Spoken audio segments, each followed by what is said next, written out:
Dreamscape presents Little Red House by Liv Andersson, narrated by Mia Barron. Chapter 1. Kelsey Foster, Somewhere in New Mexico, 1997. Nights seem endless. Days are worse. He's going to die, I tell myself over and over. It's the only thing getting me through. The floorboards squeak overhead. My shoulders tense, my muscles constrict. It's the asshole, home from wherever he goes from morning to sundown. I've been following his movements up, down, around this godforsaken hellhole for the last hour. He likes to taunt me. I'm waiting. Always waiting. I wiggle my arms, trying to get blood to flow to my hands. The board beneath me splinters into my back, 1,000 tiny pinpricks. The pillow smells of mildew and rot. A thick animal pelt covers me. It's hot down here in the basement. Hot and dry and overrun with things that scurry at night, and the pelt stinks of mothballs and body odor. Every morning he swabs my body with a cool, wet cloth, wiping away the sweat, looking, he says, for spider bites. It's a fake show of humanity, one I'll use against him. I hear the bolt slide open and I hold my breath. It'll take him 13 footsteps to reach the cellar, and I count along with the plodding slap of his loafers. At footstep 13, he'll stop again to pick out his supplies. I can picture the table, picture the tools, an inquisitor's arsenal. 7 more footsteps and I'll feel his hands on my feet, unbinding me. Only my feet, never my hands, the palms of which dig into rough board. I'll feel his tongue on my neck, and his fingers groping, grasping, probing. Worse than the scuttling things moving along the bare length of my skin under the pelt at night. Worse than the splinters in my hands. I'll make no attempt to hide my repulsion. It won't matter. I've played the submissive victim, the scornful conquest, the nagging mother. The result is always the same. He wants only one thing, getting his fucking rocks off using whatever instruments turn him on that day, grunting, moaning, sweating his acrid, slimy, disgusting sweat. I will lie still, watching him, watching the flow of light that trickles into the bare, dingy room, oozing around the cardboard that blocks the narrow window above my prison, meeting stone-cold eyes with stone-cold eyes. In my head, it's another item to record: the day, the brightness of the moon, the level of cruelty measured 1 through 4, keeping my internal log, biding my time. Always waiting. It's a challenge, I tell myself. One I will win if I can just outsmart my opponent. The endgame is clear. Only one of us will leave this house alive. And it won't be him. Chapter 2. Constance Foster, New York City, New York, present day. I could tell by the way the shadows fell across his bare midriff, ribboned, dancing, that it was nearly noon. The sheet under me scratched like sandpaper. The sheet over us felt crisp with sweat and something cruder. I rolled over, head throbbing. 22 nights in, and I was already nearly out of cash, crashing on some guy's floor in an apartment near Chelsea. Brian, Bruce, Brent, who the fuck knew? The point was, I'd done exactly what Eve said I'd do, squandered the little money I'd had and ended up on the streets. Not for long, I'd figure something out. Last night's meal ticket lumbered out of bed, pulled the shades up so that sunlight poured in from the dusty window above the mattress on the floor, scattering roaches. He tossed me a towel redolent with sweat and cum. "You can shower first." Eyes straight to the clock over the studio kitchen table. "You need to get out of here soon, Connie." His tone was apologetic, but his eyes poked in panic. I dug around in my duffel bag. "No longer single?" "I said I'm not married, and I'm not." "But you have a girlfriend." I have a girl who is a friend. He turned away. She wouldn't understand having you here and all. No, I'm sure she wouldn't. Based on the dingy blandness of the apartment, I guessed a girl who was a friend was just that, a friend. Otherwise, she would have made some impact on his dump of an apartment. Or at least she would have inspired him to clean up. But I'd scouted for signs of another woman 2 nights ago when we'd first arrived. No second toothbrush, no tampons, no lavender-scented body wash. He wasn't married, and if he was, he and his significant weren't together. This apartment wasn't even nice enough to be a love nest. He'd said he was a lawyer. Based on the address and the quality of his clothes and electronics, I could believe he was some sort of bottom-feeder attorney and not too good at his job, or maybe a pro bono lawyer, or a paralegal, or maybe he was a liar and cleaned toilets at Penn Station.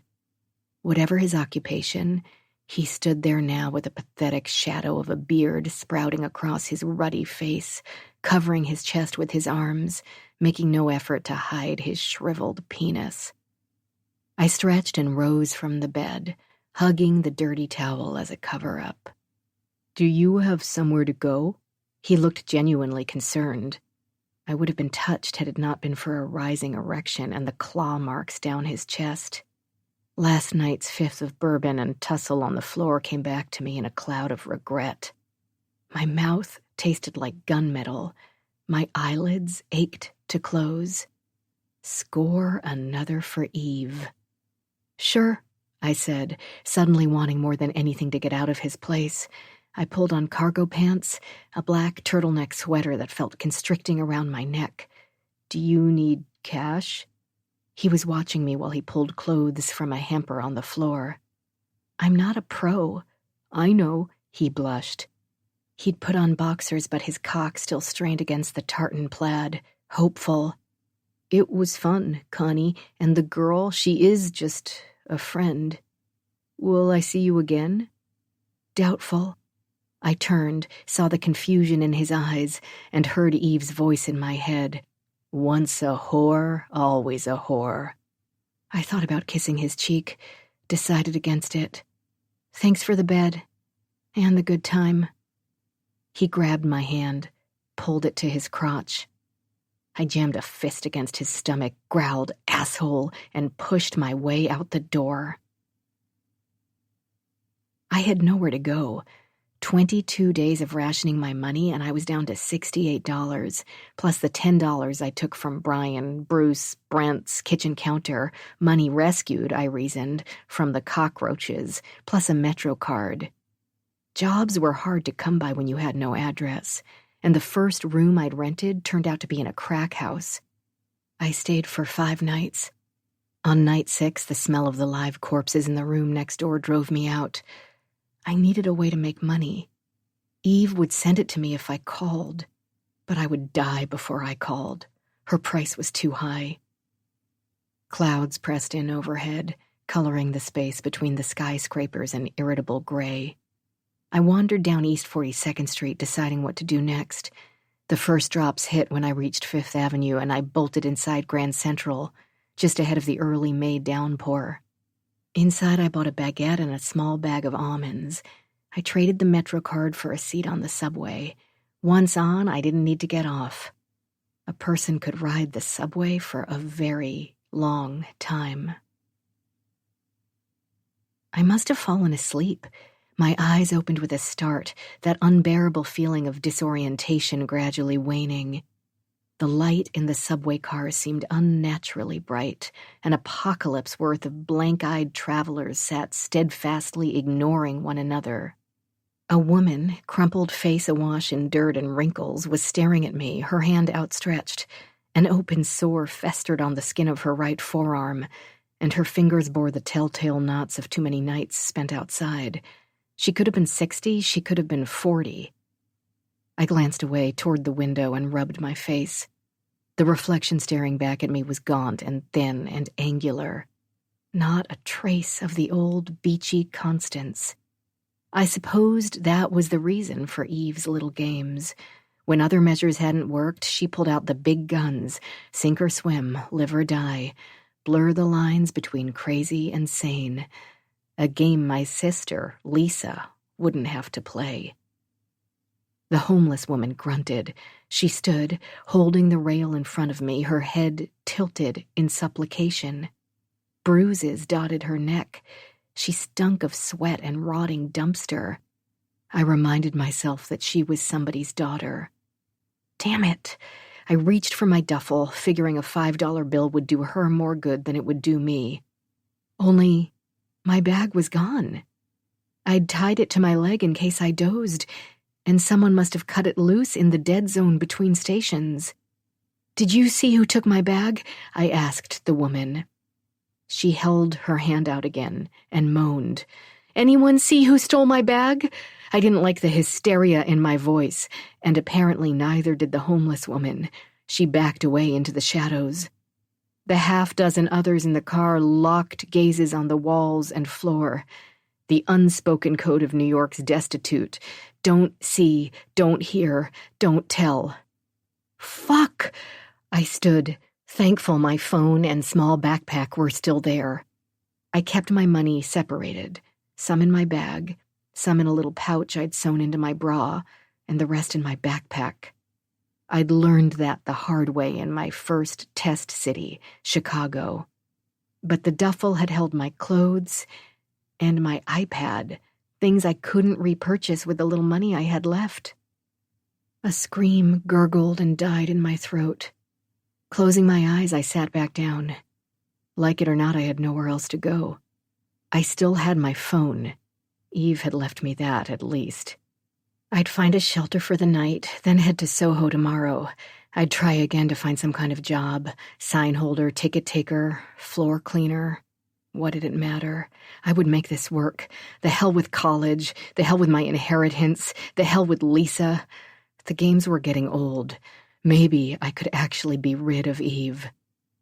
The homeless woman was back, her eyes burrowing into mine.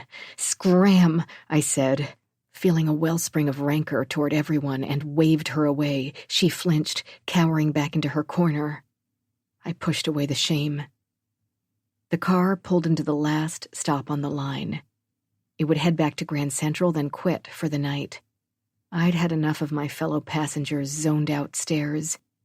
I tucked $2 into the homeless woman's hand and hopped off the subway. I'd take my chances here. What more could I lose? He said his name was Irving. He had long arms and white teeth and hair the color of dirty snow. I hated him on sight. His mouth brushed against my neck. The scent of Italian hoagie and stale tobacco permeated his pores. My traitor of a stomach growled. The baguette and nuts had been in my duffel, too. He heard it, smiled. I pulled back, eyes darting about, searching for an exit. "How much?" he whispered. "For anal." The bar was nearly empty. I'd used the John to wash up, then nursed a glass of water as long as I could, looking for a friendly face and free peanuts. I'd found neither, just Irving. I refused his offer of a drink, but he must have sensed my desperation. A predator like him could smell it on me, sweet perfume to his perverted senses. His tongue swiped my ear. "Come on, how much?" I could leave and take a cab, except I didn't have enough for the fare. The subway was just a block away. I could make a run for it if he followed me, keep riding the cars until dawn. I stood. He grabbed my arm. I shook it free, slapped a buck on the bar for my water, and headed toward the door. The place smelled of loneliness and regret. I watched a black man in a business suit watching us from across the square bar. Irving followed me through the double-glass door out onto the deserted street. The cold air felt like a slap across the face, waking me up. "Hey," Irving yelled, "come back here." I kept walking, picking up my pace. He was fast for an older guy. I felt his grip on my neck, an impossibly long arm around my waist. "I said get back here." Irving pulled me against him. He had a knife against my ribs. With one hand, he tugged my backpack off my shoulders. "You want this? You come with me." I took a deep breath, then let it out, calming my nerves. My heart was pounding into my throat. I willed it to slow. I'd known men like Irving. Fear was his drug. He kissed my ear, clawed at a breast. "Just a few hours. I tried to be nice about it." "Okay, good girl." I relaxed my muscles, leaned into him away from that knife. The streetlights were pulsating, a trick of my narrowing vision. I heard something rustle behind us, saw the glow of more streetlights down the block. He was still holding me. $50, I whispered. 20. He dangled the backpack in front of my face beyond my reach, and I do what I want. Fine. He started to let go. With a sudden push, I grabbed his wrist, twisted his arm backward. Something snapped. The knife clattered to the ground. We both locked eyes on it, but I pulled on his bent arm harder, shoved my knee in the small of his back, aiming for his kidneys. He moaned, a mean sound that started low and curled around itself until it was a rumble. "Run," a voice said behind me. It was Business Suit from the bar. He picked up the knife. "I'll make sure he doesn't follow you." I kicked Irving in the back again for good measure, then did my best to shove him toward Business Suit and the outstretched knife. Business Suit had 6 inches and 20 fit pounds on Irving. "Thanks," I said. Business Suit nodded. I bolted, hit the subway entrance, and didn't look back. Dawn came slowly. From the corner of a subway car, I watched a parade of human cockroaches come in and out, some sober, some stoned, some honest, some not. I didn't care. I had no valid ID, no money, and nowhere to go. Certainly not back to Vermont and Eve. I knew what she wanted. For me to fail, for me to come running back, telling her she was right, and I needed to stay with her forever. I wouldn't do it. I'd rot here first, a victim of my own stubbornness. At 7:15, I climbed into the sunlight, back near Grand Central. The day was bright and hopeful, the city wide awake. My ribs throbbed where Irving had jabbed me. My saliva felt gummy in my mouth. I clutched at the money I had left and weighed whether to visit a soup kitchen. At 7:24, my cell phone rang. With the charger gone, I was lucky it still had juice. I glanced at the ID. Lisa. What did my sister want? She wasted no time telling me. She's dead. Who? Aunt Eve. Flat tone. I wondered whether she was telling me the truth. What? How? My mind spun with the implications. An accident. In the lake. What kind of accident? A pause. She drowned during her morning swim. That doesn't sound like Eve. My blonde-haired, blue-eyed, rich-as-fuck mother had succumbed to something as mundane as an accident? Impossible. Her demise would be of the grand variety. A push from a tower, a fiery plane crash, the Joan of Arc of the ladies who lunch. Only Eve Foster had no ladies with whom to lunch, no friends, no attachments, no warm feelings. She was the Ice Queen. You need to come home, Lisa said. Home. I had no home. I'm sending a car for you, Lisa said. Your fight is over. She paused. It's time for you to be here. I'm not coming, but even as the syllables escaped my mouth, I knew how feeble they sounded. Of course I would come back to Vermont. Where else would I go? Lisa didn't wait for me to change my mind aloud. She knew I would, just as she had always known how to appease Eve. I'll send Dave with the town car, she said. Hurry, Connie, I'll be at the estate, waiting for you. She paused, and when she spoke again, I heard the crack in her facade. I need you. Chapter 3. Eve Foster, Nyla, New Mexico, 1997. Kelsey would be the death of her. Eve Foster cursed her daughter under her breath, saving her strongest words for their reunion. Her daughter may have looked like her, but she was headstrong and manipulative like her father.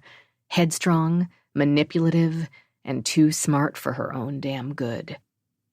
Officer Timothy Mayer tipped his cap in an old-fashioned gesture of respect. He was older, balding, with a broad chest and arms that seemed too short for his towering, lanky frame. "We believe she's gone from Nyla, Mrs. Foster. You're poking around the wrong gopher hole." The sun was an orange disk in the sky. Eve looked up, frowned, and adjusted her sunglasses against the glare. She pulled her pashmina tighter around her shoulders and stared into the eyes of this stranger. Gray-green eyes, the color of a fast-running river. They were standing outside by the police station, on the outer edge of a town that sat on the outer edge of civilization, and Mayer's eyes matched the muddy color of the desert around them. The officer leaned forward. "Ma'am, did you hear what I just said?" Eve tugged a cigarette from the case in her purse. "I hate this godforsaken state," she said, lighting it. "The dryness, the searing heat, the damn cacti." She shook her head, sucked on the cigarette, and let the smoke out in concentric circles. Watching the rings dissipate into dry air, she shook her head again. "I can feel my daughter here. Keep looking." "No one's seen her in days." "That doesn't mean she's not here. My detective says he tracked her here. No one has seen her leave, have they?" "Kids hitchhike, they meet strange, well, let's call them new friends. They leave with those new friends." Strange men, he was about to say, Eve thought. And he wouldn't be wrong. Strange men were Kelsey's weakness. Kelsey enjoyed taunting them. God knows how many strange men she had slept with during her little adventure across the country. Eve took another puff, letting the smoke fill her chest and push out the angst. No use dwelling. Eve had no illusions when it came to her daughter. With her cigarette pressed between red lips, Eve removed her sunglasses, taking her time to put them back in their case. Slowly, deliberately, flaunting the brand, flaunting her jewelry, flaunting the power she was used to having, the power that came with Swiss bank accounts and multiple companies. But if this man was fazed by her show of wealth, he hid it well. She turned her focus on his face, let her cool blues drill into his mud-colored eyes. "My detective told me there have been other disappearances in and around Nyla. Were they caused by new friends as well?" When Mayer didn't respond, Eve said, "Find my daughter. It's your job." Mayer didn't move, just kept his obstinate gaze on her face, his hands on his hips. She looked away first, detesting herself for the failing. He would be of no more help. Everywhere she turned in this town, she felt stonewalled. A runaway, drugs, sex, parties, strange men. She knew what was going through his mind, what was going through all of their minds. Kelsey, young, nubile, rich, at best, a naive young girl, at worst, a criminal, picked up by some creep, maybe for money, probably in Mexico by now, fooling around with some brown boy in the back of a pickup truck, or stoned out of her mind on a pile of pillows in an old VW van. The cop's condescending stare said it all. An overbearing mother with more money than sense, a teen runaway with too much time and too little discipline. Only he was wrong. So very wrong. Eve threw her cigarette on the ground so it landed right in front of the officer. She turned to go with a toss of her blonde hair. If he wasn't going to do anything, it would be up to her. The bar was a half-mile from the station. It was a dusty dive in a row of derelict houses, with a smeared window front and the name Jack's Place written in scrawling brown scribble across a wooden plank. Eve took a seat at the end of a long wooden bar, in the shadows, her back to an empty makeshift stage and a door that said Hermosas in black markered square letters. An ornate mermaid stared at her from over the bar. "What can I get you?" The bartender's eyes were black orbs feathered with dark lashes. "Gin and tonic, Martin Miller's if you have it." She lifted her chin toward the mermaid. "No ocean for many, many miles." Ignoring her, he swiped the bar top with a gray cloth, then grabbed a glass from a mirrored shelf. "We've got Seagram's." "Seagram's, then." The bartender held her gaze for a pulse too long. "Where are you from?" "Philadelphia." "You came a long way for a gin and tonic." Eve's smile widened. "I wanted to see beautiful Nyla, New Mexico." He tossed the cloth into a sink behind the counter and finished fixing her drink. "Now I know you're a liar. No one comes to Nyla on purpose." "Funny name for a town so close to Mexico." Eve tilted her head. "Sounds Middle Eastern." "Does it? We may seem out of the way, but all roads lead to Nyla, you'll see." He placed the drink in front of Eve and studied her, his mouth turned up in a half smile. With a glance at his other two customers, an old white man nursing a Dos Equis and a young guy whose shaved, tattooed head was currently resting on the bar, he said, "Really, why are you here?" Eve took a sip of her drink. Despite the cheap gin, it went down easy. "Looking for someone?" She pulled a picture of Kelsey from inside her purse and slid it across the bar. "Perhaps you've seen her." The bartender picked up the picture and walked toward the front of the bar, where murky sunshine washed over the drunk's shaved scalp. The bartender was medium height and lean, with muscular tan arms and a scarlet slash of a burn that crisscrossed a bare bicep. A tattoo of a mermaid, similar to the one on the wall, encircled a thick wrist. His face was all hard planes bisected by a surprisingly soft mouth. He stared at the picture, then held it up to the sun. He returned to the darker side of the bar and handed Eve the picture.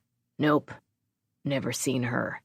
Black orbs slid sideways toward the Hermano's bathroom door. "Pretty kid, your sister?" "Daughter." Eve tugged a cigarette from its metal case. "She's 16. The bartender shrugged. "Probably why I've never seen her. Underage." "Yeah, right." Eve finished her drink and pulled cash out of her wallet. "What's your name, cowboy?" "Jack Cosby." He nodded toward the sign outside the glass window front. "This is my bar." Eve slid a $10 and then $2 $100 bills across the counter. "If you remember something, Jack, anything whatsoever, call me." She scribbled her name and the number for her hotel on a piece of embossed ivory notepaper. "Anything." Jack's eyes danced from the bills on the counter to Eve's face to her cleavage. He nodded. 16, Eve repeated. "That's not that young around here." Eve slid off the stool. "That's what I'm afraid of." The pillowcase was an ivory polyester blend. Eve ran her hand over the outside, clutched the corners, and pulled it forward so that it cradled her head. She watched Jack's eyes get wide, then go dull, his mouth pull back into a grimace, then slacken until his face was buried against the silk of her blouse. She wrapped her thighs around his back, but let her gaze fall to the doorway, silently counting the seconds until he would be finished. She hated men's orgasms. They were not just messy, they were downright ugly. "You next," he murmured. Eve pushed him off her. "I'm fine." "You didn't come." "I don't need to." "Suit yourself." He sat up and grabbed his pants. Jeans buttoned, he turned back around and looked her over. Eve stared right back at him, admiring the view. He wasn't her usual type, but there was an unmistakable masculinity to him that both amused and attracted her. He was a fun diversion.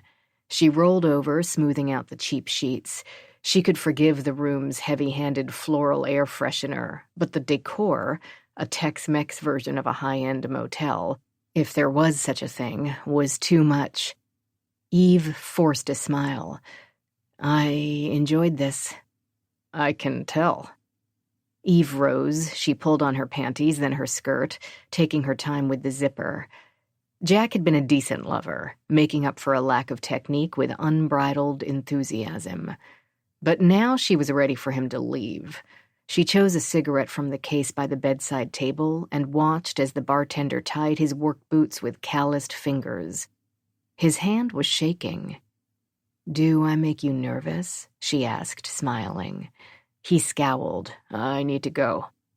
Eve made her way to the other side of the room, her movements languid, exhaling smoke as she walked.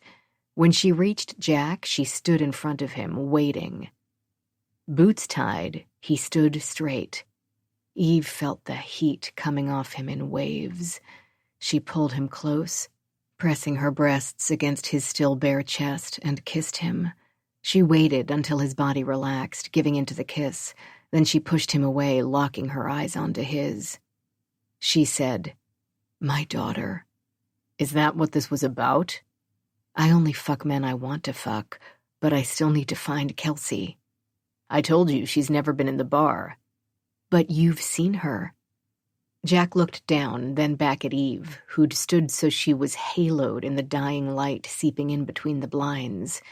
She knew the impact she had on men, and she stretched tall, aware of the sun's worship on her slender body.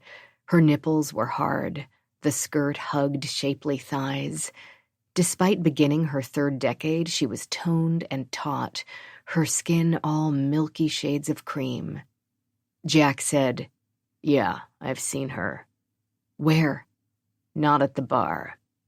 Eve tapped ashes into the glass on the bedside table. Calmly, icily, she held Jack's gaze. "Forget the bar, Jack. Where did you see my daughter?" She waited. "Tell me." "Damn it, Eve, outside the bar, okay? She was there with a guy. I noticed her through the window because..." He looked away. "Well, I just noticed her. She seemed to be having a good time." Just like Kelsey to taunt fate. When was this? "Few weeks ago." Who was the man? "I have no idea." Bullshit. Jack rubbed his eyes. "Damn it, Eve, it's not a crime to go out with a pretty girl." "A girl who's now missing. A girl who's 16. He shook his head. "She looked older, 21, 25 even." "Did you fuck her?" Jack shook his head. She waited a beat. "Who was it?" "Antonio LaRue." Eve recognized the last name from the hours spent at the police station and driving around Nyla. "The judge's son?" Jack nodded. Sweat had collected across his brow. "Same." Eve snubbed the cigarette out. "You need to leave now." "What are you going to do? You can't mention me. Judge LaRue won't appreciate his son's name being brought into this, and he might take it out on the bar." Eve's cold stare stopped him short. "Get out." Jack grabbed his shirt and left without another word. Chapter 4. Constance Foster, Shelburne, Vermont. Present. Not a damn thing had changed. Dave Dagger, Eve's driver, wound the car down the long drive that led to the gate that led to Eve's house on Lake Champlain. I asked him to stop along the driveway so I could get my bearings and have a smoke. Eve never let me smoke on the property. I figured a cigarette along her precious entranceway was as good a fuck you as any, and I didn't even smoke anymore. I lit up, took a drag, and stared off into the distance. The house loomed from the top of the hill, its white Victorian facade glaring down on Lake Champlain. A strong breeze blew the cigarette smoke toward the house, and I watched it dissipate into the cool air. Even though it was early May, I pulled my fleece tightly around me, suddenly chilled. From here, I could see the lake through the trees. It would have been a perfect vista, the choppy blue waters, the majestic Adirondack mountains in the distance, their peaks still snow-covered. But I could feel Eve's presence like a malignancy that couldn't be excised. Dave coughed, and I glanced in his direction. He'd been a fixture in the household for the last few years, a quiet shadow in a home of shadows, identifiable by the smells of pipe tobacco and menthol cough drops. Never a verbose man, today he seemed especially somber. I slid back into the car. "How are you holding up, Dave?" Through the mirror, I watched gray, bushy brows arch. "Okay." "Missing Eve?" Indeed. He was lying. Eve had been almost as cruel to her staff as she'd been to me. No one lasted in our household. Not the cook, not the private tutors, not the gardener, not the housekeepers. Ours was a revolving door of unhappy people when it came to help. Then again, it dawned on me that Dave had been with her for more than 5 years. She had to have been doing something right. I took a fresh look at the driver, saw the thick gold watch band, the Italian wool pants pressed to perfection, the Brooks Brothers shirt. Eve was paying him well. Maybe that was why he'd stayed. Dave drove through the gate and up toward the house. I rolled down the window. There were few things I missed about Eve's house, but I loved the smells and sounds of the lake. Nature was waking up, and I could already hear the frogs and birds whose calls would get louder as the day melted into night. Dave held the door for me as I climbed out of the car. I walked slowly across the sprawling porch to the house's French door entrance. From there, I could see the soft peaks of the Green Mountains and the rugged White Mountains of New Hampshire beyond. I understood why Eve stayed here. I didn't understand why she chose never to leave. A seagull called out from the shoreline, and I watched it fly overhead. The breeze had kicked up the waves, and the lake's surface was angry and white-capped. As a kid, I'd waited for Champ, the mystical creature that was said to live in the lake much like the Loch Ness Monster haunted the waters of Scotland. Champ never showed. The only monster I'd known was my mother. I had expected Lisa to greet me at the door, but I found myself alone in the great hall. I'd been gone for 3 consecutive game periods, almost 3 months, but the house hadn't changed. The hall floors gleamed, and my shoes click-clacked their way across the marble. The sound echoed, bouncing off pristine white walls and the high ceiling. I hated this house, hated the way it made me feel, small and insignificant and always, always unsafe. Maybe that was why I hadn't minded the games so much. They weren't here. You made it. I turned to find my sister standing in the entry to what Eve had always called the parlor. Her face remained in its shadows. I just got here. Your room's ready. My room? No thanks. I couldn't see if my sister had the decency to blush. A room, she said. The Paris room. My mother had named her 6 guest rooms after places she'd visited. The Paris room, the Athens room, the Avignon room, the Versailles room, the San Francisco room, and the London room. Growing up, I'd thought it was pretentious. But listening to Eve talk about her travel was as close to bedtime stories as we got. So the guest rooms mostly held benign memories. Not that we ever had guests. In fact, I couldn't remember Eve entertaining even one person at the house. Instead, these rooms offered a place to play and imagine when we were kids. And a place to hide. Lisa explained when dinner would be, what time we were meeting with the attorney, how I should dress. I paused, waiting for more, and we stood there, me alone in the great hall, Lisa in the shadows, until I couldn't take the tension any longer. I turned to head up the stairs to Paris. Wait, Lisa said. She stepped into the light, and I took a moment to study the sister I hadn't seen in months. Unlike me, Lisa had golden curls and ivory skin. Where I was darker-skinned and angular, Lisa was soft and round, almost voluptuous. People never believed we were sisters, much less twins. Today she looked especially pale. Dark shadows like bruises lined the delicate skin under her eyes. Her hair framed her face in lifeless waves. It looked like she'd been crying. "How are you?" she asked finally. "I'm here." Lisa glanced away, turning her body in dismissal. Over her shoulder, she said, "I'll see you at 6. Dinner consisted of beef consommé, good for the digestion according to now-dead Eve, a wedge salad, broiled salmon, and small talk so painfully boring you'd never know Lisa and I were twins. The lawyer was someone I'd never seen before, ancient with bored gray eyes and a mass of thick white hair.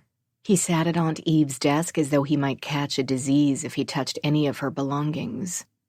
His fingers, long and elegant except for deeply ridged yellow nails, paged through a manila folder while he stared resolutely at his phone. Lisa and I sat across from him in the 2 damask-encased Queen Anne chairs that faced the ornate mahogany desk. This posturing was Lisa's idea. I would have been just as happy in the dining room or out on the balcony. My sister was a stickler for tradition. Getting called to Eve's office, never a harbinger of good things as a child, held no power over me now. I could sit in this chair and no longer feel the bite of our tutor's ruler on my ass, or the cold damp of the basement floor on my bare thighs, or the hot sting of vomit and tears. I owed a lot to Eve Foster, not the least of which was an incredible ability to tolerate pain. The lawyer cleared his throat. He shifted gray eyes toward the 10-foot ceiling, then the fireplace mantel. He seemed to be watching the mantel clock, oblivious to me and Lisa sitting patiently on the chairs in front of him. It was as though we didn't exist. "Hey, Grandpa," I said. "Please stop," Lisa hissed. At exactly 8, he began talking. "Your mother left very explicit instructions down to the time of day I was to provide the details of the will." He cleared his throat.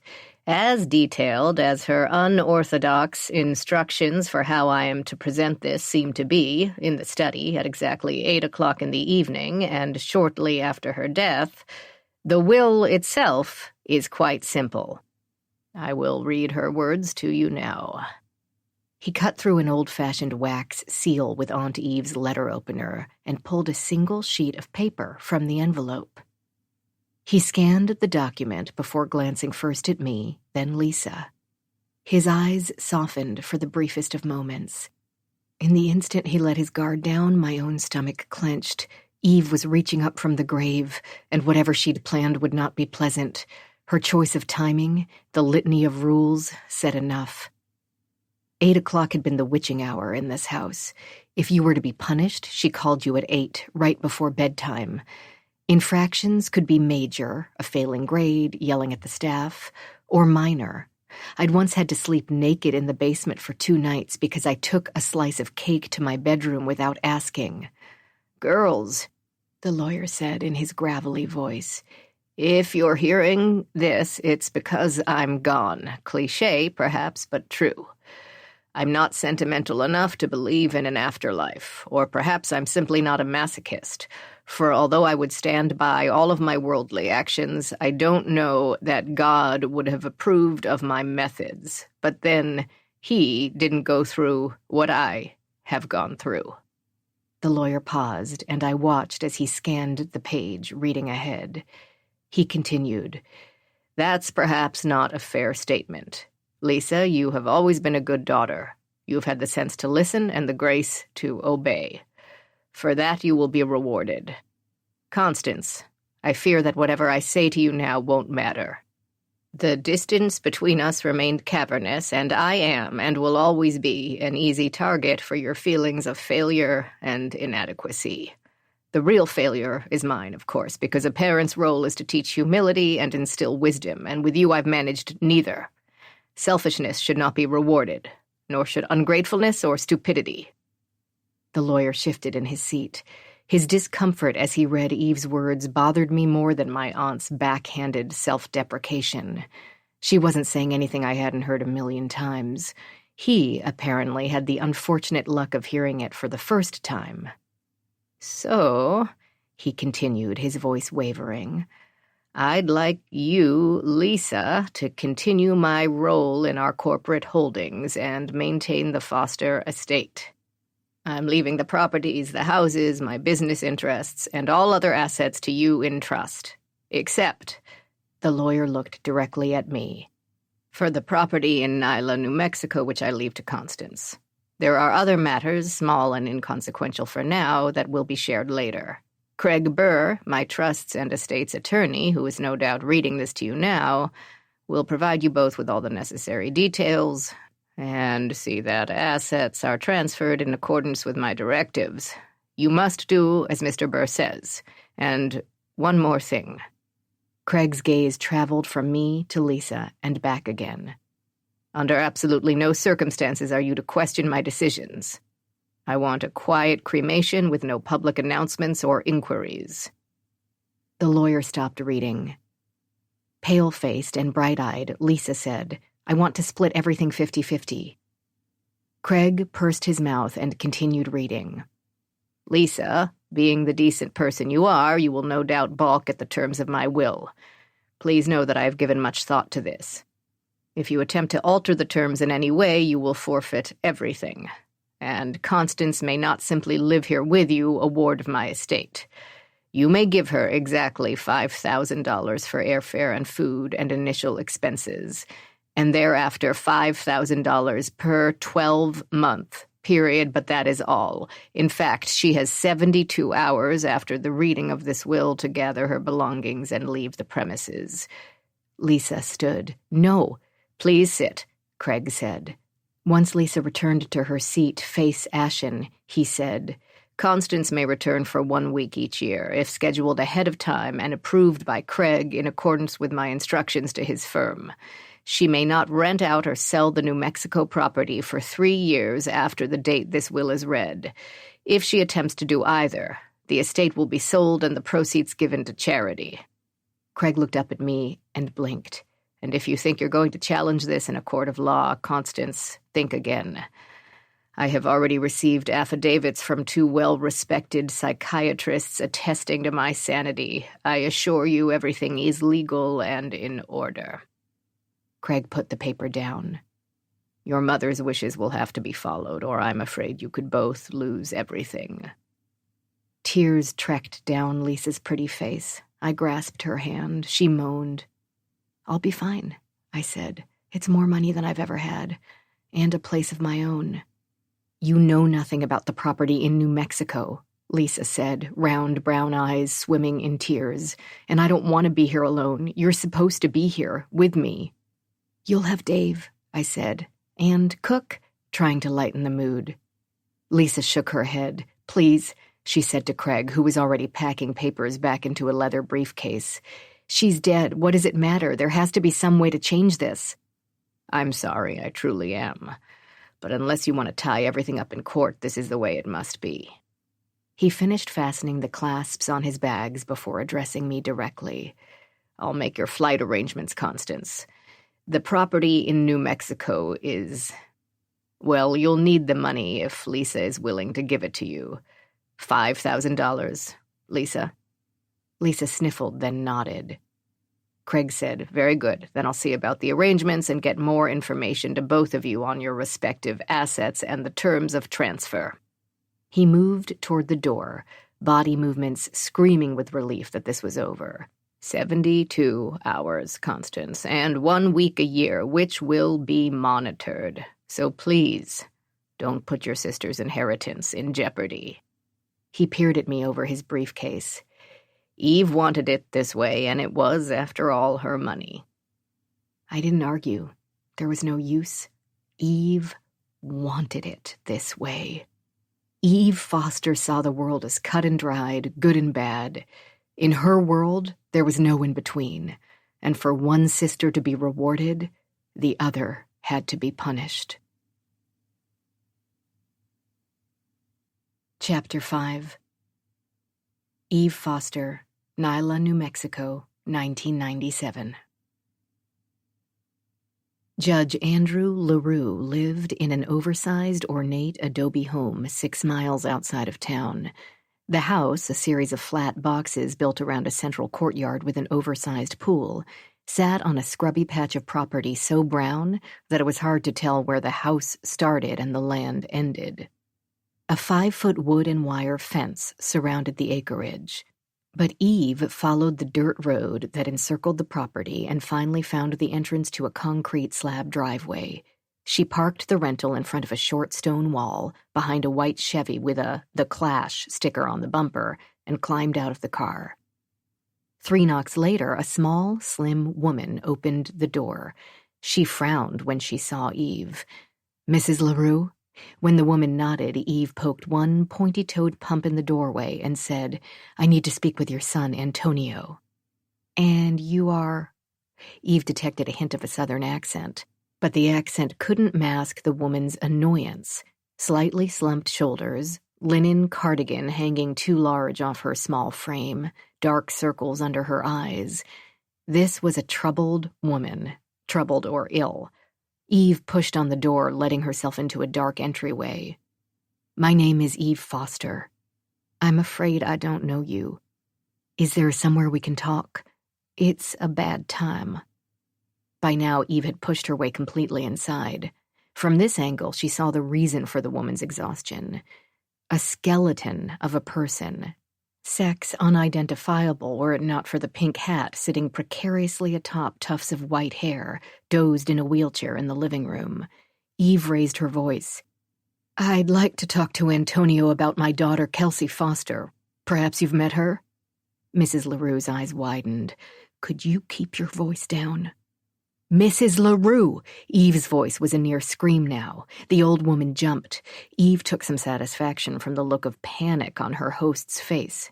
My daughter? Brenda, the woman said finally. I'm Brenda LaRue. Come into the kitchen. My mother-in-law is trying to nap.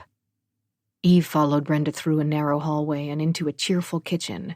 The cabinets were oak, the floors white tile, and the walls the same smooth brown adobe as the entryway. A carton of Ensure sat on the counter. Dirty dishes littered the sink.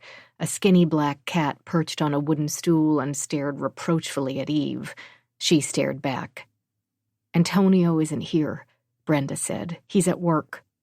I saw his car outside. That's not his car. It belongs to my mother-in-law. That woman listens to the clash? Brenda frowned. What do you want? Is he always a prankster, Brenda? Eve's eyes looked on a book wedged under a copy of Modern Italian Cookbook. It was a title she recognized by the author Ayn Rand. Slowly and deliberately, Eve took out the photo of Kelsey and slid it across the tile countertop. Maybe he was playing a prank on my daughter and it got out of hand. Brenda turned her attention to the photo. Eve watched as Brenda studied Kelsey's image, wondering if this other woman saw what she saw. Unsmiling green eyes, a face that would have been beautiful had it not been for the meanness that lurked under the surface. Skin so pale it seemed translucent. A Ferris wheel sat in the background of the photo, a symbol of gaiety caught forever in Eve's nightmare. Two other girls stood a few feet away, their backs turned. Friends? Kelsey had said so, but Eve hadn't been so sure. A snapshot taken at a convenient time when the strangers nearby seemed to be her daughter's age? Or mere acquaintances, girls met in gym class or Spanish, who agreed to meet up at the local fairgrounds if Kelsey paid their way? Eve might never know. Kelsey liked to keep her guessing. She's lovely. Brenda slid the picture back to her. I'm sorry, though, I can't help you. We've never met your daughter. Eve snapped the photo off the counter and tucked it back into her bag. I don't think that's true, Brenda. You should probably leave. Where's my daughter? I don't know. Eve closed her eyes. We, the living, there on the shelf. It's her book. Her father gave it to her. Silence. Eve heard the whir of the ice maker, the light snore of the skeleton in the other room, the low drone of a news program in another part of the house. Brenda turned back around. Somehow her dark circles had deepened until her eyes were two holes sunken into her bird-like face. That's my son's book. He reads Ayn Rand. He's a college student, or at least he was. Eve walked over to where the book sat. She took it out from under its Italian companion and flipped to the dog-eared title page, her gaze all the while on Brenda. Shall I read this to you, Brenda? Brenda shook her head. To my daughter, Kelsey, one whose life is surely worth $1 million. Fondly, your father. Eve looked up. Your son's name is Kelsey? I wasn't lying. I've never met your daughter. Clearly your son has. It was a short fling. Nothing, a passing fancy for both of them. Where is she? I have no idea. Eve made it across the room in the instant it took Brenda LaRue to back up against the wall. Eve stood over the smaller woman, nudged her leg with a beige stiletto. "Where can I find your son?" Brenda closed her eyes. "Mike's knives on Maine, but he doesn't know anything." She swallowed. Her eyes were watering. "He's a good boy. We told him—" She swallowed again. "We told him they weren't compatible." Eve placed 2 fingers on the older woman's neck. Her face close to Brenda's, she pressed a sharply manicured nail into the soft flesh above Brenda's collarbone, leaving 2 red half-moons in fragile skin, and smiled. "Is that so?" Eve backed away. Brenda placed a hand on her chest. She panted. Still carrying We the Living, Eve turned to leave. She paused in the living room on her way back to the front door and bent down in front of the elderly woman in the wheelchair. She peered into the shriveled old face. "Boo!" she said loudly. The woman jumped. "Pathetic," Eve muttered. She didn't bother closing the front door behind her. Chapter 6. Constance Foster, Shelburne, Vermont. Present. "Will you be all right?" I asked. Lisa sat on a king-sized bed in the Paris room. She'd pulled her hair into a tight chignon, and with her tailored black pantsuit and a thick strand of diamonds and pearls, she already looked the part of mistress of the Shelburne estate. "You seemed particularly distraught tonight." She said, "I'm just really sorry." "What do you have to be sorry for?" I put the last of my jeans in my backpack and secured the zipper. "You didn't write the will or create the terms of the trust." "No, I didn't. And you didn't know what she planned to do." "True." I placed the backpack on the floor next to the door, beside my computer case and hiking poles. Then I settled in on the bed next to Lisa. My sister was in many respects my polar opposite. Where I'd always been stubborn, she was accommodating. Where I struggled to sit still in our homeschool classroom, Lisa flew through her assignments, earning the praise of whatever tutor we had at the time. Even our physical appearances were different. My sister's gentle features and soft curves elicited warmth from women and appreciative stares from men. Eve said I looked like a biblical harlot, dark, hungry, and ready for anything. And despite my best attempts to prove her wrong, I found myself in bad situations again and again. Poor judgment. It had been her excuse for every mean thing she'd done to me. She was a cruel woman, Connie. You can't internalize what she did. It was rare to hear Lisa badmouth our adopted mother. Me? Yes, all the time. But Lisa saw the good in everyone. I nodded. Sure. We'll contest it. Figure out a way to give you half. Don't bother. We both know she used belts and suspenders. No court will overturn her decision, and even if her conditions can be challenged, do you really want to go through the time and expense? My gaze strayed to the window and Lake Champlain beyond. What happened to her? You said she drowned? Unlike Lisa, Aunt Eve had been a strong swimmer. She did open water swims the same time every morning, never missing a non-winter day. We'd see her orange flotation marker bobbing behind her as she made her way back and forth in front of the house, rain or sun. It seemed unlikely she'd drown. Lisa clenched her hands in her lap, knuckles mottled red and white. My sister was terrified of getting into the water. Eve had insisted she learn to handle herself in a kayak and a canoe, but Lisa never willingly went near the lake. The wind came on, sudden and gusty. The police think she got overwhelmed by the swells, tried to use her flotation marker as a life preserver. She was wearing a thick wetsuit, which may have hampered her mobility. The tether wrapped around her chest and neck. She must have struggled in the deep water, but it only made things worse. Lake Champlain was a massive natural body of water known for its deep swells. I'd kayaked on the lake before a storm and knew how dangerous the waters could be. But Eve had been careful. Although if she'd been out far enough when the winds came on, getting back would have been tough. The lake, like my adoptive mother, was unpredictable. What a way to go, I said. Lisa's eyes watered. We stayed quiet for a few minutes. Finally, she said, You should have half of everything. I threw another pair of socks in my bag before climbing onto the mattress. I don't want half. I have a house. That's all I need. Take her jewelry collection. It alone is worth at least $1 million. My mother had been a recluse, but she'd loved jewelry and had it flown in from around the world. Tempting as the offer was, I couldn't risk Lisa's security.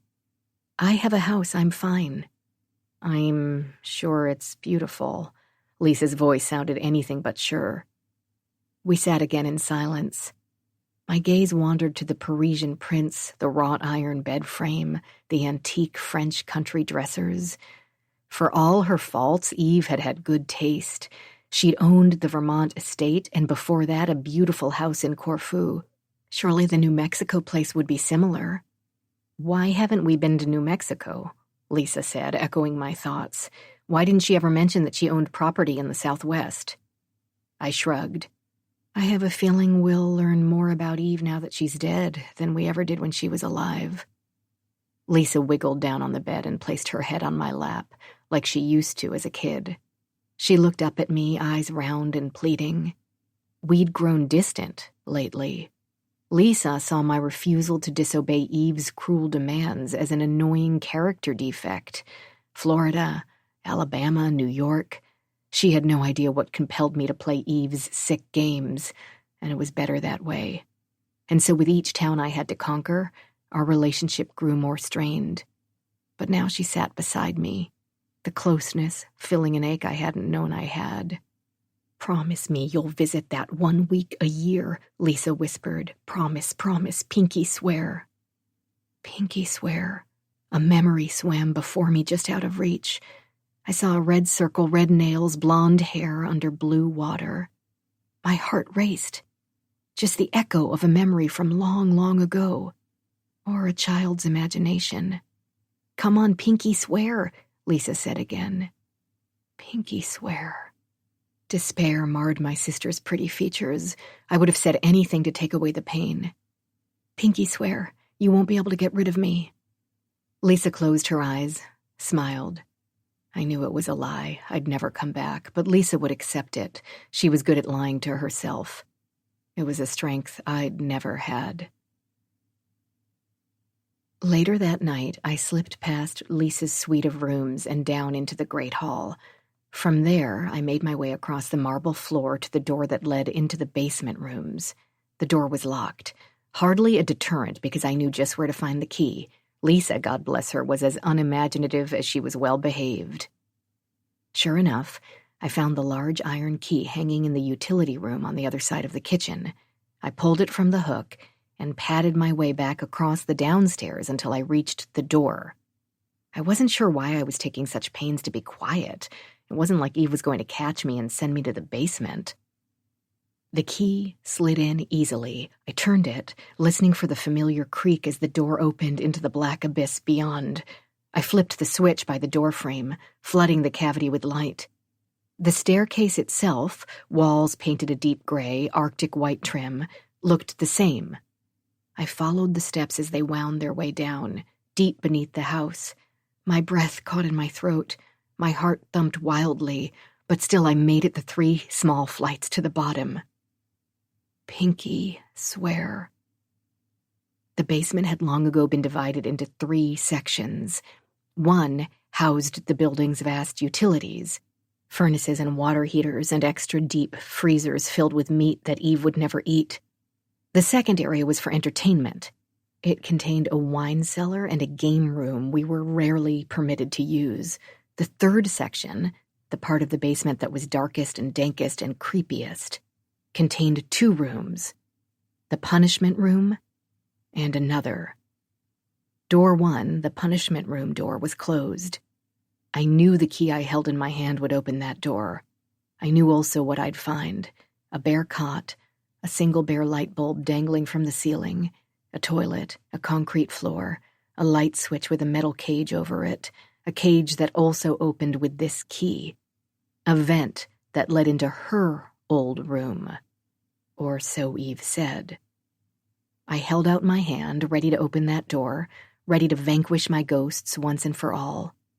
But something stopped me. The door to the other room was closed. just as it always had been.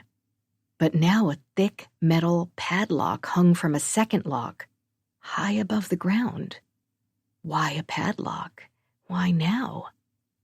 Something in the depths of the basement clicked across concrete.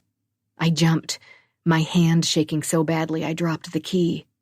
My eyes were once again drawn to the padlock. "Don't go in there," Eve used to warn us. That door had always been kept closed, a test of our obedience. We never knew Kelsey, but the staff spoke of her, an insane daughter, kept in a 20 by 20 concrete box. It was a warning to us, obey or else. At least that's what I believed growing up. I heard many things in my nights in that basement, crying, moaning, screams. But lying in the dark, under that big house, alone and terrified, I had never been quite sure whether I was hearing another girl's terror or my own. I snatched the key from the ground and raced up the stairs. My ghosts would have to wait. I left the following morning while Lisa was still asleep. It was easier that way. Chapter 7. Eve Foster, Nyla, New Mexico, 1997.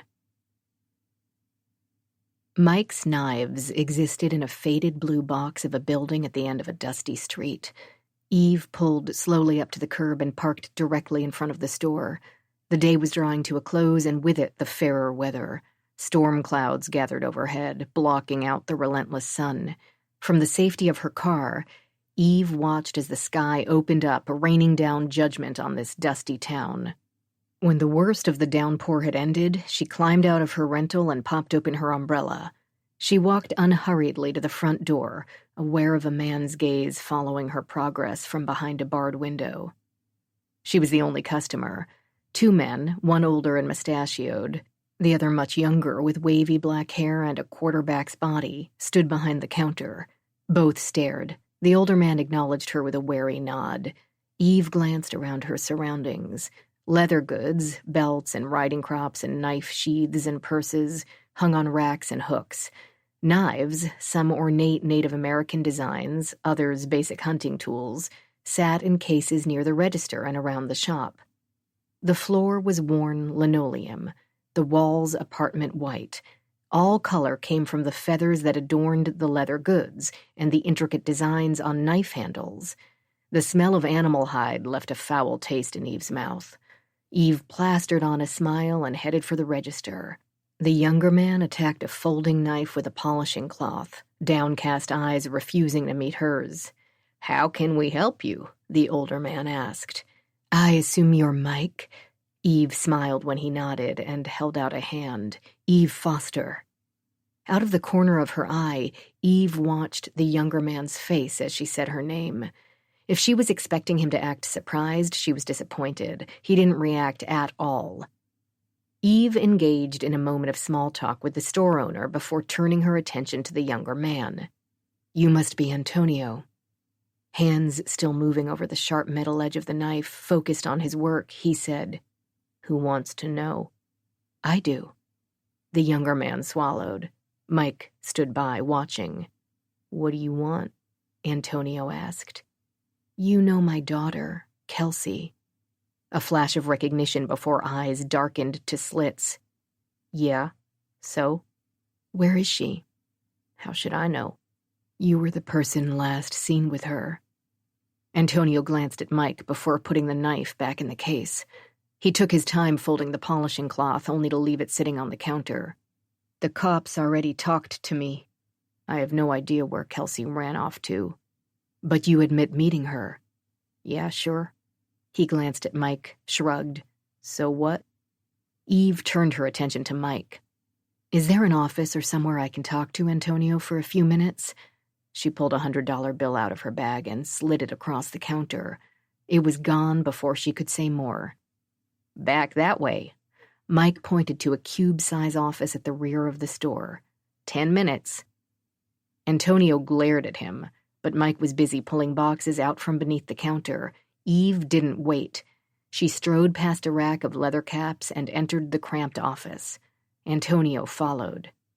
"Close the door and sit." When Antonio was seated, Eve perched on the edge of the desk, so he had to look up into her face. "You knew I was coming." "My mother called me." "Of course she did. I bet she still makes your lunch." She leaned down, slammed a hand on the desk, startling him. "What did you do to my daughter, Antonio?" "Nothing." "You were together, now she's gone." "I told the cops. We went out 4, maybe 5 times. She got restless, we split, that's it." "Did you sleep with her?" Antonio flinched sharply. "I don't need to answer that." "How old are you?" 22. Eve tapped a pointed shoe against linoleum. "Sleeping with a minor is a felony offense." Kelsey wasn't a minor. "Wasn't?" Eve raised her eyebrows.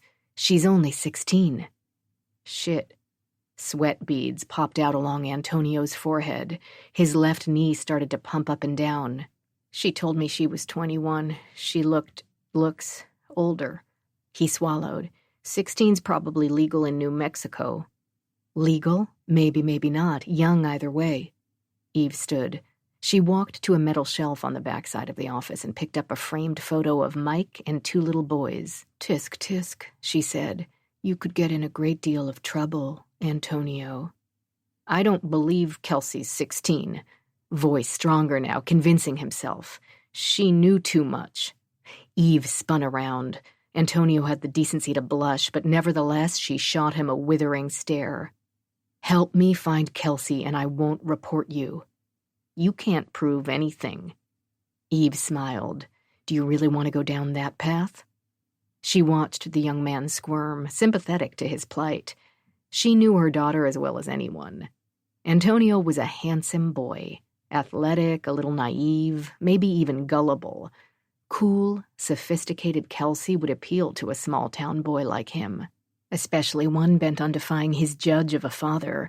And as for Kelsey, she loved nothing more than a big, dumb plaything. Eve could understand what her daughter saw in this boy. Despite his utter lack of balls, he was cute and clueless. "Your father is a judge. I don't think he would appreciate it if his son was accused of having sex with a 16-year-old. Antonio's leg was still working up and down. Eve placed 2 fingers under his chin and pulled upward so he was looking into her eyes. She made sure he could feel her breath on his cheek, her breasts pressed against his arm. He tried to shift his gaze away, squirmed against her body. "I really don't know where she is." "Where did you last see her?" His breathing was rapid, shallow. His pupils darted, looking at anything but her. Finally, he said, "We'd gone out into the desert with a few friends, drinking." Another eye shift, getting high. Eve let go of his face. She saw the owner, Mike, looking at her from behind the glass, and she held up a hand for a little more time. "Go on." "There's not much to tell. Kelsey got drunk. She'd decided she'd rather be with someone else. I think she expected me to be jealous." He shrugged. "Anyway, she went with him. I'm figuring she left town after that." "Who was the other man?" He shrugged again. "Were you and Kelsey fighting?" "Is that what the police said?" "I'm asking you, were you fighting?" Antonio sighed. "She was angry at me, yes." "About what?" "I was flirting with someone else and she got mad, okay?" "Flirting or—" "It's not like we were boyfriend and girlfriend." His expression turned sullen. "Look, when we head out to the desert like that, everyone knows there are no rules. Kelsey saw me with someone and got pissed. She stormed off. Next thing I knew, she threatened to leave with someone else. Go for it, I told her. What did I care? It's not like we were dating. I told the police this, all of it." "She'd been staying with you before that?" "She crashed on my floor a few times." "How generous of you." "Look, she left town. Like I told you, she was restless. If it hadn't been that night, it would have been another soon after. She was getting tired of Nyla." His eyes focused on something beyond her, out into the store. "Can't say I blame her." Eve tapped a shoe against the desk. "Did you hurt my daughter, Antonio?" "No." Eyes wide. "You have to believe me. I would never hurt anyone." Reluctantly, Eve nodded. This boy man was no match for Kelsey. "Who did my daughter leave with?" Antonio shrugged. Antonio? Like I told the cops, some drifter, I didn't know him. Eve studied his face. You're lying. Mike's waiting on me. I need this job. I have to go. Eve walked in front of the office door, blocking his exit. Who did she leave with? Voice lower. Tell me his name. Oh, man. Antonio ran a hand through his hair. She left town. She was a runner looking for adventure, escape. Maybe she caught a bus. Who knows? Something wasn't quite right about that girl. Eve's arched eyebrows stopped him cold. He backed up, arms fluttering by his side. I'm sorry, I know she is your daughter. Tell me his name. Motherfucker. Antonio wiped his forehead with the back of his hand. Dude, my father will fucking kill me. His name, Antonio, and you get to leave. Kelsey had just turned 16. You fucked her, made her sleep on your floor like a dog, left her to her own devices in the desert. 16. You're 22. Think your father will like that? Eve waited. She could wait all day if she had to, but she suspected that wouldn't be necessary. The office phone rang. The sound seemed to jolt Antonio into awareness. Fuck, I'm so fucked. He pulled a hand through his hair. Kyle Summers, okay? Antonio wiped at his eyes. Kyle fucking Summers, happy now? Kyle Summers? Should that name mean anything to me? Antonio backed up, away from her. He slumped down in a chair. Maybe not to you. He's my uncle. My mother's brother. My daughter left with your uncle? That must have been a blow to your ego, Antonio. The boy shrugged. He's older, has money, girls like that shit. Anyway, we're not that close. Where does Kyle live? Antonio mumbled something unintelligible. Eve stepped on his foot. She pressed the toe of her stiletto into his ankle bone. He winced. Where does he live? Mayberry Street in the nice section of town. I didn't know there was such a thing. Antonio bit his lip, looking close to tears. Don't tell him I told you, his eyes pleaded. The cops already knew. Why are you protecting him? You haven't met my father. Eve crouched so her face was close to Antonio's. No, I haven't. Antonio closed his eyes, a gesture that echoed the one his mother had made earlier. For some reason, the show of cowardice enraged Eve. She kicked the desk. You don't know who you're dealing with. Antonio's eyes remained closed. Please, he said. Eve grabbed her bag and left the office, leaving Antonio cowering in his seat. Chapter 8. Constance Foster, somewhere in New Mexico, present. I landed in Albuquerque mid-afternoon and took a taxi to a dusty used car sales lot, where I spent a portion of my dwindling funds on an old white Acura Integra. No rust, and it had a manual transmission.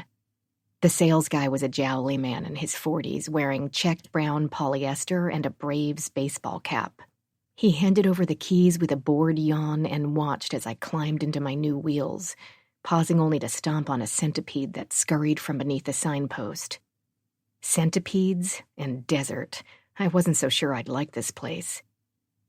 As I drove out of Albuquerque, I marveled at the Sandia Mountains that sprang up around the city, imposing, beautiful, but so much barren brown. I found myself longing for the ubiquitous green of Vermont and wondered what Lisa was doing now. Lisa, my twin. We'd been so close growing up, yet so distant. It was as though Eve had monitored our relationship, stepping in whenever we grew too intimate. Purposeful or not, her punishments caused rifts between me and my sister, and served to highlight the differences between us. Differences that meant little to me, but the world to Eve. As I headed northwest on Route 25, I watched the scenery change. Brown gradually gave way to green, flat earth to hills. By the time I reached Santa Fe, the landscape had softened, and I was starving and tired.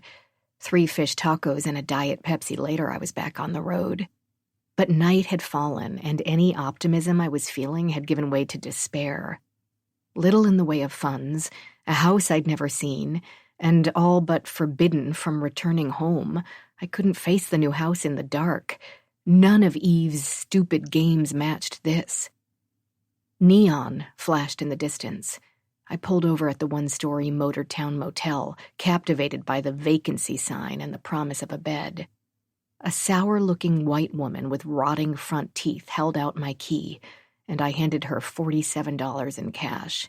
She opened her mouth, about to request a credit card, I was sure, and I slid another 10 across the counter. No male visitors. I smiled. Wouldn't think of it. No entertaining. It's just me.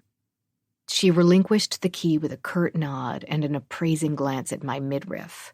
No soliciting. I got the feeling she'd exhausted her vocabulary for prostitution. Got it. I'm actually with the health department. Blank stare. So I left. Room 16 was a mess of orange floral polyester and pressboard furniture, but the sheets looked clean and the water ran clear, so after pulling the drapes tight, I stripped down and showered. I was toweling off in the bathroom when I heard a thump at the door and the click of a key entering the lock. I scrambled for my t-shirt, slid it over my head, and, otherwise naked and wet, stood next to the door, my heart thumping. I'd been careless.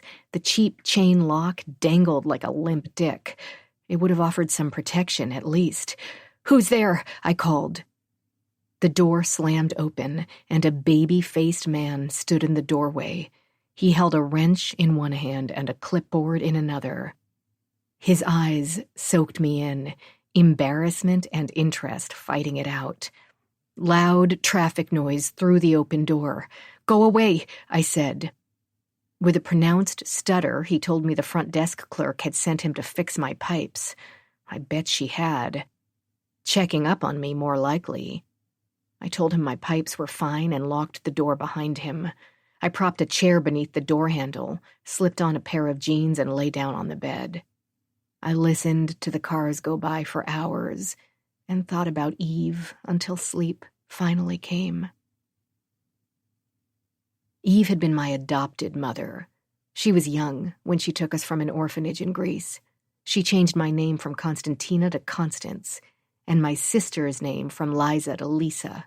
And eventually she had us call her Aunt Eve rather than Mother.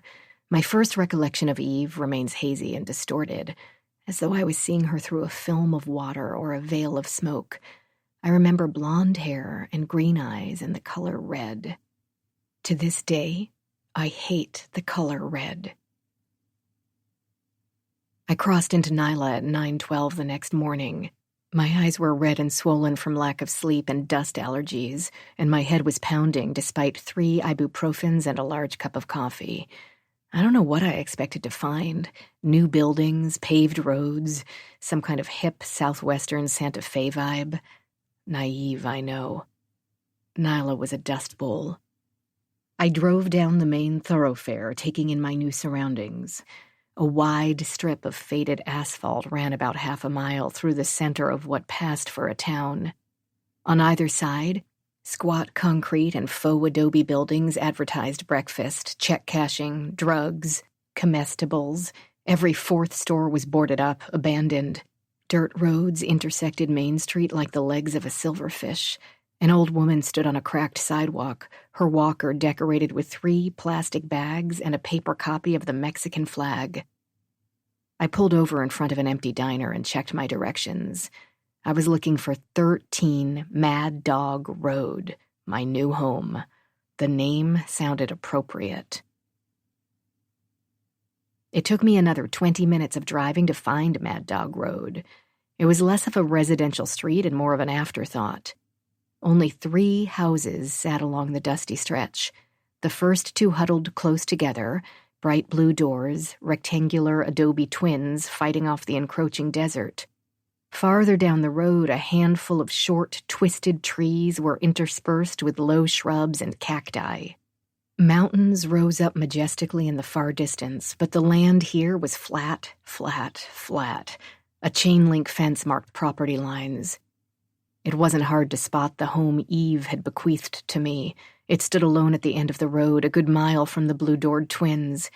A low-pitched roof capped a tiny red rectangle. The only bits of folly were the white picket design below the roofline and the black framing around the door. 2 ancient metal chairs sat on a concrete slab out front, next to a wheelbarrow filled with crushed Coke cans. I killed the engine and looked around. Behind the house sat another building. This one smaller, flat-roofed, and also red. An empty chicken coop perched next to a small raised bed garden. The ground for miles was dirt, brown and barren. But directly around the house I saw green. Green shrubs, green potted plants, green trees. Interspersed within the green were beautiful pieces of furniture. A small round bistro table fashioned from tiger maple, a backless bench, what looked like a low chair carved from wood and padded with a red cushion. It was as though someone was fighting nature and winning one small victory at a time. Yet there was something distinctly off-putting about the property. I couldn't put my finger on what it was. I stared at that plot for a long time, confused. Home rang in my head. Would this finally be home? How could I live here? It felt foreign, unfriendly, wrong. And yet, there was an odd, familiar pull. But my feelings about the compound didn't matter. It was clear someone already lived here. An aging Ford truck sat alongside the house. Its owner stood in the window of the smaller house, his bearded face glaring out at me, a gun extending from beneath the glass. Chapter 9. Eve Foster, Nyla, New Mexico, 1997. Kyle Summers. She had a name, somewhere to begin. Eve left the knife shop and headed west down the main street. A fine coating of dust already covered the windshield of her rental, and she turned on the wipers, mulling over her next move. She made a sharp left into the police station. Officer Mayer was out on a call. Eve told a husky receptionist she'd wait. She perched on a chair in the lobby, tapping her shoe against the floor and enjoying the receptionist's angry glares. Mayer showed up an hour later. "I told you all I know," he said as he passed her. She hated the way he avoided looking at her. She walked briskly by his side, refusing to be ignored. "I have more information," she said. "I need to talk with you, now." When he kept walking, clicking worn heels down the avocado-tiled hallway, she said, "Judge LaRue." Mayer stopped mid-stride, the eyes that met hers suddenly wary. "You have 5 minutes. You weren't honest with me. They were sitting in Mayer's cube-size office, she on a brown folding chair, he on a patched swivel seat.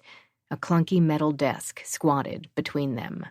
"I don't have time for games, Mrs. Foster. Exactly what are you insinuating?" "Kyle Summers."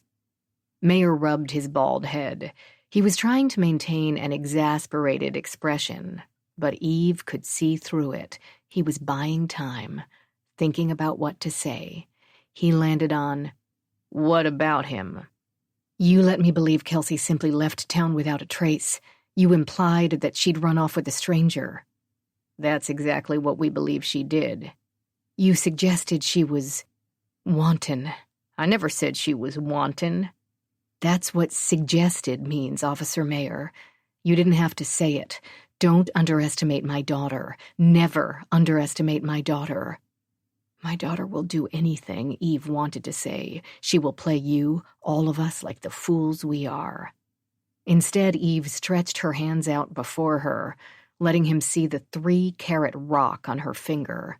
She tugged a cigarette out of its case and took her time lighting it. "And now I find out that she was last seen with the brother-in-law of the local judge, a small fact you failed to disclose." Mayer's gaze was on the cigarette as it traveled to Eve's mouth. "It was frankly none of your concern. We'd spoken with Kyle. He had nothing to contribute." Eve studied the man in front of her. He was sitting there calmly, but she saw the beads of sweat on his forehead, the way his fingers grasped the ratty edge of his seat. She leaned forward. "Tell me about Judge LaRue." What do you want to know? Why everyone seems to be protecting the LaRue family. No one is protecting anyone. Antonio slept with my daughter. He brought her to a party and she left with a man, a grown man. Eve kept her voice low and growly. Need I remind you that Kelsey is barely 16? You need not. Kyle Summers is an adult. There is no arguing that point.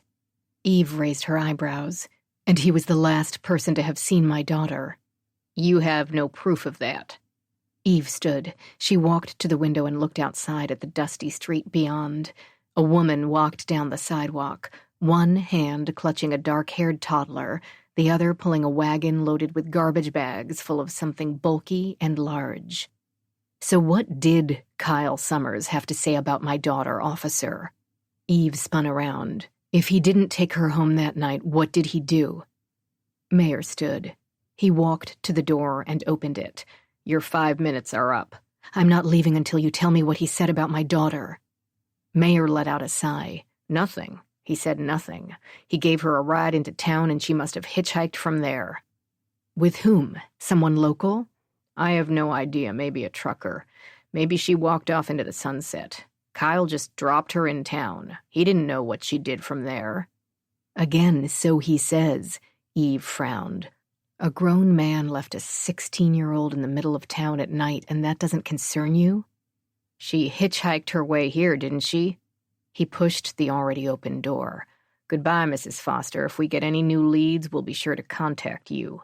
Leave your home information with the receptionist before you go. Oh, I'm not leaving just yet. Eve lingered by the window.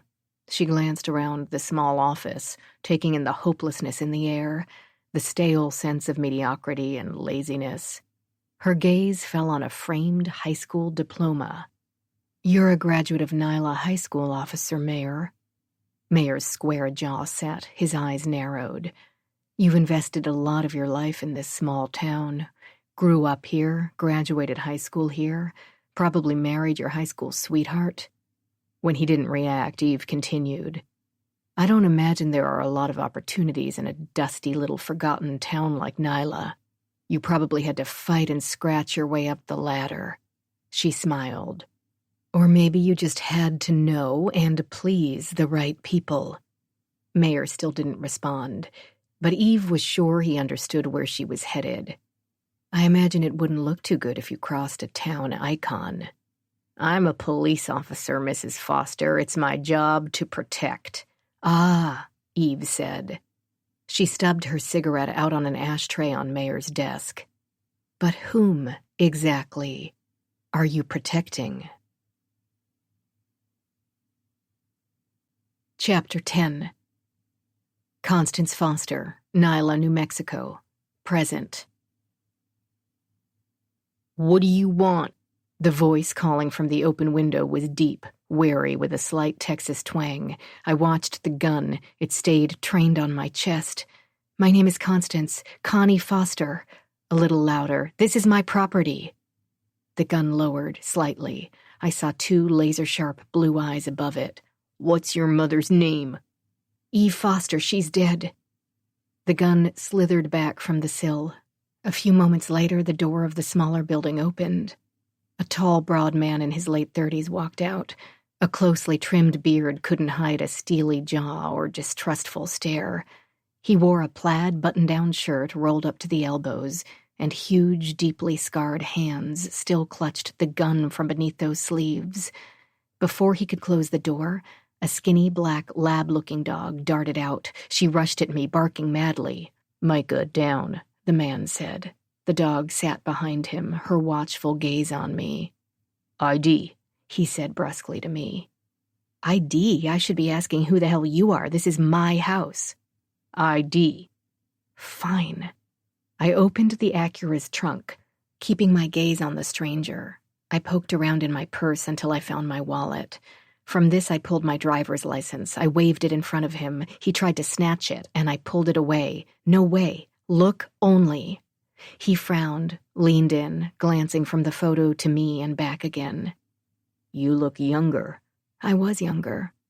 He grunted. Okay, so you're Constance. There's your house. He shrugged in the direction of the red house and started to walk away. I said, "Hey, who are you, and how do I get in?" He stopped walking. "You don't know?" "I don't know anything. I was only told a few days ago that I owned this place. The lawyer gave me no other details." He turned slowly. His body was lean, but muscles rippled beneath the fitted shirt. I noticed patches on the elbows, intelligent eyes, the intense way he was staring at me. I glanced around for something I could use as a weapon. "Relax," he said. "I'm the caretaker, Jet." "Caretaker? The lawyer never mentioned a caretaker. Where do you live?" "In the shed." "The shed?" I pointed to behind the house. "You mean back there?" "Yup, shed." He shrugged toward the smaller structure. "House." He pointed to the house. "Did my job. Now it's all yours." "I'd call you a smartass, but you're carrying a gun." When he didn't even smile, I said, "Wait here. I need to make sure you're who you say you are." Quickly, and from my car, I called Eve's lawyer, Craig. He was unavailable. His admin confirmed that a caretaker came with the property, but that's all she could tell me. Back in the yard, I said, "Since apparently I'm paying you, can you put that thing away and show me around?" "Eve's paying me." "Same thing now, isn't it?" "Not really." He sized me up for a long moment, his gaze snaking from my worn sneakers to my face and lingering on my eyes. Without another word, he jogged back to his shed. Micah stayed in her spot, staring at me. "Good girl." I put my hand out. She growled. I was about to give up on Jet's return when the door slammed open, and Jet, with no last name, came back outside. He walked to the red house and opened the door. I followed, apprehension like a vice grip on my temples. It took a moment for my eyes to adjust to the darkness, dust, cobwebs, broken floorboards and peeling walls. A gaping hole of a house. Thanks, Eve. I closed my eyes again, willing this all to go away. Eve had a sick sense of humor. When I was 12, she promised to throw me a birthday party, not Lisa, my twin, just for me. We were living in a stately marble house on the island of Corfu in Greece. The house sat on the shoreline of the Ionian Sea, overlooking a narrow beach, a hauntingly beautiful place with marble floors that echoed Eve's comings and goings, and a view from the roof all the way to Albania. I had one friend in town, Nicholas, a frail, pale boy with a thick shock of black hair and a languid smile. After school, I was excited to spend time with Nicholas during the party, excited to have something just for me. Only when I arrived at the house for the party, it was filled with kids from the area. Lisa's acquaintances, not mine. "Where's Nicholas?" I asked Eve, a sense of dread rising in me like a fallow tide. Eve smiled, a smile so beatific that even God could have been fooled. She glanced out the floor-to-ceiling windows that gazed upon the sea. I saw him, my small friend, floating on a red raft. His face was a dot in the distance. Nicholas couldn't swim, neither could I, despite Eve's insistence that I learn. "Happy birthday," Eve said. Lisa sat hunched in the corner, her head in her hands.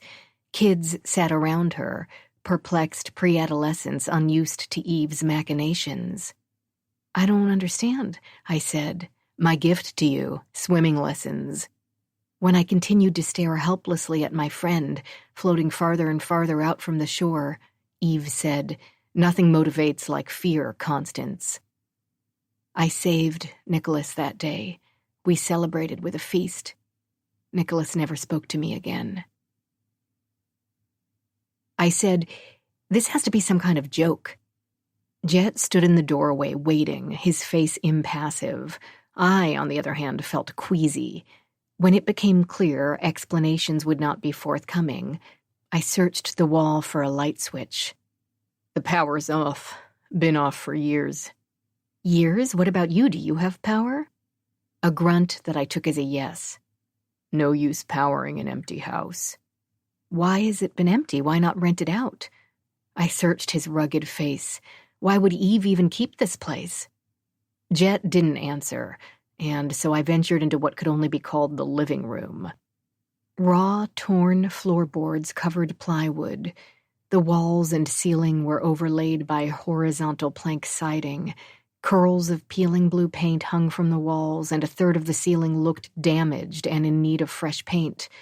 2 dirty windows, one on each side, let in a milky haze of light. A single rocking chair stood in the corner, its curved rails covered by dust and cobwebs.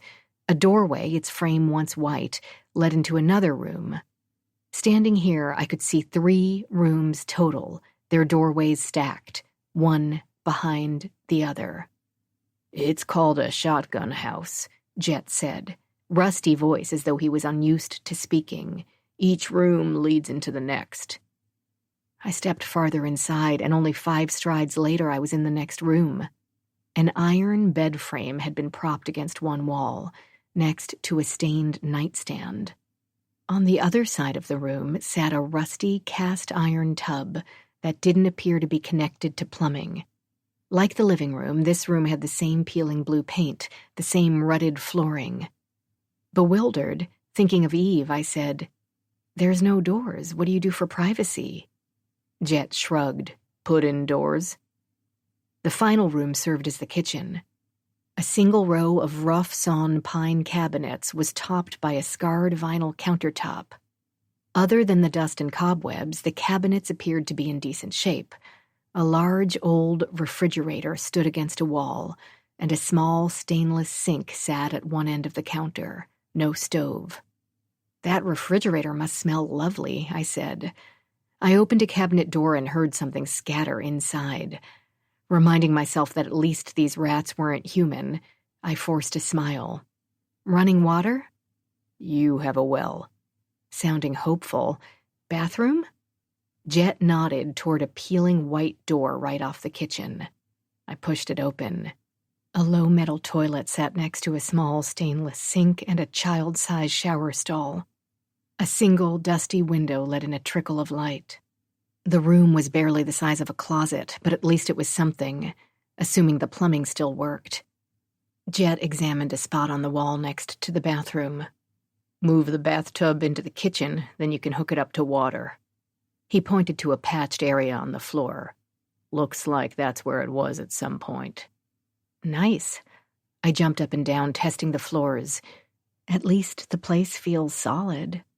"This is it? This is the entire house?" Jet shrugged non-committally. "Plus the basement." "There's a basement?" "Kind of. You enter from outside. It's low-ceilinged, more of a crawl space, for me anyway." I noticed the door at the rear of the kitchen. Like the other doorways, it lined up with the front door. Its white paint had peeled in places, revealing the rough wooden frame underneath. "Can we go out this way?" "Suit yourself, it's your house." I followed Jet onto a lopsided wooden stoop and down into a small courtyard. The greenery I'd seen from the front brightened the landscape. Raised garden beds, green shrubs, potted flowers, and that furniture. It was then I saw another shed, this one smaller. Its door was opened onto the courtyard, and I could just make out the glint of machinery. "You make this stuff?" Jet nodded. "It's beautiful." Jet didn't respond. I found his reserve unnerving, but I refused to show my unease. I spun around until I saw the Bilko doors. "Basement?" "Go for it." "Aren't you coming?" "You seem like a big girl and I have work to do. Hold on." He walked slowly into his shop and returned with a flashlight. "You'll need this." I accepted the offering. "How long's this house been empty? It looks like the last tenants didn't treat it so well." "There were no last tenants." "Since when?" "Since I came." "Which was?" Jet pulled a hand through thick hair. "Years ago."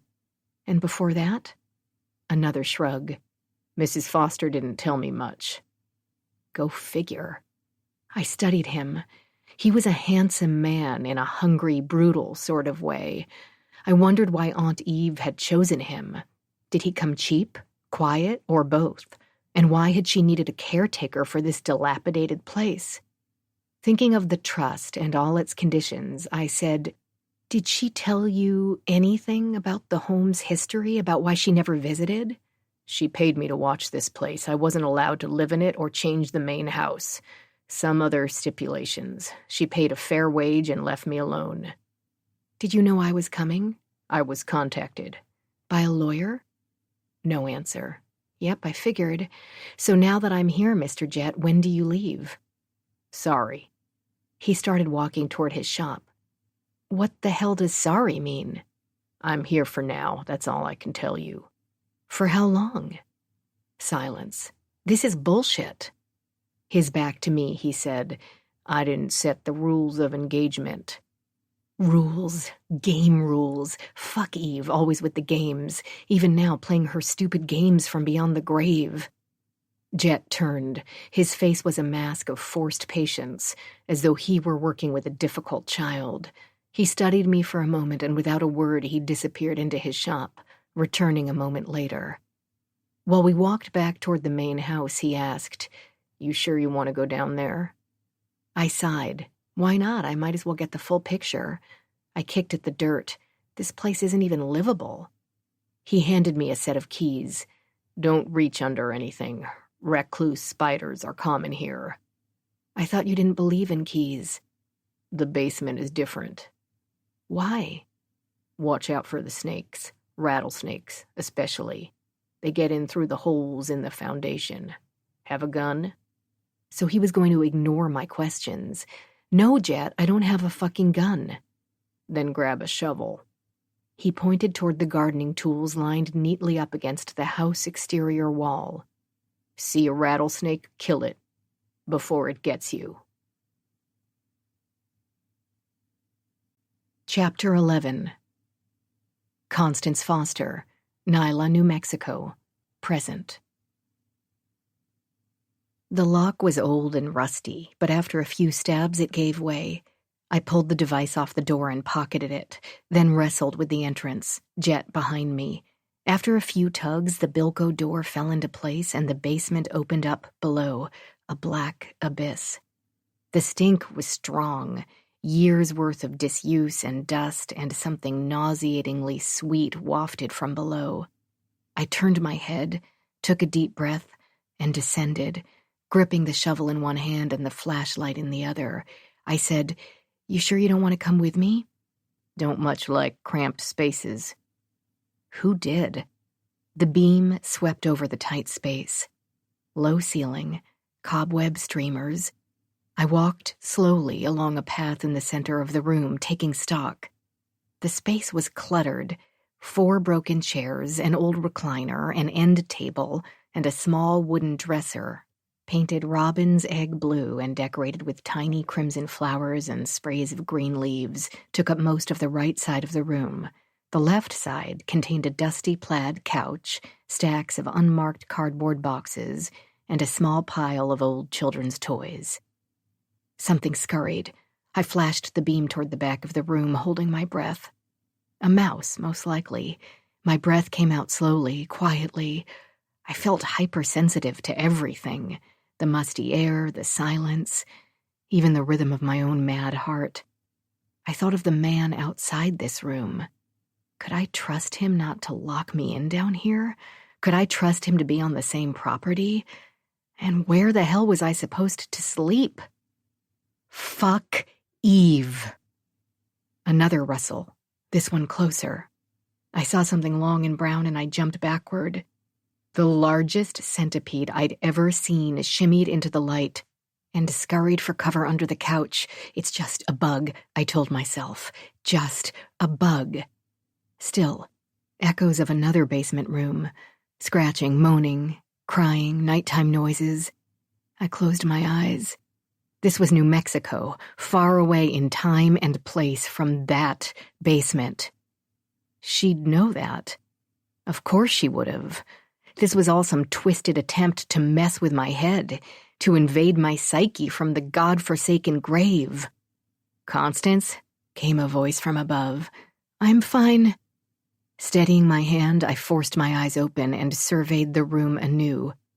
There didn't appear to be anything valuable. Maybe in the boxes, but I didn't have the strength or courage to go through them now. The small table could probably be salvaged, and maybe that painted dresser. Another rustling sound. My eyes surveyed the room, looking for movement. Something brushed against my ankle. I swung the flashlight wildly downward, but whatever it was had disappeared into the darkness. I backed up until my heel hit the steps.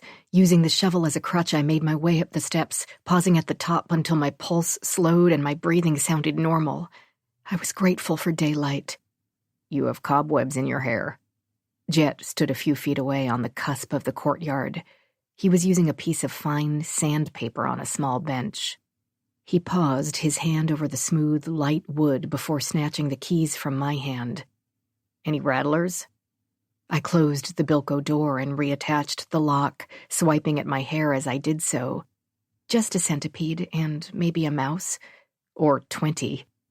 Jet nodded. Probably a few dead ones, too. He took a few more swipes at the bench before sitting back on his heels and studying his work. You'll need power. I called the electric company to have it reconnected. Will take a day or two. You can stay there anyway. Part of the agreement with Eve? Mrs. Foster was very specific. I wiped my hands on my jeans. She's dead, no longer the boss. The words sounded hollow, even to me. Wasn't she still pulling strings from the great wherever? At the very least, she had arranged for his pay. That would be strings enough. While Jet put his tools back in the shed, I wandered back to the house. By now, it was after noon, and the sun beat down relentlessly from overhead. The mountains in the distance glowed pink and red, grand, barren landscapes that might as well have been Mars, so different from the lush greens and blues of Vermont. I climbed the stoop to the kitchen and swung open the door. I turned the faucet. After a number of sputters and spurts, brown, rusty-looking water squirted into the basin. I let it run, hoping the color would clear. Meanwhile, conned by the relatively benign look of the refrigerator, I pulled open the door and quickly closed it. I'd eat only canned food before getting that piece of filth workable. It had to go. The water was still brownish. What the hell was I going to do with this place? Questionable water, no furniture, and little money to buy any, and a strange man on the property. I wanted to get Jet kicked out, but not before I learned what I could about this place. For starters, why had Eve even owned it? And why had she left it to me? An hour later, I looked around for Jet. He wasn't in the woodshop or the terrace. The door to the smaller building was ajar, and the whir of machinery could be heard in the still air. Jet? I was about to poke my head into Jet's house when the door slammed shut. I pounded on the door. Hey, I need the keys to the house. No answer. I pounded harder, competing with the noise in the house. Jet! The noise stopped, and the door slammed open. What? My keys, please? Jet stared at me, eyes narrowed to slits. He was wearing a t-shirt soaked with sweat. I smelled cigarette smoke and wood dust and musky male body odor. I held out my hand. The keys, all of them. Where are you going? Out? Does it matter? You may not think locking the place is important, but it is to me. He disappeared inside and returned with one key. He plopped it in my hand. Before he could leave again, I said, You must have more than one key. Nope, just that one. The basement key? No. What do you mean, no? Mrs. Foster wanted me to have sole access to the basement. Mrs. Foster is dead. The words came out more loudly than I intended, and I saw a flash of amusement across Jet's face. Mrs. Foster's wishes don't matter anymore. To the contrary. He wiped his forehead with the back of his hand before reaching for the hem of his t-shirt. He pulled it up and over his head. I tried not to glance at his broad, well-muscled chest. He caught me looking anyway. Mrs. Foster's wishes mean everything. You and I both know that. Or you wouldn't be here. True. Whatever. You're leaving the house, huh? His eyes scanned the horizon before he tossed me the basement key. Night is absolute here. If I were you, I'd get back before dark. And watch out for the coyotes. They're attracted to Oliver's chickens. They can be ornery. Mountain lions, too. He said everything with that same condescending, amused tone, and it was pissing me off. I turned to leave. One more thing. Eve wanted me to give you this. He handed me a small business-size envelope. In my car, I contemplated the paper in my hand, torn whether to open it or throw it away. I opened it. Some information, however twisted, was better than none. Inside was a slip of white paper with a single line, typed in bold, all caps, in her favorite Garamond font. "Don't sleep with the help, Constance." My eyes squeezed shut. Fuck you, Aunt Eve. Fuck you. I crumpled the paper and threw it on the floor. Lisa called while I was on my way into Nyla. "I wish you were here. Are you okay?" she asked. Her voice sounded so forlorn that I could only say, "I'm great." "Did you see the house yet?" "I did," I swallowed. "It's nice." "Really?" A half octave higher and worth the lie. "Oh, thank goodness. I was so worried." "No need to worry about me." A few beats passed. "It's lonely here. Too much house for one person." "You'll be fine." I passed the 2 houses at the base of Mad Dog Road. A chicken ran out in front of me and I swerved to miss it. "Just stay out of the basement." Lisa's laugh was tinged with nerves. "Connie?" "Yes?" "Do you hate Aunt Eve?" It seemed an odd question. "Yes," I said, thinking of the slip of paper, of her cold and nasty will. But that should be no surprise. "No, I guess not." She paused, and I heard Vivaldi in the background, Eve's favorite. I pictured Lisa sitting in the enclosed porch that overlooked Lake Champlain, sipping French Burgundy and eating quiche and fresh fruit while she watched the sailboats. No, I corrected myself. Lisa didn't drink. Make that Evian or some other bottled water, chilled to just the right temperature, maybe a twist of lemon or a slice of fresh cucumber. Always Eve's pet, well-fed and pampered. Do you think she somehow meant well with all of this? I mean, do you think she somehow knew that this was what each of us needed? Lisa asked. Did I think Lisa needed $30 million and a large estate, and I needed a shack of a house in bumfuck New Mexico? Sometimes Lisa's naivete bordered on cruelty. I followed the highs and lows of Vivaldi's 4 Seasons before answering. No, I said truthfully, knowing this would hurt my sister. I think she meant to mind-fuck us one last time. Chapter 12. Eve Foster, Nyla, New Mexico, 1997.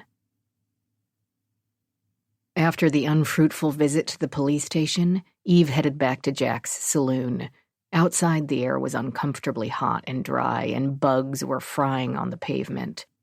She needed a cool room and a spot to think. She took a seat at the end of the bar and waited, while Jack steadfastly ignored her. The place was empty. Eve tapped long nails against the bar's blemished wood. "Hey, what do you want?" His voice was gruff. He wore a tight gray shirt that hugged sculpted biceps. The biceps flexed as he wiped the glass beer mug in his hand. "A glass of French Burgundy to start."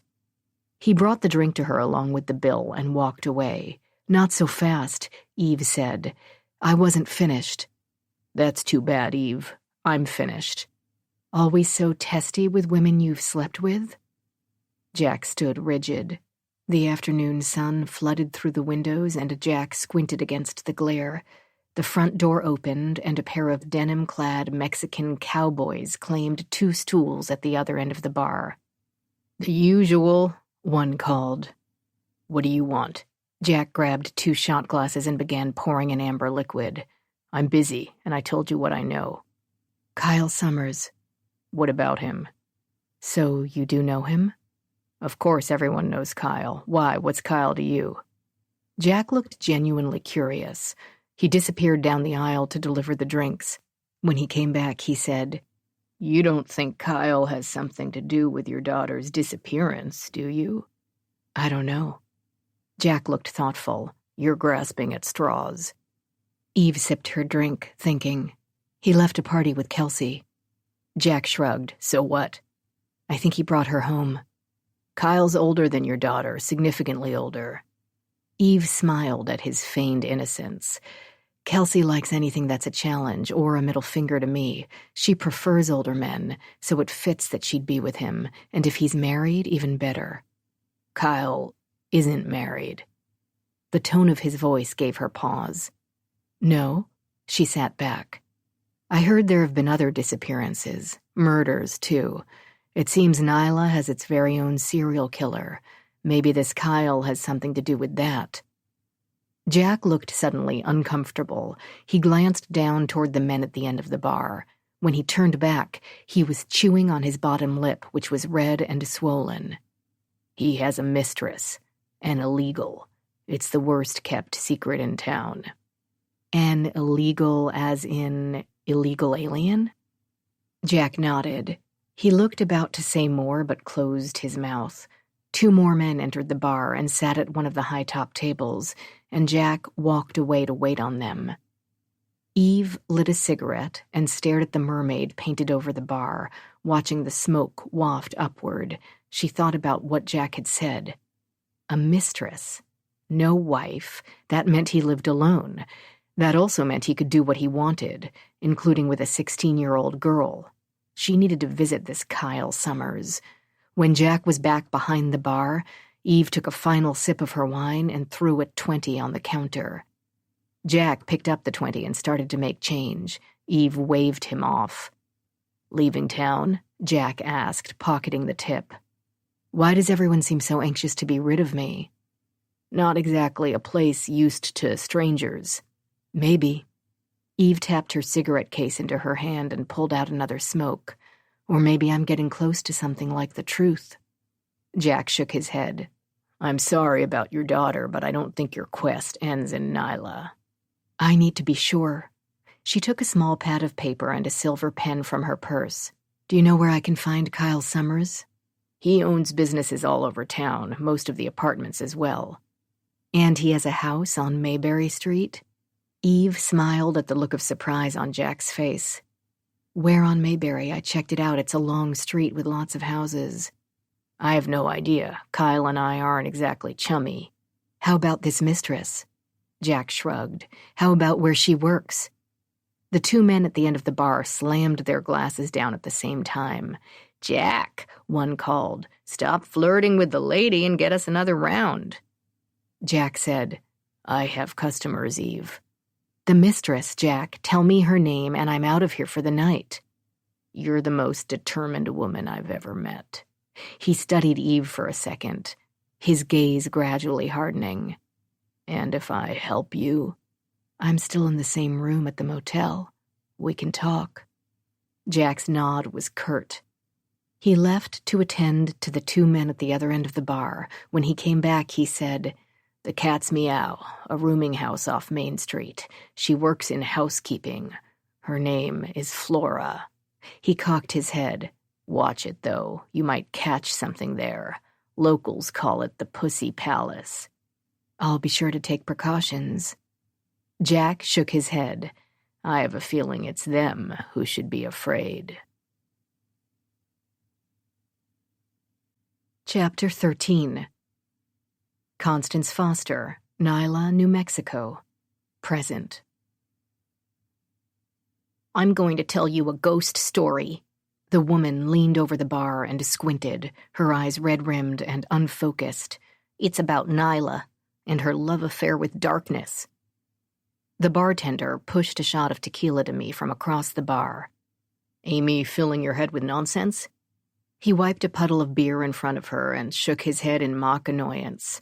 She'll have you up all night with her horror stories. He made a loco motion with his hand. I put a 10 on the counter. She's fine. Amy stuck her tongue out at the bartender. Finally, someone who'll listen. The bartender sighed and retreated to the other side of the counter. The room was wood-lined and stuffy, the only art to speak of a painting of a mermaid painted in primary colors over the bar. Van Halen blared from hidden speakers.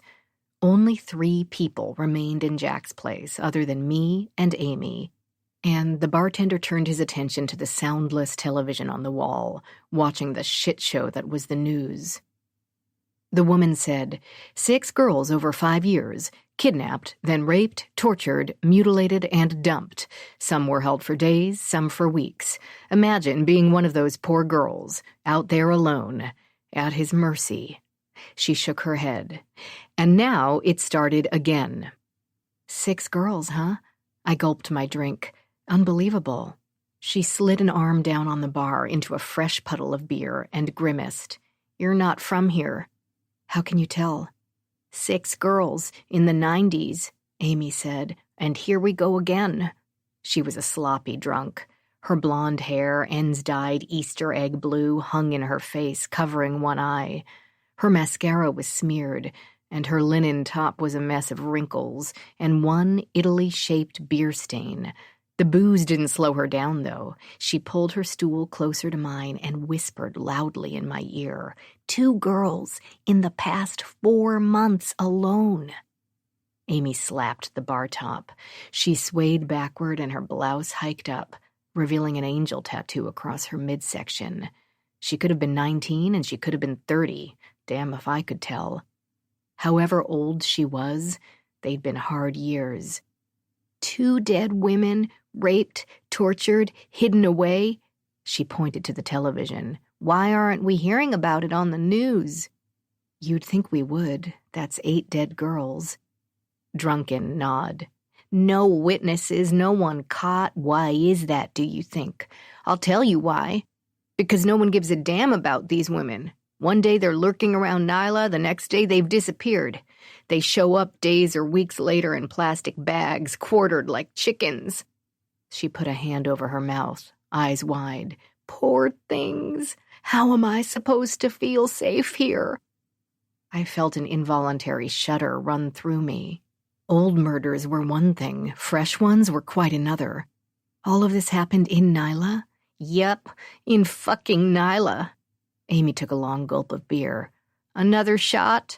She glanced around and in a conspiratorial tone said, and the police aren't doing shit.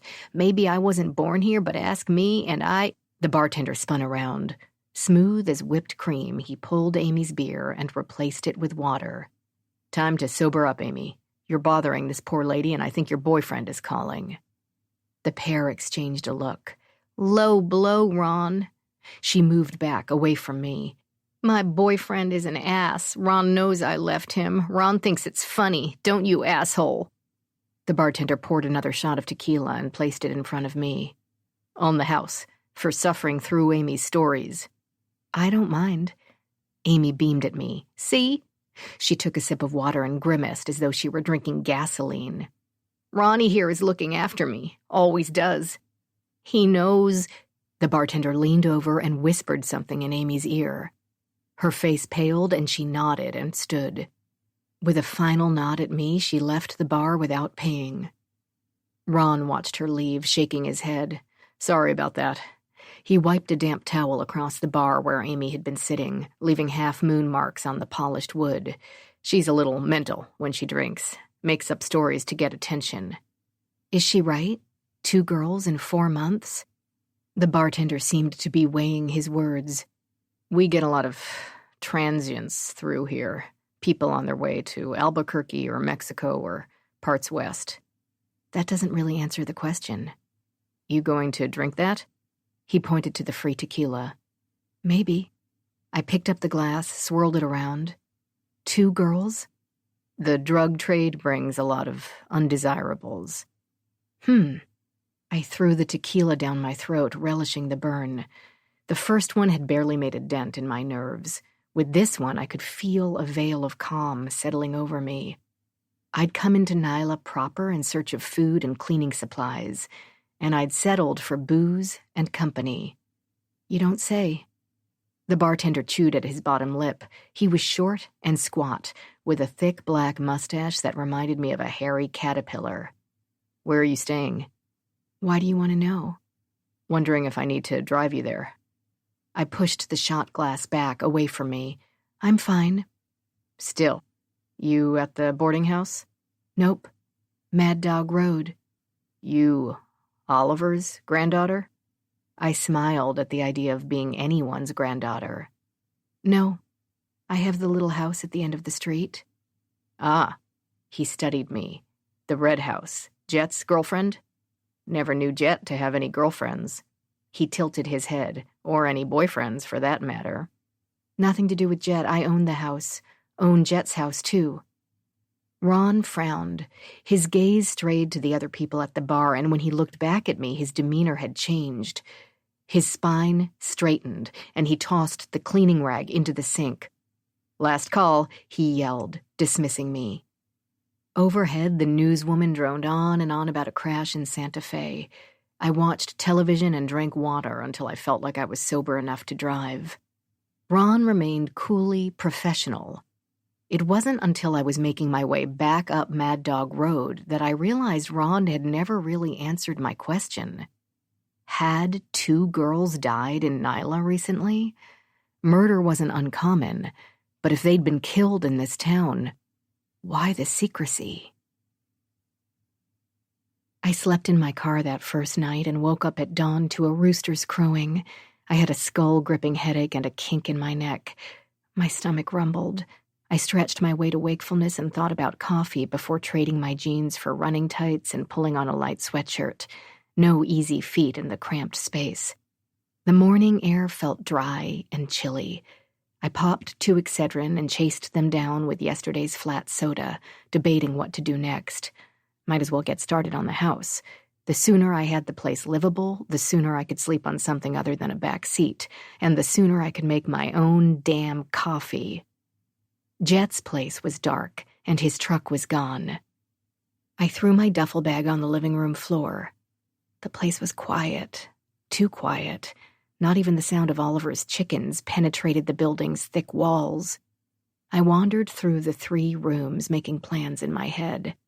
A fresh coat of paint, some secondhand furniture, maybe new appliances, a new color on the exterior.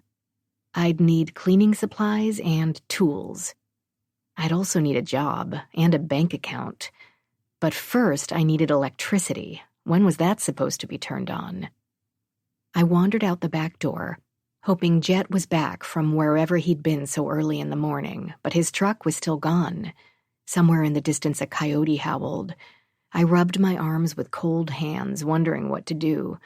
Nothing would be open this early. Maybe Jet had cleaning supplies in his shop. I could start there. The shed that housed his workshop was closed up tight, but unlocked. I pulled open the door and cringed when it creaked. The interior was dark. I squinted, looking for a light switch. Something brushed my face, and I jumped before realizing it was a string. I pulled it, and voila! Light. The inside of the shop was immaculately clean. Woodworking tools, a simple wooden workbench, a half-formed chair sitting upside down on a wooden platform on the far end. I spotted a cabinet near the chair and made my way across the concrete floor. The doors were fastened with a padlock. I felt along the top of the metal structure, hoping for a key. Nothing but dust bunnies. No other cabinets or cubbies graced the small space. Disappointed, I turned around and bumped into the chair. It started to fall off its platform, but I was able to catch it before it hit the ground.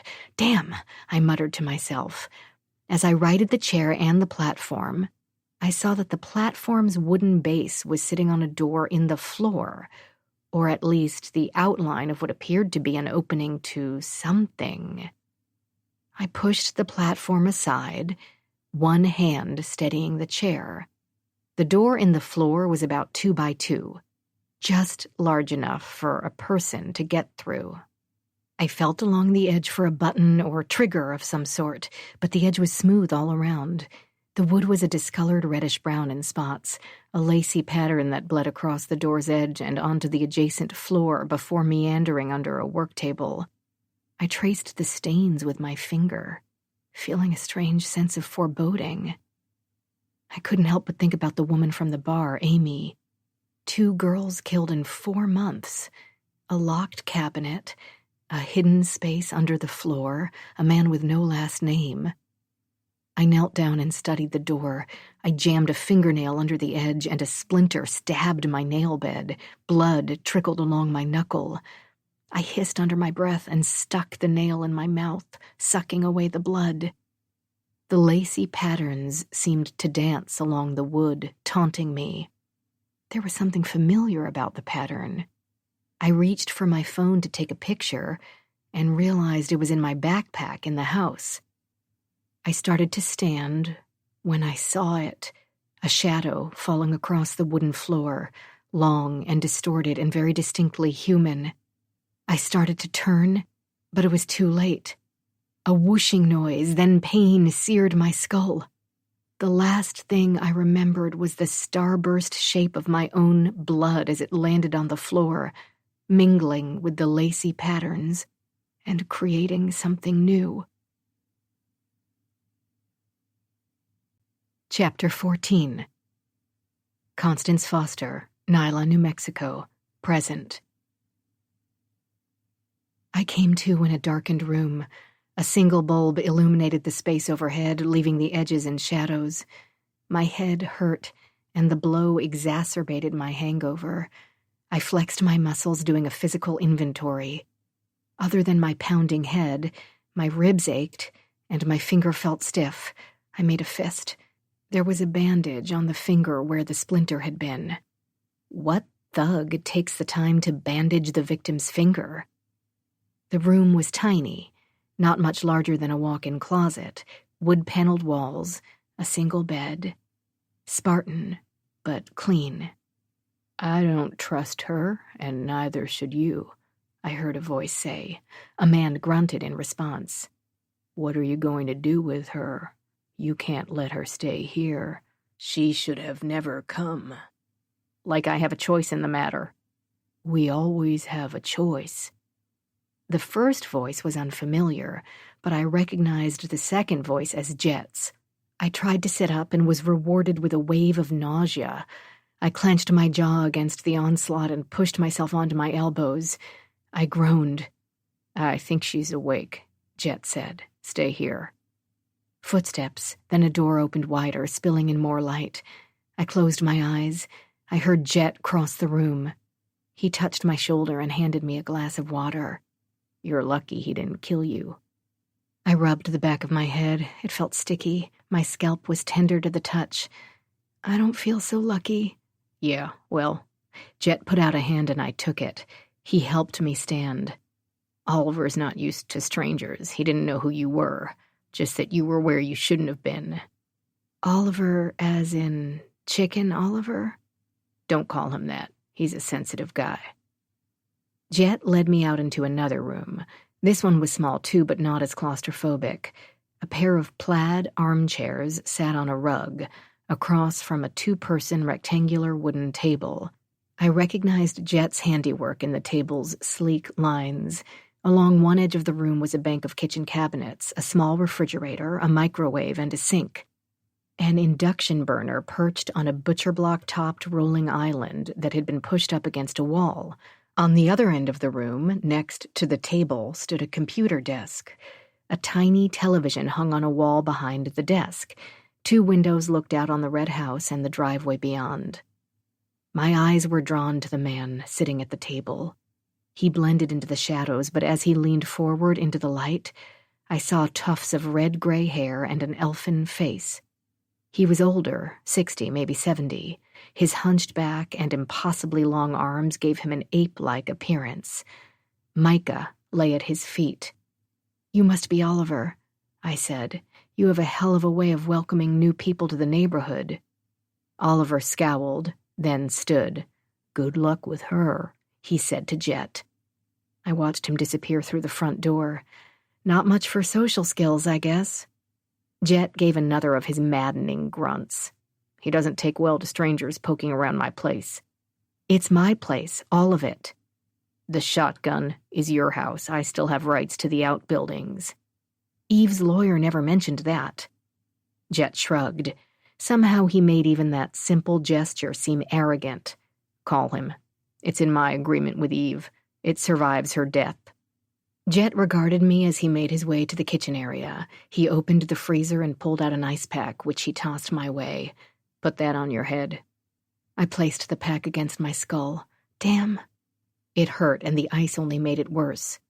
What were you doing in the shed anyway? Oliver said you were nosing around on the floor. I was looking for cleaning supplies. On the floor? He stared at me, his expression unreadable. Jet had the kind of masculinity I normally loathed in men.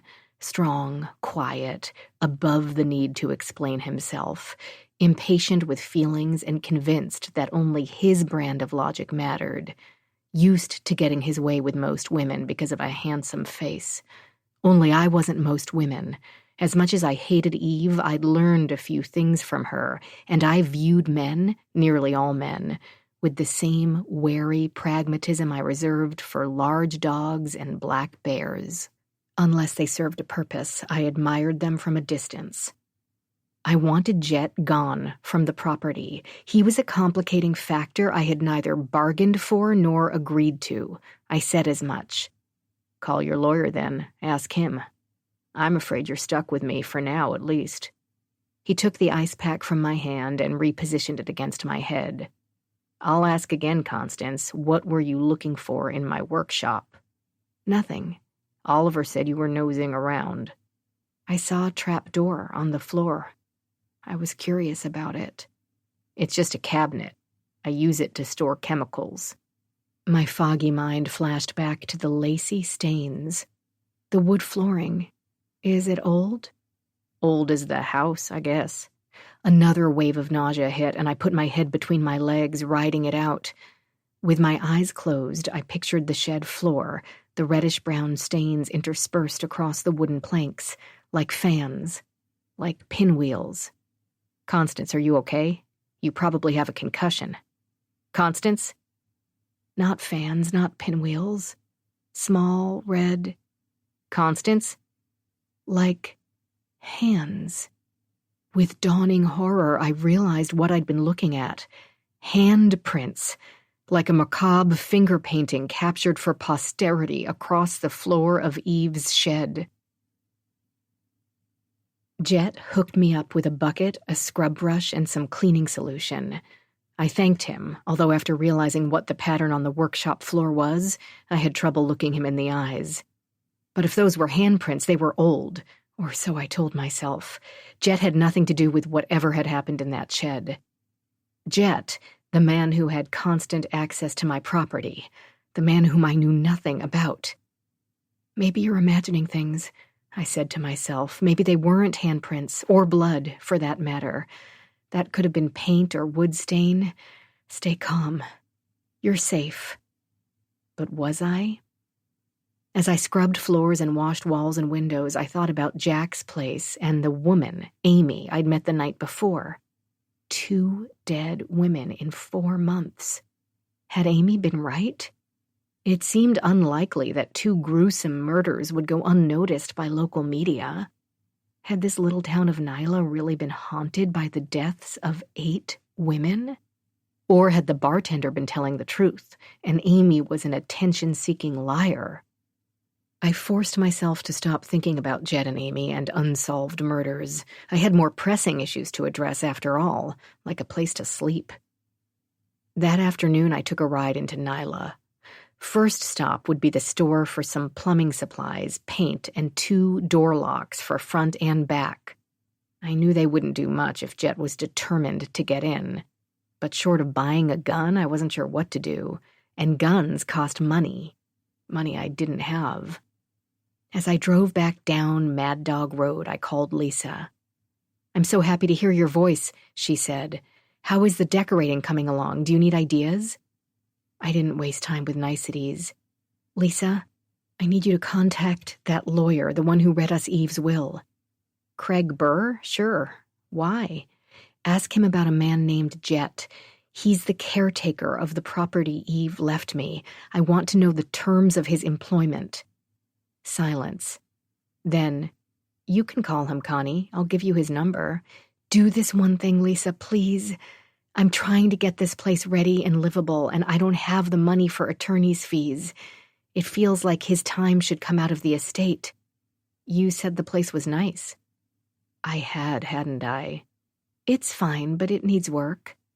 What if Craig thinks we're disobeying the terms of Aunt Eve's will? What if he asks me questions I can't answer? You'll figure it out. It really would be better if you called him. Something in me snapped.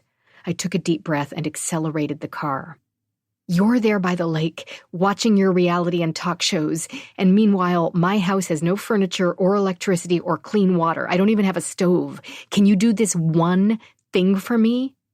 I regretted the words the second they escaped my mouth, but it was too late to retreat.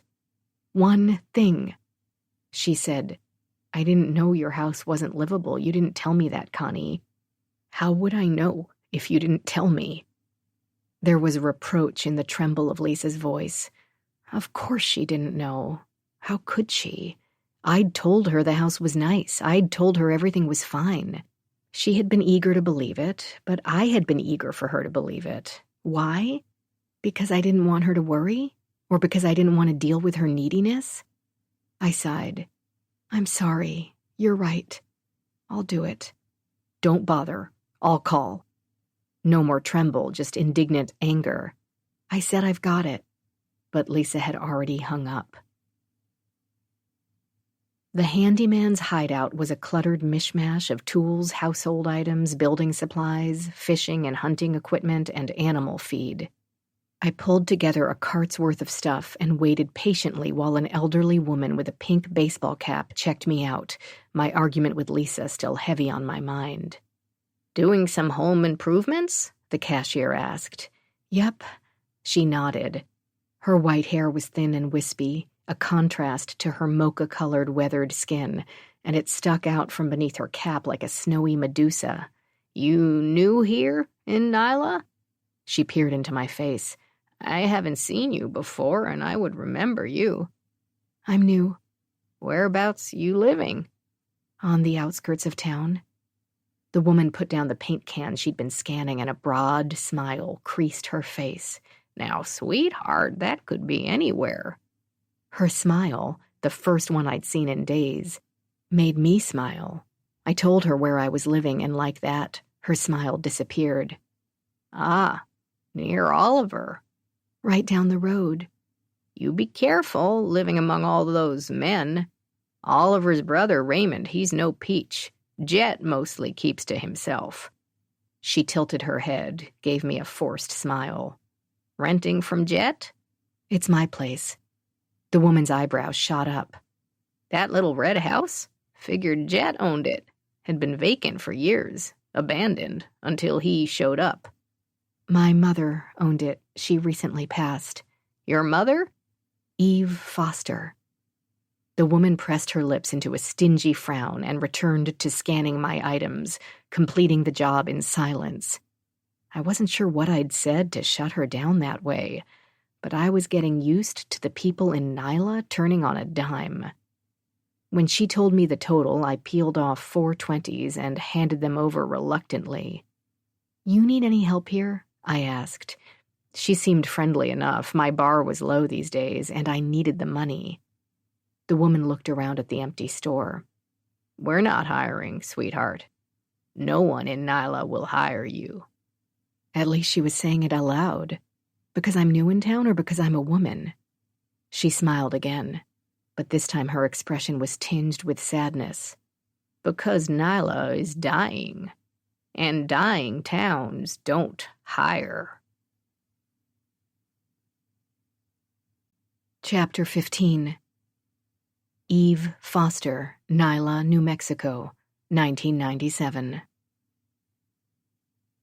The Cat's Meow was a dump of a building sandwiched between a discount liquor store and a taco shack. The front door welcomed visitors with a set of chipped and scarred front steps and a sign that read, No loitering, no dogs, no drunks. Eve used the hem of her blouse to turn the knob. A steep set of steps led to a dirty foyer painted institutional green. A small, battered desk sat in the corner, a phone tethered to the surface with a metal chain. Hallways led from either side of the foyer, each dank and dim. Under the overpowering scent of Lysol lingered the pungent smells of urine and vomit. There was a bell on the desk, and Eve hit it 3 times in quick succession. When no one arrived, she shouted, "Hello?" A few minutes later, a man emerged from the first door down the hall on the left. He was short and fit, with a collage of tattoos running down the length of both arms. The name tag on his pressed white shirt read Raoul. He eyed Eve up and down, his eyes full of questions. "You want a room?" he asked in a thickly accented voice. "I'm looking for someone." He held up a thick hand. "No way, lady. You have trouble with your viejo, that's not my problem." "This isn't about my husband. My husband is dead." He huffed out. "What then?" "I'm looking for Flora Fuentes." When his eyes morphed into distrustful slits, Eve added, "I found something I think belongs to her." "Flora is not here." "Maybe you can tell me where she lives?" Outside, a car horn blared.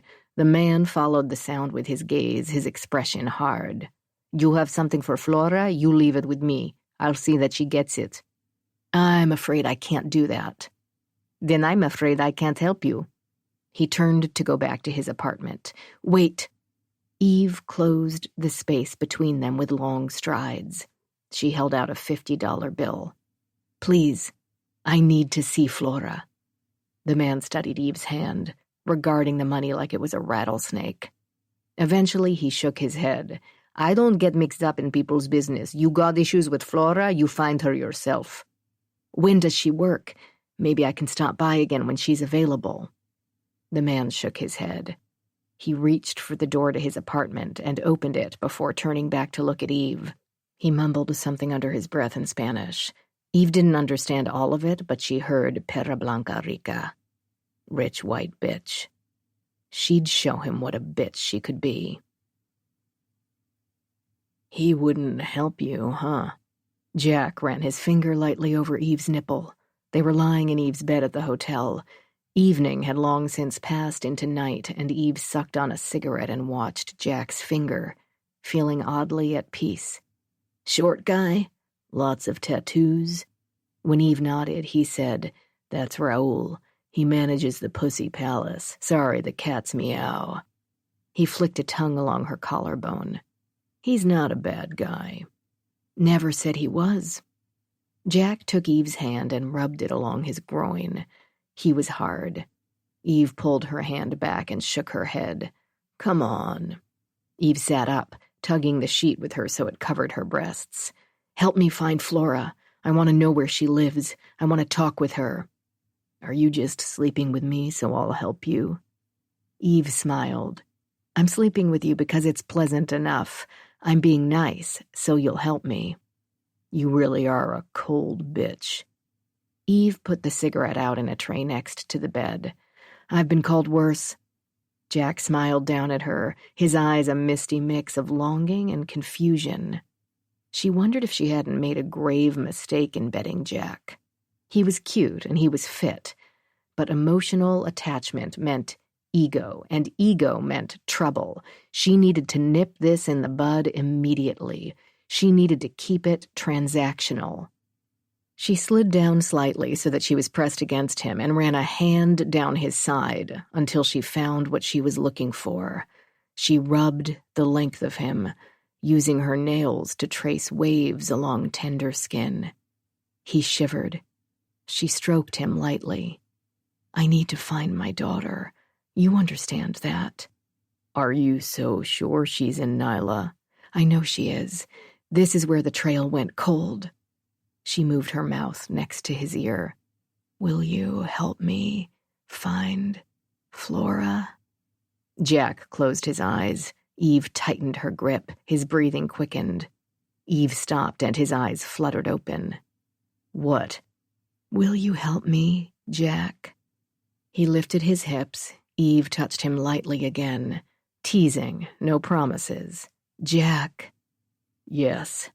He rolled over on top of her. Yes. Fine. Yes. When they were finished, Eve found her eyes closing.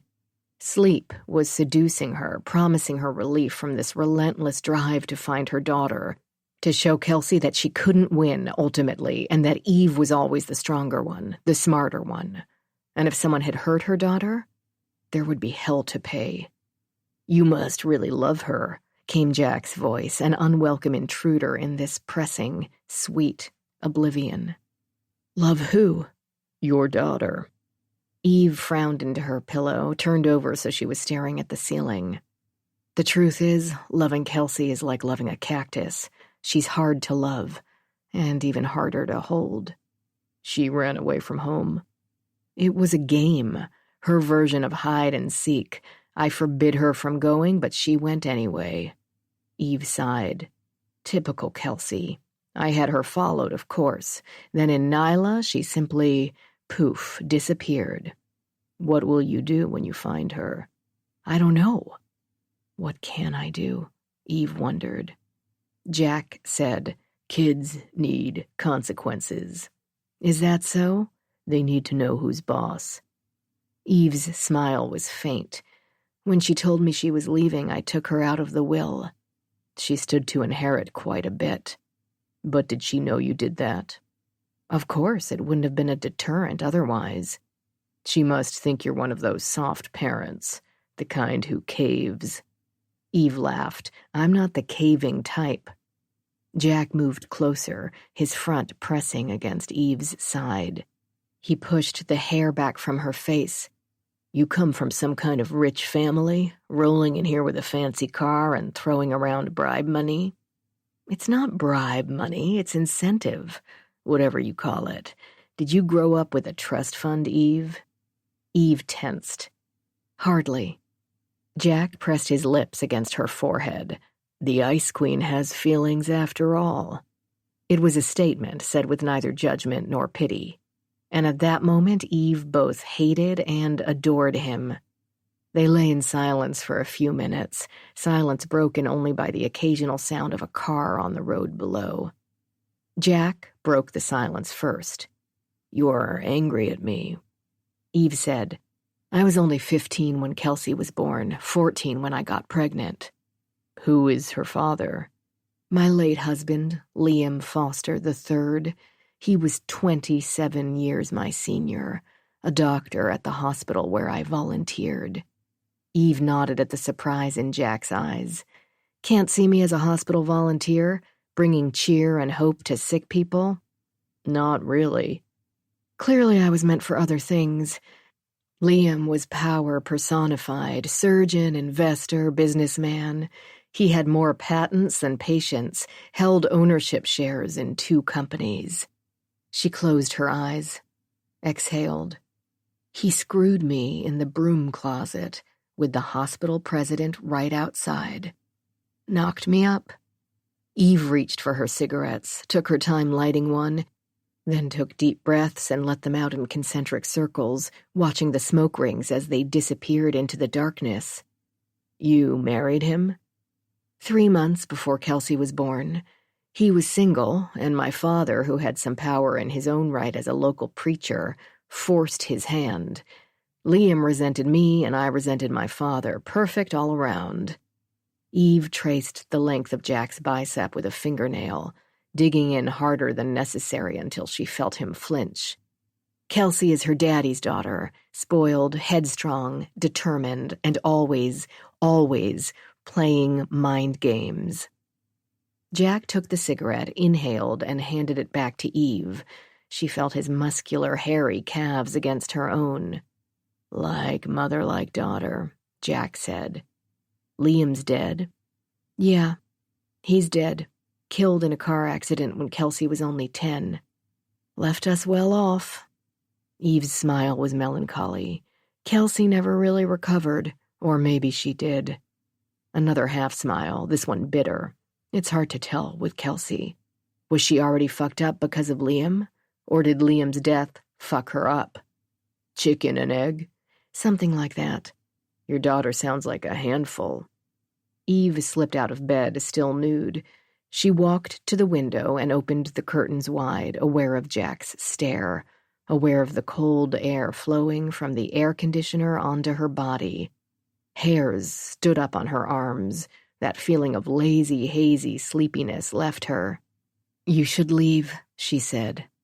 "I'd be happy to stay." Eve tossed him his pants. "Call me when you've arranged a meeting with Flora." "Eve, listen." But Eve was past listening. Her mind was on Liam and Kelsey, and all that had transpired in the years since her husband died. She'd become a recluse, a shadow of the woman she could have been. And her daughter? Well, the 6 years since had twisted Kelsey into a funhouse mirror version of a teenage girl, both smaller and larger than life. She waited while Jack dressed and showed him to the door, making no attempt at covering her naked body. "Lock the door behind me," Jack said. Eve nodded. He didn't know about the gun. "Good night." He kissed her before she could turn away. "I'll call you tomorrow." "Flora," she said. "Don't forget, Jack." "You are single-minded." He glanced at her body and swallowed. "Flora." With Jack gone, Eve returned to bed. Pleasuring herself, she closed her eyes and thought about Liam. What it felt like to fuck him. What it felt like to watch him sleep. What it felt like to wish someone dead so badly that you cried for joy when the wish finally came true. Chapter 16. Constance Foster, Nyla, New Mexico, present. The woman at the store had been right. No one would hire me. I visited 6 establishments, including, reluctantly, the boarding house off Main Street, with no luck. I had a finite amount of cash, the house needed repairs, and I had no job prospects. Eve's final hand had been well played. If her goal had been to punish me, she'd succeeded. I was scrubbing the bathroom in the little house for the 3rd time, trying like mad to remove the rust stains from the sink, when my sister finally called back about Jet. I'd bought a sun shower off the sale rack at the hardware store and used that to wash my hair, but I had to do that in my bathing suit, and even then I felt Jet's cold stare on my naked back, imagined or not. I was desperate for a hot bath and some privacy. The tub sat in the bedroom, unconnected to plumbing. That was a future job. I could leave it in the bedroom. With the doors locked and the shades pulled, I would have some privacy, or maybe I'd expand the bathroom to enclose the tub. The electricity was turned on, hallelujah, and I'd also bought a compact refrigerator from Habitat for Humanity, so I had food. Or at least something to eat, if you considered yogurt, carrots, and beef jerky food. When I heard Lisa's voice, I was feeling melancholy, as though every baby step forward was met with a giant step back. "Warning," Lisa said without preamble. "You're not going to like what I have to say." I stood, pulled off my rubber gloves, and went outside to my car where reception was better, and I was assured no listening ears. "Nothing can surprise me," I said once I was settled in the Acura. "Go." "You can't get rid of Jet." So Jet had been telling the truth. Because he comes with the property, locked in for 3 years after you take possession. Why? Why did Aunt Eve do anything? Because she could, because she was cruel, because deep down she hated us. Who knew? Is there anything else about him you can tell me? Full name is Bernard Jetson Montgomery, originally from Texas. Lived in New York City, Asheville, North Carolina, and L.A. Earns $5,000 a month as caretaker of the property on Mad Dog Road, plus a free place to live. I whistled. $5,000 a month? For what? Craig, the lawyer, wouldn't say, just called him the caretaker. I slammed my head backward against the seat. The bastard received as much in a month as Eve had given me for a year. And for what? It wasn't like he actually took care of the house. It was a mess. I said as much. Lisa hesitated. Craig said Jet's not allowed to help with the main house. It's all on you. Seriously? Her lack of response was all the response I needed. I can't fire him? No, not for 3 years. What's so magic about 3 years? Again, Lisa didn't answer. She didn't need to. She didn't know either. Any background info on him? College, jobs, police record? No. Any history on the house? Why Eve owned it, for example? I'm sorry, Connie. Nothing. I sighed. Thanks for checking. Sure. Connie? Yes, Lisa? I'm sorry for flipping out on you. I'm just so lonely. It's so quiet here now. You have Cook and Dave. We both know I have no one. She sighed. Listen to me, always feeling sorry for myself. Will you be okay? No. Yes, of course. I could give up what Eve left to me. We could move in together somewhere. Start over without her money. My breath caught in my chest. I had a sudden vision of the two of us living on the coast of Maine, in a small cottage by the sea. Simplicity. Sure, we'd be poor, but so what? We'd be together and free from Eve. Really? I asked. Is that what you want? I want you to be safe. I closed my eyes against the disappointment. No, that wasn't what she wanted. And why should it be? She had everything a person needed, the comfort of money and more. From the driver's side of my car, I watched Jet leave his house and lock it behind him. I watched as he and Micah climbed behind the wheel of his truck, his focus on the little house.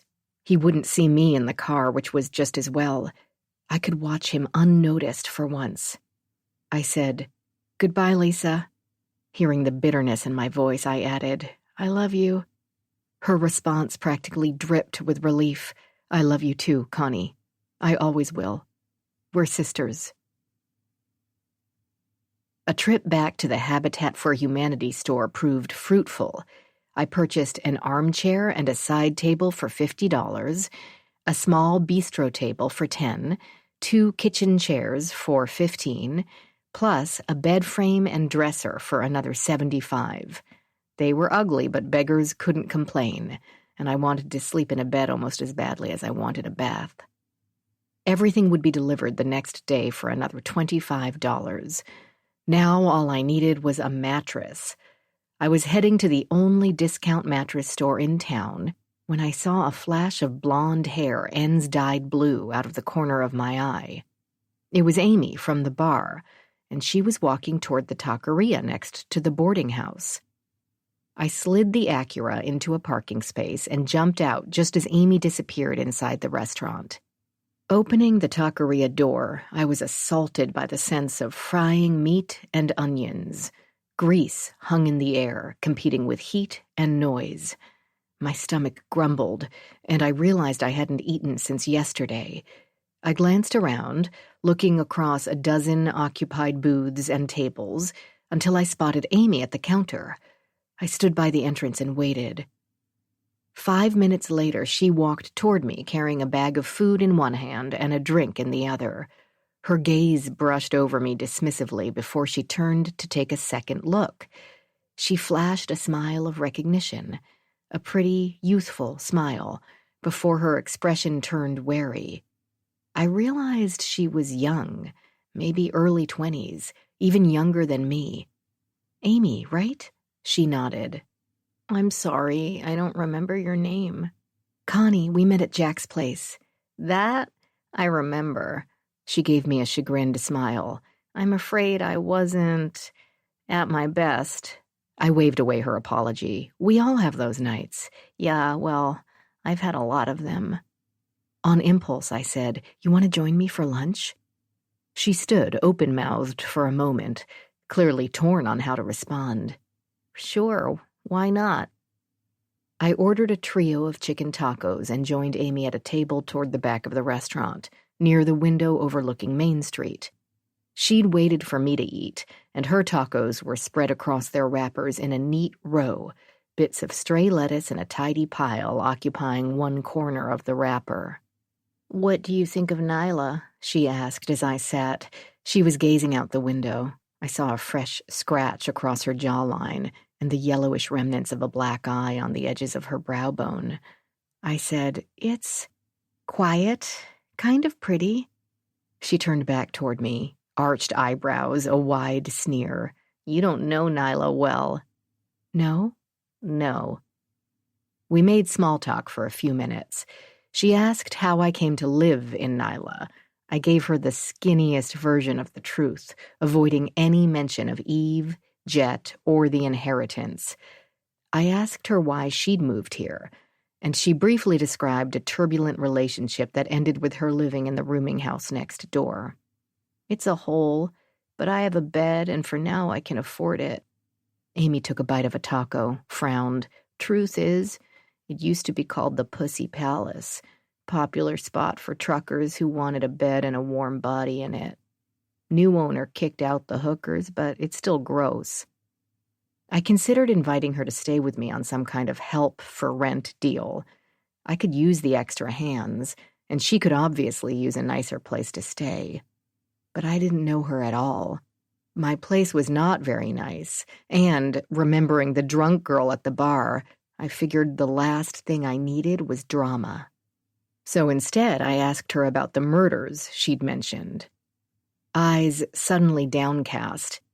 "Just drunk talk." I'd survived Eve's tests by learning to read people. She was lying, and she knew I could tell. She wiped her mouth with the corners of a paper napkin, keeping her gaze on her food. She cleared her throat, fidgeted in her seat. "Where'd the murders happen?" I asked. She shrugged. "Honestly, I may have heard some vague rumors, but that's it. When I get drunk, you know how it is. I tend to say things I regret later." I was pretty sure the only time she was truthful was with alcohol running through her veins. "You mentioned at the bar that this had happened years ago." "Did I?" She scrunched her face. "I don't remember mentioning old murders." I waited, and she said, "But yeah, I heard they happened. It was a long time ago, like the 90s. 6 girls? I asked, trying to nudge her memory. "So I heard. Runaways and druggies. You know, girls no one cared about. Throwaways." She glanced out the window, her expression troubled. "But the person who told me that was probably just trying to scare me." She started to fidget in her seat, glancing nervously toward the door.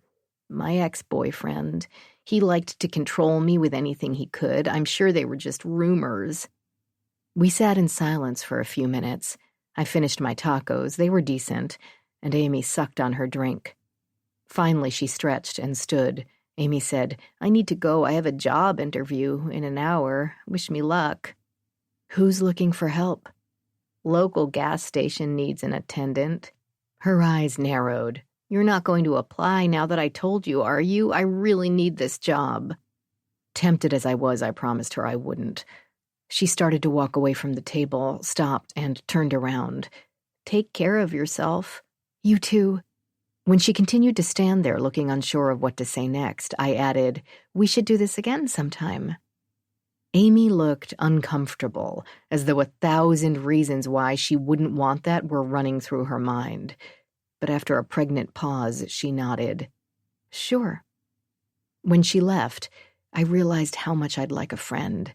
Bad, drunk, or not, Amy was someone I could maybe talk to. I was lonelier than I wanted to admit. Lonely and, for the first time in a long while, a little afraid. Something about Nyla, about this whole setup, spooked me. It may have been the town, which had a ghost town meets backwater shithole flavor to it, and it may have been the rumored murders or the locals' reactions to them. It may have just been Eve's ever-present shadow. She rarely did anything for the hell of it. Everything, from the food on our plates to the games she made me play, were orchestrated to prove a point. But what was the point of this? Why would she leave me an unfinished house in a small town in a state I'd never visited? As I watched Amy walk back to the boarding house, framed through the restaurant window, I thought about what she'd said. Throwaways. What a horrible term for real people with real feelings and real problems. I rested my head on the table. I wanted a drink. I wanted the sweet sting of alcohol to wash away Nyla. To wash away Eve. Chapter 17. Constance Foster, Nyla, New Mexico, present. I couldn't get Amy off my mind. If drunk Amy had been telling the truth, and there had been 2 women murdered in Nyla in the past 4 months, then someone in or near town was likely to blame. I sat in my driveway and stared at the house I'd inherited. I saw the peeling paint along the roofline, the rusting roof, the small, dark windows. Why had Eve left it to me? Who lived here before she bought it? Why had it been deserted? And why the hell had Eve hired a caretaker, told him to do nothing, and let the house sit here, fallow and deteriorating further, only to bequeath it to me? What was here, in this house in Nyla, that made it the final destination in Eve's latest game? It was nearing dusk, and the coyotes were howling in the distance. The hairs on my arms stood up, a shiver ran through me. I couldn't take my eyes off the house, though. The place still seemed deserted, even with the small touches I'd made today, shiny glass on the windows, a fresh coat of paint on the door, even a planter on the porch. Deserted and somehow malignant.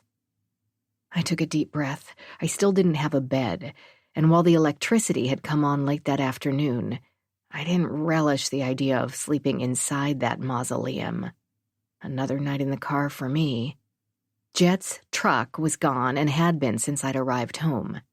If he stayed out, perhaps it was another chance for me to learn something about my new neighbor. I'd wait until dark, reducing the chance, I hoped, that Oliver would use me for target practice again. Nightfall in the desert is breathtaking. The stars, the stillness, the absolute abyss-like blackness in every direction. The short walk between the house and Jet's shack had my adrenaline racing. The coyote pack was still howling, their haunting sounds too close for my liking. Something slithered into the brush beyond the workshop. Startled, I realized my own breathing was coming in odd, ragged gasps. This place felt foreign to me, with its endless views and imposing mountains and dry air and scrubby landscape. I missed the gentle mountains and valleys of Vermont, the safety of a landscape with firm boundaries. Boundaries. The curse of living with Eve was that I longed for structure and boundaries, but resented them at the same time. Rules felt confining. Openness felt overwhelming. Eve had dedicated her life, it seemed, to making me feel unsettled. She'd succeeded. Even here, now, when I should be relieved to have her gone and have a place of my own. I felt like unfinished business was waiting around the corner, waiting to get me. The coyotes howled and yipped from what sounded like Oliver's yard. They were after the chickens. I turned the knob to Jet's front door, hoping it would be that easy, wanting, needing to get away from the coyotes' constant wailing. The door was locked. I knocked, listening for Micah.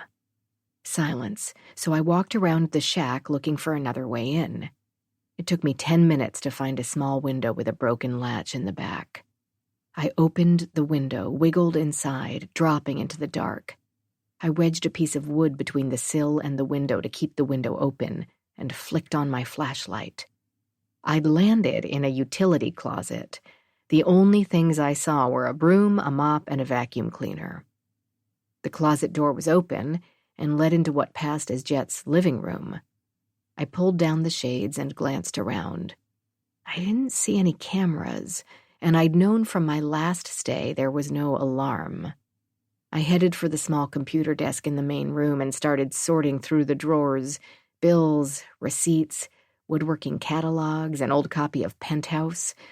Nothing that could be considered personal, and certainly nothing from Eve. I moved on to the kitchen. The galley area told the story of a long-time bachelor with decent cooking skills. A few cast-iron pots and pans, a freezer full of meat, vegetables in the refrigerator, and a pantry well-stocked with spices. The bottom drawer of the small cabinet unit contained a first aid kit, a hunting knife, and flares. I was careful to put everything back as I'd found it. The rest of the main room was clear of clutter. I opened the bedroom door, ignoring the thump of my heart against my ribcage. Jet was gone for the night. If I did this right, he would have no idea I'd been here. I'd have to hurry, though, in case he returned. My gaze swept the interior of the space. Jet was a neat man. The bedroom was clean, if austere. The small bed was made, covered with a navy blue wool blanket and 2 pillows. Beside it sat a beautifully made bedside table, clear of belongings except for a lamp. A quick check of the single drawer revealed 3 pens, a blank notebook, a few porn magazines, nothing too kinky, a box of condoms, and a tube of lube. His only dresser contained neatly folded clothes and nothing else. The condoms said he was sexually active, or wanted to be. The clothes in his dresser, all casual, all worn, said he wasn't a man of fussy tastes. Discouraged, I opened the door to the small bathroom. Single shower stall, toilet, sink. The medicine cabinet over the sink was nearly empty except for 3 razors, a bottle of ibuprofen, some antiseptic, and a box of Band-Aids. Frustrated, I went back into the main living room. I rechecked the computer desk and found nothing else in the drawers. Thinking of the ways I'd hidden things from Eve, I searched on top of the refrigerator under the chair cushions. My hand was sweeping the underside of the computer desk when my fingers grazed something hard. I squatted down and shined my flashlight beam on the spot. A tiny box had been glued to the underside of the wood. Gently, carefully, I pulled it out. Inside were 2 silver keys and a small black key. I stared at them for a long moment, thinking of the shed. I had a hunch as to what they likely opened. Corralling my nerve, I put the house back in order and climbed back outside through the broken window. Many things happen under the cover of darkness, terrible things, things that test the fortitude and will of the human spirit and make me certain that it's the capacity for sheer cruelty that separates us from the other beasts of the world. I've witnessed such things during Eve's survival tests, and it's often the most vulnerable among us who suffer. I'd like to portray myself as some kind of hero, a vigilante whose courage saved lives and souls during the dead of night. That would be a lie. The truth is, I crept along the edges of humanity, closing my eyes to the pain whenever I witnessed it. It was the only way to stay sane. I tried not to add to the suffering. That was the best I could do. Live and let live. Believe that things would someday be better. I had prayed for Eve's death. It was a silent prayer, one my subconscious suppressed. But looking back, it was my mantra, my meditation, my hope. Without Eve, I thought, and her need for absolute control, I could be normal. Normal. And yet here I was once again, slinking around the inside of Jet's workshop. Did I even know what normal was? Adopted, homeschooled by a series of stern tutors, made to live in solitude with Eve and Lisa and a handful of staff, and then thrown into the streets again and again by my mother. No, I was not normal. But maybe, just maybe, I could create a new normal for myself. I would start with the house on Mad Dog Road, make it my own. Once I knew I could be safe here, I'd try. I'd really try. This time the workshop was locked, but the black key took care of the thick padlock that fastened the 2 doors together. One of the other keys fit the metal cabinet toward the back of the building, as I thought it would. What was in there, I wondered, that he kept the keys hidden in a separate building, tucked out of sight? I started with the top cabinet. Stacks of files sat upon a few books and some expensive-looking carving tools. A quick review of the files revealed sales receipts, presumably for furniture sold, tax documents, order forms, and some expense reports. Nothing earth-shattering. Nothing that seemed to require carefully hiding the keys, other than perhaps from identity thieves. I tried the third key in the bottom cabinet. No good. The lock didn't budge. I looked around, curious as to what else it could open. I didn't see anything with an obvious lock. It was after 1 in the morning and I was getting tired. My mind wandered to the little box under the computer table. Had he done that here, too? Hidden another key in the shed? I felt around the inside of the cabinet. Nothing. I reopened the files, then the books. Bingo. No box. But one of the books had been carved out, and inside was another key. It opened the lower cabinet. I pulled open the doors expecting bodies or blood or confessions or something heinous. Instead, I found 2 boxes marked clear polish and a large metal lockbox. I opened the polish boxes. Inside sat a half-dozen knives and guns and a set of what looked like nunchucks, strange assets for a woodworker. The third key from the house fit the lockbox. I steadied my hand and opened it. Inside were 2 more guns and stacks of $100 bills. There had to be $100,000 in there, I whispered to Lisa from inside my car. I'd put everything back, including the keys from the house, and took pains to make sure all was as it had been. Still, I couldn't push away the feeling I'd missed something that would give me away. Even now my hands were quivering, my heart twisting in my chest. Maybe he's from a rich family. Lisa, think. If he were from a rich family, he'd have his money in a bank or tied up in the stock market, not locked in a shed. A mobster? That sounds more like it, a mobster or a criminal. Why else would he have all the cash? Lisa was quiet for a moment. There was a time difference between Arizona and Vermont, and it was crazy late in Vermont, well past Lisa's bedtime. I'd clearly awakened her. She sounded sedated and tired, but once I told her about the money and guns, she'd livened up. Finally, she said, "Aunt Eve." Eve? Yes, consider this, Connie. What if Eve paid him all that cash? What if that was just his salary for watching the property? We know what she was paying him. Besides, he had tax documents. He's clearly not living completely off the grid or under the table. Unless... I knew what my sister was thinking, and I finished the sentence for her.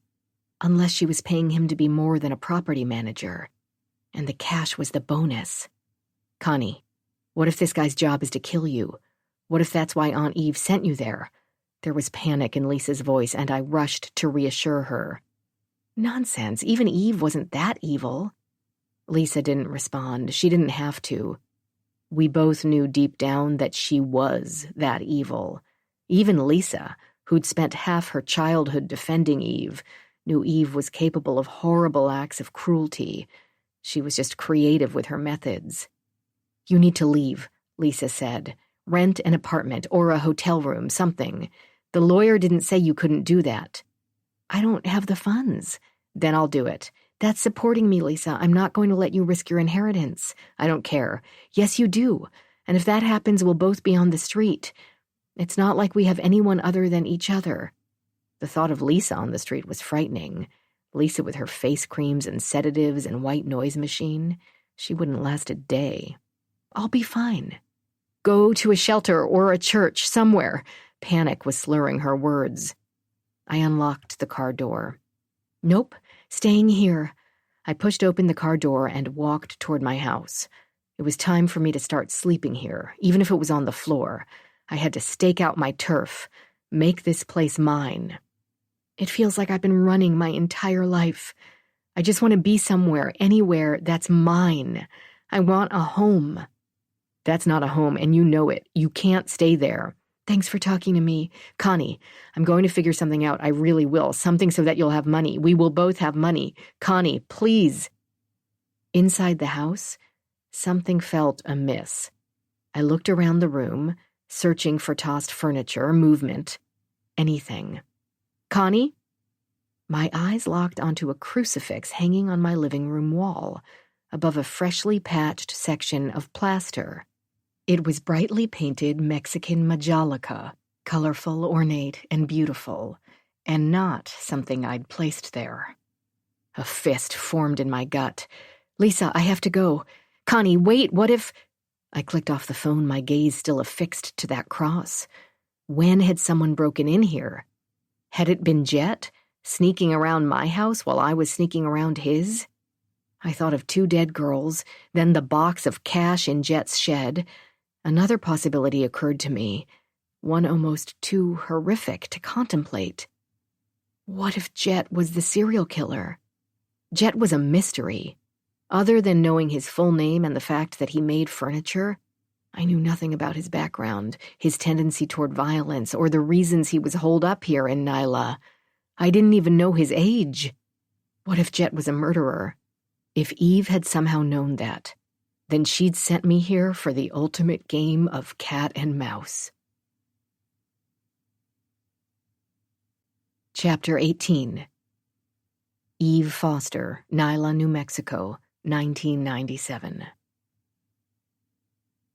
Jack used his connections to arrange for Flora to meet Eve at his bar at 7:15 the next evening, after Flora got off work. He'd given the pretense of a job prospect for Flora, who, he said, was always looking for extra cash. It was decided that Eve would wait outside until the other woman showed up so she wouldn't scare her. Eve sat impatiently in her car, watching the bar's comings and goings.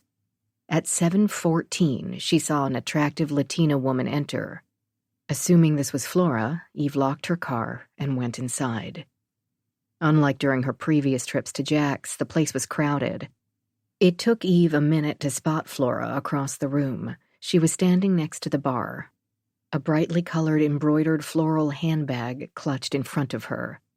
Eve studied the other woman, long, thick black hair, almond-shaped hazel eyes that shone with intelligence. Her nose was prominent and regal, her mouth full. She was on the tall side, with a full figure packed into tight jeans and an even tighter button-down blouse. Men stared at her. Eve did too, although for different reasons. This was Kyle's mistress? She was barely out of teenhood herself, maybe early 20s, if that. She seemed self-conscious, in fact, everything about her, from her timid glances around the bar to the fidgety way she waited for Jack to speak with her, suggested nervousness. Grudgingly, Eve admitted she was pretty. Beautiful, even. But so were many other women. What was the brother of a judge doing with her? Maybe she was a fantastic screw. Eve remained across the room, watching as Jack and Flora chatted, heads bent together over the bar. Flora was frowning, then glanced around, wariness turning to panic. She shook her head firmly side to side, eyes wide, and backed away from the bar. Jack reached out, grasping Flora's arm. She snatched it away and hurried toward the exit. Jack's eyes met Eve's from across the room. He nodded toward Flora, a warning look that Eve heeded. Eve took off, zigzagging through the bar behind Flora. Flora pushed through the exit. Eve followed.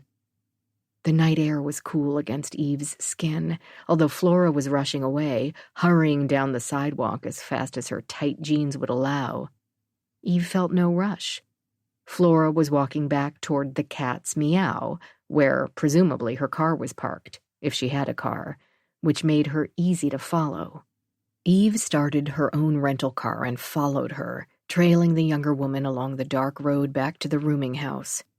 Twice, Flora turned back and glanced over her shoulder. Eve knew she could see her. She wanted Flora scared enough to talk. Once at the Cat's Meow, Flora dug into her purse and struggled to open a beat-up silver Datsun. Eve memorized the look of the vehicle, the license plate number. She watched as the other woman glanced back toward the car Eve was driving. Eve still made no attempt to hide her presence. She hovered a quarter football field behind Flora, lights on. When Flora had managed to turn the lock in her door, Eve pulled her car up next to her and rolled down her window. "Good evening, Flora," she said. Flora jumped. She turned, clutching her bag and the key. She tried to open her car door, but Eve had pulled close, so close that Flora couldn't open the door wide enough to slip inside the Datsun. "I just want a few minutes of your time," Eve said, keeping her voice low and calm. Flora shimmied around the side of the car, shaking her head the whole time. "It's not about you, Flora." Eve slipped out of her own car and closed the door. "I don't want anything from you." "Then what do you want?" Soft voice, milky smooth, accent thick but understandable. "Information." By now Flora was at the passenger side of the door, but Eve was quick, and she leaned against the vehicle, blocking Flora's entrance. A car drove by, and both women watched as the driver made his way down the road and turned at the corner. Heavy metal music blared from one of the rooms at the Cat's Meow. Somewhere in the distance, a truck horn blared. "Please, leave me alone. You give me 5 minutes, I walk out of your life." Flora threw her head back, her face twisted in aggravation. "Why do I not believe that?" Eve waited. Someone in the Cat's Meow shouted, and the music stopped playing. The sudden silence felt jarring. Eve pulled Kelsey's picture from her pocket and handed it to Flora. "Have you seen this girl?" Flora took the photo. The light along the street was dim, and she bent closer, studying it. "No, I have never seen her before." "You're sure?" Flora nodded. She handed the photo back to Eve. "I am sure." "That's my daughter. She's missing." "I do not understand what that has to do with me." "Kyle Summers." Recognition, a frisson of panic. Flora's full mouth set in a grim line. "You know him?" "No." "You're lying." Flora reached for the car door, but Eve slid over and blocked her way. "Why are you lying?" "I do not know him, okay? Please go, I told you what you wanted to know. I do not know that girl." Eve was taller than Flora by at least 2 inches, and she was wearing heels. She squatted slightly so she was at eye level with the other woman. When she spoke, her voice was a low growl. "I've come to understand that not only do you know Kyle Summers, but you're his girlfriend, and as his girlfriend, you know where he lives and what he does." Eve gave her a cold smile. "So, Flora, where does Kyle live?" Flora spat at Eve's face. A spray of spittle landed on her ear. "Ah," Eve thought, "there's the fire." She grabbed Flora's wrist. "Where does he live?" Eve hissed. "Is he keeping my daughter there? Tell me." "You're hurting me." "Tell me." Out of the corner of her eye, Eve saw a police cruiser coming down the road. She let go of Flora's wrist, annoyed at herself for losing her temper. The cruiser slowed next to the 2 women. Eve didn't recognize the cop sitting behind the wheel, but she calmly met his appraising gaze with one of her own. She felt Flora tense beside her. "Everything okay here?" He was looking at Eve, but he addressed Flora. Flora nodded. "Yes, sir." After a long moment, the cop drove off. Flora took advantage of the brake to open the passenger door. She slid over to the wheel and jammed her key in the ignition. Eve walked around the back of Flora's car, thinking. She knew she'd missed this opportunity, but she'd get another. She could follow Flora now, see where she went. But Flora would be expecting that. No matter. Eve would find out where Flora lived. She knew where she worked, so it was just a matter of biding her time. She'd do what she needed to do, pay whom she needed to pay. All that mattered was finding Kelsey, and Eve knew in her gut that Flora could lead her to Kyle Summers. Whether or not he had hurt her daughter, he had been the last one to see her. That meant something. Eve felt a wellspring of exhaustion, followed by a wave of rage. Why was everyone protecting Kyle Summers? Or were they? Maybe she was losing her mind. Nyla could do that to a person, it seemed. She forced her breathing to slow, her mind to focus. She had one goal. Calmly, Eve watched as Flora locked her car doors with shaking hands. Flora stared straight ahead, ignoring Eve, her beautiful face shadowed, unreadable. The night was still, and Eve stood by Flora's car, silent and unmoving. Finally, Flora drove off, her hands gripping the steering wheel.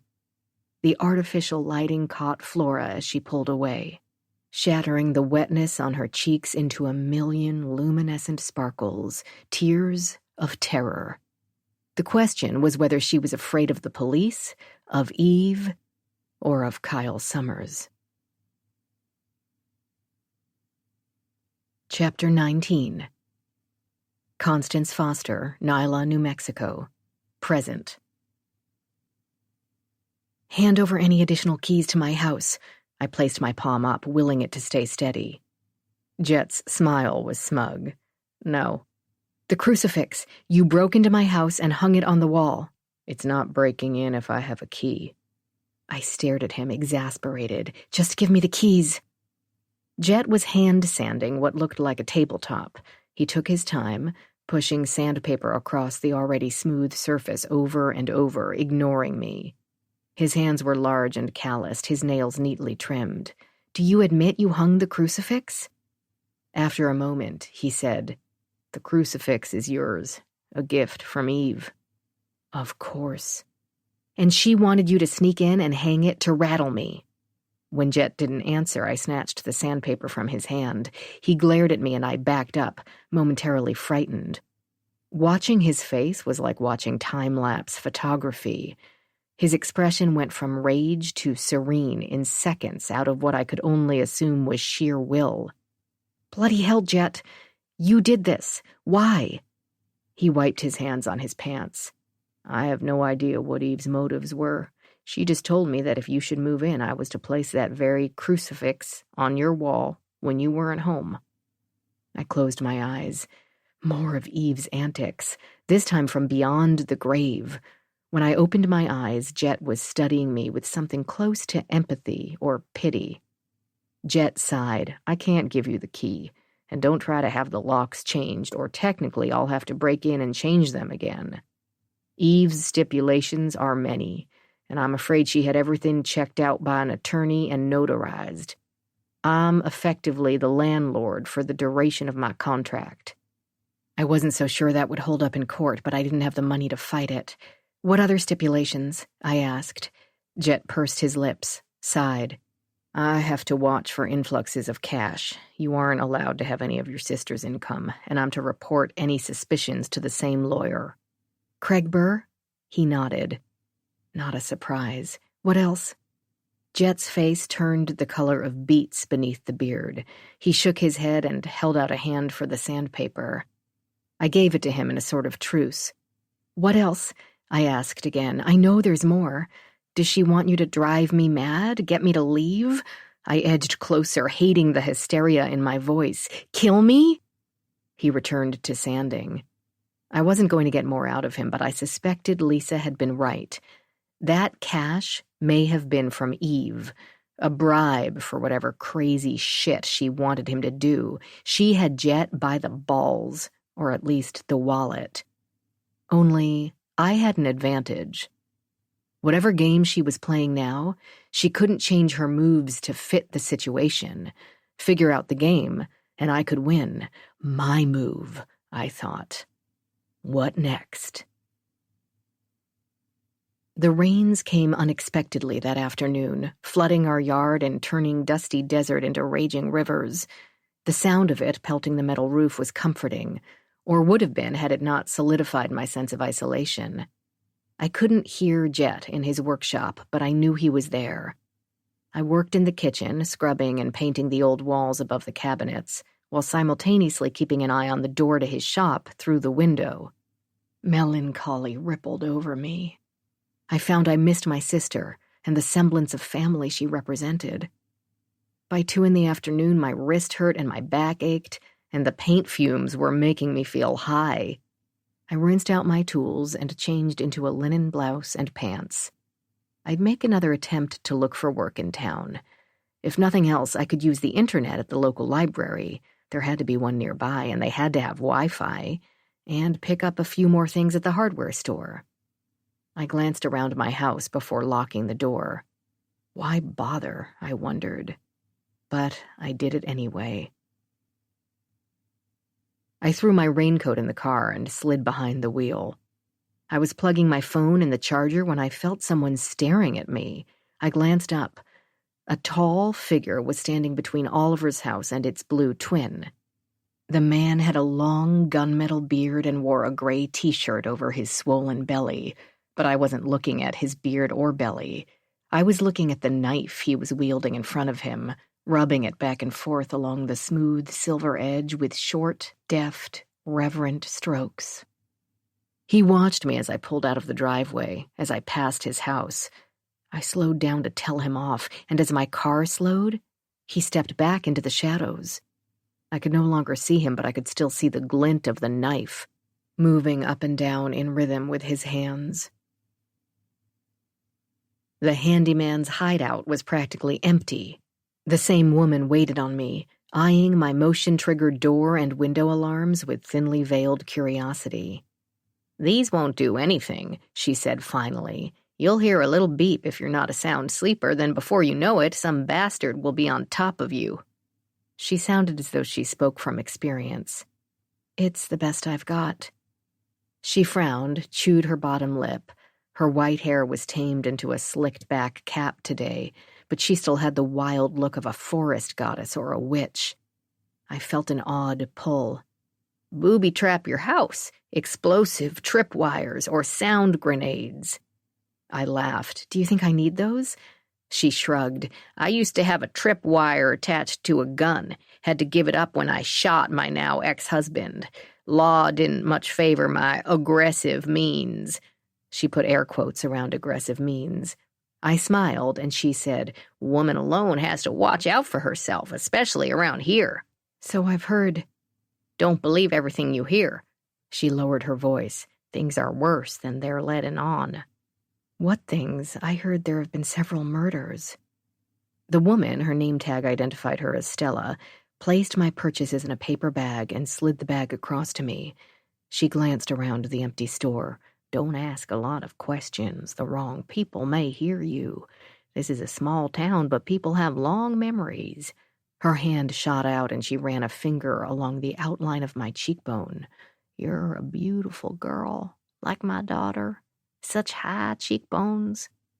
I stepped back, the feel of her finger like the burn of a cigarette, unexpected and unwelcome. I grabbed my bag and turned to go, too taken aback to speak. "I'm sorry," Stella said. "It's just, you still looking for a job?" I spun around, nodded. Her smile seemed apologetic. "Try Manuela's. It's a few miles down the road near the gas station. Food is surprisingly good for a diner. Tips won't be great, but I think you'll like Manuela." I nodded. "Thanks."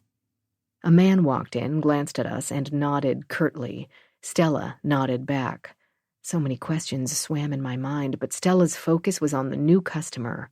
So I took my bag and left. On the way out, I heard someone yelling for me to wait. Stella ran outside and stuffed something in my hand. "You forgot your receipt." I hadn't. I'd seen her slip it into the bag, but I took the paper anyway.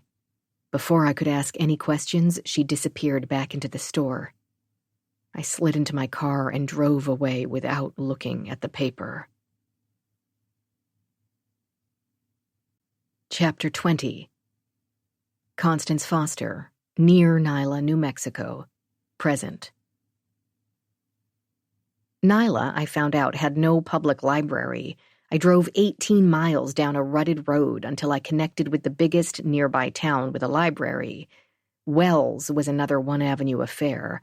More has-been than up-and-coming, but its library had exactly what I was looking for, a decently fast Wi-Fi connection, and microfiches of old newspapers. I found a pitted pine table, pulled out my laptop and notebook, and set to work. The crumpled paper Stella with no last name had handed me contained only a name, Josiah Smith.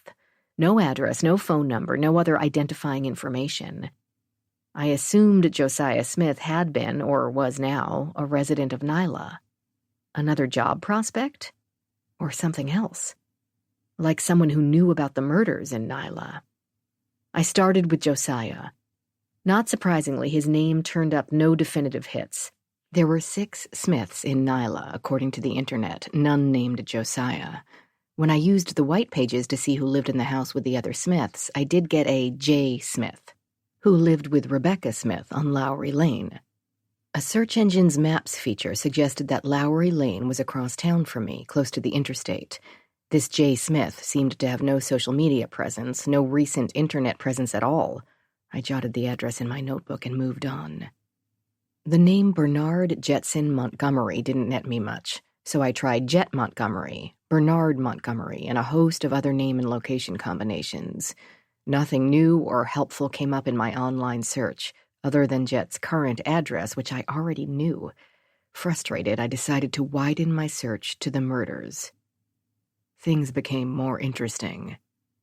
While the national online news hadn't covered the recent murders, I found multiple fleeting references to them in local online papers, and one longer article in a Taos-based site. Amy had been right. 2 girls, one named Heather Agnew, and the other as yet unidentified, had been found in or near Nyla.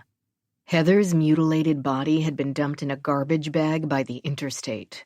No details on what constituted mutilated, but clearly there had been enough of her body left to confirm identification. The other body was that of a Latina woman in her late teens. She'd been found in a dumpster 2 months ago behind the hardware store, Handyman's hideout. Tortured. Raped. I wondered why Stella hadn't mentioned that.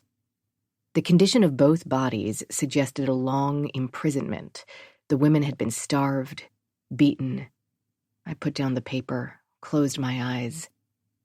The Taos article was the only one that mentioned the past killings in Nyla. Amy had said there were 6, but this article said 9. 9 people dead or missing from Nyla over a period in the late 80s and 90s. Most of the past killings had been similar. Girls ranging from 13 to 30 found dead in dumpsters, garbage bags, or in one case, the trunk of an abandoned car. Mutilated bodies, rape, the usual psycho bastard shit that sick men did to women. And now more murders. Related? The author didn't connect the dots, although he did everything but. The article asked for anyone with knowledge of who the Jane Doe behind the hardware store might be to come forward. I skimmed the piece a second time, looking for the author's name. His byline was buried at the end. Alberto Rodriguez. No photo or additional details. I saved the article and made a note of Alberto's name before searching for more by Mr. Rodriguez. I was rewarded with over 3 dozen articles, all appearing to cover crime in and around Taos, everything from car theft to murder. 6 of the articles related to the deaths and disappearances in Nyla. The earliest one had been written in 2000. I wondered if more existed in the microfiches, because the early murders occurred before the internet was much of a thing. I rubbed my eyes and looked around the library. I was the only one in the common room, which consisted of 4 large tables surrounded by shelves of books. Light filtered in through pristine windows, bathing the lone computer in a haloed golden glow. Despite what was likely a lack of funds, someone took pains to care for this lonely place, someone who valued books or knowledge or history, or all 3. I decided to go look for that person. I found her in the back room, where the old magazines and microfiches were kept. She was jotting notes on a yellow legal pad, her hand curled around a fountain pen. She was short and thin and in her 50s, with facial features that suggested a Native American heritage. Dark brown eyes studied me when I entered, then softened when I smiled a hello. I chatted with her about the library for a few minutes. She seemed to appreciate my appreciation for the condition of the library, but she stiffened when I asked about the murders. "Oh, those," she said, looking down at her notebook. "That was a long time ago." "The 80s and 90s, you were here then?" "I grew up near Nyla." I waited for more. When nothing came, I asked about the recent murders. "We get a lot of transients through here," she said, echoing the bartender, Ron. "Do you think the new killings could be connected?" "Connected to what?" "To the old ones." She frowned. "I have no idea what the police think." "Not the police, you, the townspeople. Do you think the killings could be connected?" The librarian put her pen down. and in one whirl of movement shoved the notebook in the drawer of a corner desk. She rubbed her temples with both hands. I noticed a thin gold wedding band, but otherwise her hands were unmanicured and unadorned. She stopped rubbing when she realized I was staring at her. "Could there be a connection?" I asked again, more softly this time. "Why are you asking? Are you a journalist?" Something stopped me from telling her anything personal. Instead, I said, "I have a friend who lives in Nyla. She's worried." "Is she from Nyla?" Thinking of Amy and myself, I said, "No." The woman's nod seemed almost one of relief. "I can understand worry, but I don't think it's warranted. These girls were runaways, hitchhikers. Who knows what they got involved with, drugs, trafficking." She shrugged, a defeated gesture that brought on a fog of hopelessness. "It's tragic. Tell your friend not to wander at night alone." With that, the librarian made to leave the small room. I stopped her with an outstretched arm. "Can you help me set up the microfiche?" Her eyes narrowed. "For what?" "I'd like to see for myself, about a connection." "I'm afraid that's not possible. Our records are very old, 1950s and 60s, nothing from the 80s or 90s. That seemed odd. "But you could order materials." "Borrow from another library?"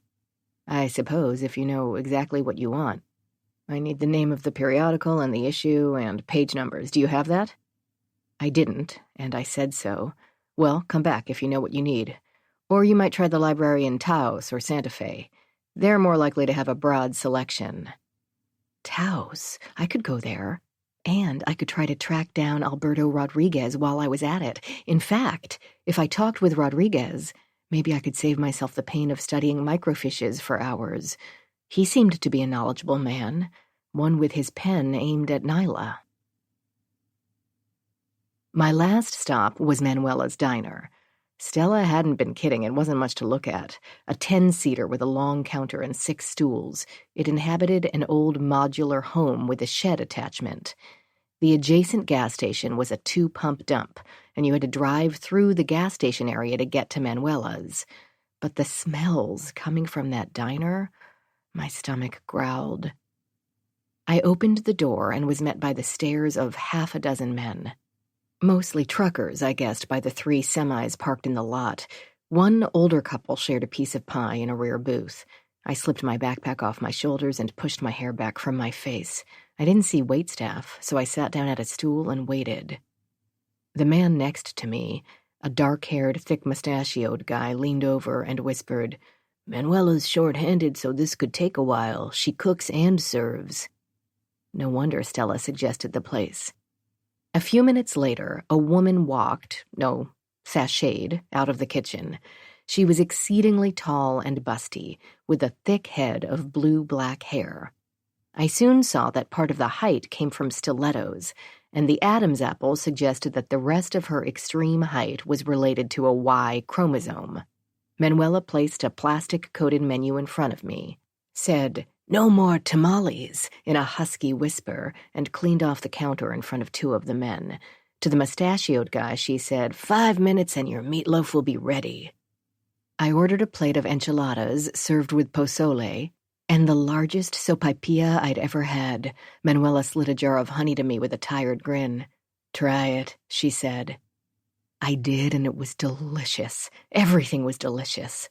I realized I hadn't had a good meal in weeks, maybe months. Satiated, I watched Manuela work her way through the diner, serving plates of food and collecting cash. She handled even the most gruff men with diplomacy, letting subtle and not-so-subtle stares roll right off her slender back.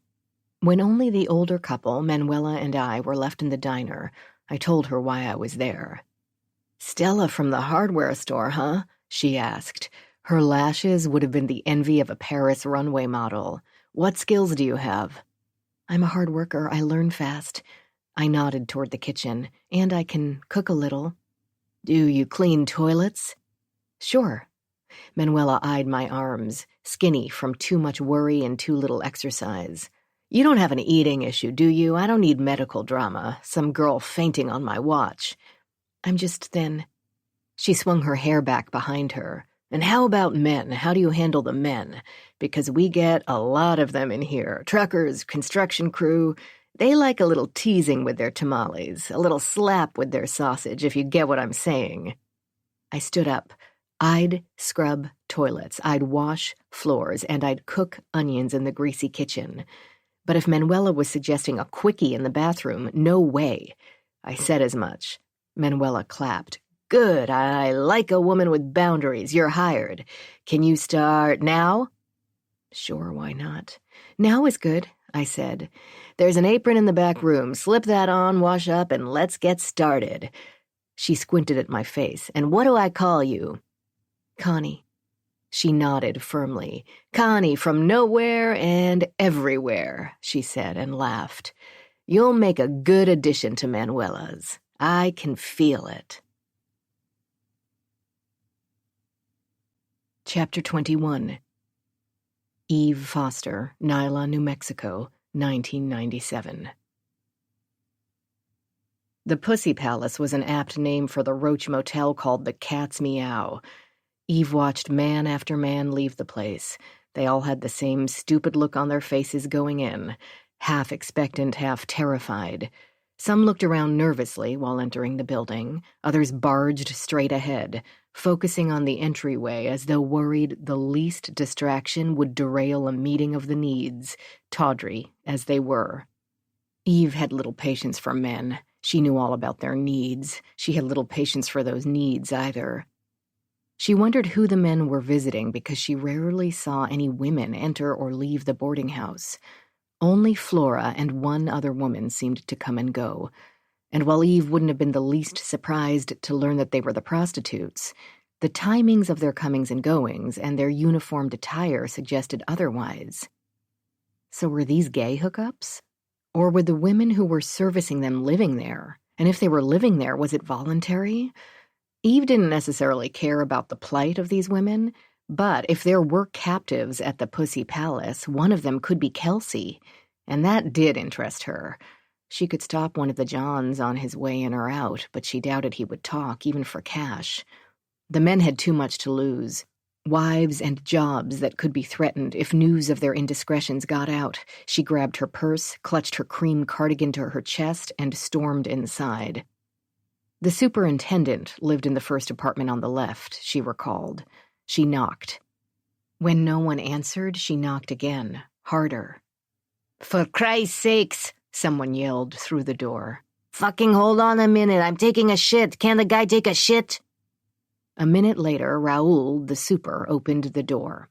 He was holding a cordless phone under his chin while buckling his pants. His scowl turned to pure annoyance when he saw Eve standing there. I told you I'm not Flora's fucking keeper. You want to talk to Flora? You figure out a way to talk to Flora.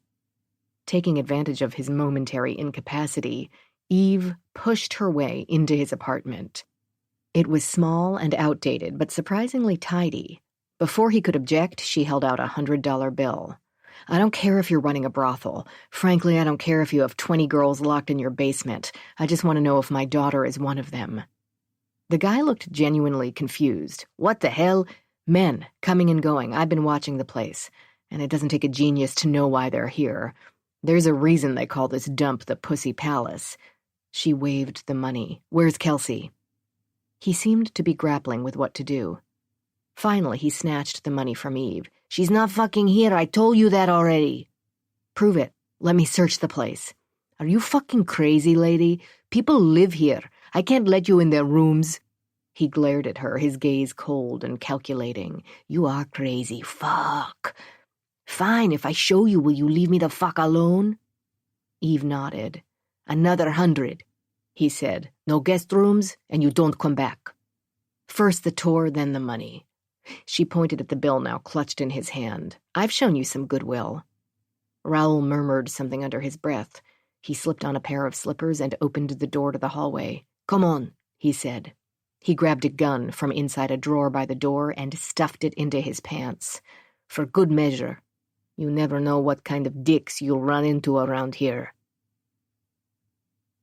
Eve followed the superintendent through the first-floor hallway and down to the bottom floor. Upstairs are rented rooms.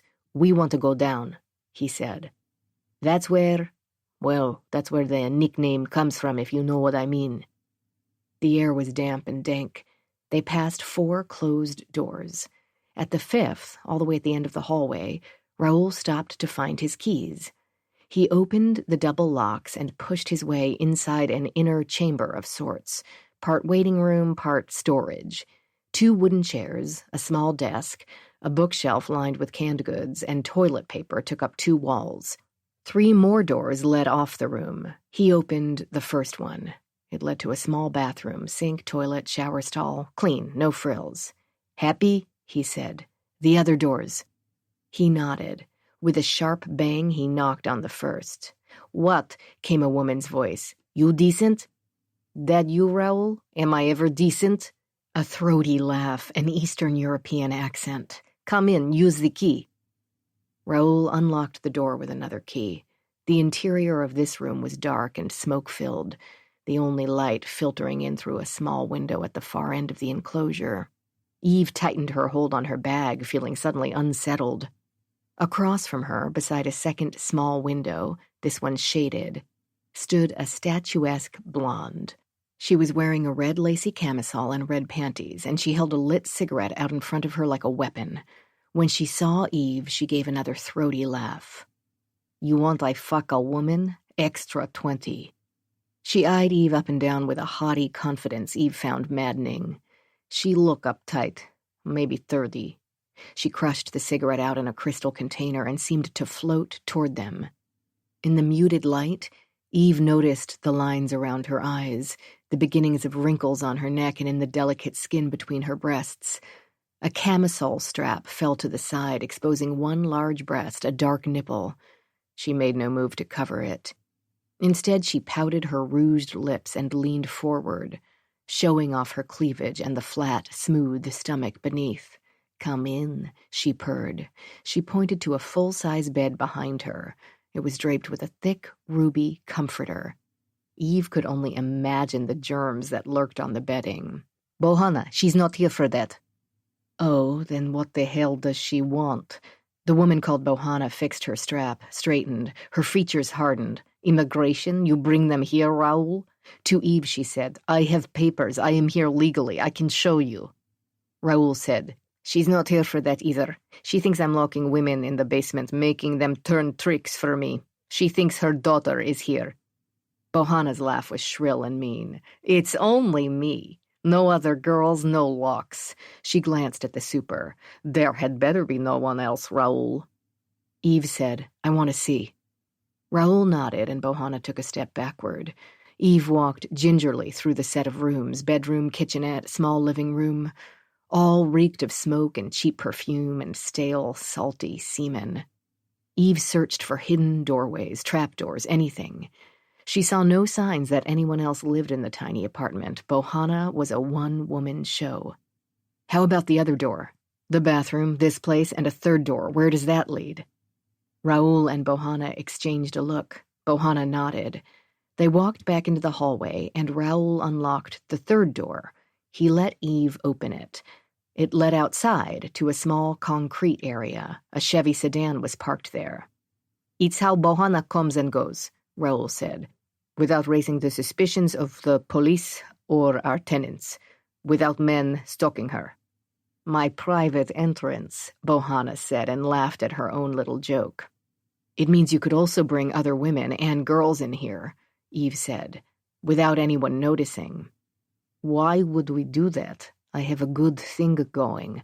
Not that many men coming through Nyla. Give this jackass a cut for my rent and I make a decent living. I involve other girls, now I bring attention, and I have to share my space. I'm too old for that shit." Eve didn't know whether to believe her, but the number of men she'd seen coming and going matched what Bohanna was saying. Maybe this was just a small operation. She didn't feel Kelsey here. She didn't feel anything much other than repulsion. Eve closed the door. As she was doing so, she felt the cold sting of metal against the back of her head. She tried to turn, but the gun pressed harder against her skull. "Raoul says you have monies," Bohanna said. The throaty laugh was back. "You share." "Of course. Let me get it." Eve started to open her purse, but Bohanna grabbed the bag before Eve could reach the small handgun concealed at the bottom. "We will do that for you." Bohanna opened the clutch, pulled out the wallet, and sifted through its contents. Eve was always careful to bring enough money, but not too much.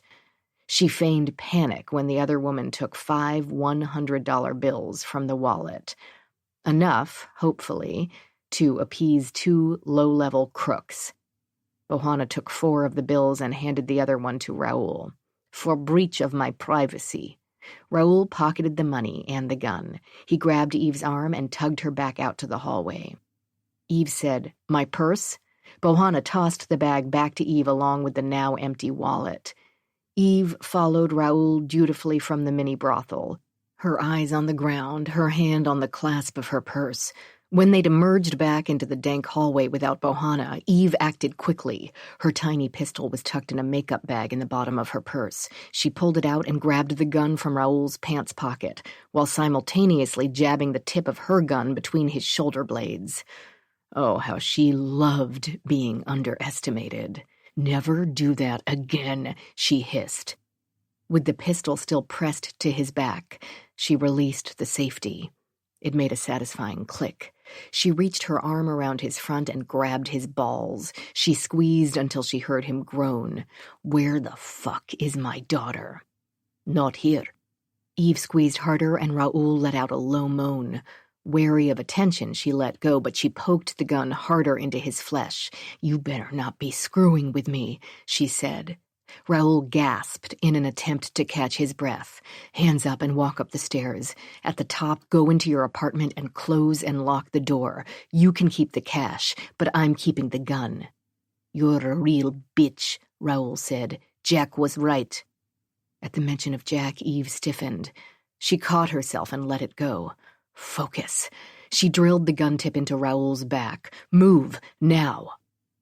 Only when Raoul was safely in his apartment and she was in her car did she let out a long breath. Jack had been talking to Raoul? She thought Jack, at least, she could trust. Because he was decent or because she liked the sex, it didn't matter. Clearly, she'd let her guard down, and now she would pay for it. Worse than Jack's disloyalty, though. She'd screwed this little engagement up royally. She let Raoul, the superintendent, see her desperation, and she'd managed to piss him off. He'd want revenge, or at the very least, he wouldn't give her any more information. Not all is lost, she reminded herself as she pulled away from the curb. Jack didn't know she knew he'd spoken to Raoul. She could use that to her advantage. And then there was Flora. She had to crack Flora. Perhaps using a little sugar would work better this time around. Sugar or cash. Eve drove back toward her hotel. She was running out of time. The locals were getting angsty, and now she'd pushed things too far. She needed to get out of this God-forsaken hellhole. Where was her God-damned daughter? Chapter 22. Constance Foster, Nyla, New Mexico, present. The games began when I turned 16. Like that, Aunt Eve stopped my homeschooling and declared me incorrigible. I was to have life lessons, which meant, for starters, spending a week alone in Chicago. She gave me $100, a burner mobile phone, and let me pack a backpack of clothes. The rules were simple. Stay alive and don't call home. I found out quickly that $100 in Chicago isn't enough to eat for a week, much less sleep. I tried panhandling and was robbed at gunpoint. I tried sleeping in a church and was kicked out. I considered going to the police to turn Aunt Eve in, but I knew she'd lie and say I was a runaway. I settled for a homeless shelter where I refused to speak, ignoring the old woman who snuck in my cot every night and spooned my prone body. By the time they contacted Child Services, I was ready to return to Vermont. Eve had me picked up downtown and flew me home first class. I stunk up the cabin. Eve had one thing right. It was a life lesson, a series of life lessons.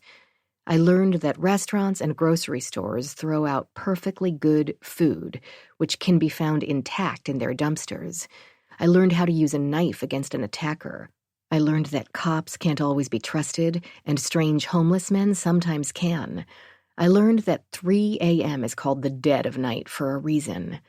Nothing is more terrifying than being alone outside in a sleeping city.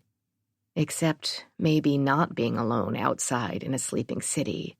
And I learned that the one person I should have been able to trust was, in fact, my biggest tormentor.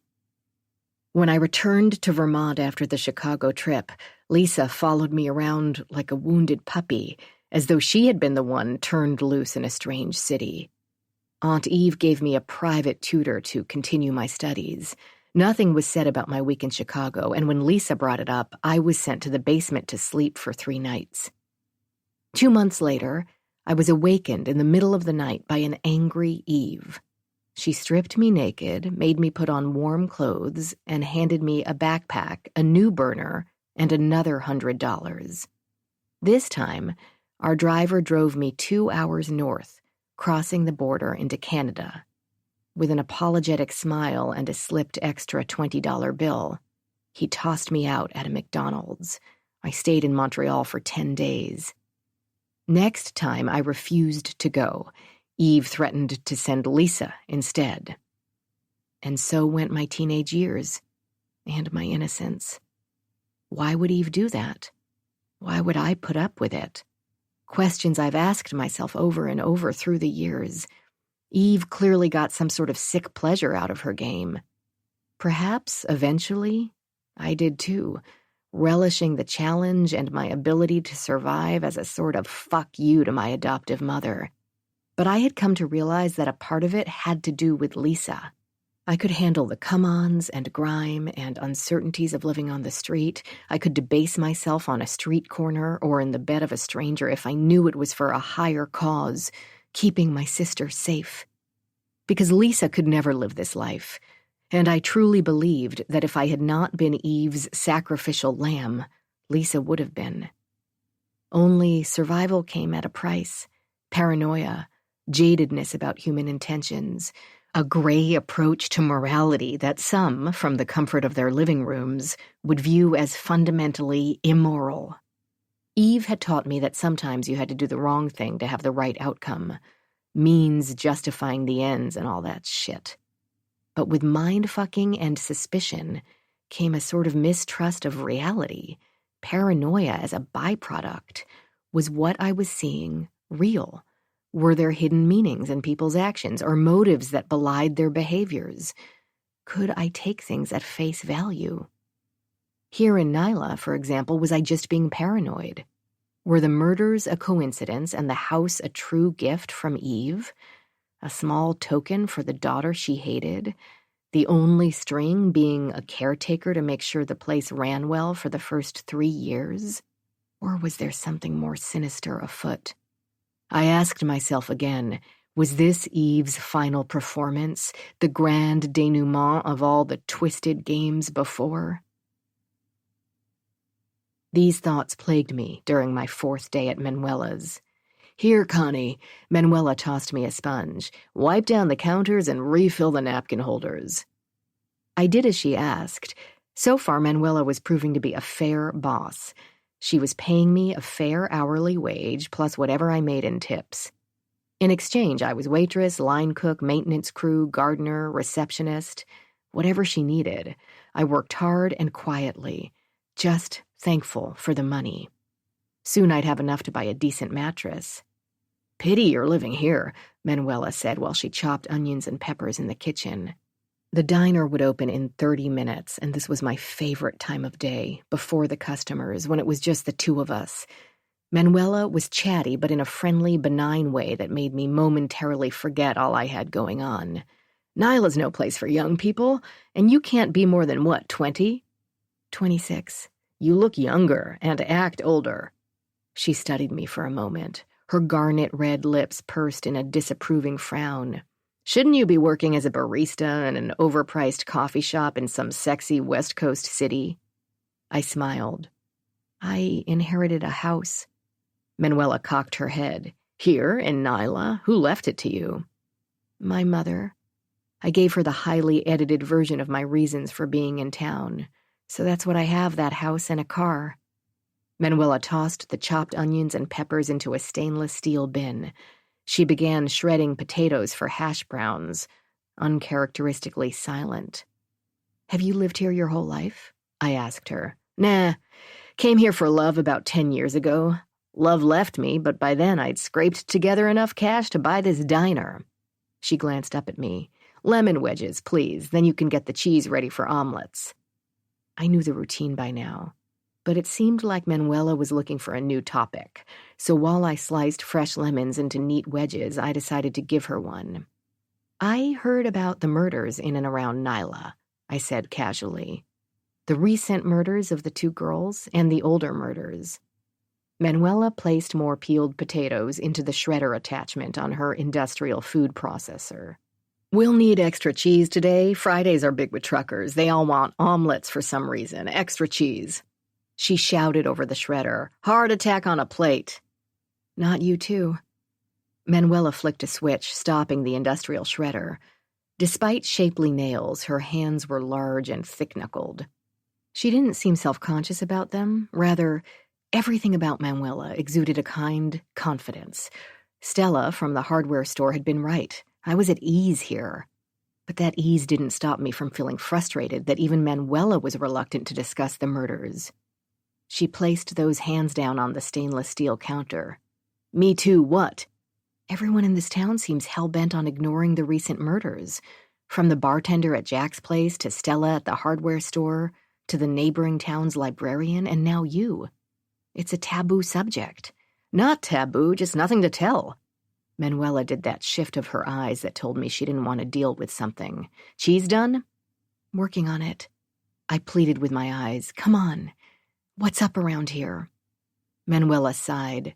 She leaned against the counter and tapped 2 nails against its surface over and over. There really is nothing to tell. 3 girls have been found. 3? Manuela nodded.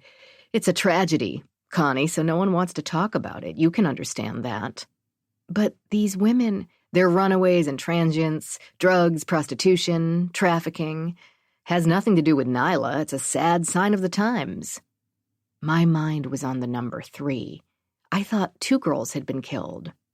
Heard something on the news this morning. Police found a woman's body in the desert.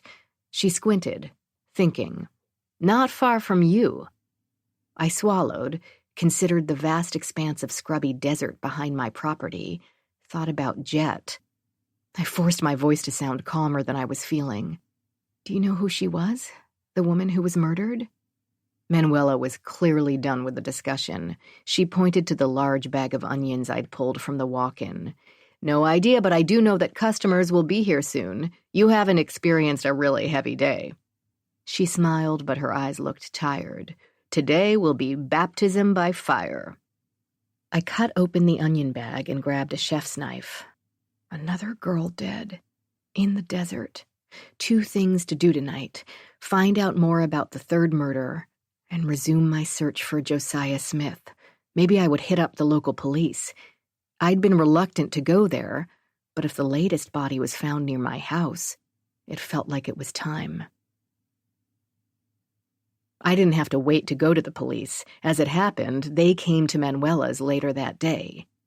Manuela's former love, the love who had brought her to Nyla, was a commercial pilot. While Manuela had clearly moved on, he had not, something he proved during his layover in Albuquerque by driving across the state to harass Manuela at her place of work. His name-calling and belligerence didn't sit well with the locals, who, while not exactly the type to promote transgender rights, knew a good cook when they had one. A fight ensued. Pilot Boy was drunk, and the locals were large men itching for some excitement, so the fight took all of 1 minute. A subdued and sorry ex sat at one of Manuela's booths with his hands tied and his head on the worn formica, waiting for the cops to show up. The locals toasted with a free round of coffee.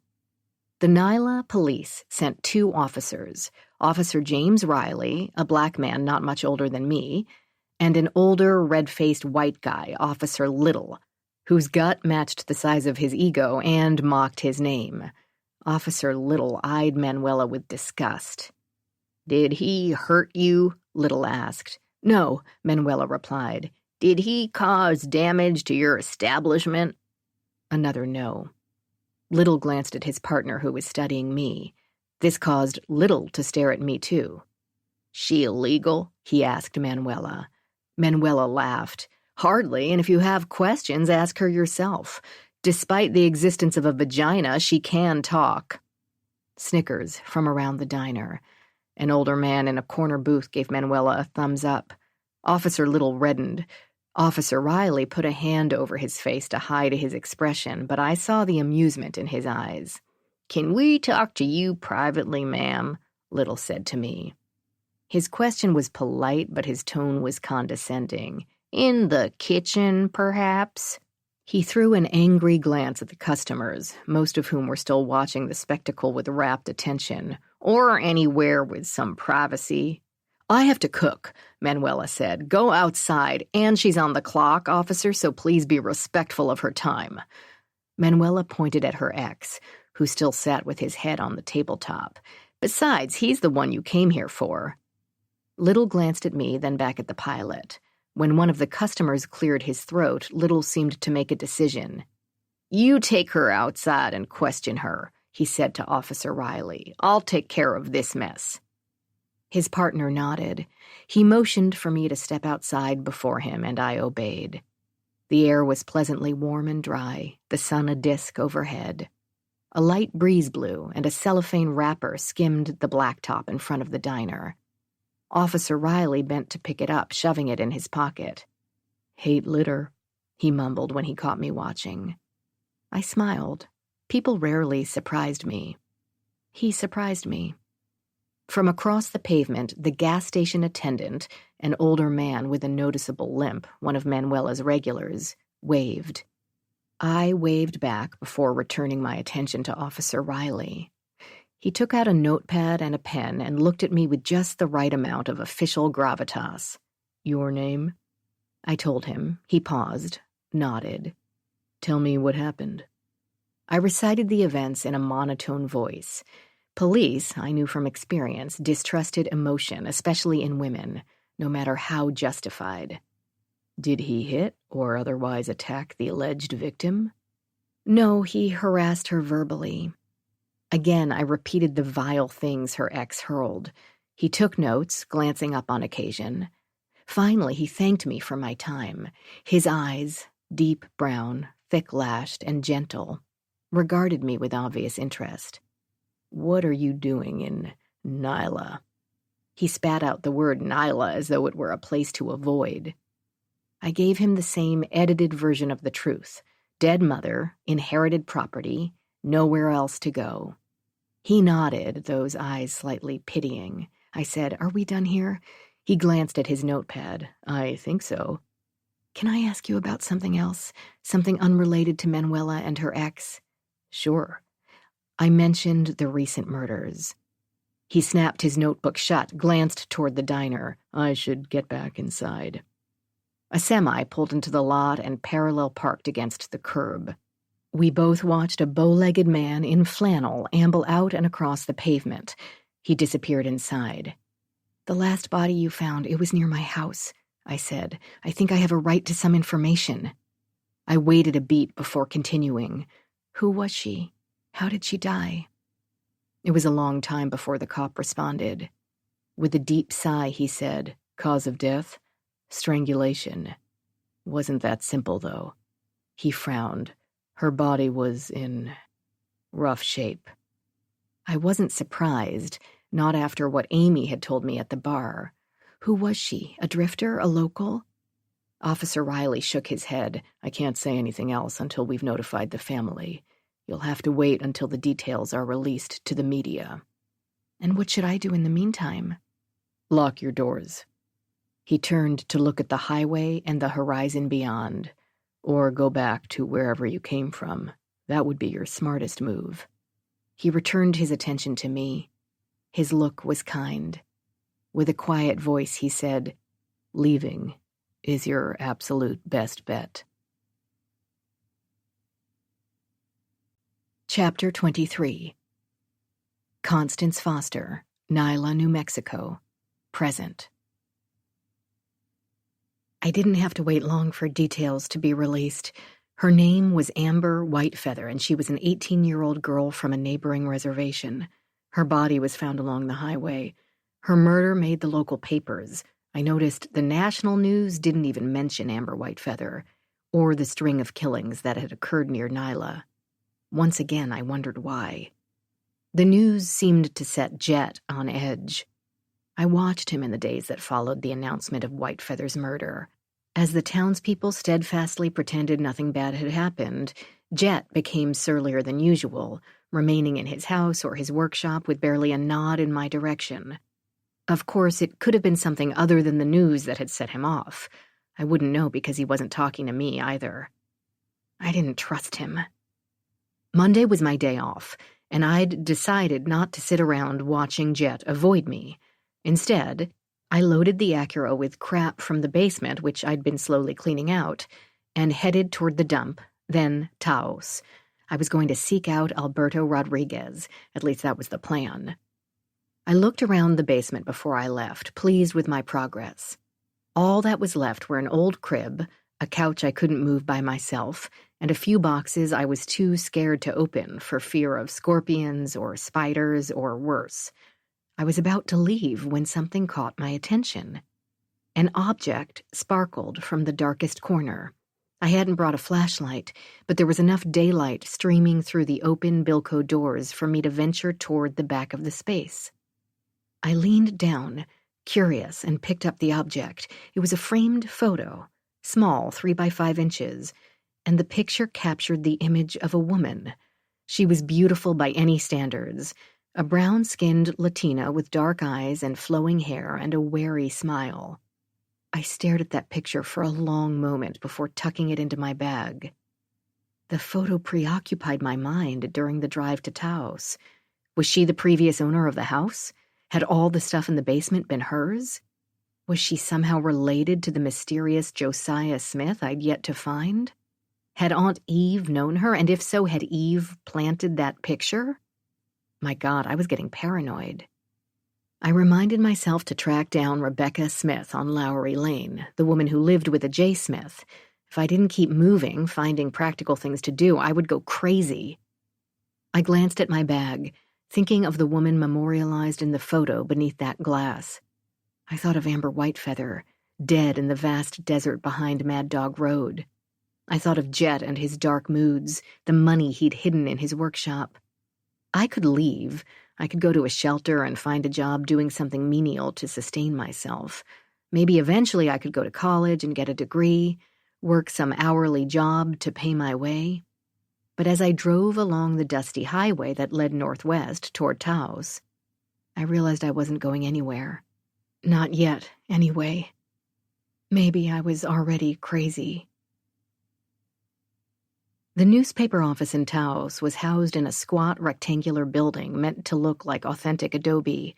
Here and there bits of plaster had chipped away, exposing the ugly cement underbelly. A straggly flower bed adorned the front walkway, which led to a glass front door on which a sign that said no loitering had been posted. The door was unlocked. Someone had graffitied the sign. Inside, 3 people sat at cheap desks in an institutional-looking room. An air purifier hummed in one corner, and a set of small table speakers played Bach so low I could barely make out the composer.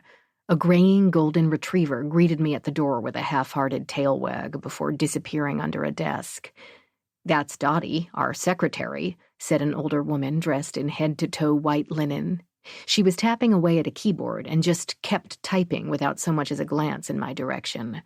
"What Dottie lacks in energy, she makes up for in loyalty." The woman finally looked up at me. "What can we do for you, honey?" The room's other 2 occupants included a balding man in his 30s and a bearded man who was somewhere north of 60. The younger man was watching me, his long, shadowed face telegraphing mild curiosity. The other man ignored my presence completely. "I'm looking for Alberto Rodriguez," I said. "You came to the right place. What do you want with Al?" I hesitated. "It's about a story he wrote." "That hardly narrows it down," said the older man.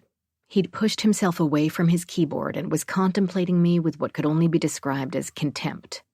You here to ride me about my portrayal of the so-called transfer station? Or maybe Rudy sent you over to bitch about my article on his so-called gentleman's club? He snorted. That's it, isn't it? You're one of his so-called dancers. I smiled at this. I'm neither a so-called dancer nor a dump advocate. The younger man laughed. Enough already, Rodriguez snapped. Then what do you want? To talk to you. I glanced around the office looking for a private room. There was none other than the door marked toilet. Can I take you for coffee? He returned his attention to his computer screen. I'm busy. This seemed to be the signal the others were waiting for. They all turned back to their computers, shutting me down. Even the dog lost interest and tucked her head under her tail. Please, I said. No response. Then, Amber Whitefeather, Carla Dearling, Maria Sanchez. He looked up, so I continued. Nancy Kane, Rosanna Scarletti, Simone Moore, Stephanie McFarlane, 2 Jane Does. Rodriguez chewed on his pen, regarding me with cool interest. 30 minutes, he said finally. There's a pizza place down the road. Pizza sucks, but it's quiet. You can buy me lunch. The pizza did suck, which probably explained the quiet, but that didn't keep Rodriguez from wolfing down 4 slices and a Coke. 9 girls over a 20-year period, and there are probably more. He waved his last slice at me, took a swallow of Coke, and bit into the pizza crust. 9 girls, he said between bites, in or near Nyla, but the cops won't acknowledge that it's the pattern of one perp. They think it's random? Before I answer that, what's in it for you? Why are you asking? Alberto Rodriguez squinted at me. He had dark eyes, almost black, and a bitter slash of a mouth. But his cheekbones under his peppery beard were high, and his eyes shone with intelligence, giving him an undeniable, if not handsome, presence. I was at once drawn to him and repulsed. I live in Nyla, recent transplant. I heard about the murders from another transplant, but when I ask around, no one will tell me anything. I realized I'd wrapped my arms around my torso as though to protect myself from the words, and I forced my hands on the table. It's as though everyone thinks if they don't talk about it, it's not happening, like there's some tacit agreement in Nyla to pretend women aren't being murdered. That seemed to be the right answer. Rodriguez nodded. The police insist these latest ones are random, and the national rags aren't interested because the women are nobodies. Nobodies? Throwaways and runaways. He met my gaze, his expression softening. Whitefeather was a drunk from the reservation up in Torring. Cops knew about her because she was always loitering at the rest stations. Even the victims from the 90s fit the bill. Dearling was a druggie and a prostitute, Sanchez a drug addict and runaway, here illegally from Mexico, Kane was homeless, Scarletti was a stripper, the kind who turns tricks in her car afterwards. Couldn't find anything about Moore, which also speaks volumes. McFarlane came from a wealthy family, but she'd run away from home at 14. One of those oppositional types, always lying and getting in trouble, so her parents said they could never control her. They weren't surprised when she turned up dead. Were any of them from Nyla? No. Rodriguez paused to take a drink. Not really. Not really? When he didn't respond, I said, how about the Jane Does? Rodriguez picked up his last piece of crust, looked at it, and threw it back on the plate. The first one, her body was burned beyond recognition. Cops tried to use her teeth to identify her. No hits. The other, no one knows. She had been tortured and raped and mutilated, but her identity remains a mystery. He pushed at the crust on his plate. As alone after her death as she was before. I sat back in my chair. 9 girls, 1 small town. Were all of them tortured and raped? Those 9, as far as I could find, yes. Not sure about the latest round. He glanced out the window. There are others, girls who were coming through Nyla because of the interstate and disappeared. Missing persons reports, rumors. Who knows whether there are 9 or 20? He shook his head, returned his attention to me. That's part of the tragedy, how many are simply lost. I chose my next words carefully. Rodriguez struck me as a journalist who was more invested in these murders than met the eye. I sensed an emotional connection, and I didn't want to say the wrong thing. Do you think the recent string, the ones over the past months, are related to what happened in the 80s and 90s? He let out a derisive snort. Well, I think something is wrong in Nyla. Something is putrid and rotting and stinks to hell. His voice was low, his tone like steel. Are all of the deaths connected? It seems far-fetched, doesn't it? The last round and this round were separated by 2 decades. Related? Something a crazy bastard would say, especially because the local police have declared the deaths to be random, caused by the unfortunate choices and circumstances of the victims, as though they should ever be blamed. The cops point to the proximity to the highway, a highway that brings traffic through the area. He shifted his focus to me, and his eyes were like lasers, pointed and full of rage. But yes, I sure as hell think they're connected, only I seem to be the only one. What if I said you're not the only one? Are you referring to yourself? No offense, but so what? What clout do you have? None whatsoever. Rodriguez sat there silent, his eyes continuing to deride me. I said, what are you trying to accomplish with your articles? Justice. For these girls? He paused. For my mother and my sister. I let his statement hang there until he was ready to explain. In 1995, a young Latina girl named Gloria went missing. Her family lived 20 miles from Nyla, in a little town called Springs. They searched for Gloria for months to no avail. She was a good kid, a straight-A student, had a big heart. The New Mexico authorities labeled her a runaway, but she wasn't. Her body was never found, but I'm convinced it's out there somewhere in the desert. He pushed away his paper plate. Gloria was my baby sister. I'm sorry. He nodded. Gloria was one of many Latina girls who went missing across the Southwest that year. 2 others turned up in or near Nyla, including a young woman named Esmeralda. She was only 15. She had been my sister's friend. Her name never came up in my searches, and neither had his sister's. Does that really surprise you? No. And they never caught anyone? Rodriguez's smile was twisted and bitter. Oh, they arrested people. 2 men in late 1997. Cops claimed they were responsible for the deaths of several of the girls, but I know that's bullshit. He glanced at his watch. Look, I have to go. This story is old, and frankly, nobody cares. I care. He seemed to remember that he was actually talking to a person. His eyes softened with sympathy. You're afraid, and I understand that. Don't wander around by yourself, or better yet, get out of town. I can't. Bullshit. The house is all I have. He stood. Well, be careful, and if you hear or see anything, call me. And the police? Don't bother. With a sigh, I scribbled my number on a piece of napkin. Will you do the same? He glanced at the number. 802, that's not a local extension. Vermont. The house on Mad Dog is my inheritance, the only thing I own other than my car. Rodriguez's face froze. What is it? Surely you've met people from Vermont before. My attempt at humor fell flat. Mad Dog? He asked. Mad Dog Road, strange name, I know. Mad Dog Road in Nyla? Small red house? You know it? The color drained from his face. In 1996, they found Esmeralda's body a quarter-mile from that house. She'd been raped and held captive somewhere. By the time they found her strangled, mutilated body, she weighed only 88 pounds. How awful. I couldn't even contemplate what it would have been like for her family. Was there a connection between my house and Esmeralda's death? Rodriguez shrugged. Not that I know of. The only person living there at the time was a young Mexican woman named Flora Fuentes. She claimed she heard nothing, saw nothing. Did she find the body? Rodriguez shook his head. Man named Oliver Bard. Mean motherfucker. I rubbed the spot where Oliver had hit me. It was still tender. Yeah, I know Oliver. He's my neighbor. I paused, thinking. Do you know a man named Jet? When Rodriguez gave me a blank stare, I said, Bernard Jetson Montgomery. Ring a bell? No, should it? He's the caretaker of my property. My mother hired him. Rodriguez stood up and grabbed his plate and cup. Sorry, not familiar. I really do have to go. Please call me if you learn something.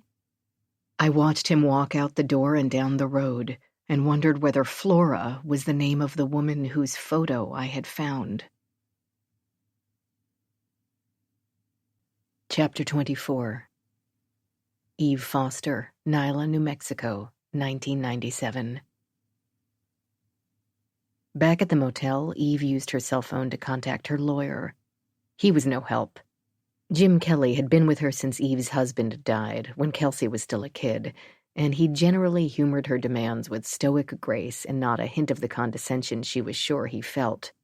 Today, though, he seemed out of ideas and patience. You've threatened to disown her if she leaves. You've actually disowned her. You've hired a private detective to no avail. And now you're spending time in New Mexico looking for your daughter. Have you ever considered that Kelsey simply doesn't want to be found? Eve put her head against the cool glass of the motel window. Of course she'd considered it. I can't exactly leave without knowing what's happened to her. She's her father's daughter, Eve. He didn't realize how true that was. Eve had only been 15 when she'd had Kelsey. Sure, she'd been drawn to her late husband's charisma and confidence, but what had she known? She'd only been a child herself.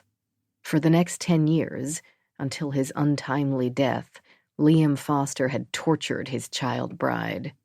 Not in ways that left visible scars, he was too cunning for that, but in smaller, more insidious ways, with mind games and sex games, and sometimes with pain. He knew she had nowhere to turn. Shunned by her religious parents, hers was an opulent prison, and Liam had been both prison guard and rescuer, torturer and healer, God figure and Satan himself. Eve rubbed her arm absent-mindedly. His death had freed her, but it hadn't freed Kelsey. She'd only gotten worse. Her youth was littered with warning signs, a veritable field of psychological landmines. Friends who came over once and never returned, small animals that disappeared, lies told with so little guile that it would terrify even the most accomplished politician. Kelsey made her mother the target of her games with this little disappearing act, her grand finale. Eve stared at the phone in her hand. Kelsey could be dead in a ditch somewhere, or held captive by some psychopath. She should be worried sick. But she also knew that Kelsey could be waiting, setting a trap for her mother so she could claim victory. Eve could sense her daughter here in Nyla. She'd like to call it the result of a strong mother-daughter bond, but it was more like the second sense a deer has when it feels the hunter nearby. She had to know what happened to Kelsey for her own sanity, if nothing else. But her lawyer knew none of that. He saw a young mother, a teen who was smart beyond her years, and a fortune. Eve said, "I understand what you're saying, Jim, but I have to do everything I can." Liam's longtime lawyer was silent for a moment. When he spoke again, there was resignation in his voice. "I'll wire you the money from your account, but please be careful. I know you want to find your daughter, Eve. I know a parent can't rest until they locate a missing child." "Right," Eve said into the phone. "If something's happened, I need to know." And then, "God help me, I will truly be free," said a tiny voice inside her. Eve closed her eyes and shut out the voice. What kind of mother had she become? Never mind Liam and Kelsey. What kind of monster was she? Mayberry Street may have passed for the nice section of town in Nyla, but in Eve's view it was meh at best. What it lacked in polish it made up for in length and distance from the highway. The road, which horseshoed its way around the northeast side of town and skirted the encroaching desert, consisted of 5 long blocks of single-family homes. One end housed the smaller homes, a mix of adobe-style cottages and craftsman one-stories. The nicer homes were on the eastern end of the street, so that's where Eve concentrated her efforts. She'd found a phone book at the local library, but Kyle Summers' address was unlisted. She was left watching and hoping. She spent a half hour parked on the second-to-last block of Mayberry, mulling over next steps. At 2:37, a woman in a Volvo pulled up to one of the larger homes, parked in the driveway, and went inside. Well-dressed and silver-haired, she approached the front door with the confidence of someone who lived there. Her presence gave Eve an idea. Eve turned on the engine and pulled into the woman's driveway behind the Volvo. She got out and strode up the driveway with assurance, arriving at the front door just as the woman was opening it.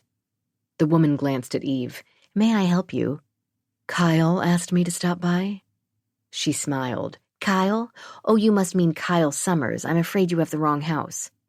Eve read the numbers off the side of the building. "I'm sure he said 416 Mayberry." The woman's smile broadened, softening stern features. 448, easy mistake to make." Eve smiled back. "Thank you, yes, I suppose it was." 448 Mayberry was a nouveau riche version of Greek revival, set on a scrubby half-acre with only the briefest nod to landscaping evident in its weedy border beds. It landed points for size, not style. Eve sat in her car, staring at the house. Its ostentation hardly screamed kidnapper. Then again, she reminded herself, she had nothing but gut instinct to tell her Kelsey had been kidnapped. She could be holed up in this place, stoned out of her mind, and screwing this Kyle Summers like some tramp turning tricks in a drug den.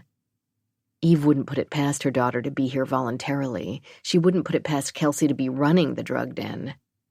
Reluctantly, Eve climbed out of her car. She scoped out the house, double-wide entryway, a small sign near the entrance that warned of an alarm system.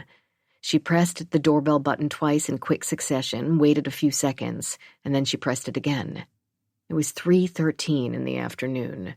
Kyle was probably at work, whatever that meant. Eve was about to leave when the door opened. Only it was Flora who stood on the other side of the threshold. Her beautiful face was marred by a bruise that covered one eye and left her right cheek swollen. She wore a shapeless blue shift. One hand grasped the doorframe. The other held onto the door as though she meant to slam it in Eve's face. "What do you want with us?" "I just want to talk." "I have nothing to say to you, nada. Go away." "Your face," Eve said. She held a hand out tentatively and quickly pushed against the closing door. "Please. Just a few minutes."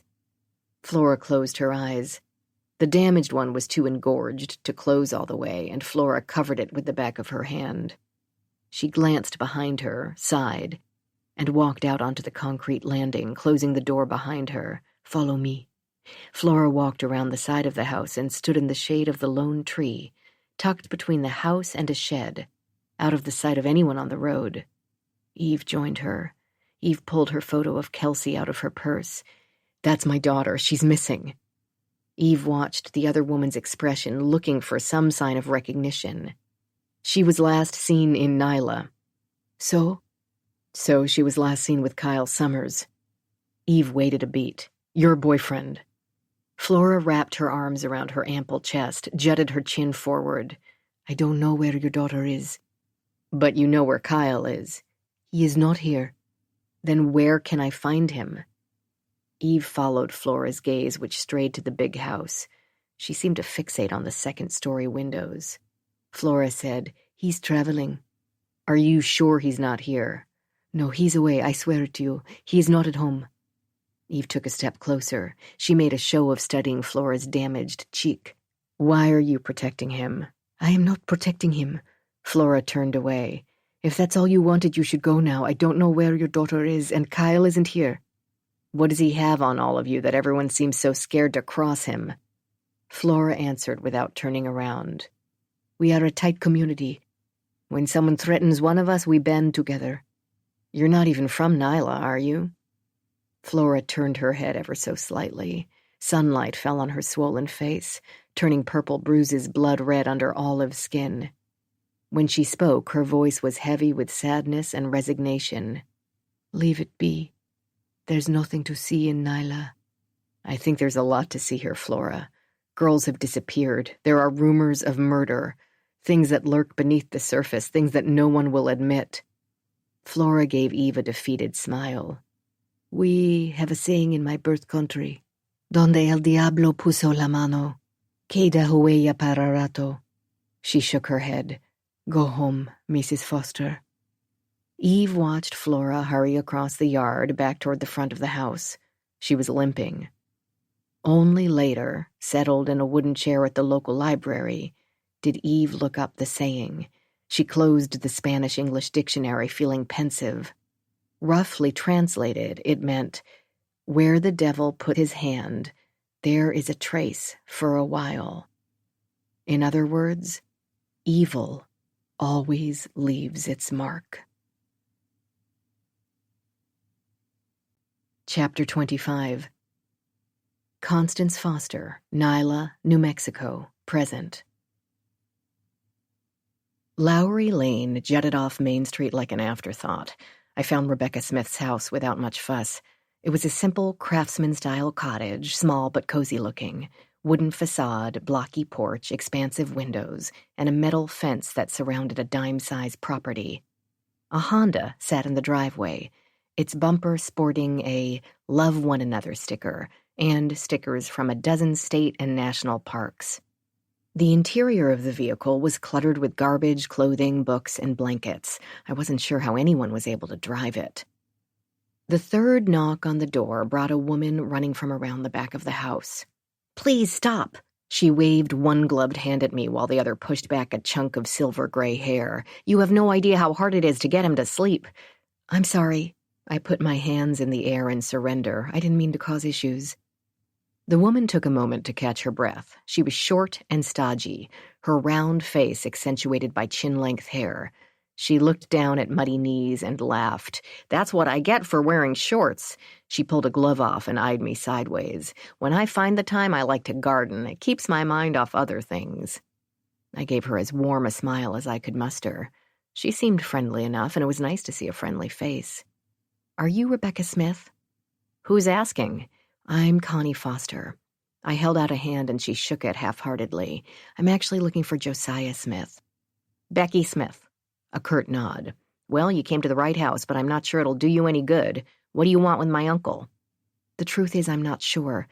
I'm new to Nyla, and someone gave me his name, suggested I speak to him." "Are you a lawyer?" I shook my head. "No, ma'am." "A reporter?" "Nope." I knew I needed to come up with something. And not knowing what Josiah had to do with me, I didn't want to mention Stella from the hardware store. I settled on, "A friend from home told me to look him up. I guess they went way back and she thought he could help me." I glanced down at the ground. Adjusting to a new town's been tough. "You're new to Nyla?" I nodded. "Moved here recently, still trying to acclimate." The woman sighed. "Well, I wish Uncle Joe, that's what we call him, could help you. Maybe on a good day he'd enjoy the company." She smiled.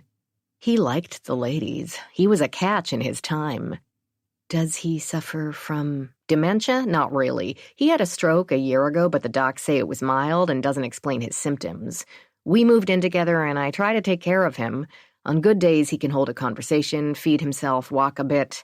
On bad days," she shrugged, "I pray he'll sleep." "I guess today was a bad day?" When Becky nodded, I said, "I'm sorry to hear that." "Yeah, well," she waved a glove, "I need to get back to the garden. I only have so much free time with Uncle Joe's schedule, and I still have half a bed to weed." She must have seen the disappointment on my face because she added, "Tell you what, why don't you give me your number? If he has a good day, I'll give you a call, I promise." I wrote my number on a piece of scrap paper from my bag. She stuffed it into her pocket, and I had a brief vision of her losing it in the mess in her car. Before leaving, I said, "What did your uncle do here in Nyla?" Becky pulled herself a little straighter. "He was the assistant district attorney for the whole county. In fact, that's why I thought you were here. People contact him now and again about those murders years ago. Journalists, civil rights lawyers, law students." She cocked her head, looked me over from head to foot. "If you come by when he's feeling up to a visitor, Connie from away, I'm sure he'll tell you all about it." So why had Stella from the hardware store given me the name of a prior assistant DA for the county? The question plagued me as I drove back to my house. I decided to give Alberto Rodriguez a ring. His office patched me through. "You're getting to be a pain in the ass," Rodriguez said. "Does the name Josiah Smith mean anything to you?" Alberto was quiet. Finally, he said, "Why?" "I just want to know." "That's not a name you'd just come across, Connie." "Please?" He huffed out a sigh. Smith was the assistant DA for the county back in the 1990s and early 2000s. He was involved in the case against the two alleged murderers, Norton Smallwood and Mark LeBron. The men you talked about. The girl, Esmeralda, I said. He put away her purported killers. Yeah, well, that's a load of bullshit. Those two were truck drivers, not serial killers, but they were black and convenient, and it made the force look like heroes. This area belched out a collective sigh of relief, but that's the guy, Josiah fucking Smith. He retired a few years after Smallwood and LeBron were imprisoned, rewarded for good behavior, I guess. He took a deep breath, let it out. I told you, now you tell me. Why do you care about Josiah Smith? Someone suggested I speak with him. Someone as in? Just someone I met. I closed my eyes, rubbed my temples. Look, I don't really know why this person gave me this guy's name, but he lives with his niece, and she says he's incoherent most of the time. Connie? So now I'm at a loss. What's he have to do with anything? Why would she give me his name? Connie! I opened my eyes. Yes? Stop asking questions in Nyla, please. Just stop. His tone caught my attention. Why? Because you have no fucking idea what you're doing. What am I doing? Asking questions about something that should be in the news, that normal people would care about? For Christ's sakes, please stop. Don't ask questions. You want to know something? Call me. Look it up. Call the President of the United States. Do anything, but don't ask questions in that godforsaken town. Why? Can you just tell me that? He took an audible breath, let it out. Notice that most of the women who died were strangers to Nyla. Yes? I said most.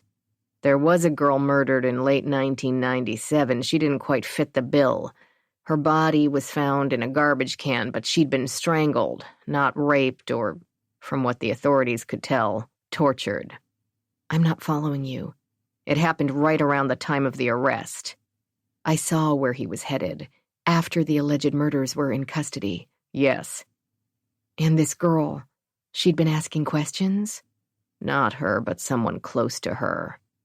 I slowed the car, pulled over to the side of the road, letting this sink in. He didn't need to spell it out further.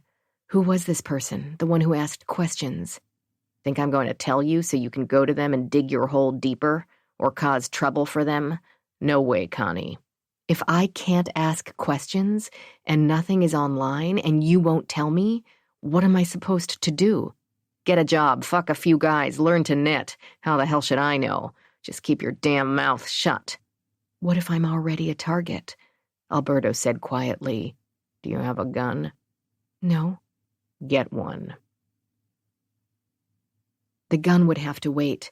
I had neither the money nor the desire for one, and I wouldn't stop asking questions, although in retrospect, perhaps I should have.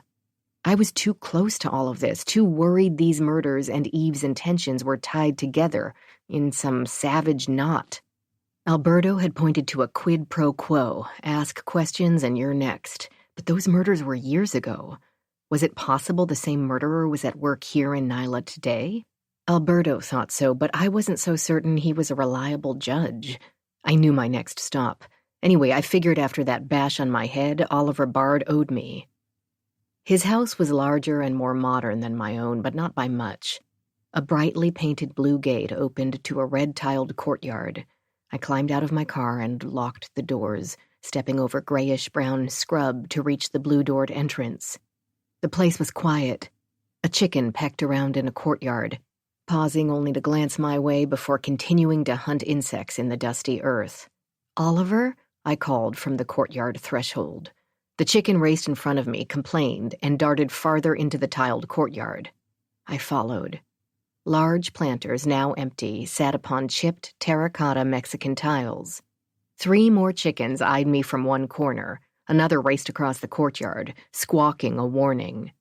A lone beach chair, its red, white, and blue webbing worn and dirty, perched next to a metal bucket that overflowed with cigarette butts. I heard the buzz of Jet's machines from down the road and the low hum of a sitcom's canned laughter. The courtyard smelled like fresh cigarette smoke. I knocked on the entrance to the house.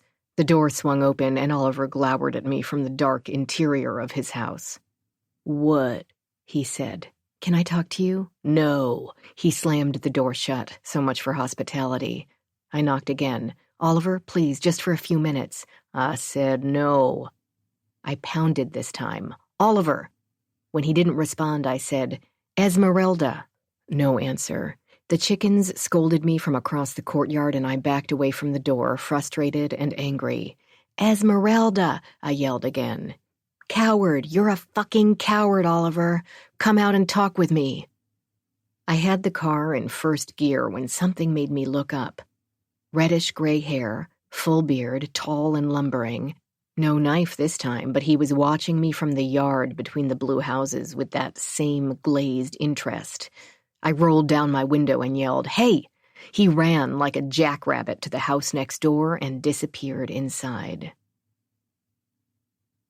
Night was beginning to fall.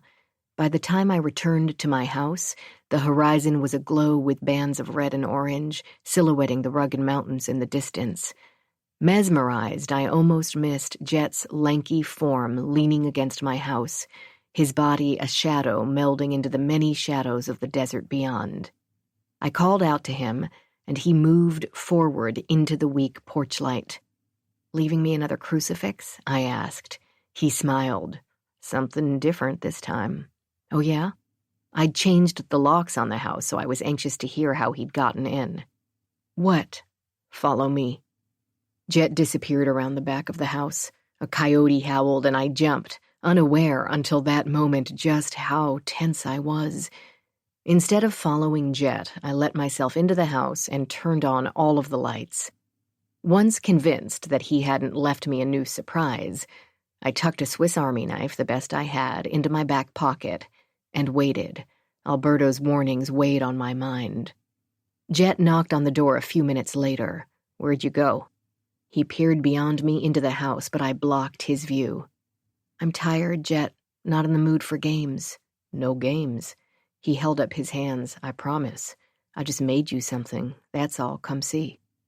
Reluctantly, I followed Jet outside into the night. I locked my door behind me. The coyotes had friends now, and a pack had set to wailing in the expanse behind the house. A chill ran over me, and I wrapped my arms around me for warmth. Jet led the way to the shop. Inside, he flicked on the lights and pointed to the center of the room where a simple desk stood atop a paint-splattered canvas tarp. It had been crafted with curly maple, and the intricacy of the wood defined its beauty. "For you, a housewarming gift." He gave me a lopsided grin that brought out a deep set of dimples, "and an apology for the cross, and for Oliver's bump to your head." I stared at the desk, unsure how to respond. People rarely did nice things out of the blue, and certainly not for me. I wasn't sure if this relieved some of my distrust or deepened it. Jet laid a strong hand on one edge. "I need to put a few coats of poly on it, and then it'll be ready." "It's beautiful." "I'm happy you like it." Jet took a step back, studying me. His tan and the beard lent him a cowboy allure. I could see how women would find him attractive. I shifted my gaze to avoid his eyes. There was something raw and hungry there, and I didn't want to acknowledge that it reached a hungry part of me. "I have to go." I turned to leave and felt his hand on my shoulder. "Oliver called me just now. He says you stopped by. Want to talk about that?" "Not really." "He's not a man to mess with, Connie. He and his brother are a little mentally unstable." How unstable, I wondered. "Yeah, well, he wouldn't talk to me anyway. And his brother, I saw him playing with a knife the other day, watching me." "Raymond is mostly harmless, exists on the mental level of a 12-year-old, from what I can tell. Oliver, though," Jet tapped his own head, "smart, but in a shrewd way. Just stay off their properties."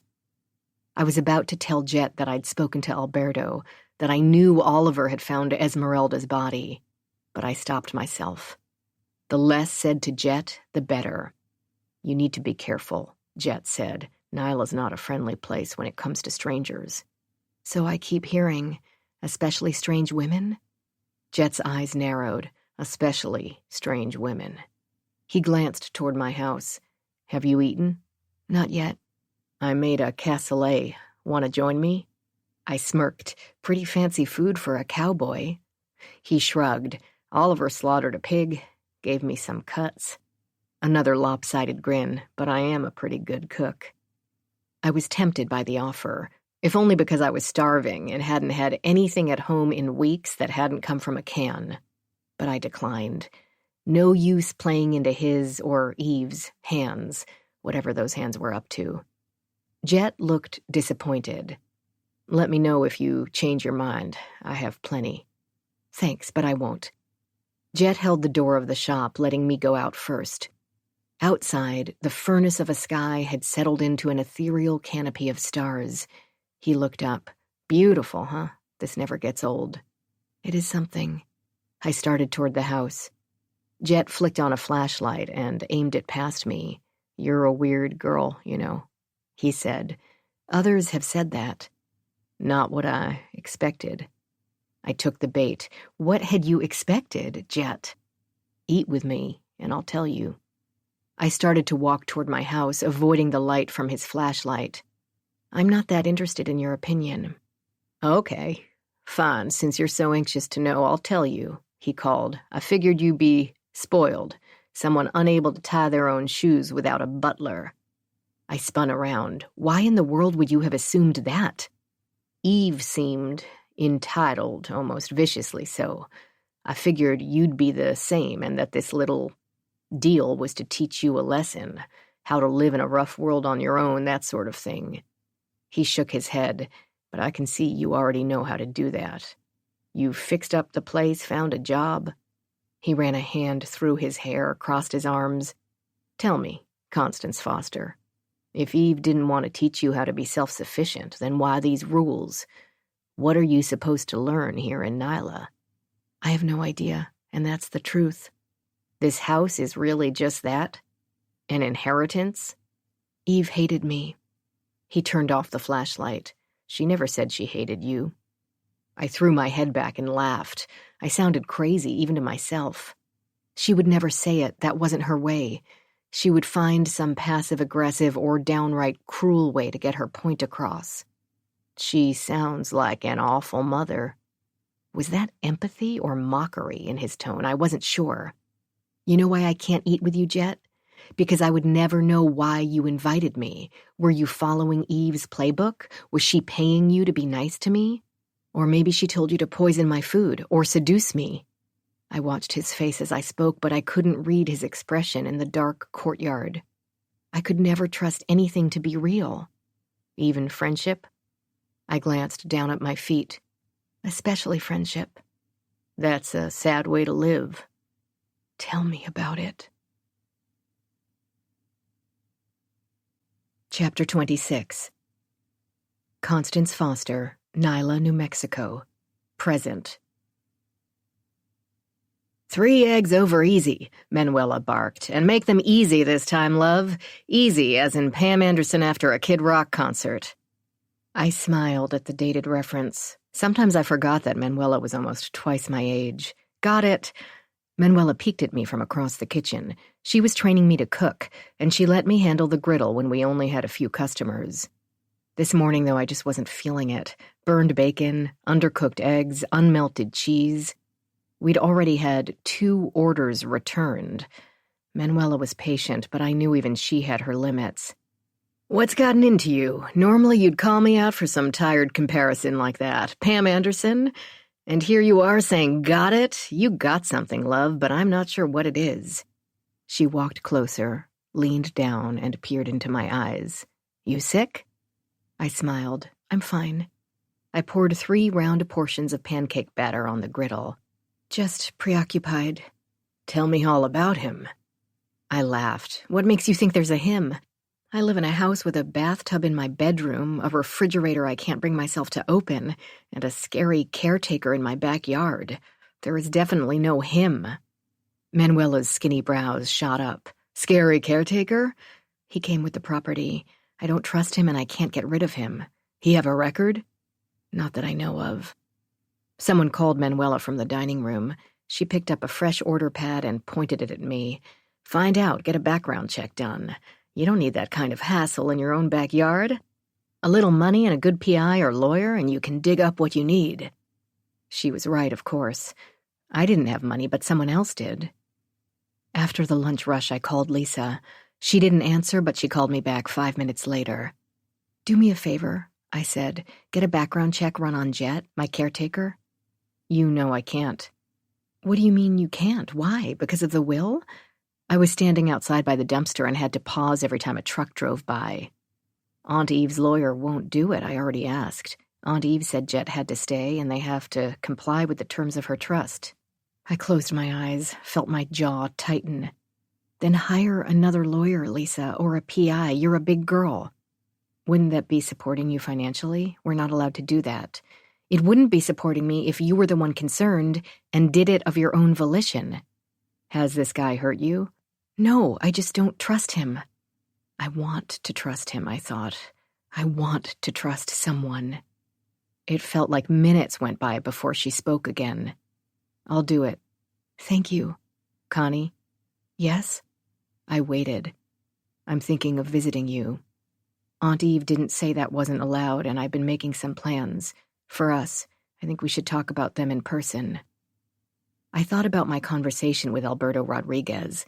The last thing I wanted was my sister here in Nyla. It wouldn't be safe. Whatever I was meant to do here, I had to do it alone. I couldn't say that to her, though. "Sure, I'd love that. Just wait until the house is ready, okay? Right now, I'm still sleeping on the floor." "Surely there's a nice hotel in town." I laughed out loud. "Well, there's a rooming house. You can get a room for about $28 a night. You'll have some nice, creepy-crawly roommates. It used to be affectionately called the Pussy Palace, if that tells you anything." Lisa took a sharp inhalation. "Oh, yeah." Manuela was waving at me from the diner's back door. "I have to go, Lisa. Call me when you have that background check." "What if I find something awful?" "Then you'll tell me and I'll deal with it. Look, I really have to go. I miss you, Connie." You miss Eve, I thought. I hadn't really been home in years, but I would never say that. My sister's neatly packaged life was set on a foundation of lies she'd told herself over the years. No use wrecking it now. "You have a visitor," Manuela pulled me inside. She grabbed a damp cloth and wiped at my forehead before pushing me backward to have a closer inspection. Some lip gloss would be nice, but this will do. "What are you talking about? Who's here?" "That nice cop, James Riley." "Officer Riley? The guy who came when your ex was harassing you? What's he want with me?" "He came for a late lunch, asked for you." Manuela's smile lit up her eyes. Go, I'll take care of the cooking for now. You can wait, we only have one customer." She pushed me toward the dining area. Officer Riley was sitting in a booth with a paperback thriller in front of him and his phone next to his left arm. He wasn't in uniform. "Day off?" I asked, climbing into the booth across from him. I slid a menu across the table. He smiled. "As a matter of fact, yes. How are you, Connie?" "Fine. Manuela said you asked for me, so here I am." Another smile, shy this time. He opened the menu. "How's the grilled cheese?" "Cheesy. And grilled." "Grilled cheese versus burger?" Grilled cheese. I'll have 2 of them, and a Coke. Maybe some fries?" I took the menu. "Are you always this decisive?" "Fries, definitely fries." He tilted his head. He had soulful eyes, and I noticed how quickly they brightened when he was talking. "As a matter of fact, no, I'm usually a man of action." "I'm glad to hear that, Officer Riley. Life can be tough for the indecisive. Give Manuela a little time and your lunch will be ready." I stood and he motioned for me to sit back down. His voice low, he said, "I actually did come by to see you." Before I could respond, he added, "It's about the girl who was murdered, the one you said was found near your home." "Amber Whitefeather." Solemn nod. "She was young." I'd read that. "Then you also read that she was from a local reservation." His gaze pivoted to the front entrance where a retired couple, regulars, were entering. Another man, older, short, and well-dressed, was with them. They all laughed as they entered. James lowered his head and said, "There's stuff you wouldn't have read." The couple and their friend were staring at me impatiently. I put a hand on James's hand and said, "Give me a minute." With their order and James's turned in, I returned to James's booth with his Coke. He accepted it gratefully, refusing the straw. The couple had resumed their chatter, but their friend was watching me and James. I met his gaze, wondering if he wanted something else, but he simply smiled and returned his attention to his friend's discussion. I said, "Amber?" "Amber." He leaned across the booth so he was barely audible. Her body was found in 3 garbage bags. Preliminary reports suggest she'd been raped and tortured, maybe over weeks.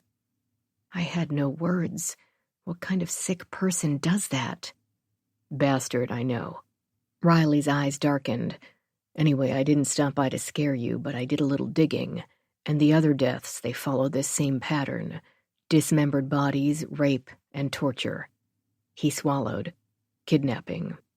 I'm not surprised. It echoed what Amy had told me.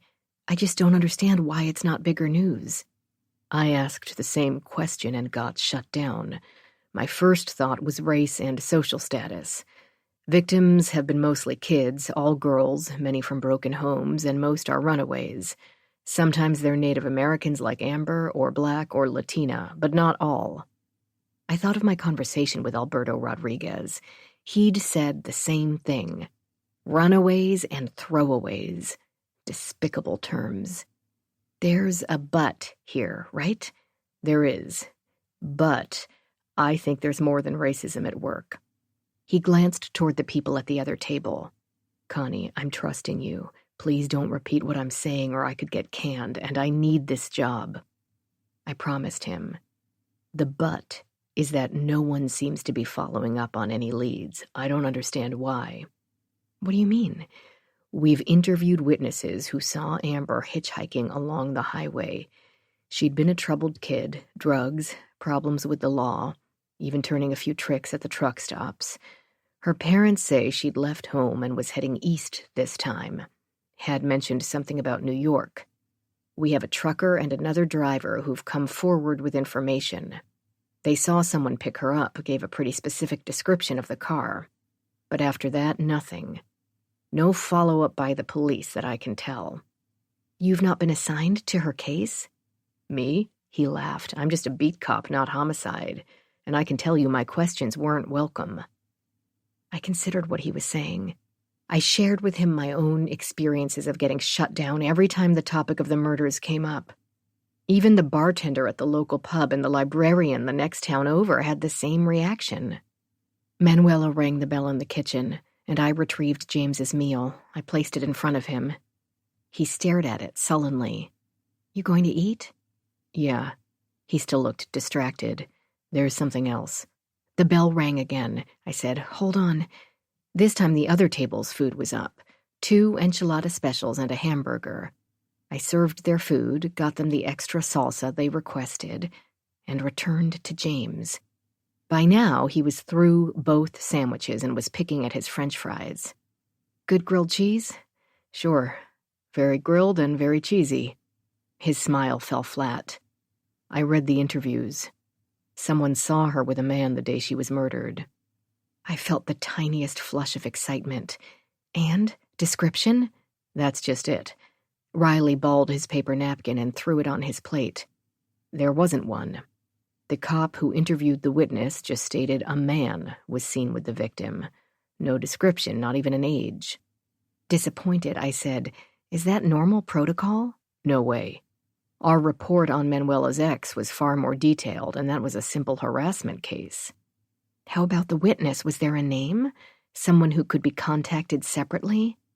James shook his head. Even if I wanted to get that involved, and I don't, whoever wrote that report didn't even record the witnesses' names. Not the person who saw her with a man, and not the trucker who saw her get into a car. A real breach of protocol? Riley sat back, arms crossed, nodded. Even if the witness refused to cooperate and provide a name, that would have been recorded. Manuela poked her head out of the kitchen, saw me, and ducked back inside. I glanced over at the couple and their friend. They were still eating, drinks half empty. None of this makes sense. James stared at his mostly empty plate, then up at me. I don't like it. It sounds like they know who the killer is and they're protecting him. It sure does. What are you going to do about it? He picked up a French fry, stared at it, and tossed it back on his plate along with a balled-up napkin. Not a damn thing. Then why are you here telling me this? Because you're young and alone and new to Nyla. His eyes pleaded with me, the questions you asked me. Be careful. These girls won't get justice, Connie. They'll be data points. Unsolved murders that get filed away. Shit, I'll bet you $1 that the files will be lost within the year. He shook his head slowly back and forth. Within months. And you're really not going to do anything?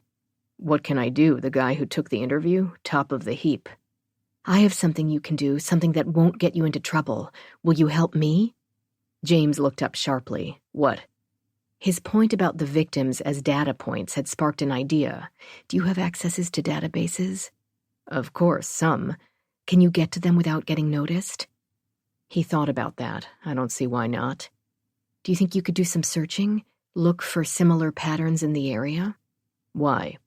Because the murders stopped for 2 decades and then resumed. I'm wondering whether the same murderer has returned or whether there's a new killer in town. The old murders were solved. The killers were put away. That's bullshit, James, and you and I both know it.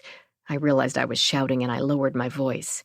Given what you've told me, it seems unlikely that the 2 guys put away for the 90s murders were the actual killers, wouldn't you say?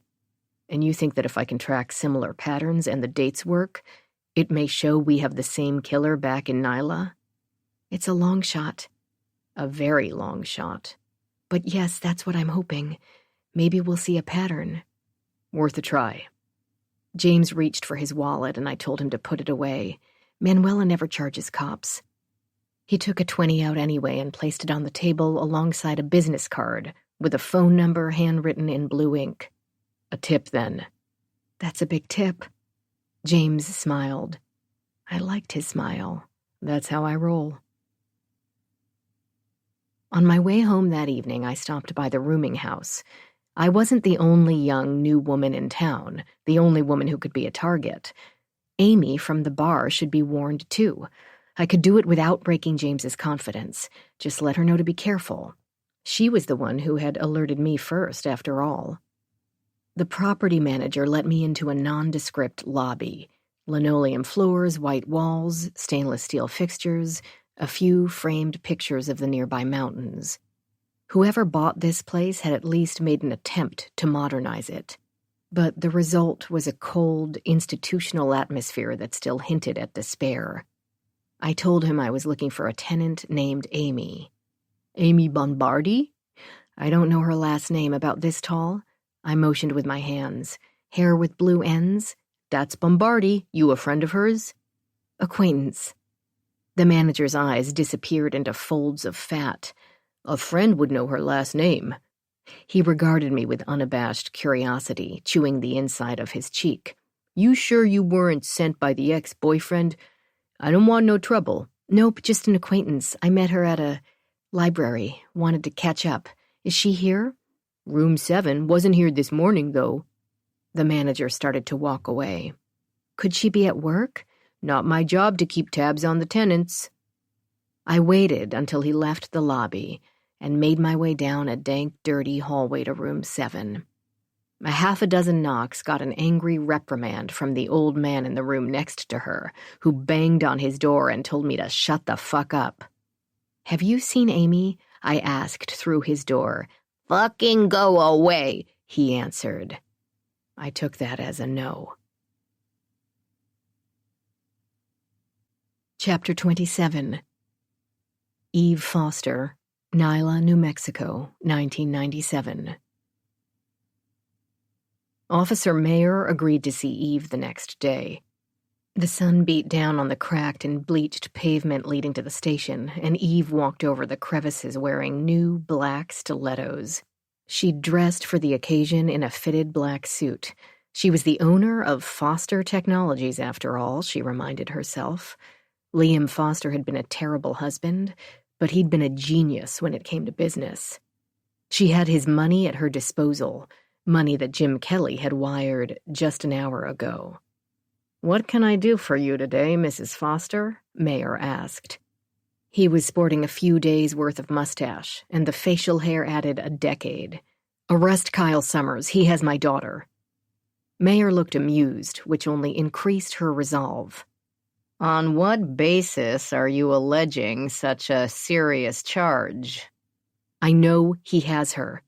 "We need proof, you know that." "Get a warrant. Search his house. I'm sure Kelsey's there." "I don't know how they run things in Philadelphia, but in this town you need reasonable cause to get a warrant.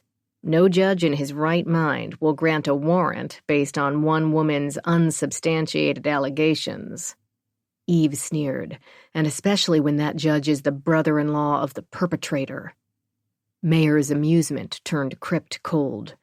"I suggest you reconsider your antics, Mrs. Foster. I've had complaints from multiple people that you've been snooping around, asking questions, causing trouble. I've let it go for now, worried mother and all, but when you come in here and make accusations against one of our own, well, you need to stop."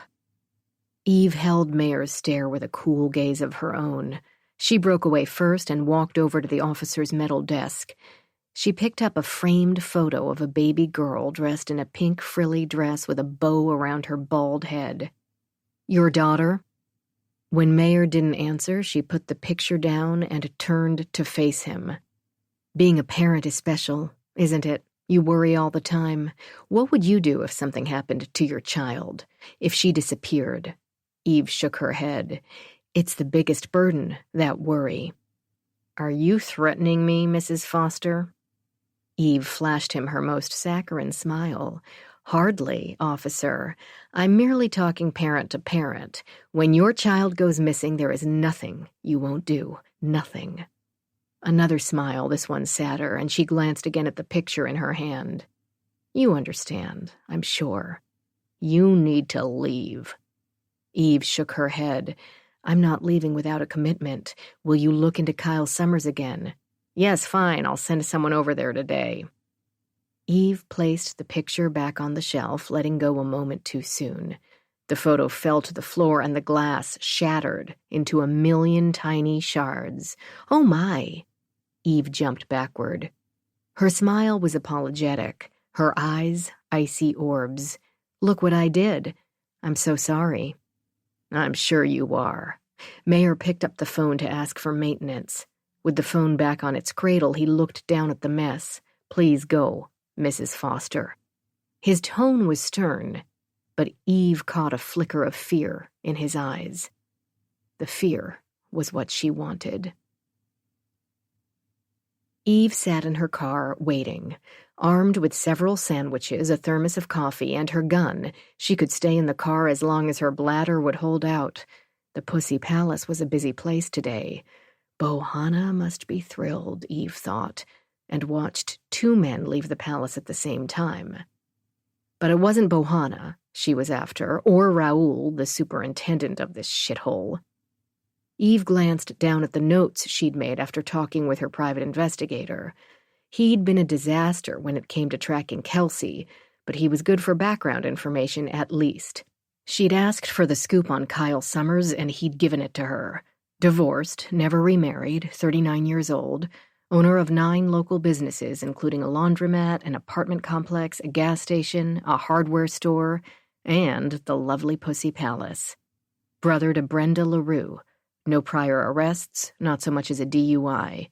Lived in Nyla his entire life. Her investigator had found nothing on Flora Fuentes. She was a ghost. Judge Andrew LaRue was clean other than a parking ticket. 1 speeding citation when he was 18, and some unsubstantiated allegations of a prison pay-to-play operation. He smelled bad, the PI said, but the source of the smell wasn't clear. A whole fucking town full of goody two-shoes and 1 questionable judge. But someone had her daughter. Kelsey's trail didn't just stop in Nyla for no reason.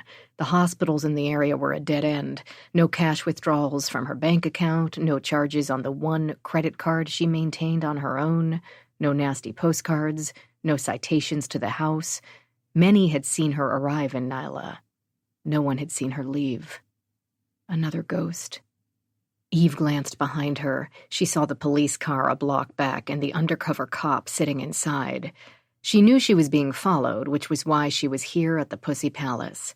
She wanted to talk with Kyle, but they'd expect her to go there. Looked like they expected her to track down Flora as well. Let them follow her. She didn't care. Eve glanced down at her notes one more time.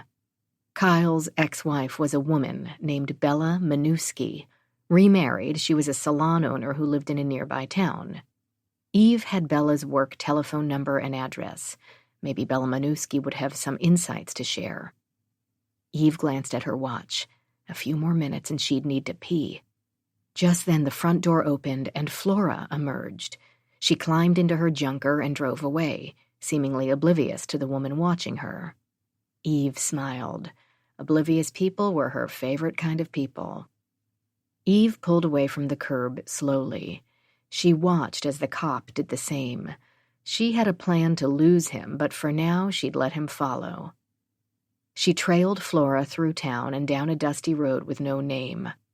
Hovels lined the road on either side, small one-story shacks with lean-to roofs and pin-sized yards and corrugated metal fences. Dogs and chickens roamed freely. Snot-nosed kids played tag in a backyard. Flora drove past a cluster of these houses and stopped at the end of the road, at a nicer version of the same shack. This one had flowers planted outside and a fence made of chain link. Eve watched Flora disappear inside. She watched the cop car hover at the end of the narrow road, waiting. She put her head back and breathed in, silencing her bladder's urgent need.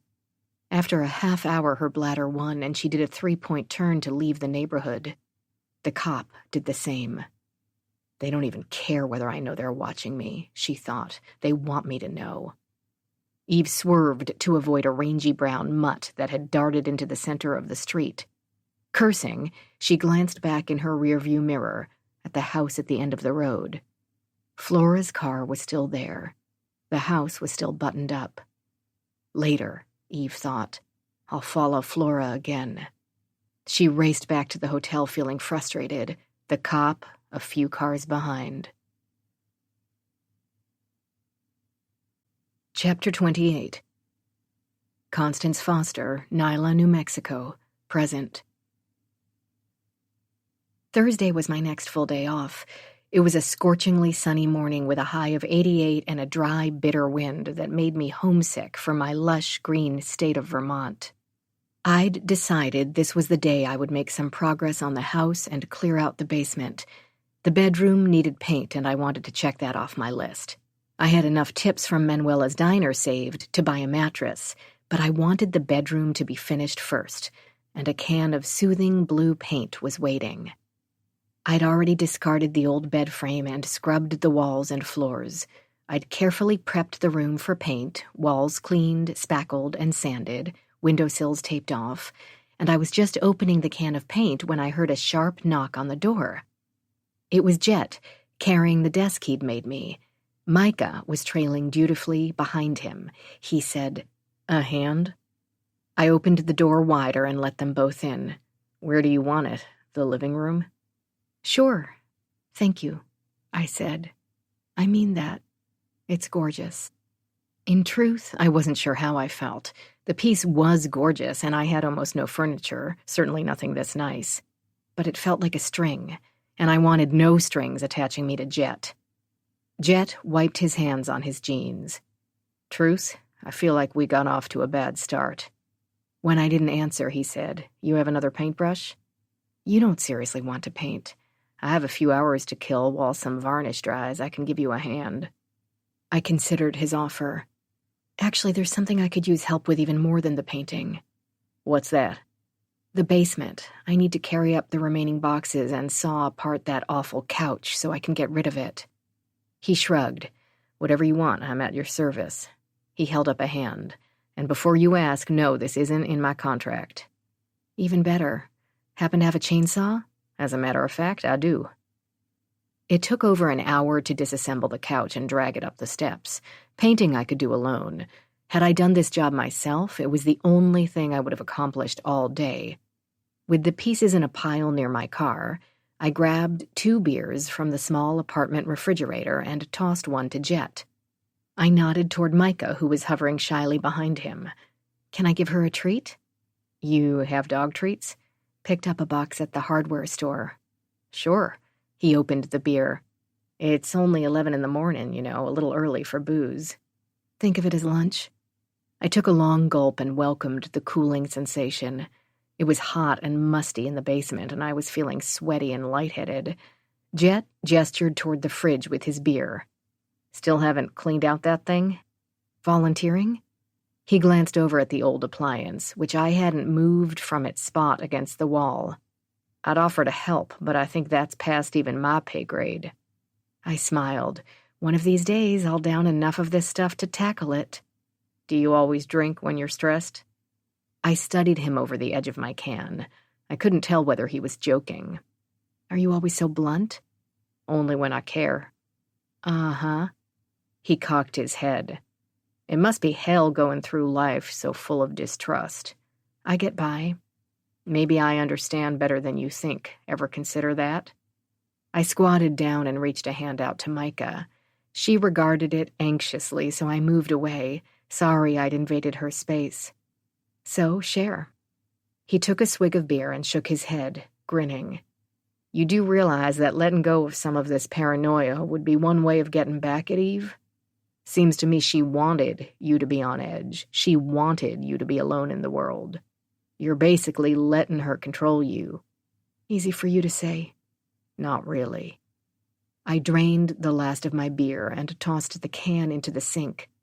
The dog biscuits were in the cabinet next to the jar of peanut butter and cans of Campbell's soup, and I pulled out one for the dog. How about you, Jet? What's your story? No mommy dearest in your childhood? I held the bone out for Micah. She inched forward, eventually taking it from my fingers with wary gentleness. He looked mildly amused by the question. Finishing his own beer, he tossed the can beside mine and said, Misspent youth. Took me a while to find my way, but I did eventually. What does that mean exactly? Typical shit. Stealing, breaking curfew, underage drinking? Jet glanced at his watch. It means you have 30 minutes of my time left. Then I have to finish the table I promised a woman in Santa Fe. This Jet honors his commitments, so how about those boxes? You're as squirrely as that dog of yours. And about as fond of people. Come on. I followed Jet outside and down into the cellar. He told Micah to stay at the top of the steps, and she crouched beside the Bilko doors watching us. The cellar didn't feel any more welcoming without the clutter. If anything, it seemed creepier, the air heavy, the tight space claustrophobic. I hate this place, I said. Can you feel it? I wrapped my arms around my chest. Once it's empty, I'll be happy never to come back down. Jet patted the walls. You're lucky to even have a basement. Most houses around here don't. He looked up at the rafters overhead. This one was a retrofit. I followed his line of sight. Why would someone do that? He patted the cinder block again, then pointed to the dirt floor.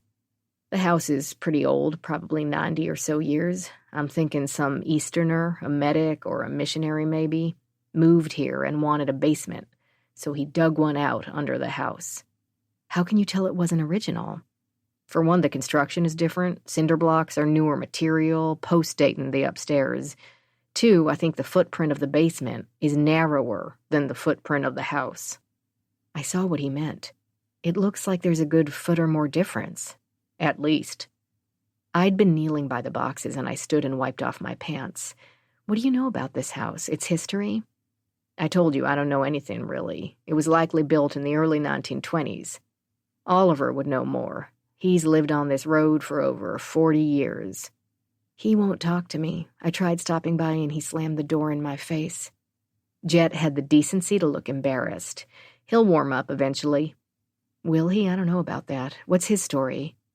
Jet rubbed his face with his hands. Damn if I know. He and his brother are fixtures here. Don't talk much, but they've been good to me. They keep an eye on the place, give me chickens and eggs and occasionally meat. He shrugged. Lots of people around here are odd, as I'm sure you've noticed. At least they're neighborly. I frowned, rubbed the spot where he'd hit me.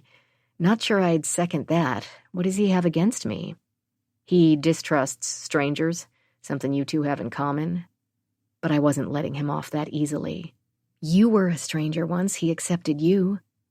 Jet bent down and picked up a box. I can't answer for the guy, Connie. His first interaction with you was when you were skulking around my place. Maybe he holds a grudge. Or hates women? Jet looked toward the open Bilko doors and Micah, who'd started to whine. Come on, let's get these boxes out of here. You're not going to answer me, are you? Does Oliver hate women? Jet had started making his way up the stairs back to me. Where do you want the boxes? This one is heavy. In the garbage, I thought. Outside by the front door is fine. There were 3 boxes, 2 large, 1 small. I started with the largest. It had been sealed tight with duct tape, and I cut my way through slowly, peeling the box back with trepidation. I stayed outside by the car so I could bundle the garbage up and take it into town. As curious as I was about the contents of the boxes, I didn't want any poisonous insects or other contaminants inside. I lifted the contents out gingerly using gloves. No centipedes, no scorpions, just 2 embroidered pillows, a matching tablecloth, and several sets of plain yellow bed linens. The pillow's white cotton was now a dirty gray, but that didn't mar the beauty of the handiwork. Fuchsia, violet, and sunny yellow flowers danced on a wave of green foliage. I pictured these items in the house as it once was, adorning a table and chair, handmade, loved, originally festive. Now they just looked sad.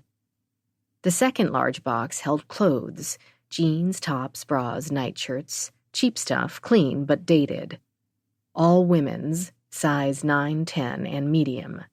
Nothing remarkable, a box of items someone had stored and forgotten. I opened the smallest box, expecting more of the same. I stared at the contents, confused at first, then with dawning horror. I picked the box up and brought it inside. There I studied its contents, reluctant to reach inside. Nestled in the box was a crucifix. Ornate, colorful Mexican majolica, hand-painted from the look of it, and an exact replica of the one Jet had hung on my wall. What the fuck? I slammed my way outside and around back to Jet's workshop. Without knocking, I kicked open the half-closed door. He stood there with a paintbrush in his hand and a can of varnish next to his elbow. Micah was sleeping under a workbench. Connie, what's wrong? What the fuck? Let's be friends? Such bullshit! I shoved the nearest table with 2 hands. You fucking asshole! Jet dropped the paintbrush. Calm down. Behind him, Micah growled. Connie, seriously, what's gotten into you? I closed my eyes, took several deep breaths. The crucifix. You knew. What are you talking about? I felt the rage building. My head began to spin. My breath got caught in my throat. This wasn't me. I was the calm one, the rational one, the survivor. Fuck, I said half under my breath. Come with me. Jet followed me around to the front of the house and inside. I pointed to the crucifix he'd planted on my wall, which now sat atop a garbage pile on my living room floor. Look in the box. I nudged the box from the basement toward him with my foot. Now tell me you didn't plant that down there. Jet looked inside the box and back at me. I didn't put that down there, but it's the exact same crucifix. He picked up the one from the box, turned it over, and then did the same with the original. Same artist, almost the exact same design. He frowned. And you say this one? He held up the second crucifix. Was in the basement box. I nodded. I don't know what to tell you, Connie. I didn't put those boxes down there, and I didn't get my crucifix from the basement. Eve made you put this crucifix on my wall. True, that was her instruction. And that crucifix matches the one in the basement. I could hear my voice spiraling again, and I fought to keep it even. If you didn't put it there, who did? How would Eve have known that the same cross was sealed in a box in this basement? It is her house, Connie. She owned it. Maybe she put it there. The boxes were covered in dust. They'd been there a long time. Eve has owned this house for a long time. That stopped me cold. We'd never come to New Mexico growing up. Lisa and I didn't even know this house existed, but that didn't mean Eve hadn't been here. But to set me up so far in advance? Pretty calculating, even for her. And to what end? I sat down on the lone living room chair, head in my hands. Jet put the crosses down and joined me, sliding on the floor beside my legs. "Hey." He pulled my hands away from my face. His touch was gentle. "Look at me." Dark eyes expressed concern and confusion. But how could I know that those sentiments were genuine? What did I know about Jet other than his connection with Eve? Nothing. He could have been a master gaslighter. He could have been a serial killer. I pulled away and stood, while he sat there staring at me. I wrapped both crosses in newspaper and put them in the box from the basement. I'd take them to the dump. For now, I wanted them out of my sight. Jet said, "You know I had nothing to do with this." "I don't know any such thing." The anger had left me, and I felt only helpless frustration. "I don't know you. I don't know what you promised Eve.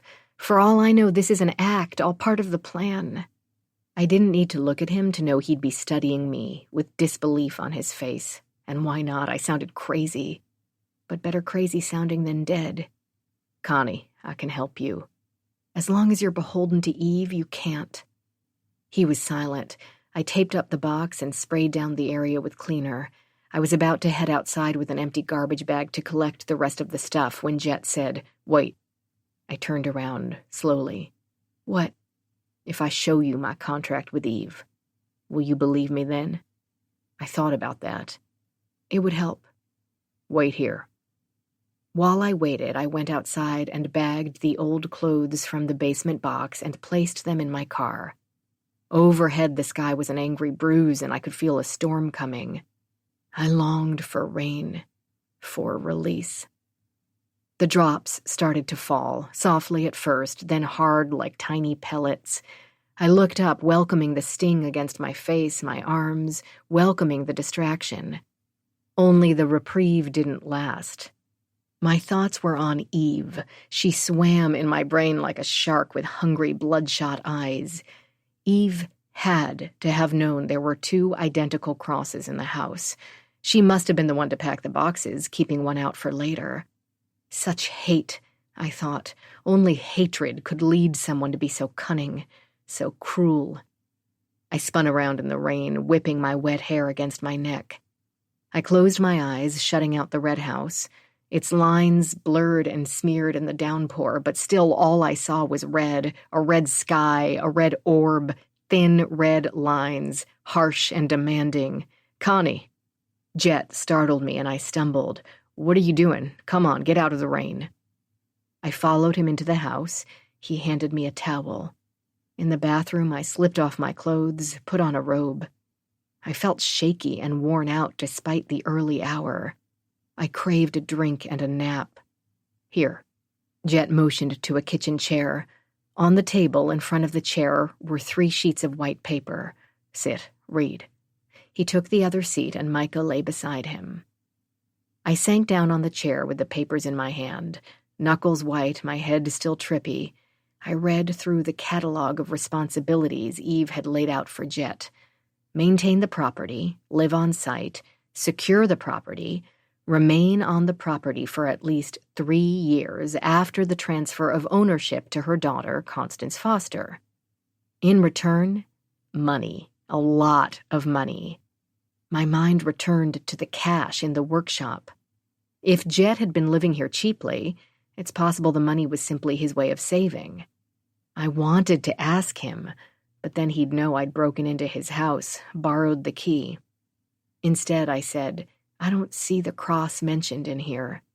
"She asked me to do that separately." Jet frowned. "Her lawyer sent the crucifix with instructions after she died." I sat back against the chair, my head against the plaster. Micah's breathing was rhythmic, soothing, and I rooted myself to the sound.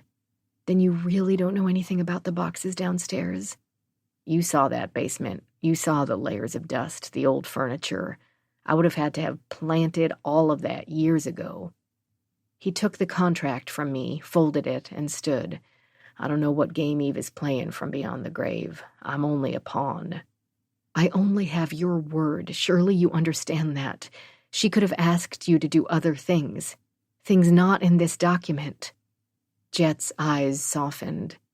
I saw pity reflected there. Pity. He shook his head. I think she's already won. Chapter 29. Constance Foster, Nyla, New Mexico. Present. I heard it before I saw it. The hiss of its tail startled me from a vodka-induced haze. It was curled in a ropey ball by the old refrigerator, its head up, its rattled tail waving. Oh my God. Slowly, carefully, I stood up from the seat I'd been holding down and backed into the bedroom, looking around for a weapon. A broom was wedged against the wall, my large bucket next to it. I grabbed the pail and walked back into the kitchen. The snake was small but agitated. I considered trying to shoo it out the back door with the broom, but I was afraid it would strike. I got as close as I dared, and using the broom as a handle, dropped the pail over the snake. I let out my breath, quietly and steadily. Great. Now what? It was dark outside. No one would come to get it until morning. I was on my own. There was no way I was sleeping with a rattlesnake in the house, and while the car was an option, what if it somehow got loose? I needed a hook, something I could use to pick the snake up and place it outside. Quickly. I slipped on my sneakers and went out the front door. Jet's lights were on. He answered my knocks with a gruff, "What the hell, Oliver?" "Oh, it's you." "Don't look so excited to see me." "What do you want, Connie?" Ignoring his cold tone, I told him about the rattlesnake. "In your kitchen?" "Yeah, right by the old refrigerator. It must have gotten in through a crack in the foundation." Jet didn't look convinced. Whether he doubted there was a snake in my kitchen or that it had crawled in through the foundation, I wasn't sure. He receded into the house and came back out with his black workshop key. "Give me a minute, I have something we can use." As we made our way across the courtyard toward his workshop, I said, "I don't need you to do it for me." Jet took an audible breath, turned around. "Seriously, what do you think I'm going to do? Put the snake in your bed, toss it at you? I've lived here way longer than you, and I'm used to handling rattlers. Anyway, it's my goddamn job, Connie." He didn't wait for me to respond before opening the shed. A few seconds later, he was back in the courtyard with a long-handled hook. "Show me the snake." I brought him into the house through the front door. The snake was still under the pail where I'd left it. Jet walked around it, opened the back door, lifted the bucket, and with one quick movement, hooked the animal. He disappeared outside, returning a few minutes later with an empty hook. "Thank you," I said. He nodded. His hair was disheveled, and he was wearing plaid pajama bottoms. I'd been too distracted to notice earlier. I opened a cupboard and pulled out the vodka. "Drink?" "No." He was walking around my kitchen, studying the perimeter of the walls. I poured myself a shot. "Your back door was unlocked." "Okay." "The snake didn't get in through the foundation, Connie. This place is tight. No cracks, at least up here." "Maybe it was in one of the boxes from downstairs?" Grasping at straws, but the alternative made ropes of my stomach. "You opened them outside and they were sealed up. Plus the small box was too small, you'd have seen a snake." "What are you suggesting?" Although I knew exactly what he was suggesting, I just didn't want to acknowledge it. Who would do that? I didn't add that the only person I could think of was Jet. "I don't know." Jet's mouth set in a frown. "We should go through the rest of the place, make sure this was the only one." I trailed Jet around the small house, looking under the little furniture I had. Other than a dead cockroach and a crispy moth, we didn't find anything. "Damn, Connie, you don't even have a bed." "I'm working on it." Back in the kitchen, Jet said, "Looks like someone opened your back door and placed the snake in here. You have to face that." "I've been here the whole day. I would have noticed." Jet stepped closer to me until he was inches from my body. Beneath the beard, his face was as lean and angular as my own, his eyes as haunted. He leaned over me, his lips near my forehead, so that I could feel his breath on my skin. I felt my own breath quicken. Jet. He took the glass from my hand and dumped it in the sink. You were here, but you weren't paying attention, probably weren't even awake. You were home, you would have heard a car. I was working. The machines would have drowned out the sounds. Besides, someone could have parked and walked. With a snake? He shrugged. A snake in a pillowcase will stay calm. Oliver. He wouldn't have done this. You sound sure. Not his thing. He likes to be left alone, not create drama. He locked the back door, put my vodka back in the cabinet. I need to go. Micah doesn't like to be by herself. When I didn't respond, he asked, will you be okay? I nodded, my thoughts on the vodka he'd wasted, and the fact that my makeshift bed was on the floor. How would I sleep tonight, knowing it was possible we'd missed a snake? How could I sleep knowing someone may have done this on purpose? Jet had his hand on the door. He was watching me with concerned curiosity. You sure you're okay? Go, I'm fine. Micah gets crazy when she's alone. So you've said. I understand, I'll be okay. Jet stood there another moment before leaving through the back door. I locked it behind him, then pressed my back against the wood. Crucifixes, snakes, neighbors who hated me.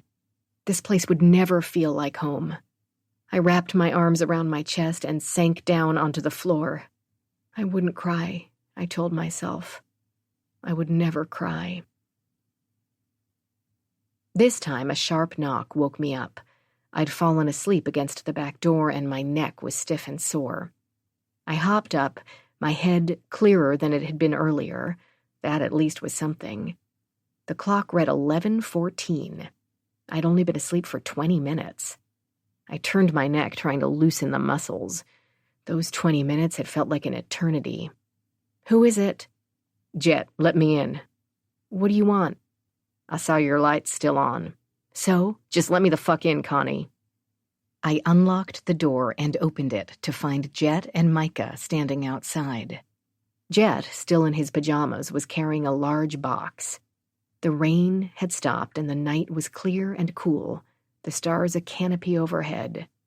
I glanced from man to dog, ushering them inside. I eyed the box. That to bury my body when you're finished with me? You're a regular stand-up comedian. Air mattress, figured it would get you up off the floor, at least until you have a real bed. Jet walked past me into my bedroom, Micah slinking behind. If I'd found that snake, I wouldn't want to sleep on the floor.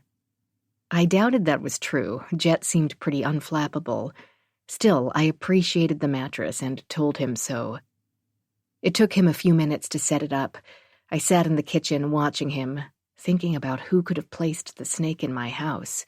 He worked quickly, unpacking the full-size mattress and filling it with air. The noise from the pump scared Micah, and she bolted into the kitchen. She pressed her side against my leg, surprising me. I reached down and rubbed her head. Jet looked up. Traitor, he said to the dog. Where'd you find her? She felt warm and real, and I was happy for her presence. Hanging around a truck stop, she'd had puppies, was eating scraps from the dumpster, and she and her pups were living underneath. Finished with the mattress, he stood. They didn't make it. I'm sorry, girl. I rubbed behind her ears. She looked up at me, those dark eyes liquid and sad. Too young? Too many parasites. I tried, but, well, Micah nearly died too. Heartbreak, I think. The dog left me, trotting back to Jet. She walked with her head down low, as though apologizing for existing. Her body undulated as he scratched her back. She wagged her tail furiously. She loves you. Jet moved to behind her ears. I'm just her meal ticket. I didn't challenge him, but watching the way he looked at her, I knew it was more than a partnership of convenience, on both sides. Can I get you anything? I asked, surprised to find I didn't want them to leave. No thanks. Jet collected the box and walked past me toward the door. He paused, then turned back to face me. I can stay, if you'd like. There's nothing wrong with wanting company. I reached out and stroked the side of his cheek. He leaned forward, and I met his lips with my own. The kiss was long and hard and full of wanting. He pulled back first. "I didn't come here for that," he whispered. "I know."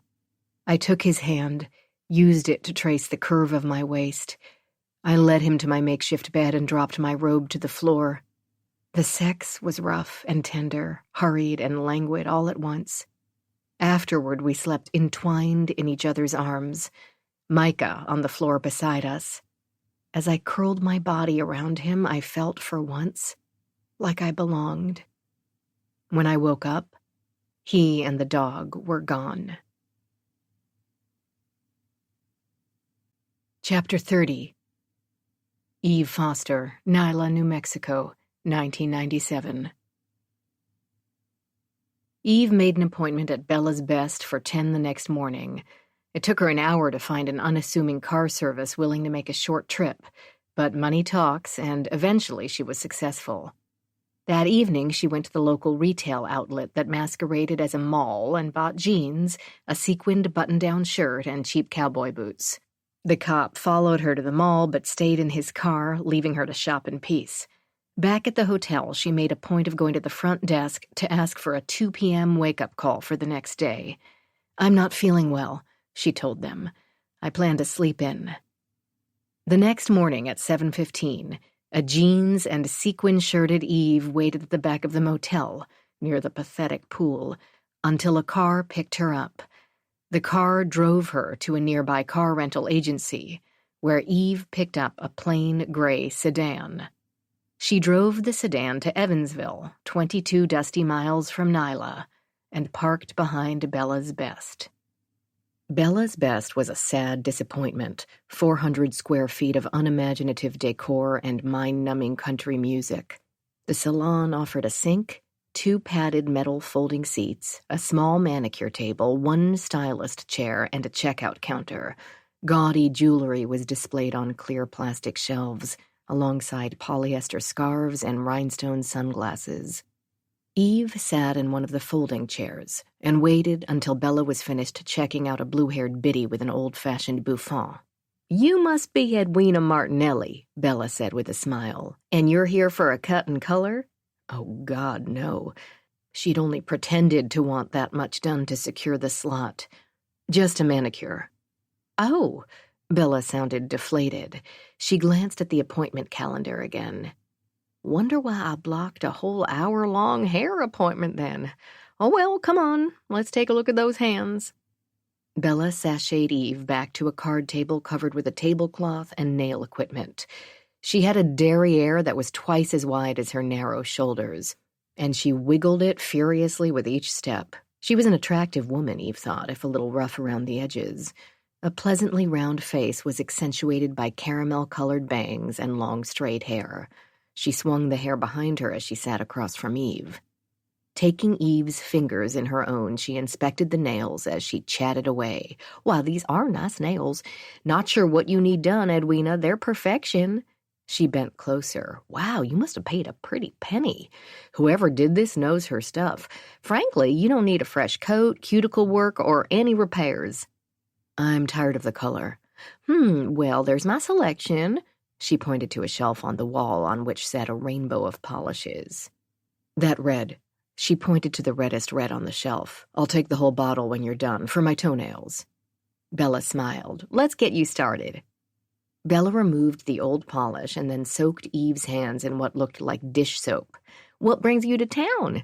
Not exactly the hub of tourism here in New Mexico." "A divorce," Eve lied. "A nasty one." "I'm sorry to hear that." "Yeah, well, I feel lucky to get a fresh start." "Are you moving to Evansville?" "I'm visiting a friend in Taos. Thought I'd take a tour through the state while I'm here." Bella's face lit up. "I do love Taos. I thought about moving there after my marriage ended." She frowned. "You know the saying, man plans, God laughs." "I hear you," Eve frowned. "You're divorced too?" "Yeah, but I have a new husband now. He's a love." She glanced up from the massage she was giving Eve's hand. "I lucked out with this one." "How long have you been married?" "To this one, a little more than 4 years." How about your ex? Were you married long? Bella dug hard into Eve's palm, and Eve flinched. 2 years too many. I'm sorry. Bella nodded. She grabbed the other hand and started working on it, using more pressure than needed on the downward strokes. You're hurting me, Eve said. Maybe thinking about your ex isn't a great thing when you're doing nails. Bella flashed a wry smile. It's never a great thing. She put Eve's hand down and patted it with a warm towel. I'm sorry, it's been over 5 years and I still loathe the man. Difficult marriage? Bella rose to get the nail polish. I guess you could say that, she said over her shoulder. He and I weren't compatible. That was apparent pretty quickly. I like tequila, he doesn't drink. I like party boat cruises, he likes lake fishing. I like to dance, he encouraged me to go alone. A woman doesn't get married to do everything by herself. She shrugged, sat back down. Gets old after a while. My ex was gone a lot, too, Eve said. Yeah, I feel you, honey. Not really a marriage, in my opinion. At least your divorce was amicable. Bella snorted. Not hardly. She was shaking the polish hard and paused. I didn't fare so well. Bella waved her hand, gesturing toward the folding chairs and the single stylist station. As you can tell. I'm sorry to hear that. Bella shrugged. Always was a controlling bastard. I should have known by the way he had to have every little thing just so when we were married. His way or the highway, as the saying goes. Eve sat up a little straighter. He was controlling? Oh, yeah. Bella stopped shaking the polish and unscrewed the cap. She placed the bottle on the table, tapping the side with a long lavender-sparkled nail. Not like some husbands who tell you who you can see or where you can go, nothing like that. He was controlling in other ways, weird ways, like he had to get his way even about stupid things, the color of the bathroom towels, the make of the car I drove, how I made the bed. Bella took Eve's hand in her own. I'm not even sure he actually cared about those things, but he sure got mad when I crossed him. Quiet, scary mad, if you know what I mean. Bella shook her head. I can take a yeller, but the silent treatment for days on end? No, thank you. That sounds awful. Got old real fast. He controlled the terms of the divorce, too? Eve tried to sound casual, but her heart was racing.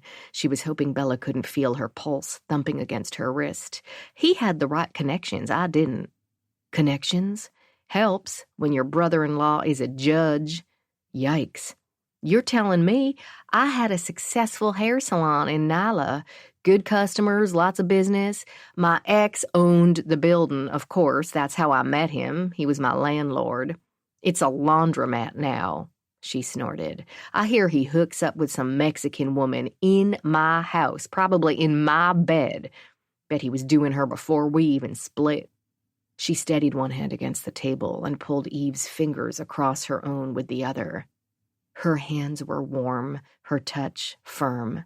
Bastard. Maybe that's why he was gone so much. Sleeping with other women? Bella ran the brush against Eve's nail, leaving a streak of blood red next to the pale peach of her skin. Maybe. Probably. Who knows? Bella snorted again. Honey, I say good riddance. Let someone else deal with the man. I'm sure they deserve each other. Eve returned to the hotel a little after noon. She parked in the back lot, pulled a wide-brimmed cowboy hat down to shade her face, and used the rear entrance of the building. Back in her room, she stripped out of the jeans and sequined shirt and traded them for a linen pantsuit. She put the night goggles and wigs she'd purchased outside of town in the drawers of the armoire. When the wake-up call came at 2, she asked whether anyone had come looking for her. A gentleman was asking about you, said the motel manager. I told him you were sleeping. At 2:30, Eve left the hotel. She made a show of getting into her car, all the while aware of the man watching her from across the parking lot. She had some errands to run. She'd let the cop follow her, leading him around in an old-fashioned game of chase. With a twist. Chapter 31. Constance Foster, Nyla, New Mexico. Present. The cross and the snake continued to plague me. If it wasn't Jet playing these games, then who? Before work, I headed back to the library. I set up my laptop, connected to the free Wi-Fi, and started searching. I looked up the old cases in and near Nyla, hunting for some connection to the house on Mad Dog Road. Other than proximity to where Esmeralda's body was found, there didn't seem to be any real nexus. I switched gears, looking for any mention of the 2 truckers who were imprisoned for the earlier killings. It took me an hour and 2 phone calls to confirm that Mark LeBron and Norton Smallwood were both dead. LeBron died from a knife wound. Smallwood had a stroke at 61 and died shortly thereafter. Both men passed away in prison, which of course meant that even if they were behind the original murders, they weren't behind these. 2 things about Smallwood and LeBron caught my eye. The first was a mention of Smallwood's funeral service. He was survived by his widow, Anita Lynn Smallwood of Wells, just a few stops down the highway. I couldn't find an obituary for Anita, so she could still be alive. And while I couldn't locate an address, I finally found her name listed as the manager of a store in Santa Fe. I'd go tomorrow. It was worth a shot. The second thing that caught my attention was a vague reference buried in a 1997 article about the murders. The reporter mentioned a missing girl from Philadelphia, a girl whose body was never found. Philadelphia? Eve was from Philadelphia. Outside the library, I called Alberto Rodriguez. He didn't answer, so I left him a message. Thinking about Philadelphia made me think about Eve's family. She had not been close to her parents, at least that I knew of, but she'd had a cousin she'd mentioned from time to time whenever we asked about our family. Sandy Jenkins, her father's niece. It took me another 20 minutes, but I finally found a phone number for Sandy. She didn't answer either, and I left another message. Maybe she could shed some light on my adoptive mother, who she was, why she married Liam Foster, what happened to her daughter, Kelsey, and whether there had ever been a family connection to New Mexico. I didn't hold out much hope that either lead would pan out, but I was getting desperate for answers, and doing something was better than waiting. Waiting for what? I didn't know. A slice of apple pie and a cup of coffee. I placed the cup and plate in front of the trucker sitting at the end of the counter. He rewarded me with a 10 and a keep the change. Manuela had been right. The afternoon was slow, which was good because I didn't think I had the energy to juggle a crowd, but it picked up as we neared the dinner hour.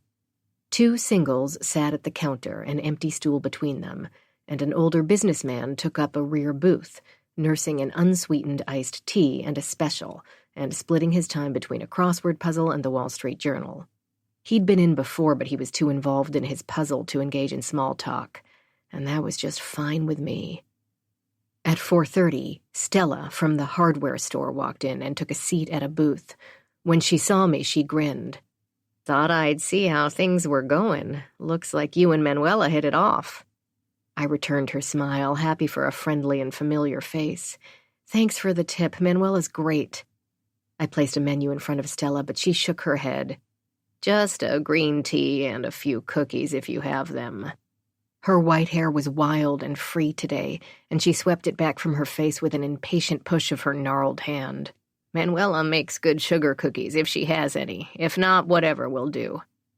I cashed out the 2 truckers and brought Stella her sugar cookies and tea.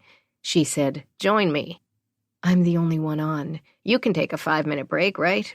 Blame me, your cranky old customer." She touched the plate, pushed it toward me. "Have a cookie." "No, thanks." I slid into the booth across from Stella and watched while she ate, gingerly, slowly. The only other customer, the businessman in the back, was preoccupied, so I didn't rush. After a few minutes, Stella said quietly, "The name I gave you. Did you contact him?" I tried. I told her about my trip to Josiah's house, his niece, and her explanation of his illness. "Why did you share his name?" Stella nibbled on the end of the cookie. Her brown eyes stayed locked on the table. They seemed sunken and tired, her friendly energy suddenly gone. She swallowed with difficulty. "You should leave Nyla," she said. Her voice was so low I barely heard her. "Why? You can't say something like that and not give me a reason." Stella stirred sugar into her tea. Her eyes were pleading, but she didn't respond. I heard the businessman clear his throat, and I rose to take his plate and reconcile his bill. As I was getting his change, 3 more men came in, one after the other, including Norman from the gas station and 2 strangers. Each situated himself along the counter. While I was attending to the 3 men, Stella slipped away through the front door. She left enough for the food and a small tip on the table next to her uneaten cookies. Manuela joined me in the dining area. "Getting busy. Seems that way." The businessman took his jacket and walked out of the building without so much as a nod. A new customer opened a crossword puzzle and pulled a pencil from his shirt pocket. He was in his 50s, fit and pale, with a blondish comb-over and a pair of sunglasses on a lanyard around his neck. He asked for an enchilada plate with a loud growl from across the room. Manuela sighed. "Men," she said. "Men," I agreed. Sandy from Philadelphia called me back later that day. Her voice was high-pitched and pleasant, but she seemed confused about my inquiry. I snuck outside and took the call from the parking lot. "I haven't spoken to Eve in ages," she said. "I mean forever." "Were you close as kids?" Sandy took a moment to respond. "Not really. Eve was, let's just say, not one to have girlfriends, if you know what I mean." "I'm afraid I don't." "She was competitive about boys, clothes, money. I guess I wasn't surprised when she ended up with that rich guy, although for the record, no one in the family believed she should have been forced to marry him. That was a mistake. After that, most of us stopped talking to Uncle Richard, her father. That caused some issues. You know how it is." I knew about Liam, about his accident, about the money Eve had inherited. I knew Eve's father had been a fire and brimstone preacher. I wanted to know about New Mexico. "Eve lost a daughter," I said. "She disappeared?" Sandy sighed. "Yes, and that seemed to change her. After Kelsey disappeared, so did Eve for a while. She went off to Greece, and no one in the family heard from her for years. When she came back, well, you know, of course, she'd adopted you and your sister."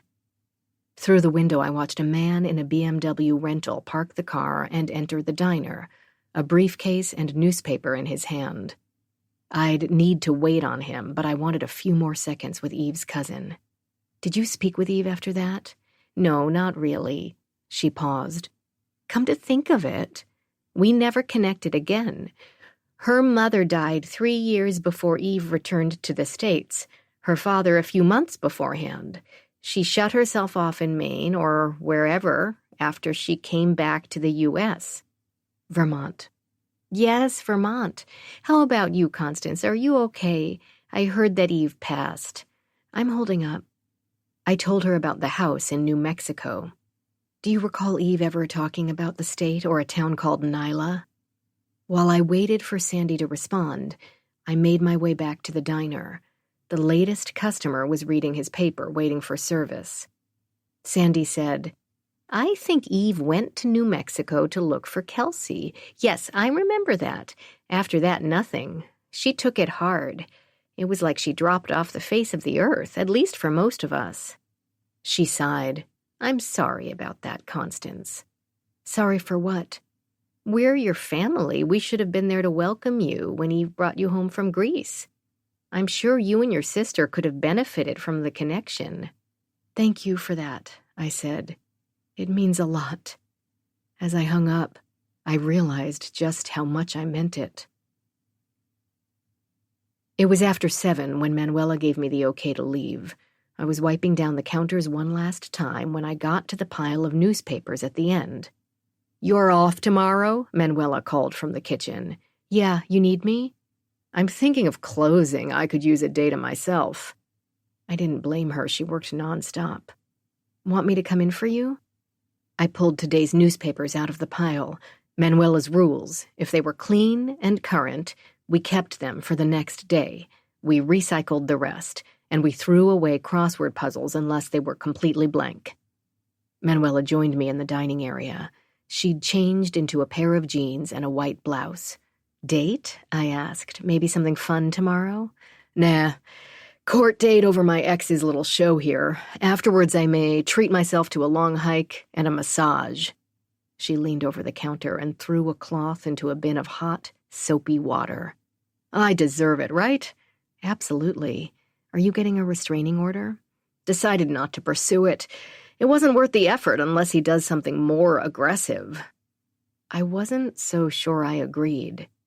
"Sorry to hear that." She flexed a strong hand, raised her eyebrows. "That's life and love." I bundled the good newspapers and placed them on the counter for the next day. As I was getting ready to throw the crossword puzzles into the garbage, I froze. "Connie, you okay? I think I lost you for a moment." I stared at the papers. The crossword on top had been completed, but in every column and row there were only 3 words, written over and over in red pen in square, neat letters. Little Red House. Chapter 32. Eve Foster, Nyla, New Mexico, 1997. Rain fell in large, greedy drops, bringing with it high winds, thunder, and bursts of lightning. Eve watched the storm from the safety of her motel room. She was waiting for a call from her lawyer, who, she knew, was still sore that she'd remained in Nyla and was siphoning money from her accounts. The call came at 9:48 a.m. "You were right. A number of girls have been killed in and around Nyla, Eve. More have been reported missing. Most of them were passing through. Some were from the nearby reservation. These were poor girls, runaways." He coughed. "I don't think you have to worry. They weren't savvy or well off like Kelsey." Jim was merely confirming what she'd heard. Kelsey likes to take risks, play games. Who knows what she told people? She could have made up some nonsense about her past. She could have courted danger. Now, why would she do that? Eve didn't like the reprimand in his tone. "The flight? You're sure this is what you want?" "I'm positive, Jim. Book me a flight." Thunder boomed overhead, and she waited until it was over before saying, "I'm not sure when I'm leaving, but they need to believe I'm gone." More quietly, "They're following me."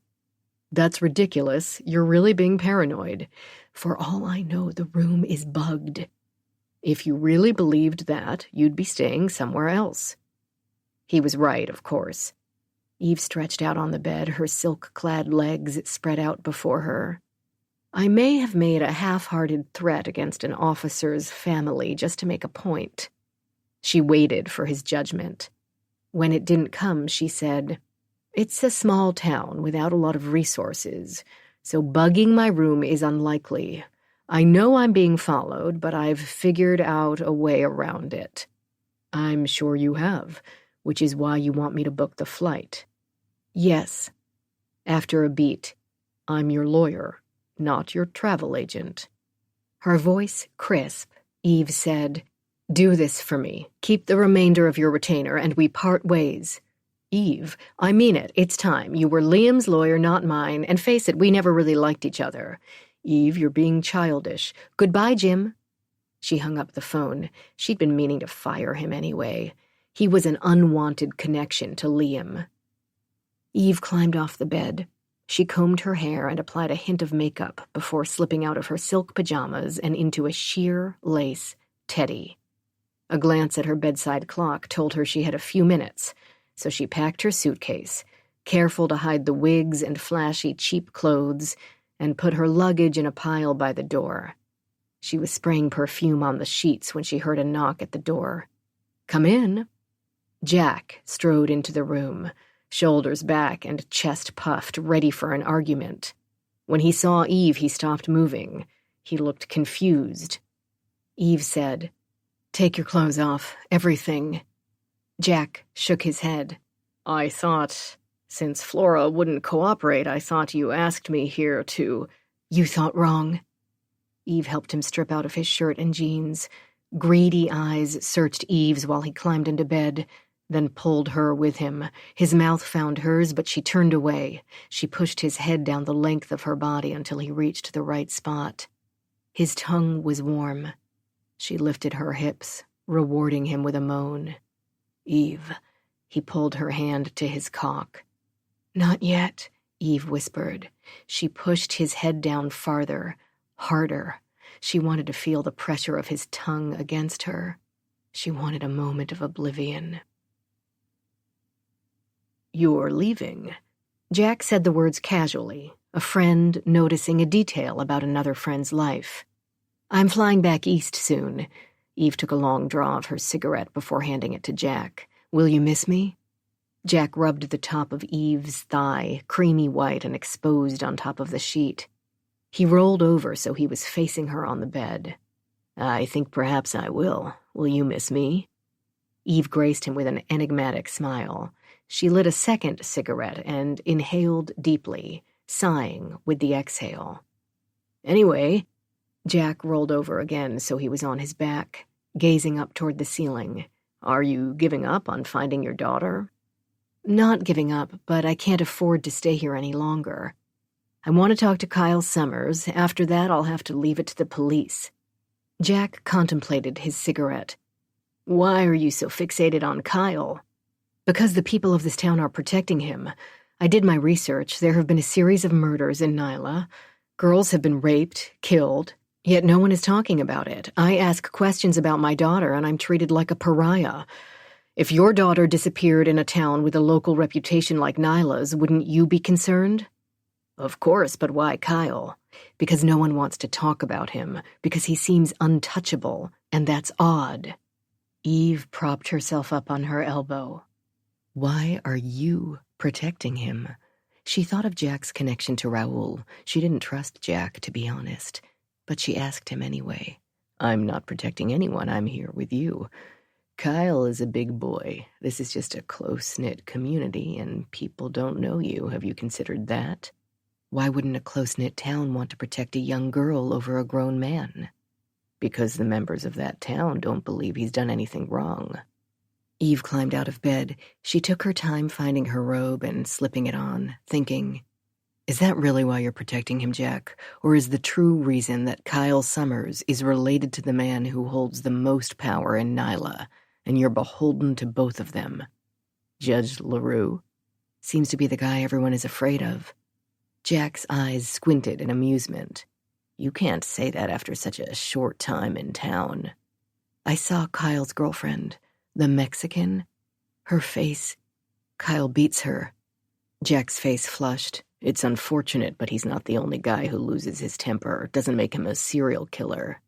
For a town so worried about justice, it doesn't look like there's much justice for Flora Fuentes. Seems to me that Kyle is being protected for a reason, and that reason is power. Not everything is as it seems in a town like Nyla." Eve turned around, clutching her robe shut. "What's that supposed to mean?" "It means exactly what I said. Just because someone has a title or owns property doesn't mean they hold the power." Eve's smile was coy. "Then who holds the power in Nyla? Tell me, Jack." "Good question, Eve Foster. Good question." With Jack gone, Eve dressed in cream linen pants, a matching belted tunic, and a pair of heels. She wore a wide-brimmed hat with a black ribbon, a grand hat that couldn't be missed, and packed her luggage in the trunk of her car. Out of the corner of her eye, she watched the cop in the unmarked car as he watched her. With the car parked and ready, she checked out of the motel and returned her room key. She climbed into her sedan and pulled out her directions for Kyle's office, the address her lawyer was able to find. 8 minutes later, she arrived at a nondescript apartment building on the edge of town. Kyle's office was on the ground floor in what had once been a caretaker's apartment. The sign on the door said open, so Eve strode in, clutching her bag. The woman who sat behind the receptionist desk looked annoyed but not surprised, blue-lined eyes rounded. She put a manicured hand on her phone, another against the desk. Eve said, "I'm looking for Kyle Summers." "I'm afraid he's not here." "Isn't that his BMW outside?" "He stepped out for a bit." Eve sat on the edge of the woman's desk and looked down at her. She was all of 22 and wore a clingy yellow dress that accentuated a full chest. Eve despised her on sight. Eve said, "I'll wait." The woman picked up her phone. "I'm calling the police." "No need, Ellen.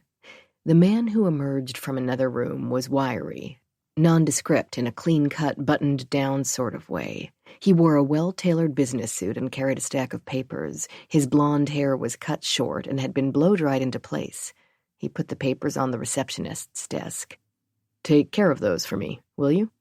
He smiled broadly at Eve. "You must be Eve Foster." "I'm Kyle.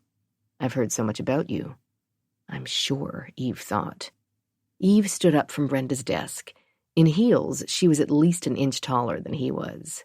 "I'd like to talk with you. Is there somewhere private we can go?" Kyle glanced at Brenda. "We'll be in my office. If you need me, call."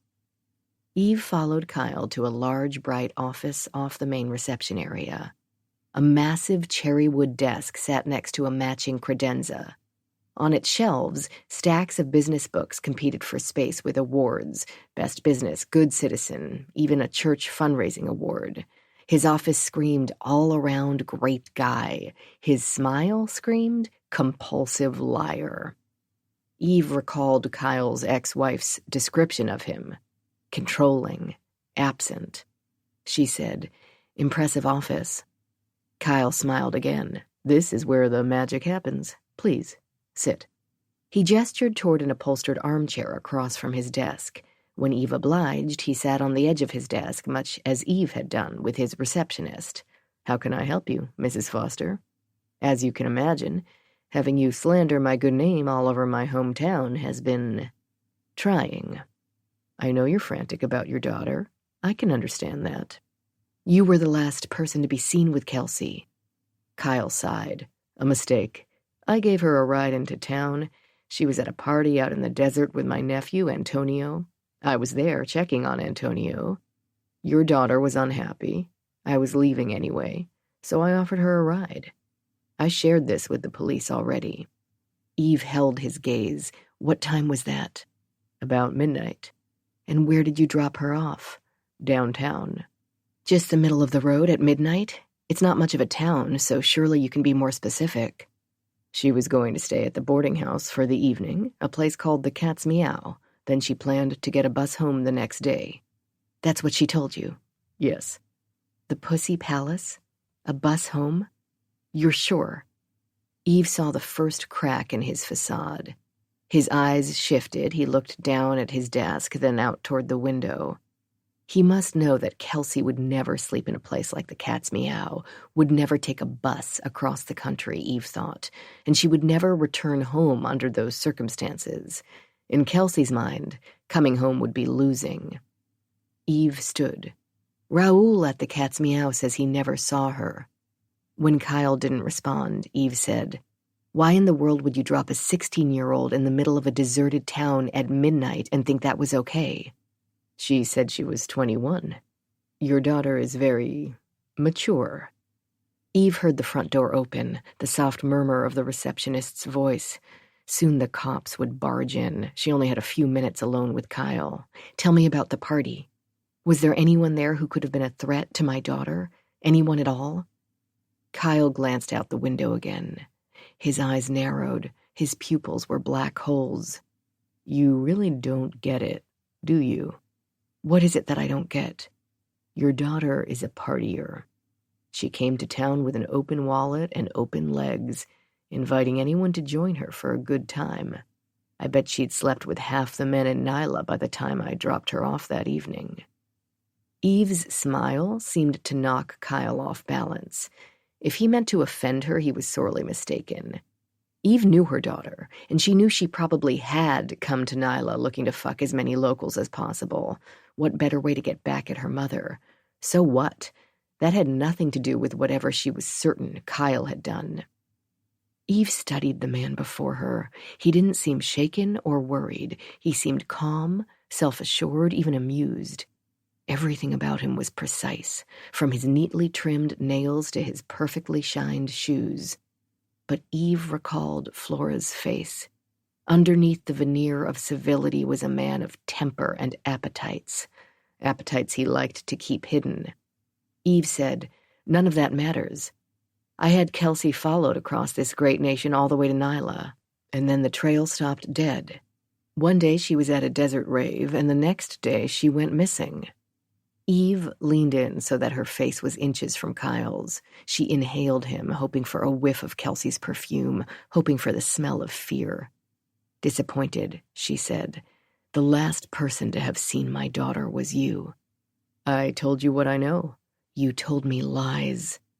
The door to the office opened. In walked two men, Officer Mayer and another man, shorter, squatter, bald, and holding a gun. Judge LaRue, Eve said, I was hoping you would join us. I've been wanting to meet you. The judge shared a look with Kyle before putting the gun into a holster around his ample waist. I hear you've caused quite a stir around here. The people of Nyla are enabling a kidnapper and a murderer. LaRue rolled his eyes. Mrs. Foster, this stops now. You have 24 hours to leave town or this man will arrest you. He nodded toward Mayer. I'm not joking around. Your money and your attitude won't get you anywhere in Nyla. You'll arrest me for what? My daughter is not here. LaRue walked around the office until he was by the window that overlooked the street. Officer Mayer did a thorough investigation. Your daughter came to Nyla, made her way around.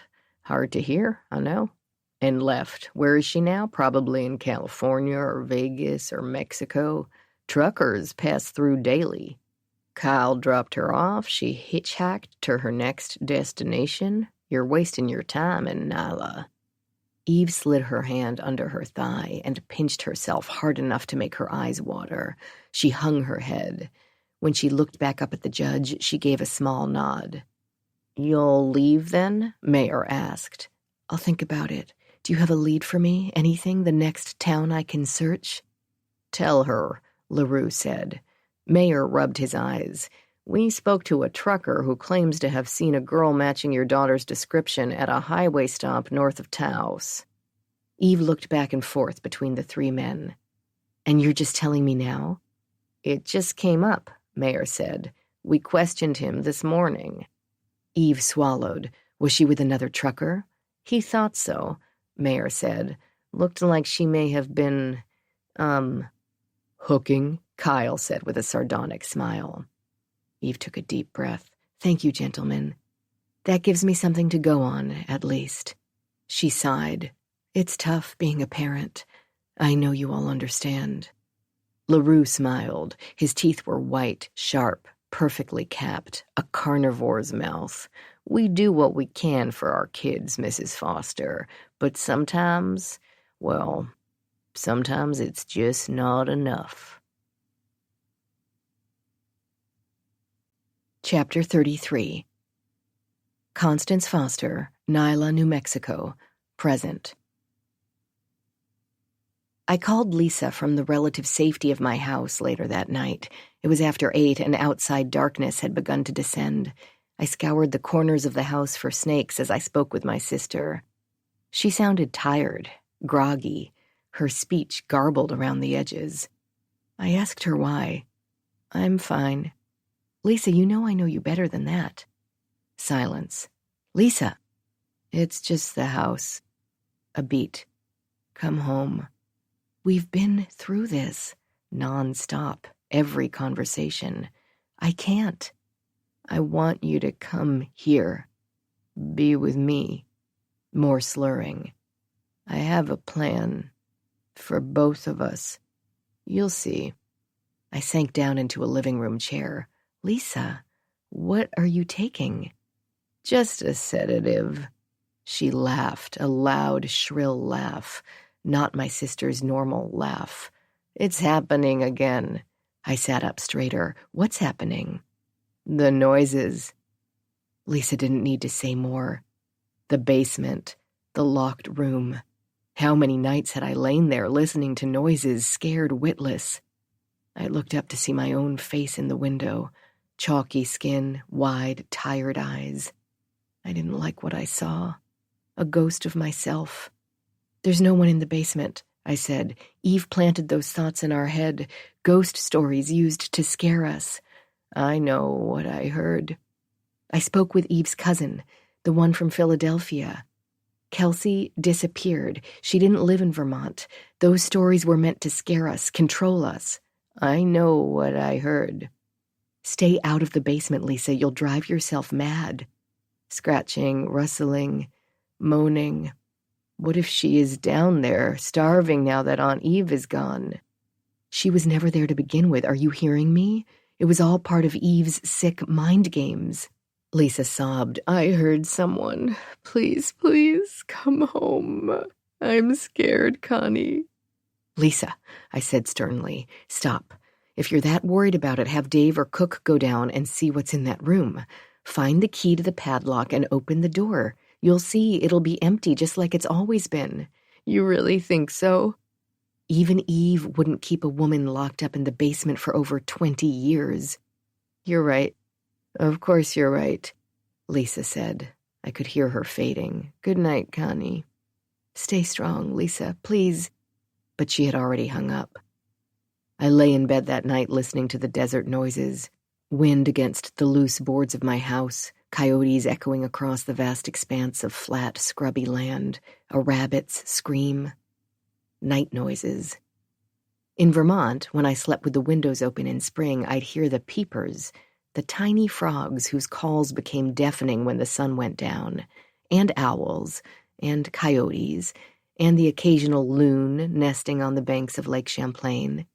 And if I had been locked in my basement room, I'd hear other noises. Rattling, boards creaking, moans. It's her, the housekeepers would whisper. The daughter, the one who ran away. Big old house like that? Mice. Dave, the driver, would tease us, grinning. Maybe rats, too. Your imagination, Aunt Eve would say. She always seemed sincere. It made me doubt myself, my sanity. But Lisa heard the noises, too. I suspected Cook was in on the secret, that if Eve's daughter, Kelsey, had been locked in that god-awful basement, Cook was in charge of feeding and caring for her. Ageless Cook, with her steel-colored bun and her no-nonsense loafers, had the look of a woman who knew more than she'd like to. Somehow, she'd survived in Eve's household when so many other staff members had been fired. She, and eventually Eve's driver, Dave Dagger. The wind railed against the house. Something slammed against my window. Once, twice. I turned over and buried my head in my pillow, blocking out the noises. Loose boards. Maybe I should ask Jet to fix them. If Lisa was hearing things in the basement, then perhaps the maids were right. Maybe Kelsey was down there. But wouldn't Eve have put some provision in her will for Kelsey's care? Eve was a heartless bitch, true, but she was, in her own way, practical. Leaving her own daughter to rot, quite literally, was too messy. No, it was more likely that Lisa was hearing mice and rats, or the machinations of her own mind. My eyelids felt heavy with sleep. Another bang outside made me gasp and plunged me into the first of a long night of nightmares. My little red house became a room buried far beneath the Vermont mansion, and Lisa and I were trapped in its basement. No matter how much we clawed at the doors, no one came to save us. Dripping red handprints ran the length of the walls. I couldn't breathe, couldn't move. I was buried alive. By morning, the winds had subsided and the sun flooded my room with a yellow-orange glow. I crawled off the blow-up bed, feeling groggy and off-center, the remnants of my nightmares like dusty shadows in the corners of my mind. I brushed my teeth, changed clothes, and put my hair into a loose ponytail. One look in the mirror and I splashed cold water on my pallid face. It didn't help. At 8:14, I walked outside. It was then I saw the blood smeared on the wood. Streaks of what looked like blood. Thick and dried now, staining the length of my door.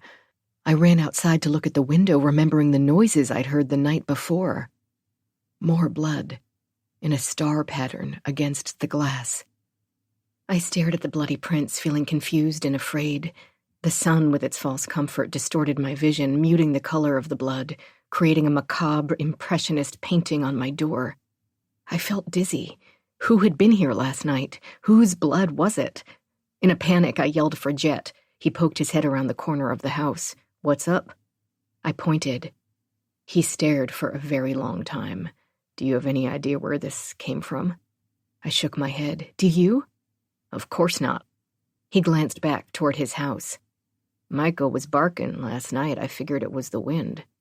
I heard thumping against the house. I thought it was wind, too.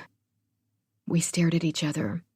I was thinking of earlier that week, of being held naked in his arms. Could I have been wrong about him? Was it possible that he was behind this prank? I sure as hell hoped it was a prank, and was trying to drive me mad. Jet whistled for Micah, and she ran around the side of the house toward us. Come on, girl. To me, he said, I'm going to search the perimeter and the surrounding desert, in case someone is injured. I'll take Micah. Why don't you call the police? I watched him trek to the far corner of the property, his broad shoulders back, loyal dog by his side. I had to believe he was trustworthy. I also had to believe Lisa was safe, for my own sanity. Only part of me was afraid last night's nightmare had been real, that Lisa had been trapped outside my house, left to beg for entry, her hands reduced to bloody stumps, while I slept through her terror. Chapter 34. Constance Foster, Nyla, New Mexico. Present. My fears seemed unfounded, but then why the continued uneasiness? When I reached my sister that morning, she sounded more alert than she'd been the night before. She didn't mention the basement, and I didn't mention my nightmares or the ominous blood on the door. I hung up when the police arrived. The responding officers were curt. They looked at my door and window, asked a few questions, and cast a skeptical eye toward Jet's shack. They wanted to talk to him, too. I have no idea what was said to Jet, but they left 30 minutes later and seemed utterly disinterested in what had happened. Jet and I watched them pull out. What do you think? I asked. I think they don't give a fuck. You won't get any follow-up. We were standing by the road, its length a dusty path to nowhere, and he was holding a chisel.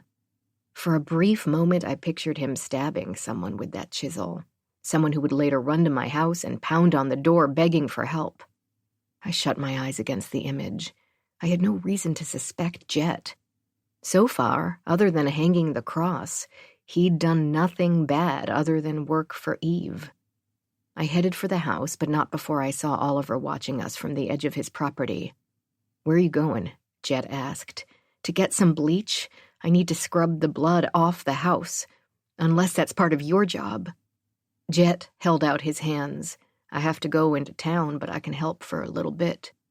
That's okay. He came toward me and I took a step back. Our night together lingered in my mind, but so did the doubts. If you need anything else, he said. I nodded, opened my front door. You believe it wasn't me? He swallowed, his Adam's apple bobbing against his tan, muscular neck. I focused on his sinewy, thick neck, thought about how much stronger he was than I was. I said, sure. I don't know why I care whether you believe me, but I do. I managed a smile. I believed him as much as I believed anyone in Nyla. I just wanted to wipe away that blood and get on with my day. Jet seemed to be studying me intensely. I saw the set of his jaw, the red flush on his face. His anger was growing. No one understands the signs of burgeoning rage like someone who lived with an abuser. Jet, I'm not that person, he said tightly. Not what? Not anymore? Jet looked ready to hurl the chisel through my bloody window. Instead, he tossed it on the ground and walked away. I reached Alberto Rodriguez on the first try. I need to talk to you, I said. Leave it be, Connie. Today, say 1 o'clock, I'll buy you lunch. Connie, I don't think this is a great idea. Listen to me, please. You need to stop asking questions. You're raising alarms, calling attention to yourself. He paused. I don't need that on my conscience. I absolve you. I named a little restaurant off the main drag. I'll see you at 1. There was someone else I needed to see before meeting Alberto. The Olive Branch was a small store in downtown Santa Fe, specializing in olive oils, vinegars, and high-end comestibles. I arrived shortly after it opened, and already a small crowd was milling about inside. The only salesperson was about my age. She had red hair and an open smile and seemed at ease with the customers. I waited until she'd helped an older man sample an oil from Greece before approaching. "I'm looking for my Aunt Anita," I explained, lying. "I haven't seen her in ages, and because I was in town, I figured I'd stop by." At the mention of Anita, the saleswoman's face lit up. "I had no idea she even had family. She'll be thrilled. Unfortunately, though, she doesn't come in until noon." I sighed, thinking of my appointment with Alberto. "I'm afraid I can't wait around that long." "That's too bad." A middle-aged man in a fedora held up a bottle of vinegar and asked for a price. As she answered him, the saleswoman snapped her fingers. "Anita usually has a late breakfast at the cafe down the road before coming to work. Betty's. A small coffee, 2 creams, a yogurt with berries, and a blueberry scone. She loves her routines. You could try her there." I smiled, genuinely grateful for the help. "If you miss her for some reason, should I tell her you stopped by?" "Please don't," I said. "I'll save the surprise for another day." When I arrived, Betty's was nearly empty. An unpretentious coffee shop with a long wooden counter and a dozen tables. Betty's welcomed me with the warm sense of cinnamon and coffee. I asked for a tall coffee and a breakfast sandwich. The waitress asked my name, and my order was up 5 minutes later. I slipped her a 20 and asked her to cover the order for a woman named Anita. She nodded, clearly knowing who Anita was. I ate my breakfast and waited. At 10:36, an older black woman with soft features and closely cropped hair entered the cafe. The barista seemed to recognize her. Trim and well-dressed, she balked when the barista told her the order had been paid for. The barista pointed to me. I waved. Anita shook her head, frowned, and handed the barista her credit card. The barista shrugged, took it. Anita walked to my table. Those soft features hid a fierceness in her eyes, and she glared at me hard. "Who are you, and what business do you have following me?" "I'm not following you, I promise." "Then how did you know my name and that I would be here?" She leaned toward me. "You a reporter?" "I'm done with reporters." "No, ma'am, I'm not a reporter. My name is Connie Foster. I live in Nyla." The barista called Anita's name. Anita waved to her to wait. I took advantage of Anita's momentary distraction and said, "I'm here because of your husband, Mrs. Smallwood." She started to object, and I put up a hand. "Please, hear me out. I know Norton was innocent. I know he and the other man were framed." I motioned toward the empty seat. "There have been more murders. The police seem to be covering them up. Please, hear me out." "You a civil rights activist?" "No, just a scared woman." Anita's face turned ashen. She sank down into the seat. I said, "I am so very sorry for your loss, but I need to know if you know anything that could help, something that could clear your husband's name, save lives." Anita looked around the cafe, let out a long, slow whistle, and threw back her head. "Mrs. Smallwood?" "I'm not doing this again, no way." "Doing what?" "Pointing out the obvious, waiting for someone to get a clue, then watching as our notion of justice is thrown in the garbage can." "I'm on your side. I believe Mr. Smallwood was innocent." After a long moment, she said, "Show me your ID." I pulled my Vermont driver's license out of my wallet and handed it to her. "I live in Nyla now, in a house I inherited. Ever since I arrived, weird things have been happening. No one talks about it. I'm afraid." As I said the words, I realized just how true they were. Years of bravado, of having nothing to lose, and this not knowing is what scared me to my core. Anita stared at the license. "No one in Nyla sent you?" "No, ma'am." She shook her head. "You don't get it, but why would you? Of course my Norton was innocent. They both were. No one doubted their innocence for a second. Not that dim-witted puppet chief of police, not the DA, not even the judge who heard his case. They all knew Norton was innocent, and they railroaded him right to prison anyway." "Why? Why would they do that? For political reasons?" "That's what they wanted people to think. They needed a quick resolution. And if there was doubt about the men's guilt later on, they could say they pressed forward to reassure the public." "But that wasn't true?" Anita Smallwood looked around. lowered her voice until it was barely a whisper. They were covering up for someone else, someone in that town. She sneered, Nyla. She spat the word like it was poison. Who were they covering for? I have my hunches, but the truth is, I don't know. Whoever they were, they must have had some pull. The barista brought Anita's food to the table, and I waited until she'd left to say, Do you know a man named Josiah Smith? Know him. That's the coward who prosecuted the case. She shook her head again, eyes blazing. He knew they were innocent. I could see it in his face. Would never look me or Norton in the eye. Never. Allow yourself a moment of stillness, where time slows and the world feels gentle for just a breath.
I watched as a couple of teenage boys brought whipped cream-topped mugs to a table beside us, seemingly oblivious to Anita's distress. The women who were murdered, they were mostly runaways, young, many of them not from around here. That's right. Why would they have pinned this on your husband and Mark LeBron? 2 black men at the wrong place at the wrong time? You really need to ask me that question? Nothing feeds the beast of public outcry like 2 black men and a bunch of young girls.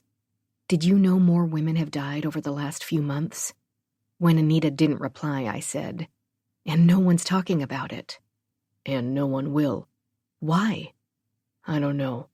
Anita sighed. The rage seemed to have left her, and she took a half-hearted bite of the scone. For some reason, this is a taboo subject around Nyla. If there was a cover-up, if your husband and LeBron were framed, do you think the same people could be involved today? Anita ate her yogurt, considering my question. Quietly, she wrapped the remainder of her scone in a napkin. She placed the scone in her bag. Anita, I need to get to work. If the same person is murdering girls today, and it can be proven, that would clear your husband's name. Anita walked to the trash with her tray. When she returned, she gave me a look heavy with sorrow. Look, I don't know why girls are turning up dead again. The judge that presided over Norton's case is dead. I don't know about the rest of them. She picked up her coffee. Whatever's happening there, it's no longer my problem. I've made my sacrifices. I don't need to clear Norton's name. It was never sullied. No one in their right mind believed that story. More women could disappear, die. That doesn't worry you? I learned the hard way that there's no fighting injustice around here. More girls could die, more men could lose their lives in prison. Anita threw her bag over her shoulder, met my gaze with a stony one of her own. Don't give me those accusing eyes. My husband was a good man, churchgoer, volunteer fireman. He had his whole life ahead of him. We had our whole life ahead of us. Anita, she blinked, and I saw the moisture pooling in her eyes. More softly, she said, the girls died, Norton died, and most of me died too. Chapter 35. Eve Foster, Nyla, New Mexico, 1997. Eve drove straight to the airport in Albuquerque. She spotted the plainclothes cop out of her rearview window just past Santa Fe. He stayed with her until she arrived at the airport parking garage. After that, he disappeared. Eve wasn't taking any chances.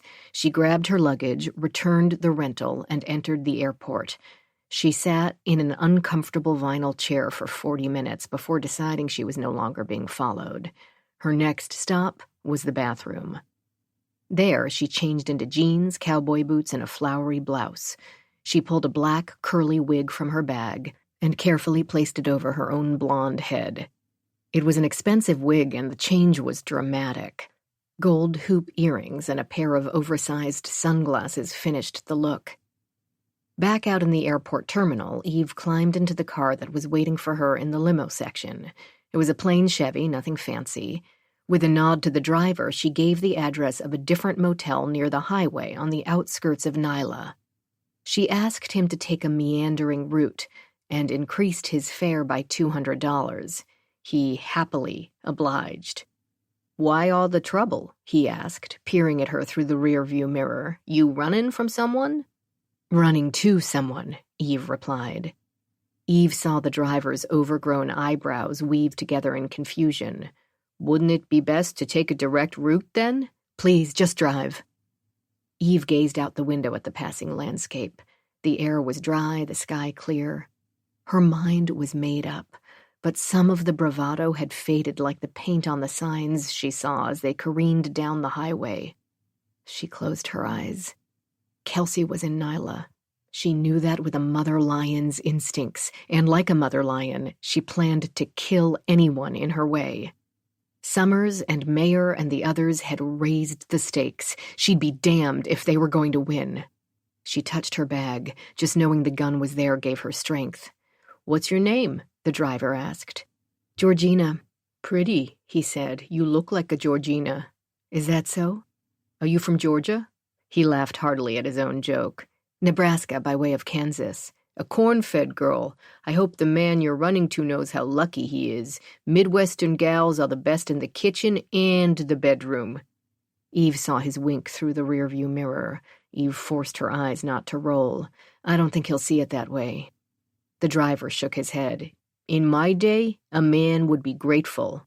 "What's your name?" Eve asked, not actually caring. The conversation was a distraction, and the more he thought of her as Georgina from Nebraska, the better. "My name is Ed, born and raised in New York, retired here a decade ago, never looked back." "Nice place to retire to." "Most of it." He glanced back at her. "This beau of yours, he live in Nyla? Or is he a trucker?" "His, lady friend lives near Nyla." "Ah, I'm sorry. Yeah, well, men can be bastards. Ed's eyes rounded. And women can't be? Women? Sometimes the world forces us to be victim or vixen. And you, Georgina? Amused eyes stared at her through the rearview mirror. Which are you? Me? Vixen, I guess. Eve returned her attention to the landscape. The words, like the air, were sawdust in her mouth. I will never again be a victim, so I guess that's what's left. This motel was worse than the last one. Stained rug, tacky decor, pervasive smell of cigarette smoke throughout the hallways and in the room. But Eve was willing to sacrifice, and so she willingly accepted her quarters under the name Georgina Hawkins.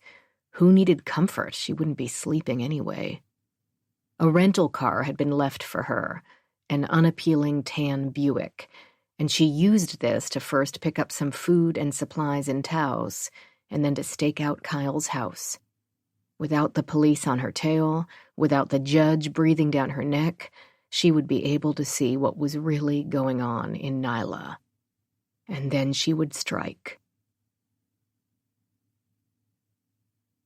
Chapter 36. Constance Foster, Nyla, New Mexico. Present. Alberto was already at the restaurant when I arrived. He was holed up in a booth in the back, a sour expression on his face. I slid in across from him and thanked him for coming. You have a fucking death wish, he muttered. You're the one who writes about this stuff. Why am I the one in danger? It's a matter of method. I focus on the victims from the safety of a legitimate paper. Notice I'm not in Nyla. I stay away from the fire. He sipped a mug of what looked like coffee, wiped his mouth with a crumpled napkin. You are dancing in the fire. The waitress came over and I ordered a taco plate special and water. Alberto ordered 3 enchiladas, rice, beans, a sopapilla, and a salad. Since you're paying, he said with a half smile. When the waitress left, he sat back in his seat and frowned, chewing his lip as he did so. What do you want? Be quick. My time is limited. I told him about my exchange with Anita Smallwood. She said no one believed that Norton or James could have been guilty, that even the DA and judge didn't seem to believe it. Is that true? If she's right, they put on a good show. The judge who oversaw the trials, do you know who he was? Alberto's eyebrows knit together. Guy named LaRue. Died about 6 years ago. Did you know him? Only to watch him during the trials. Anita mentioned that Josiah Smith was the prosecutor at the time. I told you that. Assistant DA. Rodriguez twisted a napkin into thin shreds. Connie, what's your angle here? We already know the trial was a sham. We both know LeBron and Smallwood were innocent. Why are you bothering Anita? He threw the napkin in the table. Why are you bugging me? I don't know. You don't know? I told him about last night, about the thumping, about the blood, about Jet. That's a lot to take in. The prints, do the cops think it's actually blood? That's just it. They showed up, asked some questions, walked around, and left. They were in and out in the time it takes me to shower. Didn't even mark it a crime scene. Alberto looked pensive. And this guy, your caretaker, he was accounted for last night? Bernard Jetson Montgomery is his full name, originally from Texas. And no, not really. Name doesn't ring any bells. I knew I was asking a lot, but I said anyway, can you do some digging into his background? I'm not a private investigator. Yeah, I know, but I don't have the money for an investigator. And you said yourself that I need to be discreet. His eyes widened. 1, since when do you listen to me? And 2, no. Please? The food arrived, and as soon as the waitress was gone, Rodriguez tucked into his plate. Midway through his 4th forkful, he stopped eating and looked up at me, bits of corn tortilla in his beard. You're serious, aren't you? I'm serious. You think this Jet has something to do with the murders? No, I don't, not really. But I can't fire him because of a stupid clause in the will, and I don't trust Eve's judgment. She had a cruel sense of humor. I poked at a taco. It smelled delicious, but my appetite was gone. I really want to trust this guy, but it's all a little too convenient. You realize you may never actually know for sure. He could be clean as a baby's backside after a bath and still be a pervert. Or he could have a record a kilometer long and be Mother Teresa now. Alberto waved a chip in the air. Look at serial killers like Ted Bundy. They seemed like model citizens. It's the quiet ones, you know? I smiled. I know, but something is better than nothing. No promises, Rodriguez mumbled, mouth full. Thank you, I said. I mean that. He pointed a fork at me. Paybacks, Connie. I know you're not going to stop digging around. You find something, you call me. He shook the fork. Promise. You have my word. That'll have to do. He picked up his sopapilla from a side plate and tore a piece off. There was a squeeze bottle of honey on the table, and he poured a glob on the bite before popping it into his mouth. The only thing I can count on in this train wreck of a world is that politicians will disappoint, and this place won't. I glanced down at my plate, realized I should eat, and picked up a taco. Your mother, Alberto said between bites. She sounds like a real gem. If by gem you mean sadistic nut job, sure. What was her name? Eve. We called her Aunt Eve. And she left you that house on Mad Dog, huh? Yeah, a house I didn't even know she owned. Alberto put down his fork. What's Just wondering how she came to own that place. Sat abandoned for a long time. I glanced at him. Did you know the person who used to live there?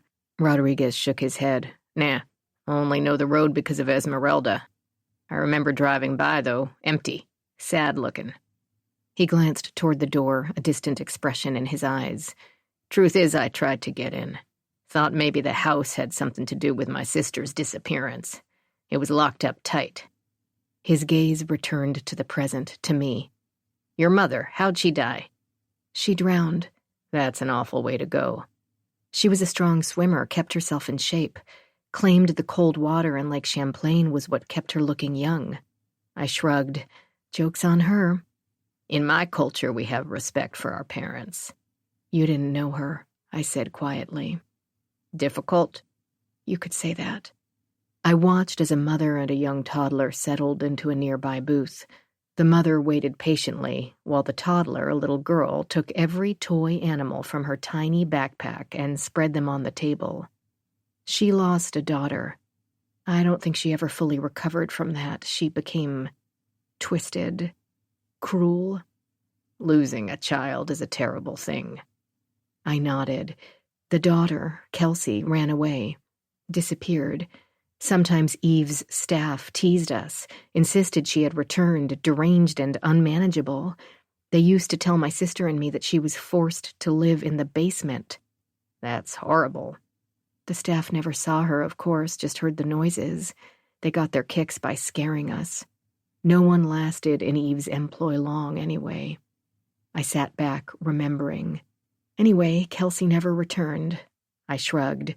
She's dead, or she ran away and managed never to be found. The staff didn't like my mother any more than I did. I think those rumors were their way of getting back at her and us. They knew Kelsey was a sore subject. The staff? His smile was condescending. So you're a poor little rich girl? I threw my napkin down on my plate and signaled to the waitress.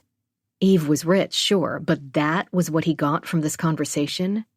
I shoved 2 20s at the waitress and stood.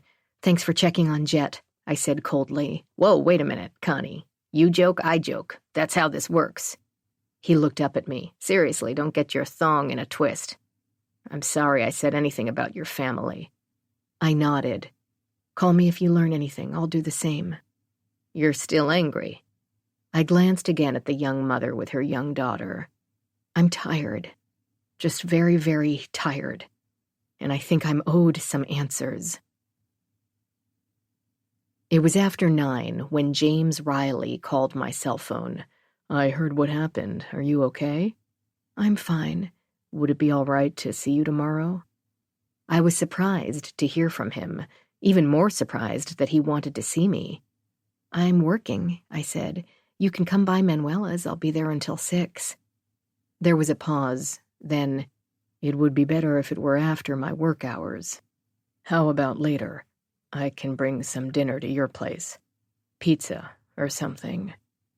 I would have been happy had it not been for the tension in his voice. He seemed like easy company. He was certainly easy on the eyes. Sure, that'll work, I guess. Is everything okay? I don't know. Another pause. See you tomorrow. I'll be there by 7. Chapter 37. Constance Foster, Nyla, New Mexico, present. James arrived at 7 o'clock on the dot. He was still wearing his uniform, and he looked proper and serious in his dress blues. I was happy to see him at the door, despite the grim expression on his face. He was carrying a pizza and a 6-pack of Santa Fe Pale Ale, and he held up the beer and smiled. I led him to the kitchen, and he placed both on the table. I didn't know what you drank, so I played it safe. Same goes for the pizza. Boring and plain. These days, boring and plain work for me, thanks. Thanks for having me. I smiled. You didn't give me much choice. He glanced around, not returning my smile. We alone? I nodded. Why? You look like you saw your dead great-aunt Edna in my driveway. He pulled 2 beers out of their box. I tossed him a bottle opener from the drawer. He wedged off the caps and handed me one of the beers. How about we eat first? I can't, not with that look on your face. This seemed to reach him, and his shoulders relaxed. So did his mouth, and I noticed, not for the first time, that his rough guy exterior was balanced by soft, kind eyes. I trusted him. Whether I was just dying to trust someone in this hellhole of a town, or whether he was truly trustworthy remained to be seen. Suit yourself. He sat down. I joined him. Is this about the data you were looking for, similar murders? He shook his head no. That report you made yesterday, anyone follow up? Just the initial call. Do you remember the officers who came by? I described them, and he frowned. Huh. You know them? I know of them, same precinct, good reps. What does that mean? They determined the prints were just a cruel prank? No, that's the thing. I tried to pull the report, and there was none. He put his beer down. You're absolutely certain you gave them a statement? Of course. And you're sure it was blood? As sure as I can be. But I think it's their job to decide, right?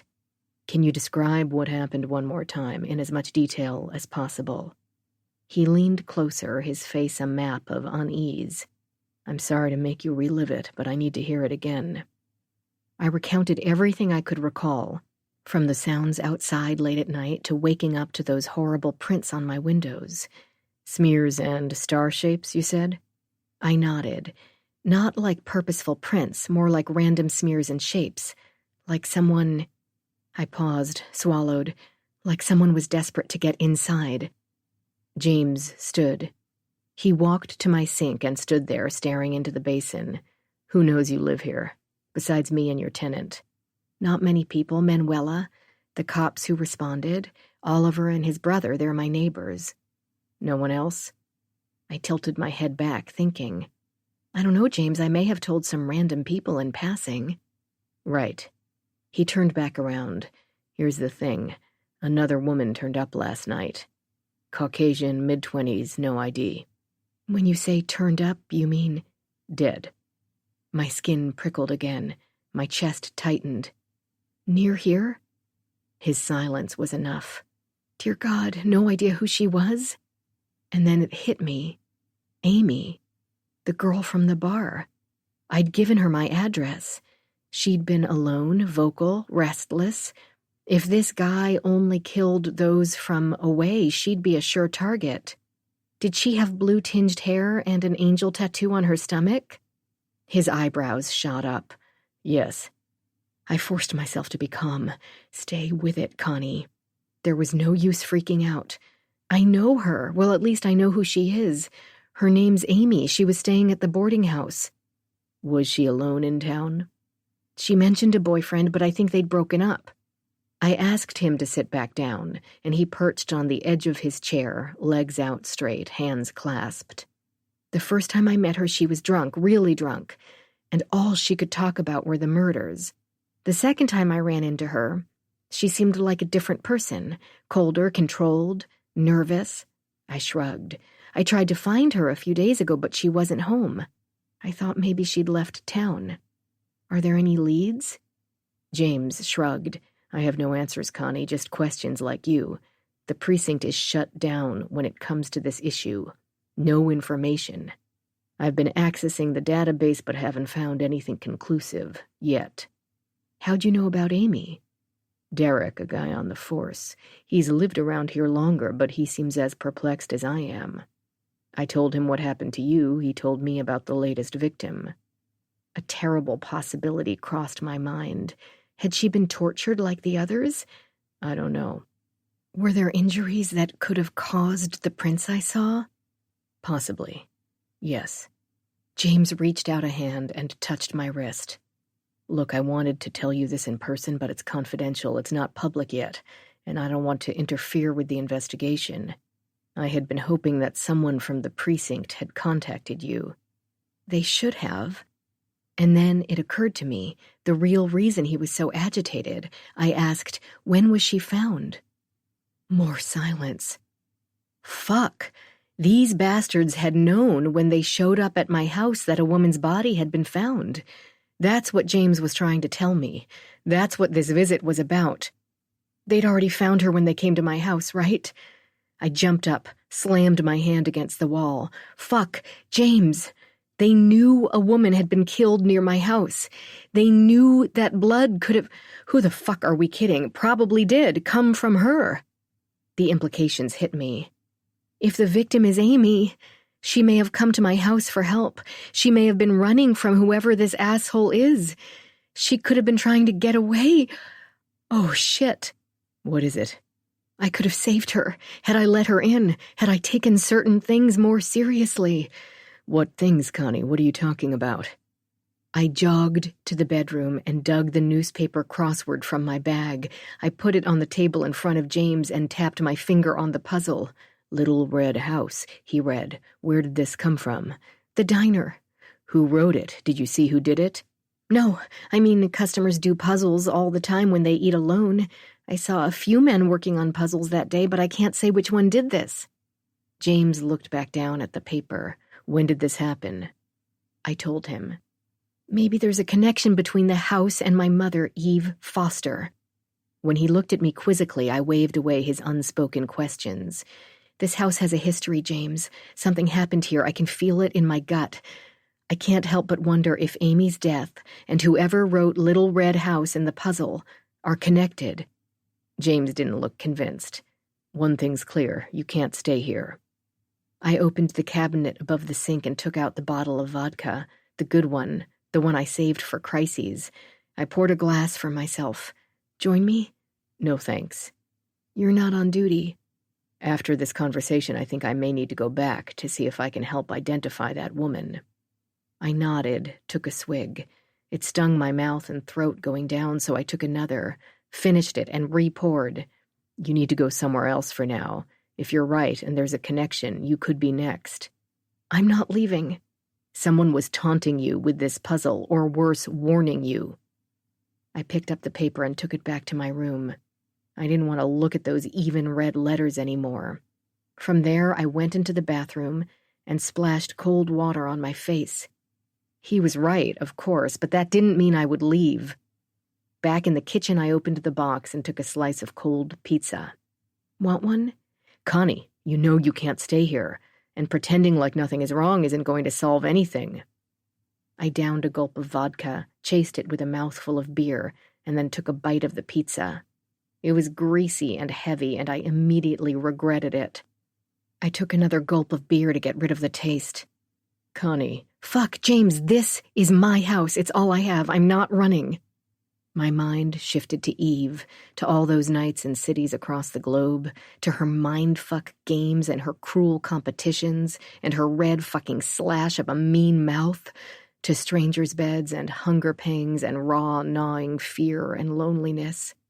"No one's chasing me away." He shook his head, grabbed my wrists gently, and looked down into my eyes with that do-gooder gaze. The concern and kindness threatened to drown me in a tsunami of emotion. It was too fucking much. It was all too fucking much. I twisted my wrists away. He opened his mouth to say something else, and I shoved my body against his. I kissed him hard, reaching for his belt buckle. I'd never fucked a cop before. Connie, shut up. I pulled off my shirt, started to unbutton his. Please, James, just shut up. We did it there, on my kitchen table, my legs wrapped around his tight torso, his body pounding away at the fear and loneliness and anger. When we were finished, he lingered in my kitchen, those soft baby brown eyes a little unfocused, a little confused. I wanted him to stay for the night, maybe for longer, but I let him go, back out into the darkness of Nyla. Chapter 38. Constance Foster, Nyla, New Mexico, present. Becky Smith woke me from another shitty dream at 7:30 the next morning. She had to repeat her name 3 times before I remembered who she was. Squat woman, muddy knees. Her uncle was the former assistant district attorney. I kept my word, Josiah's lucid, she said, and he's willing to see you. I sat up. Yeah, sure. When can I come over? You have a window now, I'm afraid. I have no idea how long it will last or whether he'll change his mind when you get here. Got it. I hopped out of bed, pulling jeans on while I cradled my phone with my shoulder and chin. Leaving now, I'll be there in 20 or so. I hung up, brushed my teeth, and threw on a shirt. My head was pounding from last night's booze. After James left, I'd drowned my worries in a few more shots before succumbing to a restless night's sleep. Now I regretted the vodka, but not James. I called him from the car, right to voicemail. I hung up. I'd try him later. It took me 15 minutes to get to the Smith residence. I found the front door open and Becky and her uncle sitting in a claustrophobic living room that smelled faintly of Ben Gay and cat urine. Becky waved me in. She was curled up on a navy blue couch, a cat on her lap. An elderly man was reclining on a matching easy chair. The man had his eyes open. His mouth was working, but no words were coming out. Stacks of books and papers covered every surface, including most of the beige carpeted floor. Clean clutter. A silver tabby greeted me with a firm rub and a loud yowl. That's Cookie, Becky said. His sister is hiding under the table. She's scared of people. And this is Princess.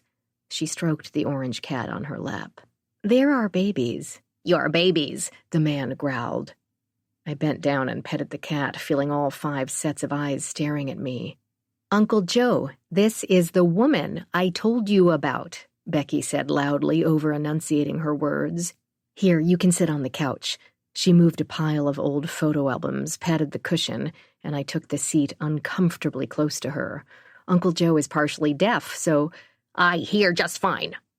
Funny, Becky snapped. Then you must be ignoring me most of the time. The man on the recliner gave a harumph and closed his eyes. He was all bones and sinew, with an island of white hair and the rough, ruddy complexion of an alcoholic. Iced tea? Becky asked. She doesn't want iced tea. Mr. Smith, I said, I was hoping to talk to you about what happened here in Nyla, back in the 90s. One watery red eye opened and gave me a sideways once-over. Leave, the man said to his niece. Then, in a kinder voice, go outside, Becky. Have some fun in your garden. I know you like that. Becky rose dutifully and left. When she was gone, Josiah pulled the recliner into a sitting position and turned to face me. Don't think she does this out of the kindness of her wilted heart. I pay for this place. She had nowhere to live after her bastard of a husband left, so she stays with me. It's a fair exchange. My care for a roof over her head, distasteful for both of us. I have to deal with her hovering and her godforsaken cats and this mess, and she has to deal with me. He coughed into a handkerchief. Sometimes life is about distasteful trade-offs. I was surprised by the strength of his voice. He didn't seem like the same man Becky had described. You know about distasteful trade-offs. He smiled. Smart girl. These days I'm supposed to say, woman. He shook his head, wiped a rheumy eye. Can't call a person black or Chinese or gay. Everyone is so sensitive. People are who they are. Since when did descriptions become a bad thing? I wasn't about to go down that rabbit hole with this guy. You were the prosecutor who oversaw the case against Norton, Smallwood, and Mark LeBron. Is that a statement or a question? A statement. His nod was barely perceptible. He closed his eyes again, shutting me out. It seemed he was very good at blocking out the world when it suited him. How much of his illness was real and how much was facade? For how long would I have his attention? Until he got bored? They were innocent, I said. The real killer got away. Killers. More than one. I let that sink in. You seem certain. I don't know if his partner was a murderer, but I can say with certainty that he had help. I was confused. If you knew they were innocent, why prosecute LeBron and Smallwood? Why ruin their lives? Silence, another phlegmy cough. You knew and you did nothing. You let 2 innocent men rot away in prison. He sat up straighter, glared at me. No, I didn't know anything for certain. I knew the evidence was thin. I knew these were bad men. I knew society would be better off if they were put away. That wasn't your judgment to make. Norton was a pervert. According to his wife, he was a church-going volunteer firefighter with a family. He had a stash of underage porn in his truck. Nasty stuff. I cocked my head. His porn? Or porn someone planted? Josiah made a guttural noise in the back of his throat. I said, while they were jailed, the real killer or killers remained at large. It's my one regret. I said, what is? That the killers walked away unscathed. I have to live with that every day. So you do know who they are? Silence. I said, why didn't you do something back then? His face reddened. That's the problem with your generation. You see things as cut and dried, right and wrong. That's not how the world works. I know, I said. Distasteful trade-offs. He gave me a twisted, bitter smile. Sit over there and be holier than thou. I can tell you've never worked a day in your life. Some of us have faced hard choices. You have no idea what it was to walk in my shoes. Enlighten me. Josiah studied me. His eyes suddenly widened. I saw a hint of fear. You look like her. Like who? He shook his head, sighed. Nothing good will come of you being here. You should leave. Go back to wherever you come from and let this go. Let what go? The murders? They're still out there. Then, in a weaker voice, you can't stop this. His eyes were losing their spark. I stood, hoping to catch his attention before he drifted off into whatever other world he mostly lived in. Mr. Smith, I barked, why did you agree to see me? His head toggled to the right. I walked around his recliner, forcing him to look at me. You can get this off your chest, now, here. Make a difference, just tell me. What do you know? Why did you agree to see me? She was kind, he said. Pretty, too. She didn't deserve it. Who is she? There are more, he said. It wasn't her fault. There are more. More what? Women? Victims? Murderers? You're not making sense. I knew I was yelling, but I didn't care. I heard Becky open the front door. I said, I understand you have regrets, but help me understand. Who is she, and what are there more of? But he was already gone. Those watery eyes were closed, his mouth wide open. My chest felt weighted, heavy, my own breath coming in painful gasps. Who the fuck was she? And what were there more of? I was so close to understanding some clue to this goddamn place, so close. And once again, nothing. Bodies, Becky whispered behind me. She said it the way you would mention the name of the monster under the bed, carefully, timidly. There are more bodies out there. I spun around. How do you know that's what he meant? Because he talks in his sleep? He mumbles about girls disappearing? He's done it for months, ever since the murders started here again." Her smile was apologetic. "He thinks there are more victims. He blames himself." "And the she? Did he say who that was while he was sleep-talking?" "No," Becky said. Her knees were clean, but she picked at them anyway. "But I know who he was referring to." "Tell me." "She was the only woman I remember him actually caring about when I was young." "Who is she, Becky? Whom is he talking about?" "Who do I look like?" "Who was she, you mean?" "Her name was Flora Fuentes. She was murdered in Nyla over 20 years ago." Underneath the vast expanse of desert, the dusty, forlorn downtown, the despair that seeped from the sidewalks, underneath the unrelenting red sun, there was beauty in Nyla. I saw it in the distant mountains, their rugged peaks reaching out to an unobtainable sky. I saw it in the way Manuela's customers rallied around her. I saw it in Stella from the hardware store's maternal concern, and I felt it in James's kiss. I did not find it in Josiah Smith. In Josiah, I found an ugly coward. He was both a cause and a symptom of all that was wrong in Nyla. My conversation with Josiah stayed with me the remainder of the day. I couldn't get the thought of those two men, Smallwood and LeBron, out of my head. Why would a town knowingly sacrifice people to protect a killer or killers? Was it the ridiculous notion that their kids would somehow be spared, like James had said? Or were the actual killers just too slick or too powerful to be caught, and rather than admit defeat, the powers that once were chose scapegoats? I may never know. And who the hell was Flora Fuentes? That afternoon, during my break at work, I called James again. Still no response, right to voicemail. I was beginning to worry. Every time the door opened to the diner, I looked up, half expecting it to be him. From the little I knew of him, it seemed he was too much of a perfectionist at his job to turn off his phone for so long. And he'd been planning to follow up on the identity of the woman who'd been murdered. I wanted to know if it was Amy's body, but more than that, I wanted to hear his voice. My second call went to Alberto, voicemail again. I left him a message about Flora Fuentes, and I asked him for an update on Jet. It was after 8 when I pulled into my driveway. The sun had set, and the full moon cast shadows on the property.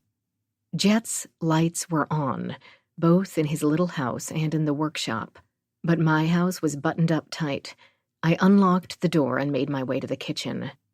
My hand was around the vodka bottle when my cell phone rang. Lisa. I slid the bottle back in the cupboard and answered the call. "Hey," Lisa said, "what are you doing?" "You're taking something again. I hear it in your voice." "Nothing I shouldn't be," she sighed. "Dave picked up my prescription. Just some tranquilizers for nerves." In a lower volume, she said, "Cook is quitting. She gave notice today." I sat down at the table. Without Cook, Lisa would be practically alone in that huge house. "Are you okay with that?" "Not really. What do I know about hiring a new cook? And the house is, well, I don't need to tell you. It's big." It was big. Big enough to house 3 families comfortably. Big enough to lose your mind. "Why don't you sell the house, Lisa?" I said. "Sell it and move to something smaller and more manageable. Something that doesn't have the memories." "Am I even allowed to sell it?" "I don't recall the lawyer saying you can't." But Lisa had already lost interest in the subject. She said, "My God, Constance, I miss you. I'm like a ghost wandering these damn halls. I guess Aunt Eve got her wish after all." "What do you mean?" "To get me all to herself. We're just 2 ghosts now, rattling around this monstrosity of a house, as pathetic as we were in life." "Stop talking like that." Then, softer, "I miss you. You're not alone. You have Dave there and the gardener, and I'm always watching out for you. Remember that, just like when we were little." "Yes, I know. But listen to me, okay? You can't continue like this. You're driving yourself crazy. Ask Dave to help you. Call the lawyer if you must. Find a realtor. Without Cook, that's too much house. Even with Cook, it was too much house. And you have no idea how to cook, I thought. Lisa was a poor eater on good days. Without someone prodding her to eat, she'd waste away. Move. I found the key to the basement padlock, she said. The noises, I want them to stop. The noises again. She was imagining things. All that house, all that time. It was too much for my sister. Just go to a hotel, Lisa. Get out of the house and stay somewhere clean and quiet for a while, okay? I have a plan. Check your mail. I sent it to the P.O. box. Promise? Lisa, her jewelry, she whispered. It's not traceable. I've been squirreling it into a safe deposit box in Burlington. Soon there will be enough for us to go somewhere together. Lisa, we don't need to do that. I want you to have a key, too, in case. She took an audible breath. In case something happens to me. Something clattered to the floor and she muttered, damn. In a more resolute voice, she said, I'm resourceful. I can handle this. You and Eve always thought I was weak. Strong, able Connie and weak, silly Lisa. Well, I'll show you both. I can do this. She hung up. I called her back and no one answered. I called Cook and Dave and left messages for both to check in on my sister. She needed to be out of that house, but with Eve's stupid rules, there wasn't much I could do to force her hand. I was certain Lisa was right. Split us up, let the money divide us. I could go without, hadn't I, for years? But Lisa was used to a certain lifestyle. Eve had made sure of that. Walking away from a fortune wasn't something my sister would do, so she'd rot in that fucking house. A madwoman haunted by imaginary sounds in the basement and what could have been. My phone buzzed again. This time, it was Alberto. I said, what do you have for me? Whoa there, who says I have anything?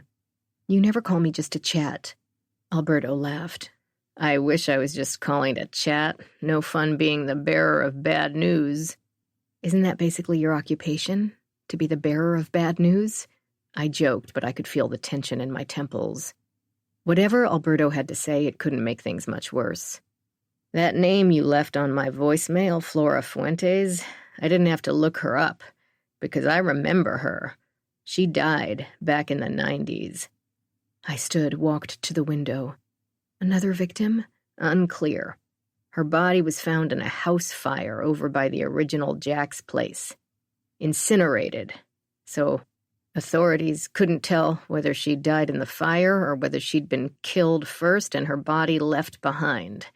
The fire took the house she was in and some of the original bar, too. Whose house was it? Belonged to the bar owner, a man named John Cosby. Went by, you guessed it, Jack. He denied knowing anything about it, though, claimed the house was vacant, had been for years, and that whoever was in there illegally. Was it arson? Possibly. The reports were inconclusive. Convenient. Then she may have been another victim. The cops and the DA tried to pin her death on LeBron and Smallwood, but it didn't stick. No evidence whatsoever connecting them. He paused. The real tragedy was her kids. Her kids? She had 2 daughters, about 2 at the time. Their bodies weren't with her in the fire, so no one knows what happened to them. Twins? Twins like Lisa and me. Yes. A wave of foreboding went through me. The items I found in my basement, the crosses, the clothes. They lived here, didn't they? This Flora Fuentes and her daughters. Another pause. Your house was once her house. When she died and the children disappeared, it eventually went up for auction. A corporation purchased it. The name of the corporation? Hold on, let me see. Apex Burton, a realty subsidiary of Foster Enterprises. How did you know? That's my mother's company. Was my mother's company anyway. So she bought this property at auction. But why? Alberto said, I can't answer that, Connie. I can tell you that Flora's death weighed on the town. She was well-liked.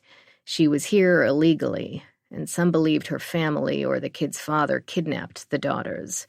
Others think they were victims, their little bodies still buried somewhere in Nyla. Josiah's insistence that there were more bodies. I tried to wrap my mind around what Alberto was telling me. Another possible victim, twin girls, the house bought at auction. I closed my eyes and saw and felt colors, a flash of a twisted red smile, a blood-red orb in the distance, the searing red pain of burned flesh. There was something there, something just beyond my reach, but I couldn't figure out what. Could we be the twins?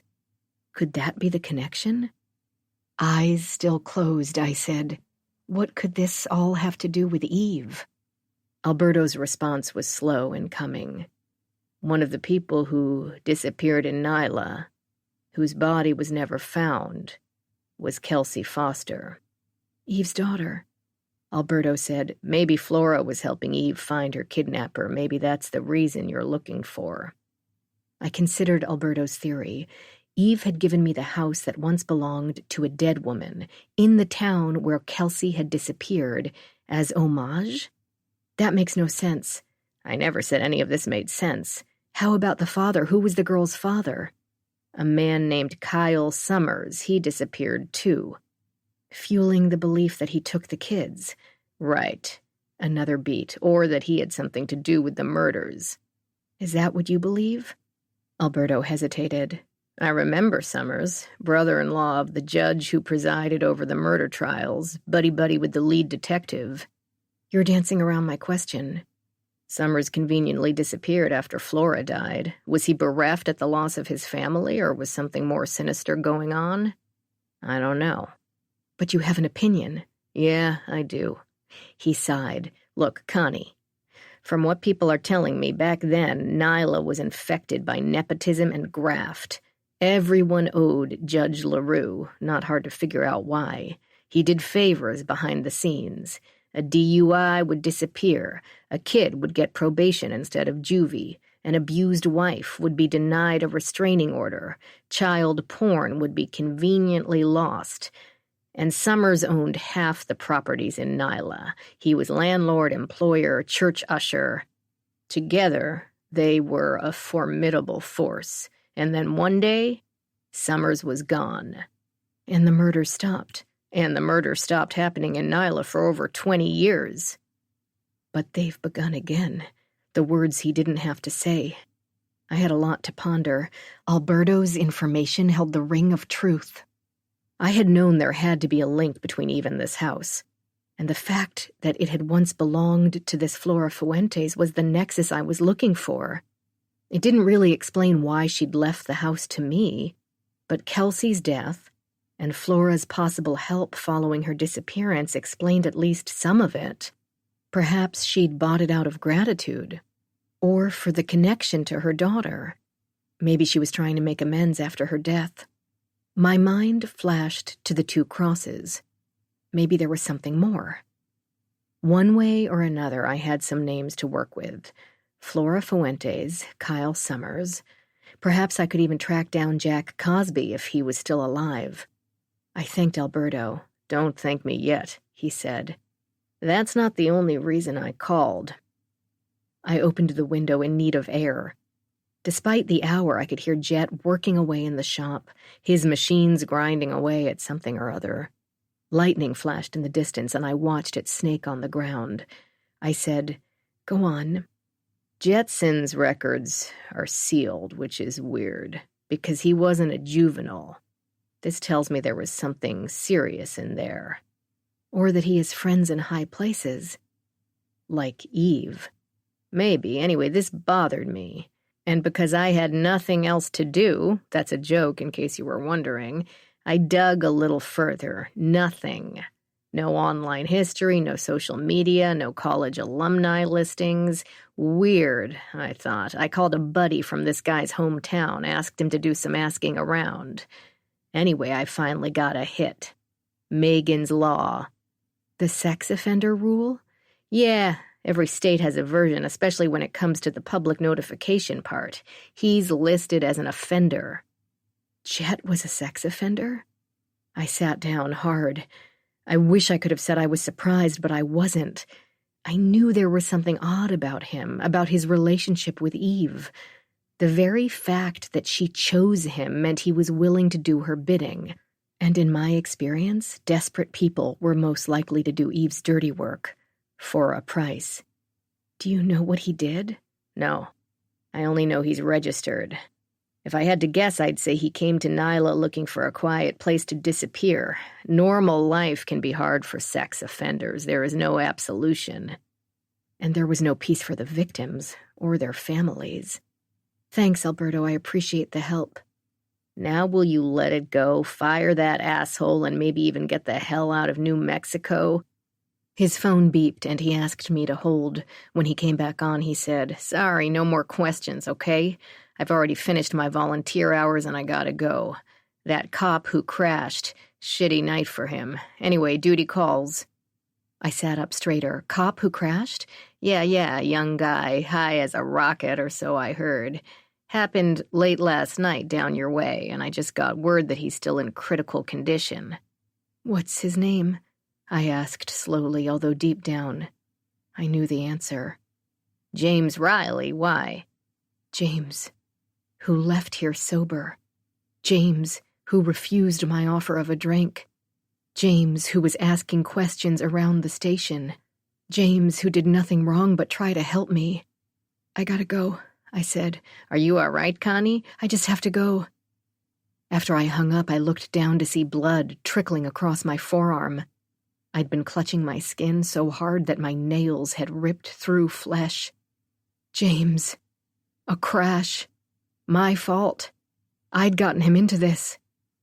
First Amy, now James. Someone in Nyla was still worried about these murders, and now an innocent man was taking the hit. Chapter 39.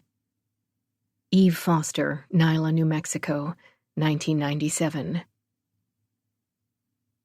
Eve watched as Flora locked the front door of Kyle's house and made her way down the stone path. It was nearly 7, and the sun was just starting to set, bathing the cacti and yucca in the desert beyond his house in a golden halo. Behind the fence that surrounded Kyle's backyard, that desert stretched to the horizon, giving Eve the feeling of eternity, of timelessness, a feeling she knew that was deceptive. Time was quickly running out. If she didn't find Kelsey soon, she may never know what happened to her daughter. Flora was clutching a paper bag to her chest with one arm while carrying a grocery bag with the other. A bruise had blossomed along her forearm, and it peeked out like an algae bloom from beneath a cheap pink blouse. Her shoulders were hunched and her head was cast down toward the ground. She seemed broken and submissive, a frightened mole of a woman scurrying from a place she didn't belong. Eve took no satisfaction in her pain, although Flora was proof that her theory was right. Kyle wasn't the man he pretended to be. Flora placed the bags into the trunk of her car, then climbed behind the wheel. Her blouse had hiked up in the back and she tugged it down, looking around anxiously as she did so. She put her head against the wheel momentarily before starting the car. Eve placed her binoculars on the seat beside her and patted the top of her dark wig. A glance in the rearview mirror confirmed the success of her disguise. No police tail. The town thought she had left. Poised, polished Eve Foster was gone, replaced with a woman even Eve barely recognized. Nevertheless, she would wait a few moments before heading out behind Flora. She needed to seem natural, and in a neighborhood as quiet as this, a person used to being wary might notice a stranger in her midst. Abused women needed to be wary. They learned to read others in ways normal people with normal lives would never understand. Eve certainly understood, and she'd use that understanding to her advantage. Flora's destination was a small rectangular building on the outskirts of town. It sat alone, a rundown, forsaken box an eighth of a mile from the highway. Scrubby ghost plants dotted the dusty rock garden lining the exterior. Diesel fumes permeated the air. A sign attached to a chain-link fence announced Gerda's Daycare, the D scribbled out and replaced by a spray-painted G. Behind the fence, a half-dozen big wheels and a sandbox sat amid a scattering of brightly colored pails and shovels. A single pink sock had been draped over the edge of the fence, its once white, lacy trim stained brown. There was nowhere for Eve to park unobtrusively, so she drove past the daycare and turned around, idling on the side of the road while she waited for Flora to emerge. Gerda's Daycare. Either Flora had a second job, or she had a kid. It didn't take long to figure out which. 20 minutes later, Flora emerged. She held a child by the hand and another in her arms. 2 little girls, one tiny and blonde, the other taller and dark-haired like her mom. Unless one belonged to someone else, they were too close in age to be anything but twins. The blonde one had her arms wrapped tightly around Flora's shoulder. The other one was trying to run ahead on stubby toddler legs. Eve adjusted the binoculars, her heart racing. Finally, she had leverage. Flora opened the back of her car, seemingly oblivious to the stranger watching her from a distance. She put the blonde in the car and reached for the hand of the wilder brunette, who pulled away and darted into the street. Flora grabbed her arm, but the child stood in the street with her shoulders back and her feet planted firmly on the ground. Eve was about to put the binoculars down when she caught the toddler looking her way. Dark eyes, stormy with intelligence even at her tender age, full mouth set in a half-scream, ready with an id-fueled opinion. She would be a handful one day. She was probably a handful now, like Kelsey. Eve knew she was too far away for the child to see her, but the way the little girl was staring made Eve feel like she could see her, could see through her. Eve felt suddenly exposed, naked, judged and found wanting. Chapter 40. Constance Foster, Nyla, New Mexico, present. The rumble of thunder echoed the pounding in my chest. I couldn't breathe. In all the situations Eve had put me in, somehow this felt the worst. Maybe because I didn't know what the rules were. Maybe because I had started to have real feelings for James.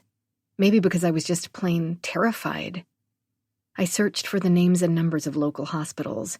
I called one after another, but no one would tell me anything. I tried James's station house, but all they would do was confirm that James had been in an accident.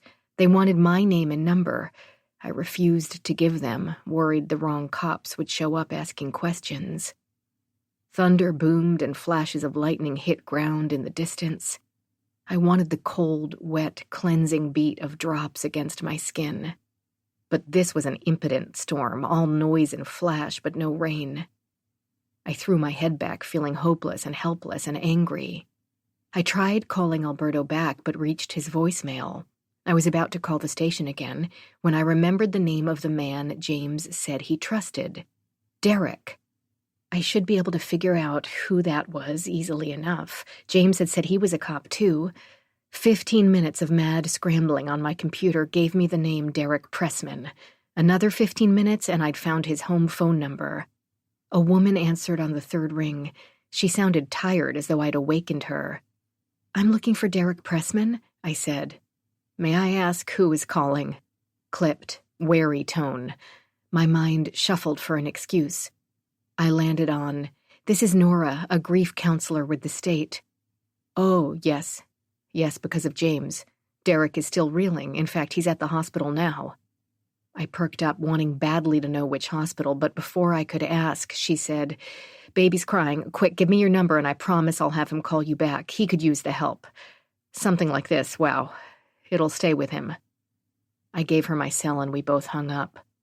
I lowered my head, stretched my arms, forced myself to think. I poured a glass of vodka, thought better of it, and downed it anyway. It stung my throat, and I swallowed another, mulling over what Alberto had told me. Flora, an illegal immigrant who died mysteriously in a fire, 2 babies, this house, and Jet. Fucking Jet. With his fake overtures of friendship. That cross he'd hung on my wall, the bloodstains on the floor of his workshop, his body in my bed, warm, comforting, strong. Jet, Eve's puppet, or worse. I downed one more glass of booze before storming out the door toward Jet's house. A flash of lightning lit my path as I sprinted between buildings. The machine had stopped whirring, but I could hear him in there whistling while he worked. Fucking whistling. I wondered if he had fucked Eve. Had they been lovers at some point, screwing in my little house and cooking up a plan to drive me crazy? Gaslighting would be right up her alley, with Jet as her sex offender accomplice. To think I'd trusted him. The door was open, so I ran in. Breathless, blood full of lie and outrage. You motherfucker, how could you? I ran toward him, arms outstretched. His face was buried in the shadows, but the dim light from an overhead bulb reflected in his eyes. I saw shock and fear. Connie. He darted backward and grabbed my wrist, pulling me tight against him so I couldn't move. What the hell are you doing? I struggled to get my hand loose from his grip. He pushed me back, keeping my wrists in an iron grip. Connie, please, talk to me. You lied to me. What did she do, pay someone $1 million to expunge your record? Why? I could feel reality slipping away. A life raft of reason drifting into darkness on choppy waves. I saw my friend from Corfu so many years ago. His terror in the water. I saw Lisa's face, tear-stained and terrorized after being locked in the basement. I was ready to raise the white flag. I couldn't win. Even from beyond the grave, she hated me enough to make me miserable. My vision blurred. I felt faint. I had no one. I stopped struggling. Jet bent down and looked into my eyes. I can explain if you give me the chance. He let go of my wrists and led me to a stool that sat by itself, away from anything that could be a weapon. He pushed me down gently. I let my head rest against the wall, tried to control my breathing. I don't know what you think you know about me, but there was no record to expunge, no real record anyway. He pulled up another stool. I was 12 when my dad was locked up, 15 when my mom OD'd. The courts sent me to live with my grandfather, a mean racist asshole who preferred a bottle of gin to a day's work. No surprise that my teen years were littered with petty crimes and drugs. I breathed deeply, calming myself, and watched him, looking for signs that he was lying. Shifting eyes, rapid breathing, nervous gestures. But he was speaking to me calmly, firmly, like I was a child or a hyperactive puppy. I didn't trust my instincts. I just listened. A local teacher stepped in to help me, taught me woodworking, helped me get my GED. I was still angry and confused, but I had some direction. The day I turned 18, I went out with friends to celebrate. The night ended in a fight outside a bar, got beat up pretty bad. He ran a hand through his hair, frowned. I was pissing blood into a bush outside the bar when the cops arrived, caught me with my pants down, literally. I'd been a pain in the ass to them for years, and now they had me.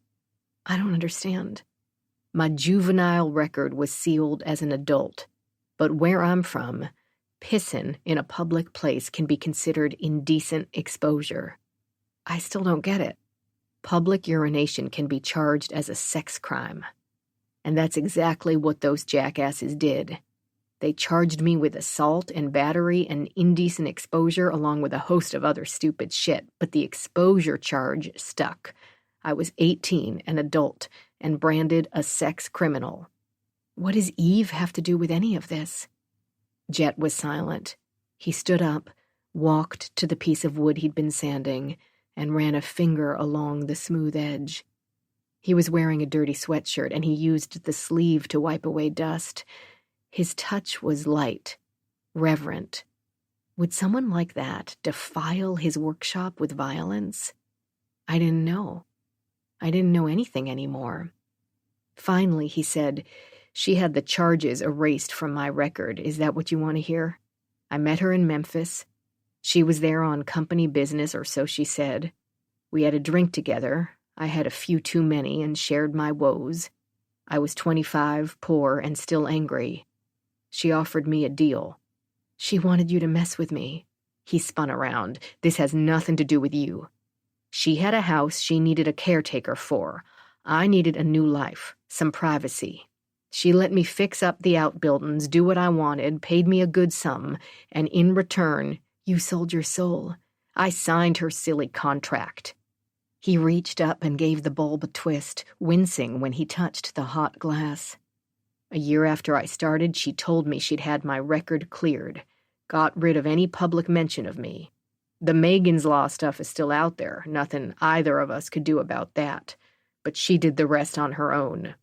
You owed her loyalty, but what about the cash? I asked. That's a shit ton of cash for a caretaker to earn. Cash? His face contorted. You've been snooping. When I first came here, I looked around. I do own the property. His jaw tightened. Based on the rules Eve set down, this is mine to use. You were trespassing. Look at it from my perspective. I was given a rundown house that came with a caretaker I couldn't fire. Wouldn't you want to know who you were living with? I waited until the color had receded from his face. Just tell me why you have so much cash, and why there are bloodstains in the workshop. Blood? He looked at me questioningly. Cash, yes. Blood, no. I stood feeling wobbly and walked to the spot where I'd seen the stains. I pointed, but the light toward the back of the workshop was too dark to see. I pulled my phone from my pocket and flicked on the flashlight, pointing it downward. See? He squatted, his gaze on the wooden boards. I'll be damned. Never noticed that. He glanced up at me, his eyes searching mine. I'm not lying, Connie. This had nothing to do with me. How do you explain the money? Just savings. I don't need much here. All my rent and utilities are covered. Only food and business expenses. The rest I squirrel away. That plus the earnings from my furniture, and I'm set. Reluctantly, I nodded. He did live frugally, that was evident, and if he'd hoarded the cash over the years, it would have added up. I traced a finger along the stains. What do you think happened here? When I looked up, Jet was staring toward the main house. He seemed unnerved. What's wrong? Focus still on my house, he said. When I first came, Eve told me to stay out of the shotgun house. She wanted it preserved just the way it was. I always wondered why, but I was young and grateful and scared she'd fire me, so I complied. I knew this already. What are you saying? He shrugged. Just that looking back, it was a strange request. Why would you hire a caretaker whose job it is to let a house fall into disrepair? I had wondered that too. Unless you wanted to hide something, I said, the pieces clicking together in my mind. What better way to keep something secure than to hire a guard to watch over it? No looters, no curious kids. I rose, the shaking in my voice matching the quiver in my hand. The basement. An afterthought with a dirt floor. Do you have a shovel? Yeah, why? Can I borrow it? I spotted it against the wall at the back of the shop. I climbed my way over his equipment to grab it before heading back out into the night. The rain was coming down in sheets now, a quick desert storm, and I let the pounding drops wash away some of my fear. Where are you going? Jet called. I didn't answer him. I wasn't going anywhere. Not just yet, anyway. The basement was hot and dusty and full of things that crawled and scuttled. We'd emptied most of the junk, so I stared at an expanse of packed-down dirt. The liquid courage had long since left my system, and I was running on pure adrenaline. But it was enough. The ground beneath me barely moved under the shovel. Each stab gave forth tablespoons of dirt, but I persisted, venom running through my veins. This house had secrets, and I was going to make her give them up. Sweat trickled down my neck and between my breasts. My breath came in chunky gasps, and my hair had escaped from its holder and hung against my face in wet clumps. I looked, I was sure, like the madwoman Eve had wanted me to become. My phone rang. I ignored it. I had cleared about 2 square feet of soil 6 inches deep when I heard footsteps behind me. Jet joined me in the basement, another shovel in his hands, Micah beside him. Silently he began digging. We worked like that for what felt like hours, the rain pounding outside, the cracks of thunder and our heavy breathing. My arms were sore, my back burning, but we kept digging.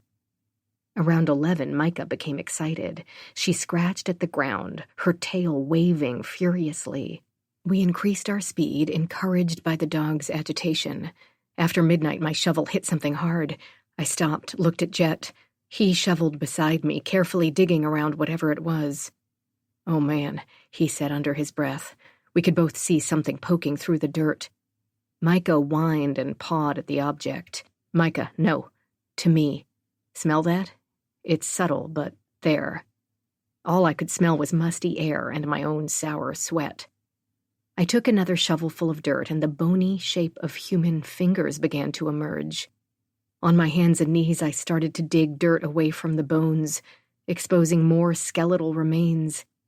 Jet knelt down next to me, his face a stony fortress. "Connie, stop." I kept digging, my fingernails ripped to bloody shreds. My phone rang again. Again, I ignored it. I scraped dirt away from the remains, ran my sore hands through the disgusting dirt. But just as quickly, the sandy soil slid back into place. I worked harder, faster, uncovering more bones.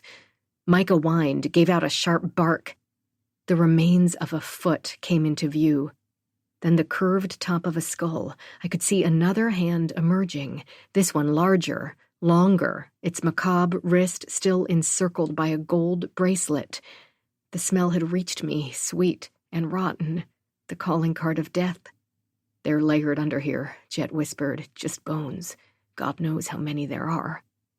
I kept digging. "Connie, you need to stop. This is a crime scene." He glanced around nervously, his hand in his pocket. Shit. "We'll call the police, but not now. Just help me dig." Jet shook his head. "The walls," I said. "The funky basement walls. It's bothered me, the way this basement was built. What basement is smaller than the house foundation? And you said so yourself. Most houses around here don't even have basements, especially not a little shotgun thing like this." Jet wiped his hands on his pants, rubbed the sweat from his forehead with the back of a hand. "What are you getting at?" I took the shovel and swung it at the wall, knocking myself down with the effort. "Here, let me." Jet dug into the wall with the point of the shovel. It broke surprisingly easily. He swung again and again. I joined him, tearing away at the facade with the tip of my shovel as quickly as my tired body allowed. We finally reached the foundation. And a door. "What the hell? Connie, please stop, please. Look, we need to talk." I wasn't listening. My mind jumped to the kitchen layout, the patched-up spot behind the refrigerator. The old refrigerator I hadn't had the courage or will to clean. I climbed the steps to the outside, 2 at a time, shovel in hand. The rain had stopped, but the wind had picked up, and bits of scrub whipped my face as I pushed my way into the house. I shoved aside the refrigerator and stared at that patch on the wall. I aimed the shovel at it. When that didn't work, I pulled a butcher knife from the drawer and started hacking away at the wall, twisting and prying until I had pulled away some of the drywall. Blood streaked the wall from my broken nails and injured fingertips. I didn't care. I just wanted to find whatever was underneath. I wedged my fingers behind the small opening and pulled. I did it again and again and again until finally it came away enough to see behind. Another boarded-up door. Someone had gone to a lot of trouble to hide this stairwell. Someone had gone to a lot of trouble to add a basement. The bodies explained why. I felt a presence behind me. I spun around in time to see Jet, standing close, pointing a pistol at my face. Micah was beside him, but she glanced back and forth between us, whining. "You fucking bastard, I knew it. You are with her." "Stop it, Connie." He waved the gun. "I'm not with her, and I'm not going to shoot you. I just wanted to get your goddamn attention." Eyeing the gun, I said, "Well, you have it. Those are bones, human bones, in case you didn't notice, lots of them." "No kidding." "You just got here, but I've been living here for years." Years. And like I told you, I have a record. Expunged or not, you know the government can find out all sorts of shit on a person. He threw his head back, moaned, "I want to help you, I really do, but this is sick. I can't afford to have cops nosing around. I can't get caught up in all that again." I wiped my forehead with the back of my hand, eyed the gun. You're afraid they'll suspect you. Jet's nod was barely perceptible. I didn't do it, but they'll look at me first, you know they will. He was right, of course. Ex-con living in a remote area alone. Lots of hidden cash, blood-stained floorboards, missing women and girls. I said, "Put the gun away."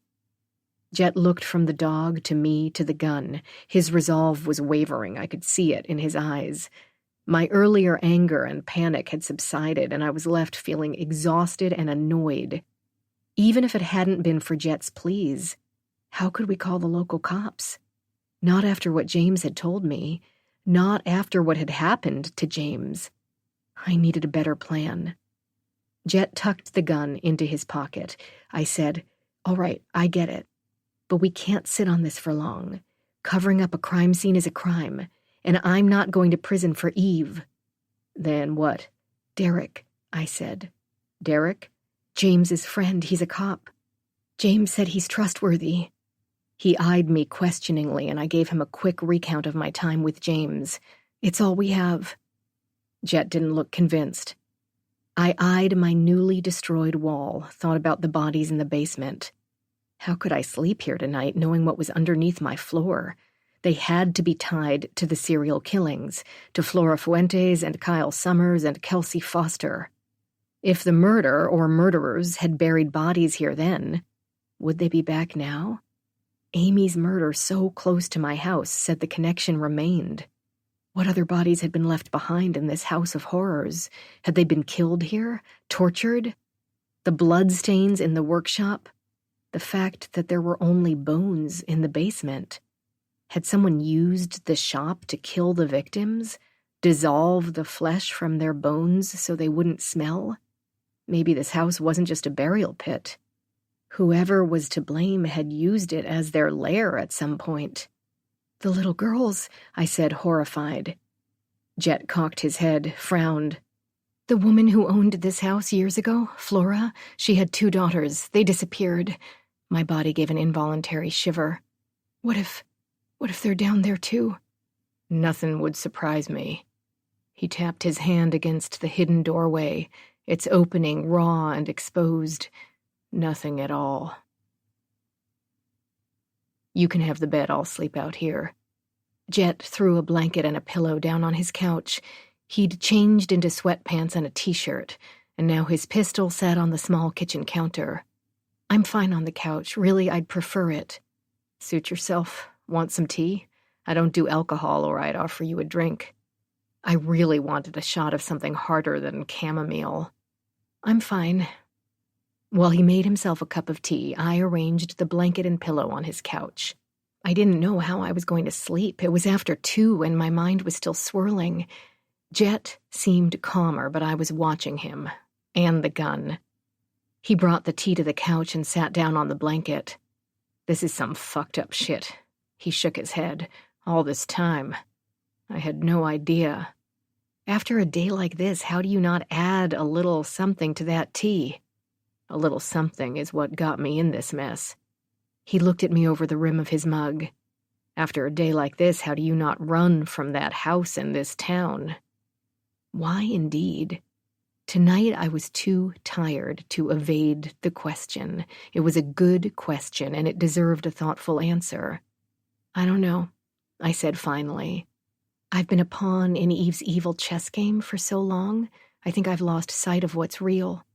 I nuzzled in against the couch, letting my head rest against the back. "That's not a real answer. You told me yourself you've been playing her games for years. Why? Why didn't you run away long ago?" That was an easy one. "Lisa." "Your sister?" "Yeah." "You could have run away together." "Where would we have gone?" Jet said, "Where would you like to have lived?" I shrugged. "Somewhere mountainous and remote, maybe Alaska or Montana. I used to kid myself that I could survive in the wilderness." I imagined Lisa's fine-boned face, her spindly arms, her clumsy gait, the now muted red scars down her back like a twisted tree of life.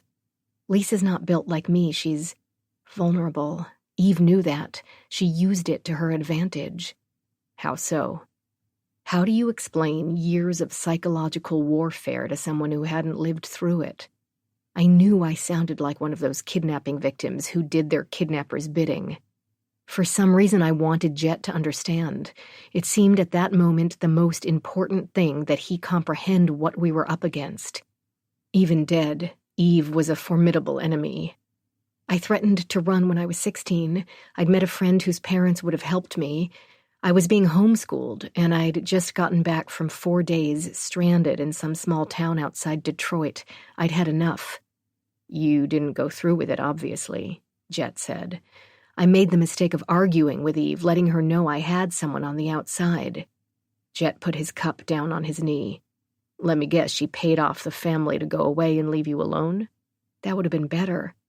I recalled that day in September, the brilliant fall foliage, the marshmallow clouds gathering over Lake Champlain, the bonfire in the clearing beyond the house.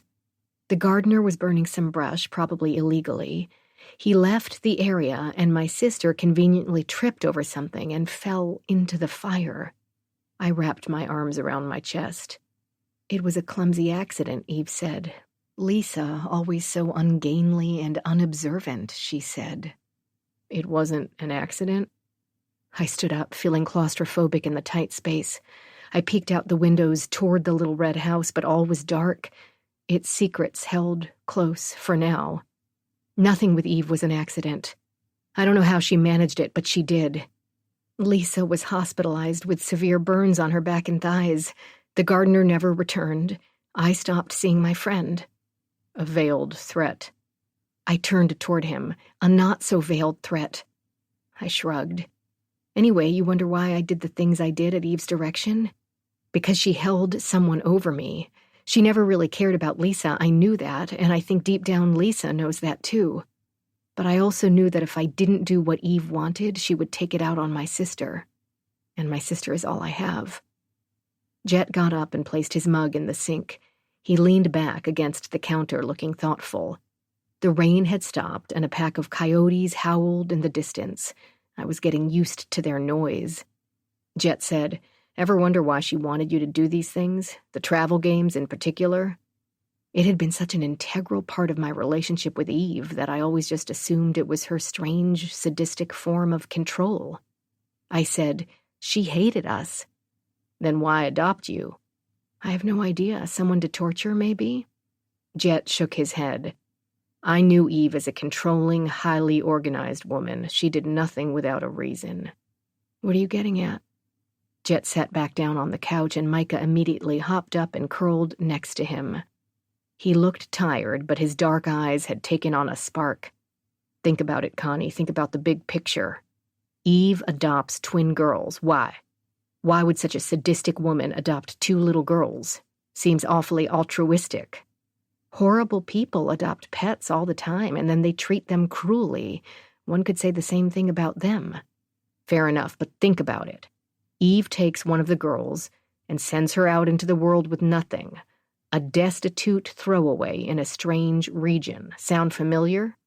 Not really. You never noticed any pattern to your travels? No? Were they all big cities? I thought about the places she'd sent me. Chicago and New York. Other than that, mostly small towns or rundown burbs. And you never questioned why she chose these places. I was getting annoyed now. Jet, I was a kid. My whole fucking world was Eve, my sister, and that house. Other than living in Greece when I was pretty young, we lived in one house. I was homeschooled. I had nothing other than what she gave me. And if I'd left, that was the end for my sister. No, I didn't ask why those locations.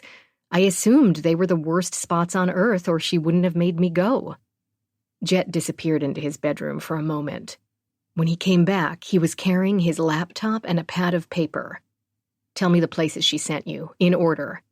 Do your best to give me the dates, too.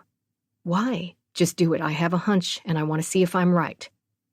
I listed the places she'd sent me, trying hard to remember the order, exhaustion winning out over curiosity about this hunch. Jet jotted down the dates and locations. Nowhere else? Isn't that enough? While he worked, I flirted with sleep. My dreams were a murky red haze, though, and I'd awaken in a twilight state, unsure of where I was until Jet reminded me. Finally, after what seemed like hours, Jet pulled me off the couch and to his computer. Look at this. He pointed to an article from New York Daily News. It was about a rash of disappearances in and around Soho and other spots in New York. Prostitutes, runaways, drug addicts. Okay, so? He tapped the date. 4 weeks before Eve died. And this. Another new article. This one about a Detroit suburb where she'd sent me at 16. 2 girls had disappeared from their parents' trailer. Their bodies were found in 2 garbage bags a month later. They'd been raped and tortured. And this. The piece was about a small city she'd sent me to in Florida several years ago. The article detailed the hunt for several missing women and girls over a period of a year. I'd been 19 when she'd sent me there. Oh my God. Suddenly so many things clicked into place. Kelsey. Her disappearance. She must have been looking for the man who kidnapped her daughter. Now you get it, Jet said. He tapped the computer with a calloused finger. This can't be a coincidence. Every place you were sent has a story like this. Runaways, illegal immigrants, prostitutes, all women between the ages of 14 and 30. The only thing that connected them was that no one was looking for them. They were castaways in strange towns. Their disappearances warranted only small blurbs in the backs of newspapers. The quiet was, for a moment, deafening. I could hear my own pulse, Micah's breathing, sense the sudden tension in the air. What I felt was a knowing that went deeper than this discovery. It invaded my blood and wrapped its bony, skeletal fingers around my heart. Eve was using me for bait, I said. We looked at each other, and I could see my own alarm reflected in Jet's eyes. And she still is. Chapter 41. Eve Foster, Nyla, New Mexico, 1997. Flora drove along a meandering path of dusty back roads, causing Eve to wonder whether she knew she was being followed. Eve maintained her distance, which was easy given the scarcity of headlights. Night fell fast and hard in the desert, and the reddish glow of the moon, along with the absence of streetlights, made it feel as though she and Flora were the only people on Earth. Eve rolled down the window, letting the cool air blow against her face.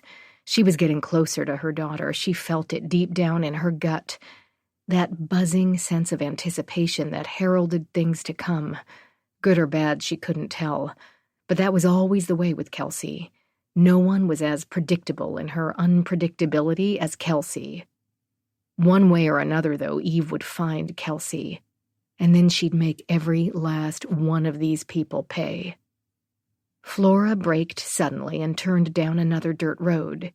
Eve slowed, watching her progress.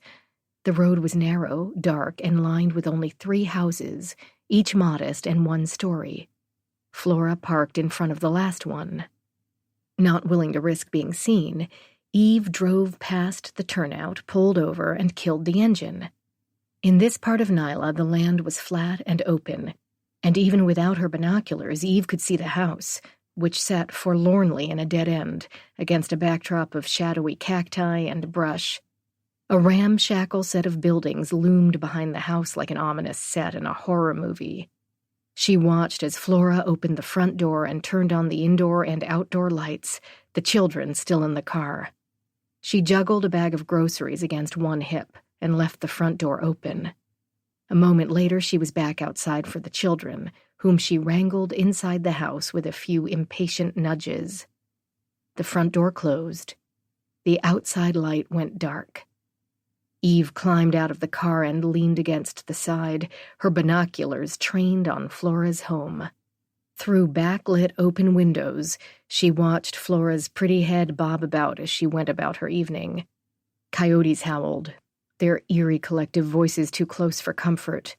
Eve took a deep breath, listening. She heard other noises, night noises, predator noises. A smile flitted across her lips. She was one with them now, a night predator out for prey. The thought cheered her, and she settled against the car, in for the long haul. The sound of a distant car engine startled her. The glow of headlights shone in the distance. She climbed quickly into her car and ducked down, unwilling to be seen stalking Flora's street. The car slowed before Mad Dog Road and turned onto it. Peeking over the doorframe, she saw Kyle's BMW pull in front of the house. Kyle got out, leaving the car running, and strode toward the door like a man who owned the place. But then, Eve thought, Kyle was confident of his place in Nyla, of his place in the world. Lord, how she hated him, hated his pompous head of neatly coiffed hair, hated his manicured fingernails and his unnaturally white teeth, hated the way he'd looked at her, dismissing her as though she were nothing. Eve sat up, hidden by the cloak of darkness. She gripped the car door handle and immediately thought better of it. In the silence of the surrounding desert, sounds carried. She settled for rolling down the window slightly and watching from the car as Kyle knocked, then banged on the door. He jammed a key in the lock and turned, but was met with a chain that blocked his entry. The interior of the house had gone dark, and Eve gazed, mesmerized, as the cool and collected businessman became more and more enraged. He slammed on the door with an open fist, yelling for Flora to let him in. He kicked at the door, stuck his hand in, and reached for the chain's latch. Unable to gain entry, he settled for yelling expletives, promises to get her back, promises to make her pay. As he turned back toward the car, Eve slid down into her seat, hoping he wouldn't notice the beat-up car parked along the road as he drove away. She listened for the sounds of him leaving, the slamming of his car door, the revving of his engine, but heard only the coyotes in the distance. Curious, she again popped up to look outside. Kyle was back in the car, his head against the seat, staring off into the distance.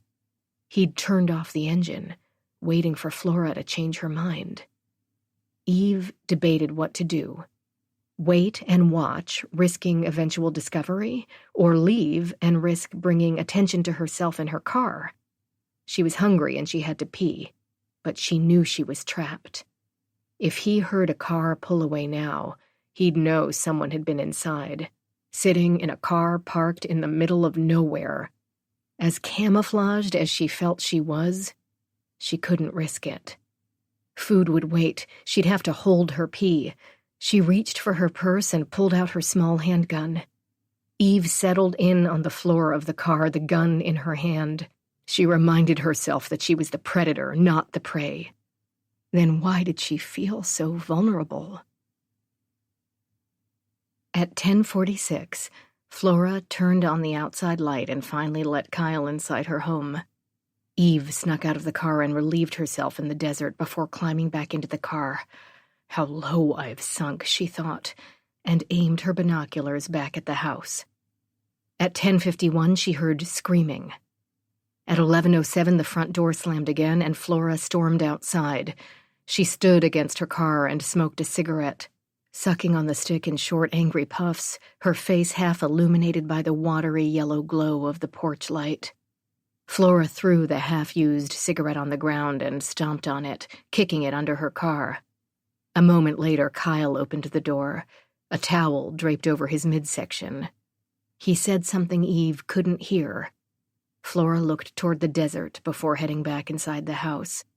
She walked slowly through the door, head down. Kyle closed the front door and turned off the porch light. Eve waited, but the only light came from the moon. The only sounds were the rhythmic whoosh of her own breathing and the eerie cries of desert night animals. Whatever had transpired between Flora and Kyle, it was over now. The house was dark, quiet. Eve started the engine and pulled away. As the nights grew longer, Eve's patience grew shorter. She needed to know whether Kelsey was being held in Flora's little red house. It was the perfect spot, isolated, derelict, a sturdy little box where no one would think to look. 2 days passed before Eve had an opportunity to check it out for herself. Kyle had left the morning after the incident, but for those 2 days, Flora remained inside, windows shuttered. Eve traded her car for a Jeep and parked far down the road that intersected with Mad Dog. It was a desolate stretch of nothing, and although she worried that someone would question her, no one bothered. At 9:30 in the morning on the 3rd day, Flora finally emerged.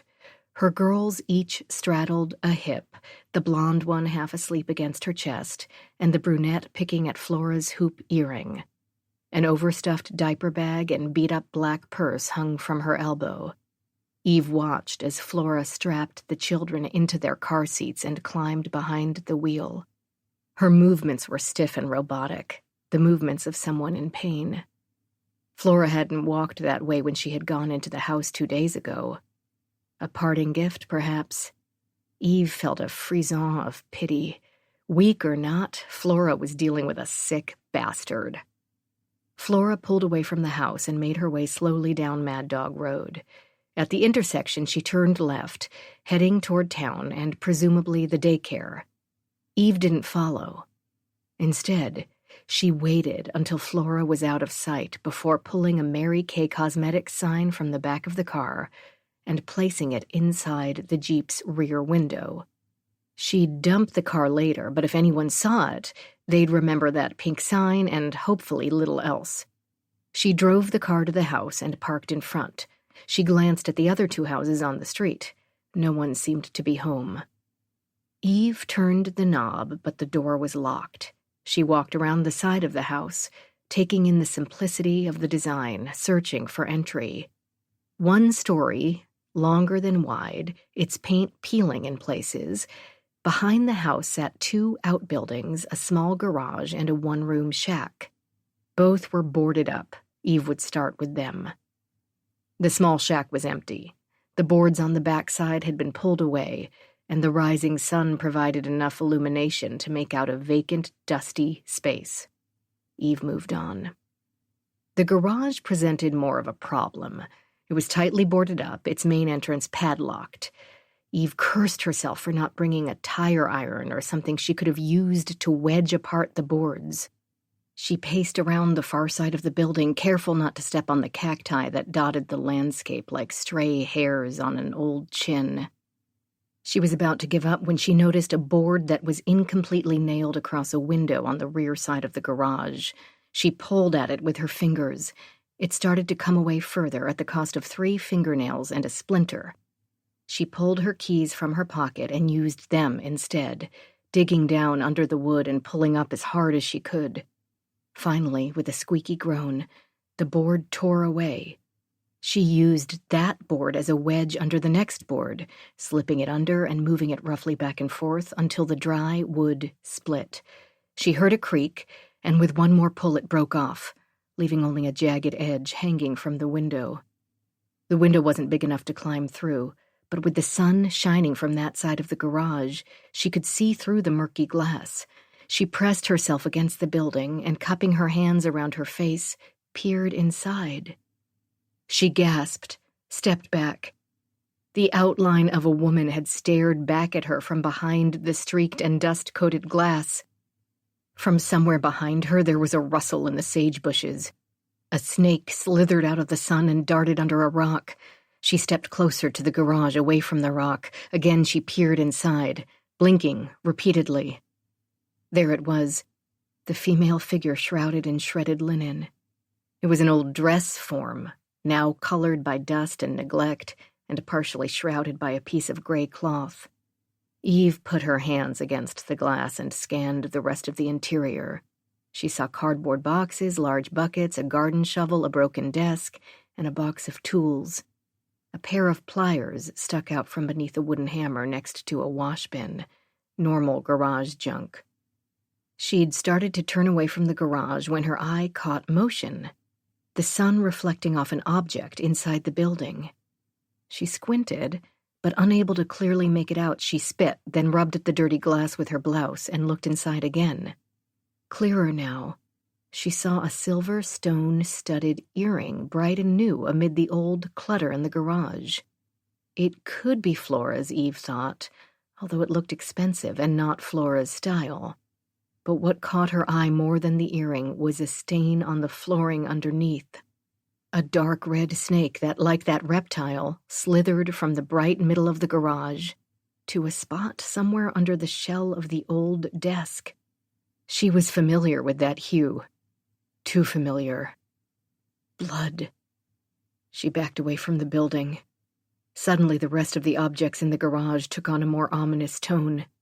A shovel, pliers, a hammer, the buckets and bin. Even the earring. She didn't recognize it, but it could have been something Kelsey had purchased during her trek across the United States. It looked to be her style and her size. Eve glanced toward the small red house. It, too, seemed more ominous now. Its simple facade a mask for something sinister. She knew what she needed to do. Chapter 42. Constance Foster, Nyla, New Mexico, present. By the next morning, the weather had cleared, but the fog in my head had grown worse. I stopped by the post office. True to her word, my sister had sent me a small package. Inside was a short, handwritten letter and a single bronze key. The letter held directions to a safe deposit box. The letter said simply, "Soon there will be enough for us both. L." I tucked the key into my wallet and crumpled the letter. Lisa was living in a fantasy if she thought it would be that simple. At the diner, Manuela watched me with that sideways appraisal she saved for regular customers who looked like they'd slept in a porta-potty the night before. I'd awakened that morning with a splitting headache, spit like putty, and a bloody nose. A quick phone check showed I'd missed 3 calls from Lisa, but she didn't pick up when I called back. "You can either explain to me why you're pouring half and half in the syrup pitchers or go home and get some sleep." Manuela picked up a small glass pitcher, tapped the surface with a tip of magenta nail. "I'm not kidding." I gave Manuela a tired smile. "Didn't sleep well." "What's going on, Connie? I might be able to help you, you know." "Nothing's going on." I forced a smile. "Promise." I hated lying to Manuela. After Amy and James, there was no way I was putting someone else I cared about in danger. The small bell hanging from the diner door chimed. I looked up to see a man in his 60s take the far booth. I said to Manuela, "I'll take this one." Manuela looked from him to me and back again. "Last one, then Sol de Equi." Yeah, I'm out of here. Just let me get him." Before I could walk away, Manuela put a hand on my shoulder. "I've had my own issues, so I get it." Her finely penciled brows knit into a frown. "If you need money, a place to stay..." "I'm fine."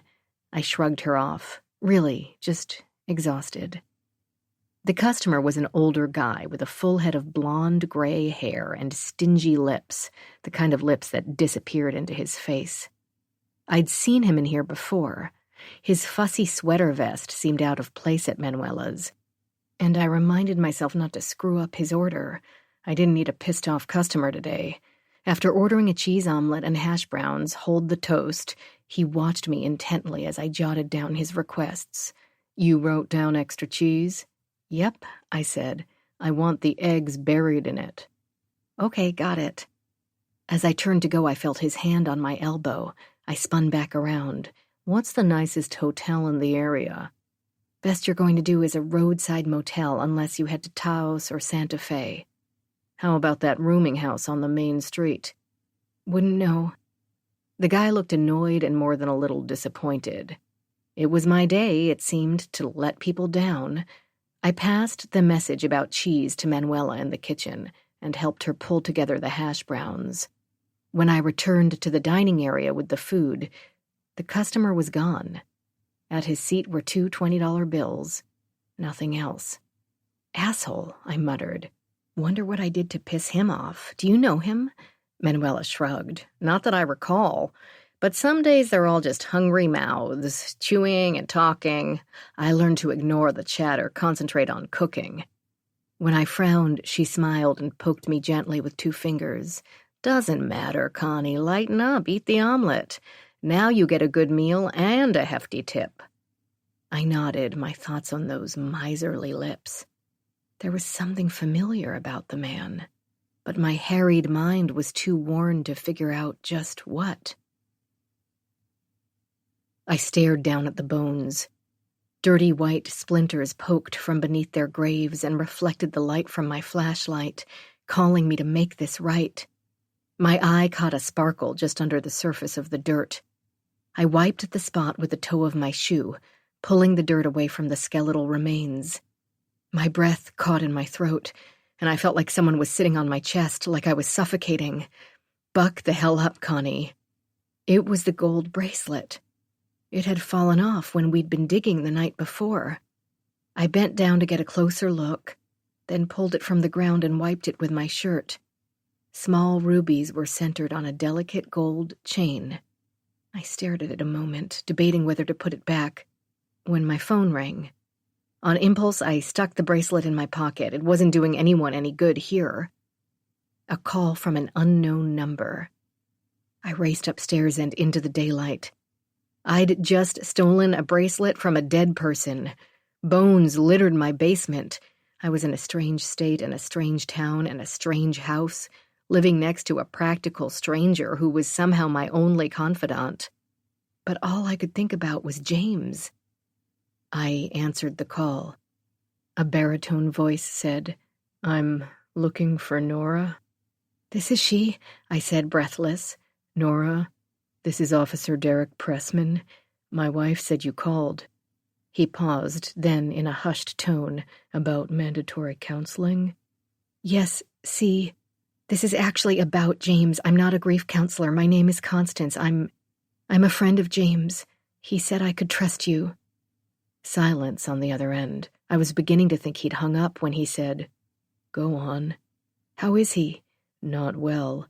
I blurted. He wasn't drunk and he wasn't using. "How can you be so sure?" "I was with him that night." I took a deep breath, forced myself to slow down, to think. "I have some information for you. Information that may support that this was no accident." Another long pause. "Where are you?" I didn't want to give him my address, not until I knew I could trust him. "Meet me in town, at the taco shop next to the rooming house." "I need an hour," he said. "I'll be wearing a bright red sweatshirt. And Constance?" "Yes?" "Don't tell a soul." Any trace of the storms from the day before had disappeared, and downtown Nyla was the same dusty bowl I'd witnessed on my first day. The street felt deserted. I watched a raven pick at a whole soft pretzel on the street in front of the boarding house and thought about Amy and the vagaries of fate. It could have been my body in a trash bag beside the highway. Had I only answered the door that night, she might have still been alive. A glance at the Integra clock told me I was 30 minutes early. I climbed out of the car. I needed to walk. I followed the main road, lost in a murky labyrinth of thought, until I arrived at the hardware store. Outside, a child's pool stood upright against the exterior facade, the smiling puppy pattern on molded blue plastic mocking my anxiety. Next to it sat 2 camping chairs, and Stella, the cashier, was reclining in one of them, a cigarette dangling from her fingers. "I figured you'd be back." She took a long draw on the cigarette before tossing it on the ground and snubbing it out with a sneakered toe. She picked up the butt. I took the seat next to her, uninvited. "I saw Josiah." She nodded, her weathered face impassive. Her breath was mostly wheeze, her hand shaky, and I noticed the cotton ball and Band-Aid in the crook of her elbow, the skin around it a bruised yellow. It took her a full minute to stand, and she walked into the store without another word. I followed her inside. The place was empty aside from the 2 of us. Stella disappeared in the back, and I thought she'd gone for good, but she returned with a thermos in her hand. She drank its contents in short gulps, mouth twisting in pain. "Throat cancer." She tossed her head back, grimaced. "Even plain old water's a bitch. I should have quit smoking years ago. Folks in my family never listen, but you don't want to hear about an old lady's troubles. You have problems of your own." "I'm sorry," I said, unsure what to say. Then, Another woman died. I heard. I shook my head, angry and baffled. That's how many this year? Stella stared into her thermos as though it held the answer to my question. After a pregnant silence, she shrugged bony shoulders. I stopped keeping track. I haven't, I said. That's 4 women in 5 months. When Stella didn't respond, didn't so much as acknowledge what I'd said, I grabbed the thermos from her hand and pushed it aside. I crouched down so I was looking directly into her face. You gave me Josiah's name for a reason. What was it? She turned away. Damn it! I slapped my hand against the counter. My house is the key to all of it. I understand that now. I know it used to belong to a woman named Flora Fuentes. I know she died in a fire. I walked around the counter so I was staring into Stella's sad, hollow eyes once again. I know 2 men died in prison for crimes they didn't commit. I know my mother's daughter disappeared in Nyla years ago and was never found. I could feel my temples throb, my chest constrict. Stella's face had paled. I didn't care. I know that the people of Nyla have some ass-backward belief that if they turn the other cheek, their kids will be spared. It's not ass-backward. Her words came out in a guttural heap. Eyes flashed fire. You have no right to waltz into town thinking you understand us. You don't, and you can't. Then tell me. Explain it to me. For starters, why did you give me Josiah's name? The bell on the door chimed, and a man entered the store. He glanced at us and quickly averted his gaze. I took a few steps backward, away from Stella, deflated. There was nothing for me here. As I was leaving, she whispered something. What? I asked, spinning back around. Josiah Smith owes a debt. For the girls who are lost. For, well, others who have suffered. Like the men who were wrongly accused? She shook her head. Those men in prison are gone, but you're not. Me? What do I have to do with Josiah's penance? Everything. She blinked, wiped her eyes with a weathered hand. You, Constance, are a murderer's daughter. Chapter 43. Eve Foster, Nyla, New Mexico, 1997. Eve drove the Jeep down Mad Dog Road, passed the other homes, made a right, and parked the beast along the side of the road, far from the sightline of Flora's house. She removed the license plate and stuffed it in her purse, better to delay any chance that the local cops would connect the car to her.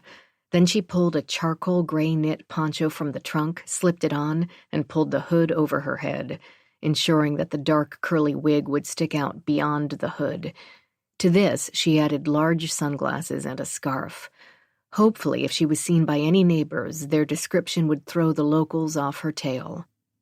She sauntered along the street, trying to look as though she belonged there, her heart pounding and a knot forming in her stomach. There was nowhere to hide. She felt exposed and increasingly angry as she walked down Mad Dog Road. If the police had taken her seriously, she wouldn't need to be sneaking around. She'd call them now and report the blood in the garage. But she knew damn well they'd do nothing about it other than chase her out of town. They were complicit in her mind, as guilty as Kyle. She reached the house and walked around back.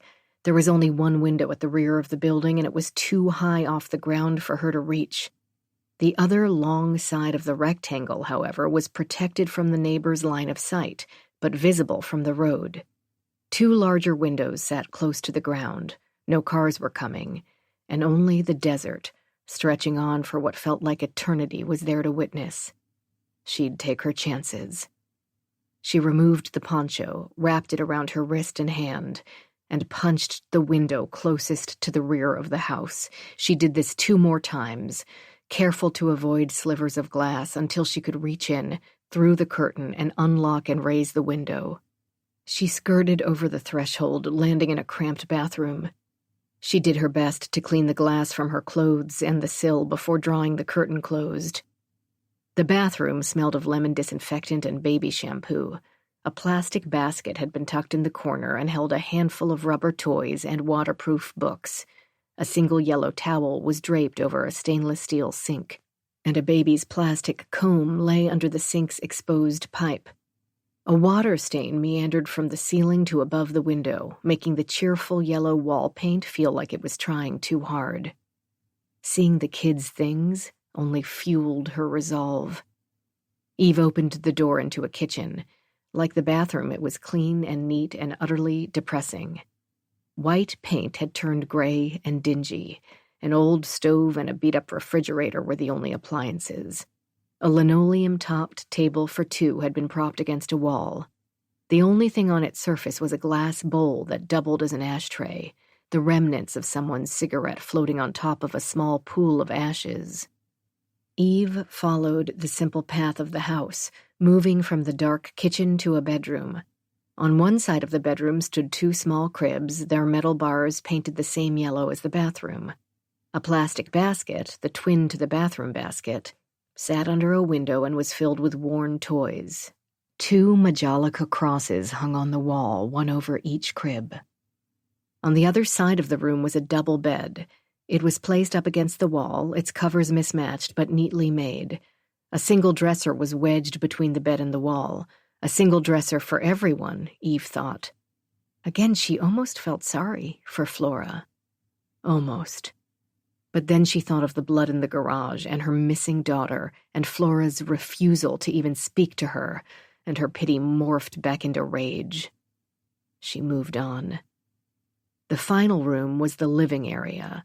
Like the other rooms, it was sparsely furnished, dingy, and utterly without charm. It was also the only room that hinted at Kyle's existence in Flora's life. Two armchairs sat on either side of a small table. A desk had been wedged against a wall between a low bookshelf filled with children's books and another dresser. On the dresser was a man's leather belt, a button-down blue shirt, a pack of Marlboros, and a set of keys. Eve picked up the shirt and sniffed it. She could smell him, his musky aftershave, tobacco, and sweat. She threw the shirt back down and grabbed the keys. There were two, a small padlock key and a larger door key. She unlocked the front door and tried the ladder and its lock, not a fit. She hadn't seen any other locks in the house. Maybe these were to the garage? She walked back through the shotgun-style building, lingering in front of the single photograph of Flora. The face staring up from the photo looked young, hopeful, beautiful, a face telegraphing naivete and joy and faith. The photo lay face up on the dresser, its glass shattered into 1,000 shards, held together by the flimsy plastic frame. Was there a time when I was like Flora? Eve wondered. She'd been married at 15 at the insistence of her parents, and she'd become a mother later that same year. If she looked back at a photo of herself at 11 or 12, would her smile have been genuine?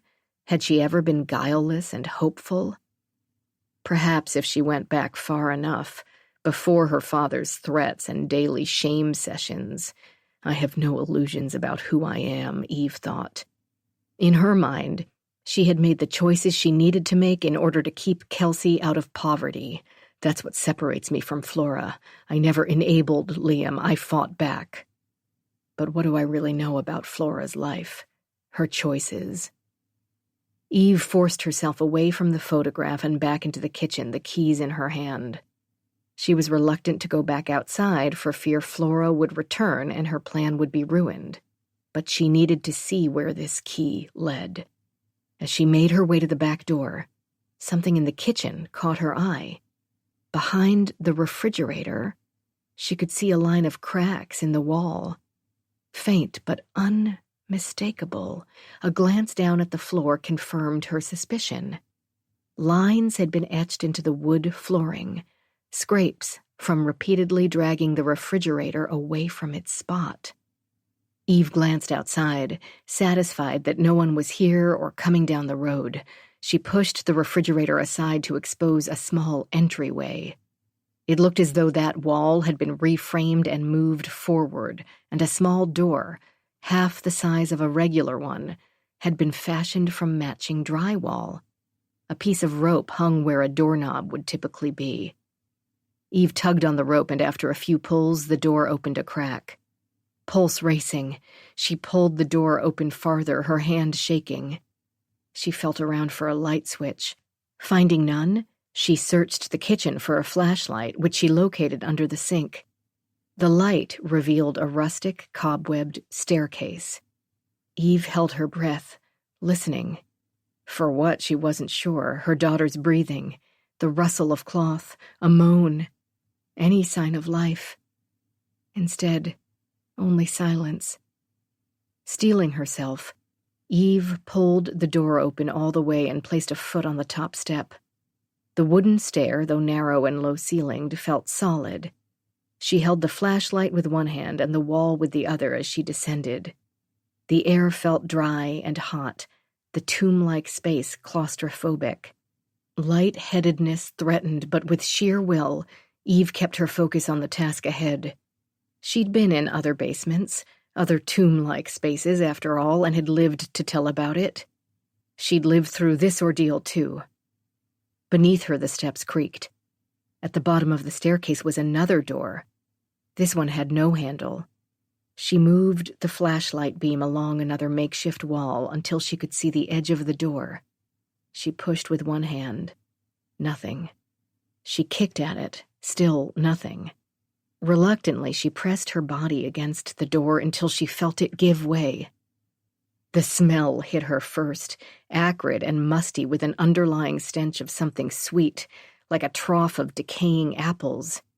It took a moment for Eve's eyes to adjust, but once they did, she scanned for some sign of her daughter. A few cardboard boxes, a large empty plastic container, some assorted tools. The floor was dirt, its surface fresh and hard-packed. The low ceilings had continued down here, and the room was a narrow rectangle, a smaller footprint of the structure above. Eve's temples throbbed, her breath caught in her throat. Every cell in her being screamed danger. Someone had dug this basement and had gone to the trouble of creating the hidden staircase and doors. Why? So they could store some junk? Doubtful. This was no normal cellar. She breathed in, past the sickly sweet smell, past the dirt and mustiness. She wanted to smell some hint that Kelsey had been here, her perfume, her shampoo, but this hole was devoid of life sense. It felt like a tomb. Eve grabbed the closest thing to her, a broom, and wedged it into the doorframe. Getting stuck down here would be a nightmare. She hurried toward the boxes. They were sealed, but she was able to use the key as a knife, cutting her way through the tape. The first box contained an assortment of cleaning supplies and yard goods. The second box contained clothes. She was in the midst of opening the third box when she heard a noise coming from above. She swallowed hard, stuck the key in her pocket, and pulled out her handgun. Her mind flitted to the kitchen door and the possibility of getting stuck down here, entombed in this horrid house. Never. She sprinted across the basement and was almost at the steps when a woman's voice called out, "Kyle?" "Flora." Eve flattened herself against the wall. She held her breath, waiting, following the sound of Flora's footsteps against the wooden treads until she was almost in the basement. "Kyle, are you down here?" Flora's voice was uneven, shrill. She poked her head into the room, her face red and tear-stained. Eve spun around, arm outstretched, gun pointed at Flora. "Don't move." Using her other hand, Eve shone the flashlight in Flora's face. Flora's eyes widened. She turned around. "I will use this." Eve pushed the tip of the gun into Flora's back, between her shoulder blades.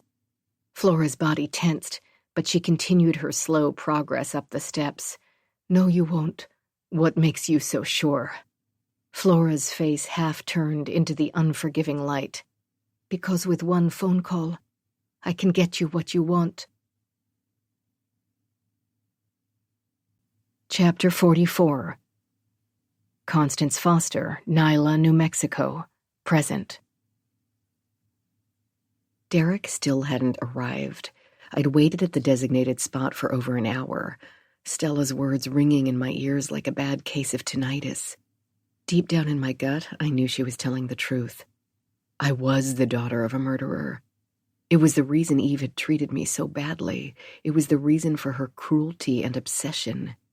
She believed my father killed her daughter, and she was going to get me back, slowly and painfully. Jet was right. She'd been using me as bait before, and she was using me again now. But if I was the daughter of a murderer, so was Lisa. And Eve would have wanted revenge against her, too. Thoughts of Lisa flooded bile into my throat, and I coughed and sputtered into an old paper towel, esophagus burning. It had been more than a day since Lisa's panicked call, since I heard from her at all. I glanced around the restaurant. Still, no one meeting Derek's description. And anyway, I couldn't focus without knowing my sister was safe. I picked up my phone and dialed home. Right to voicemail. I left her another message, then I tried the cook and Dave. No answer. After nearly 2 hours, I left the taco shop, unsure what to do next. I sat in my car wavering. The cops couldn't be trusted. I wanted to head back to Vermont to find Lisa, but I knew going there now might only put her in danger. I was tempted to leave Nyla, but I wouldn't allow myself to, not until this was resolved one way or another. I would never find peace with Eve lurking. I would never find peace until I understood what this all meant. Bodies in my basement. Daughter of a murderer. You look like her. What if Flora Fuentes was my mother? She'd had twins who disappeared. Was it possible that Eve had taken them? Maybe she'd grabbed them after Flora died. It would explain why we were whisked off to Greece, why she spent her life being so secretive. If she had taken us, was it out of friendship toward Flora or out of revenge? Or could she have murdered Flora herself? Josiah Smith. He knew more than he was saying. If Derek was going to stand me up, maybe I'd try Josiah one more time. On the way to Rebecca Smith's house, I thought about Flora and Eve. Eve had been here in Nyla looking for Kelsey. The Eve I knew was vindictive, smart, resourceful, and completely unfettered by a conscience. My mind spun a mad web of possibilities. I pictured Eve nabbing the 2 little girls, taking them abroad to Greece while she used her money to buy falsified documentation. Coming home to the States later with 2 adoptees. Moving from Philadelphia to Vermont, a new place where no one would think to ask questions. She would have been simply a rich widow who'd lost her daughter and was filling a gap in her life. No rational person would think like Eve. No rational person would link those adoptions with revenge. Years and years of revenge. The more I thought about it, the more this made sense. It explained so much, including my journey to Nyla. My phone rang, interrupting my thoughts. Connie, we need to talk. My God, Lisa, I've been worried. Are you okay? It was all fake. Kelsey never existed. At least not in our basement. Lisa took a breath, gasped. There was never a girl in that room. It took me a moment to understand what she was saying. Did you go into the basement, Lisa? Aunt Eve, she was searching. I don't know. I don't understand what I saw. Slow down. You're not making sense. The room downstairs, it's some sort of headquarters. Hysteria tinged Lisa's voice. I said calmly, describe what you saw. I can't. It seemed crazy, bizarre. Try. I need you to come home now, Connie, now. Tell me, Lisa. Okay. She was quiet for a moment. Chalkboards and bulletin boards all covered in maps and pins and newspaper articles. Some of the articles were yellowed and old, others new, almost like she was searching for missing persons or posting celebrity sightings.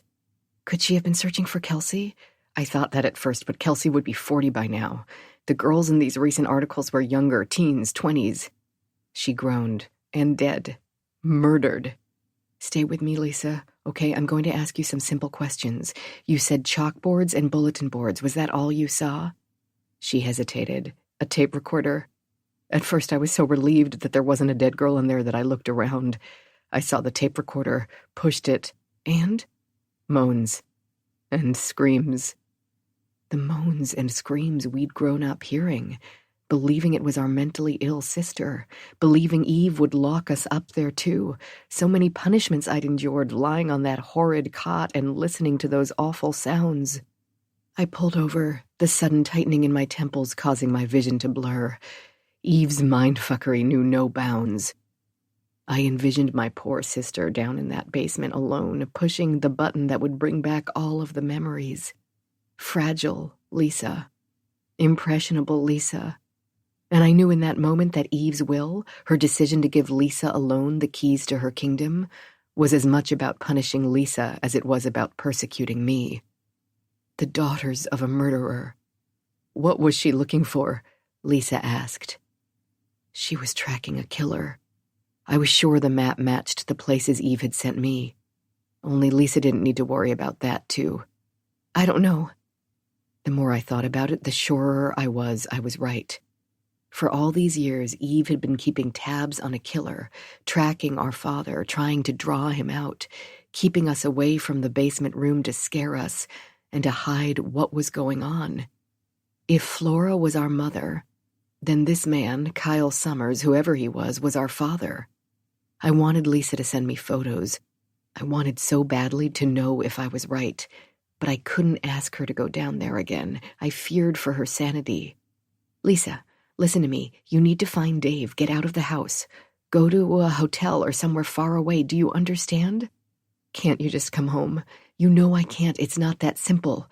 You could lose everything. And I could lure a killer to your doorstep. I took a deep breath, exhaled. Find Dave. I haven't seen him. Then leave by yourself. Go to a hotel and stay there. You can do that, okay? No answer. Okay? Yes, I'll do that. Her voice sounded stronger, more confident. Did you get the key?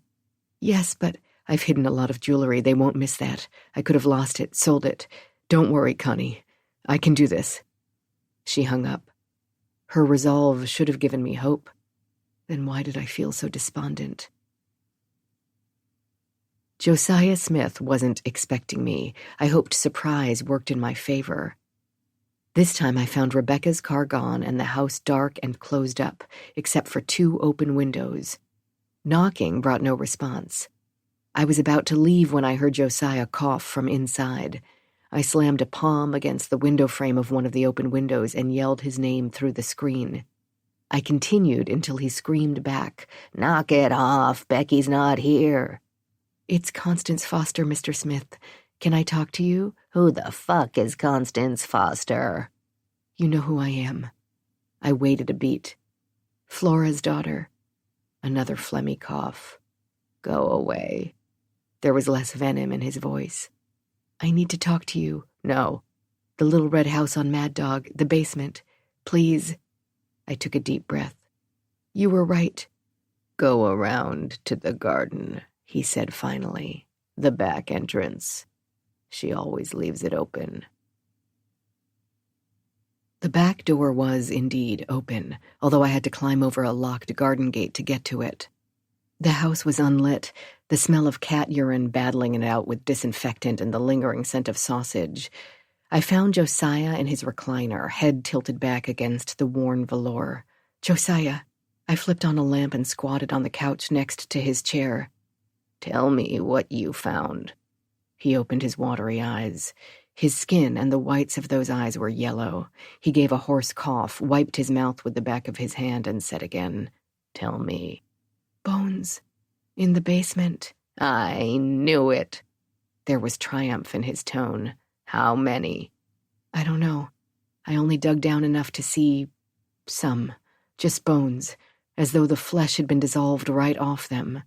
"What will you do?" I don't know. I can't trust the cops." "No, you can't." "Who did this?" "You haven't figured that out." "Flora?" "She was as much a victim as the others." "Then I don't know." I leaned forward. "But you do. Tell me, Josiah. Clear your conscience."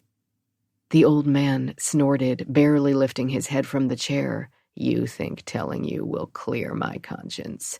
I told you before, and I meant it. Life is complicated. My only regret is that while those two creeps rotted in jail, bodies stayed hidden. Parents never received closure about what happened to their daughters. It didn't have to be that way. Oh, but it did. What do you think would have happened if I'd prosecuted one of the most influential men in town? Think others would have stood by me? Things may work that way where you're from, but here, family matters, connections matter, loyalty matters. He coughed, and drops of saliva flew from his mouth. I was never absolutely sure who did it. And frankly, sometimes you have to make a trade with the devil. I thought about Eve's bulletin boards and news articles, the fact that Kyle Summers disappeared after Flora died. You did know exactly who did these things. In fact, in return for closing the cases in Nyla, the murderer agreed to leave. When Josiah didn't respond, I said, "You know what else would have kept him out of Nyla? Putting his ass in jail. My case would have been challenged. He would have stayed in town. Others were willing to flirt with the rules." By flirt, you mean lie, tamper with evidence? Josiah flinched. Like I said, he had influence. Who is he? When he didn't answer, I said, "You have a chance to right things now. Who is the man you're talking about? Kyle Summers?" Josiah gave me that exasperating half-smile again. Even now, his body twisted by disease, his mind rattled by guilt, he was beholden to a murderer. You're a fucking prick, you know that? You have the chance to save lives. Forget regret. Now, here, you can make a real difference. But apparently the whole town, you included, has stood by as this asshole holds it hostage. Not everyone. Who then? Who had the ovaries to stand up to him? Josiah Smith closed his eyes. Ask yourself who suffered. The women who were murdered sure suffered. Don't be obtuse. Ask yourself who from Nyla suffered. You'll have your weak link. Josiah met my gaze with those rheumy, yellowed eyes. I saw impatience, anger, amusement. Monster. Not the monster the killer was, perhaps, but a monster nonetheless.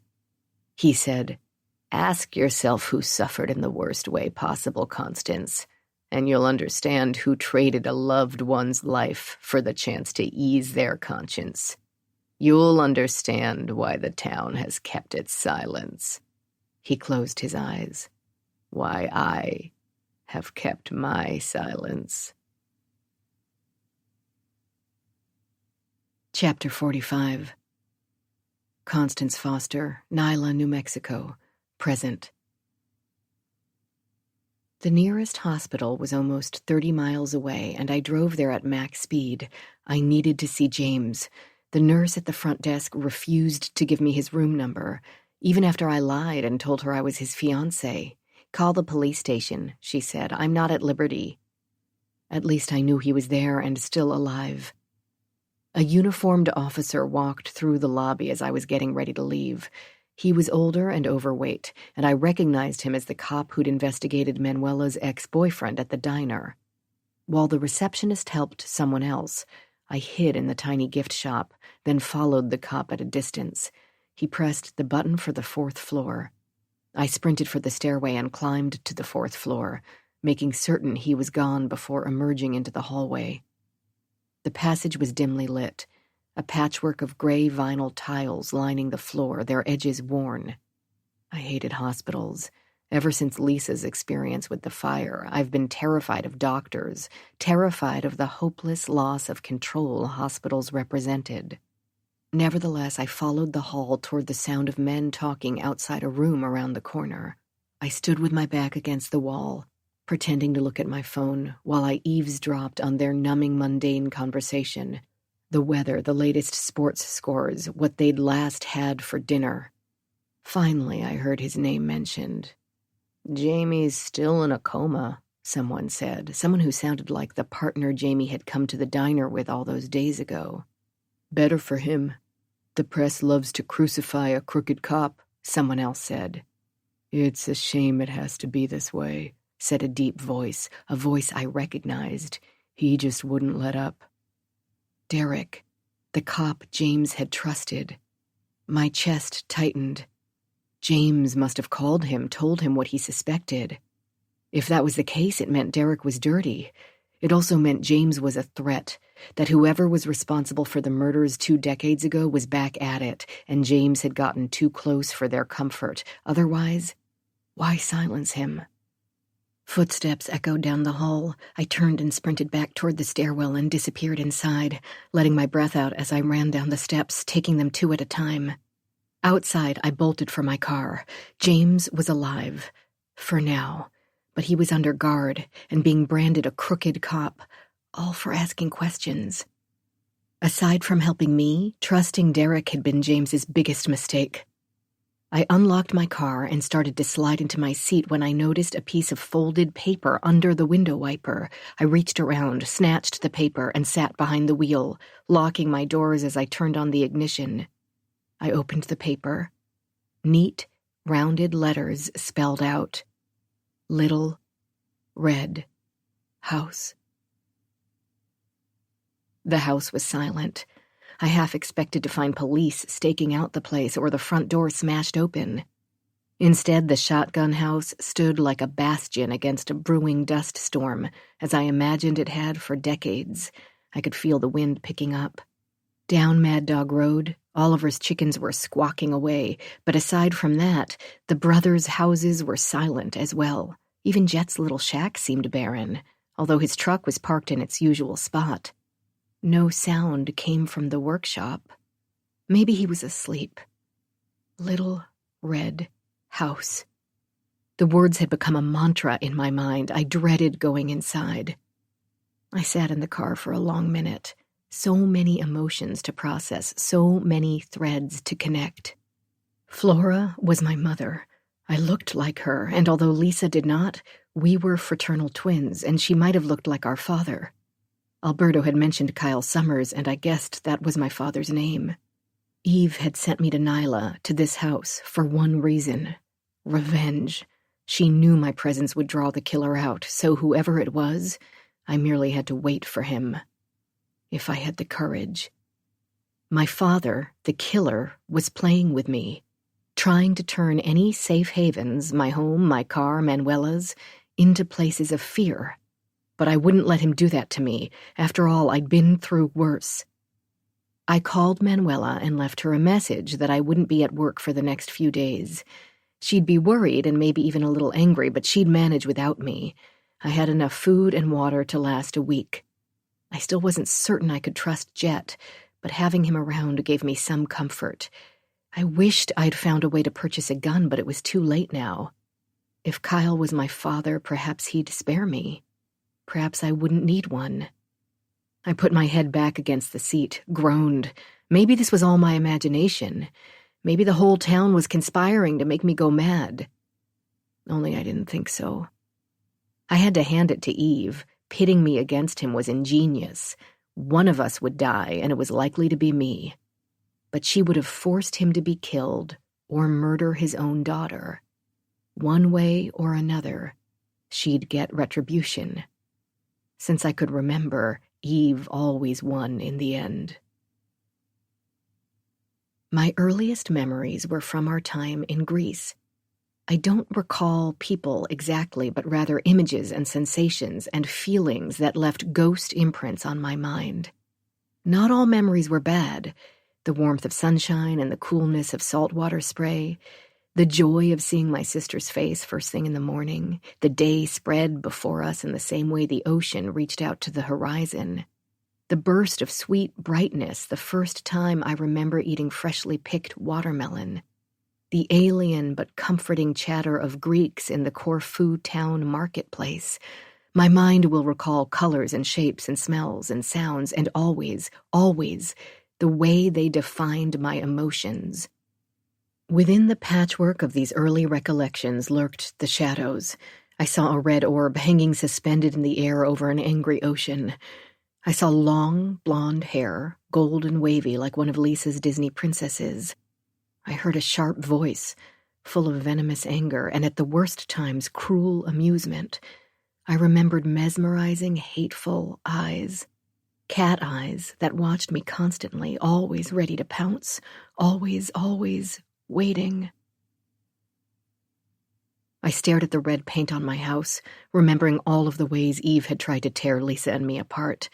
I was tired of being the rodent in her game of cat and mouse, the target in her vicious rounds of darts. I turned off the ignition and climbed out of the car. If the murderer was coming to me, if Eve had laid a trail to my doorstep, I'd be ready.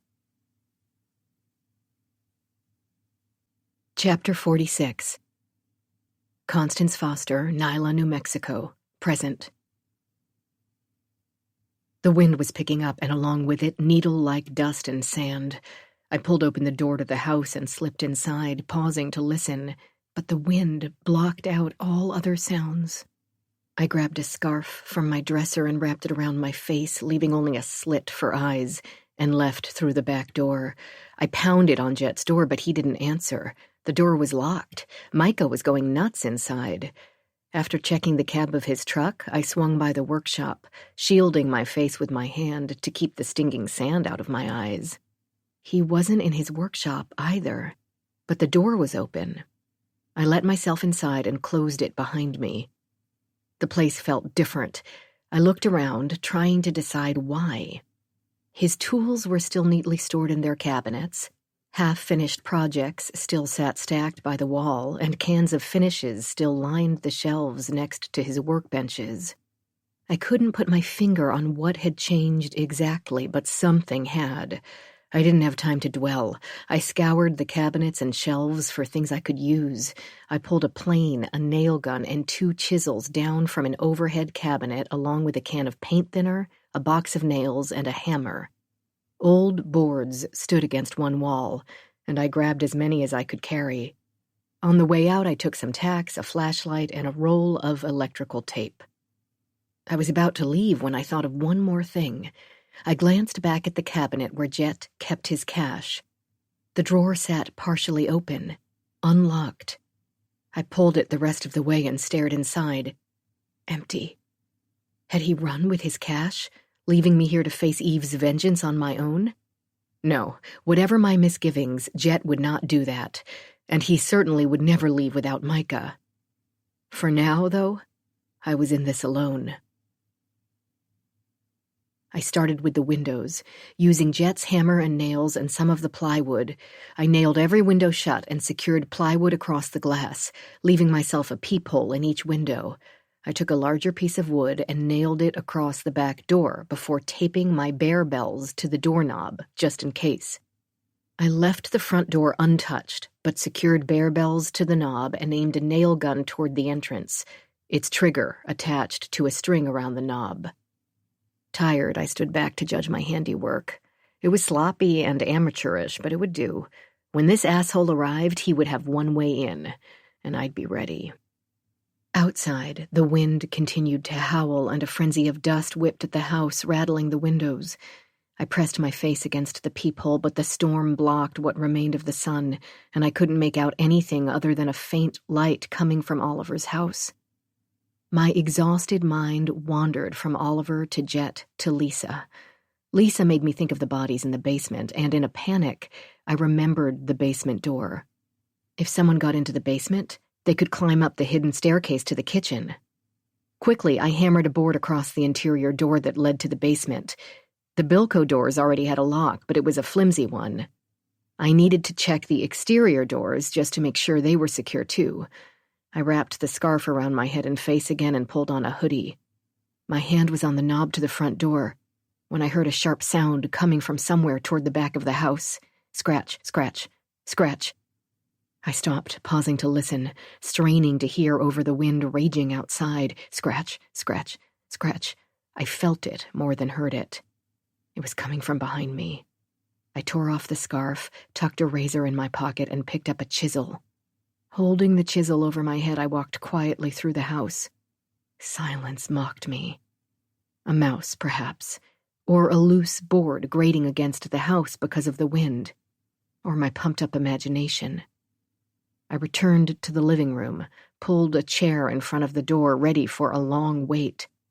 5 minutes later, I heard it again, this time louder, more distinct. Scratch, scratch, scratch. Rhythmic, demanding, like a chant. Scratch, scratch, scratch. Little red house. God, I wanted a drink. I wanted to down the whole fucking bottle and crawl under my blankets and fall into the deepest, meanest, nothing-est sleep. Scratch, scratch, scratch. Back in the kitchen, I placed my ear against the door to the basement. I couldn't hear anything other than the howl of the wind and the sand assaulting the windows. I rubbed my eyes, shook my head, praying for some sanity to return. I was hopped up on adrenaline, scared. I needed my wits about me. Scratch, scratch, scratch. Now the fucking sound seemed to be coming from underneath the house, a visceral, repulsive sound, like nails across wood, human nails. In that moment, I was a kid again, locked in Eve's godforsaken basement with those moans and screams and horrid scratches echoing from the other room. Fucking Eve with her fucking games. And all that time, it was a recording. Fuck Eve. I used the chisel to pull away the board I'd just nailed to the door, and then, with all the strength I could muster, I pulled open the door to the basement. A dark abyss. It had been a mouse, or a branch, or my overactive imagination.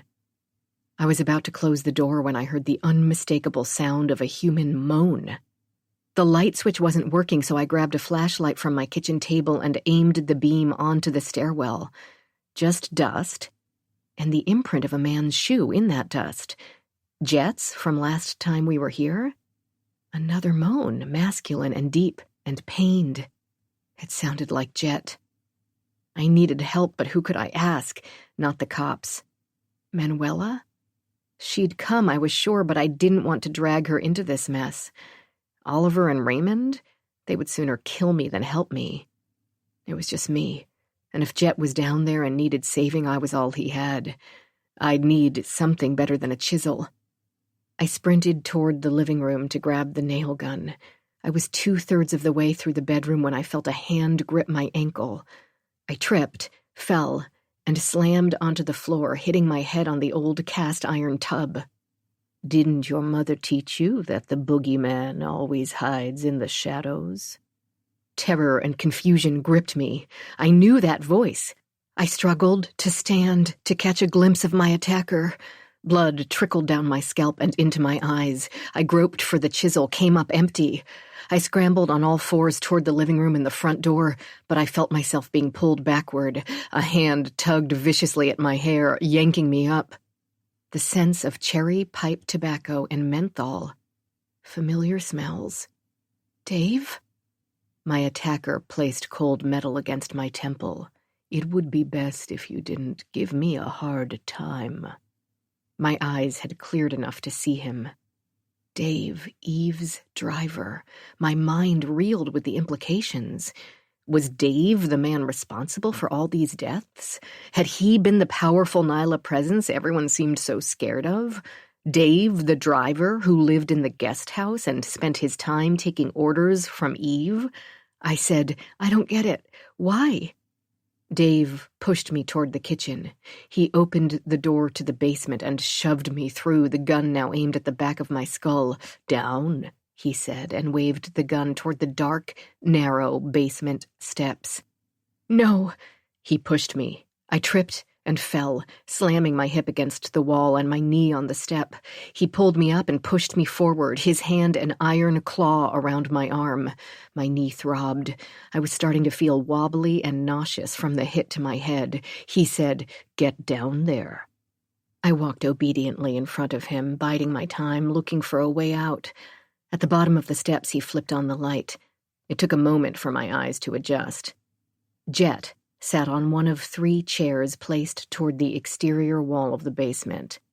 Sat was a kind word. He was restrained on the chair with rope and duct tape, his head lolled to one side. Dried blood had pooled under his lips and around his eyes. I wondered how long he'd been down here. I wondered how long I would be, too. Sit. Dave pushed me down onto the second chair and secured my wrists behind me with rope. With one finger he traced a line on my forehead, then glanced at the blood now staining his skin. "Dave," I said, trying to sound reasonable, "we've known each other for years. If it's money you're after, we can work something out." Dave walked over to the spot where Jet and I had dug up the bones. He looked dispassionately down at the morbid gravesite, his face an unreadable mask. "You did that," I said. "You killed those women." He glanced my way, and in that split second I saw genuine surprise before he had the chance to rearrange his features once again. "Dave."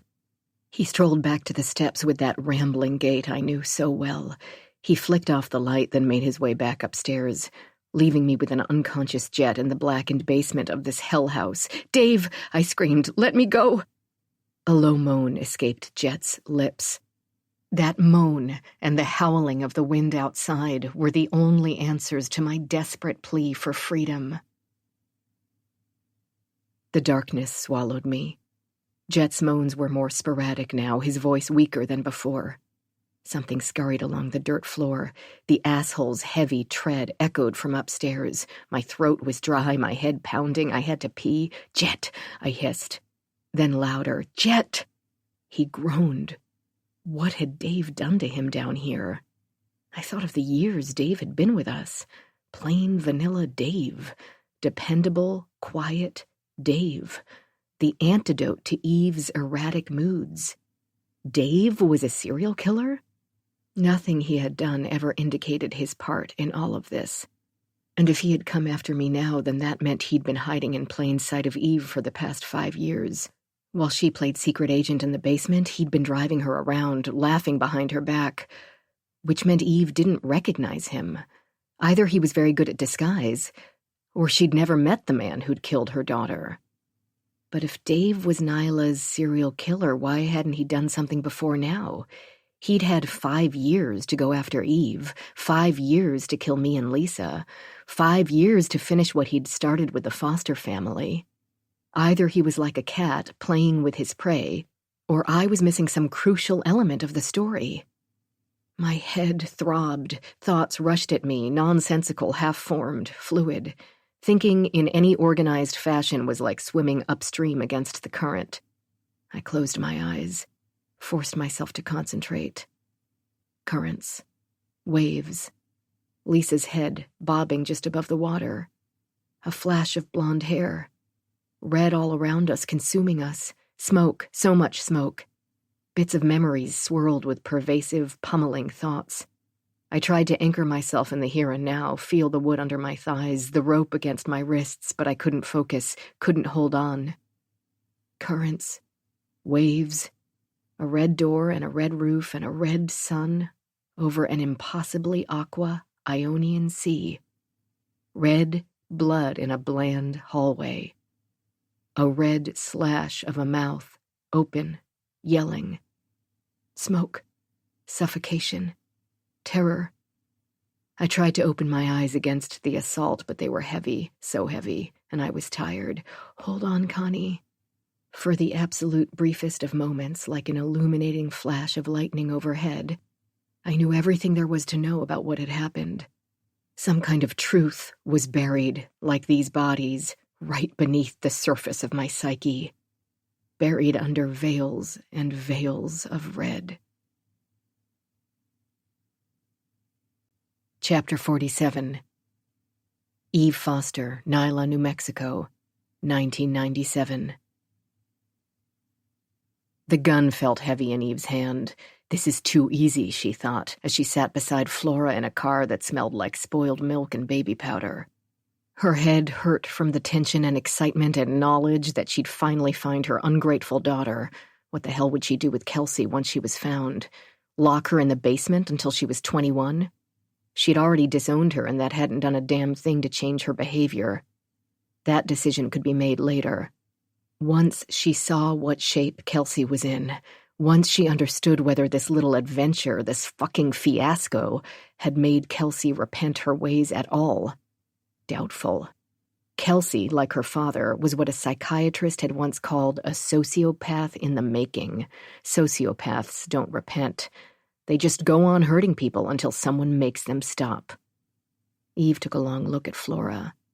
A few kinky gray hairs corkscrewed from her otherwise flawless black hair. Frown lines etched into her young skin. Eve noticed the clenched jaw, the white knuckles, red eyes, those horrid neck bruises. In another life, perhaps, she and Flora could have been friends. Friendship born of suffering. Maybe even a friendship forged with understanding.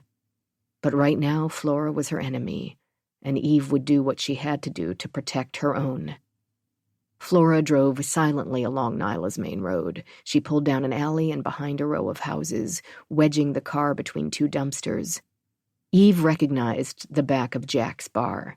The neighborhood was cramped and ugly, each narrow house more run-down and derelict than the next. She glanced at Flora in confusion. "We'll park and wait," Flora said. Her leg was shaking, her skin had paled to the color of sour milk, but her tone was all iron. "Is this where my daughter is being held?"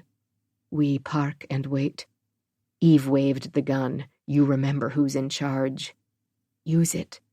It will be a blessing." Flora's smile twisted like a snake across her face. It was a bitter smile, full of anger and disgust, and Eve felt herself recoil. "Neither of us is in charge." Seconds morphed into minutes until almost half an hour had passed. The car was warm, the baby stench strengthening as the air grew stale.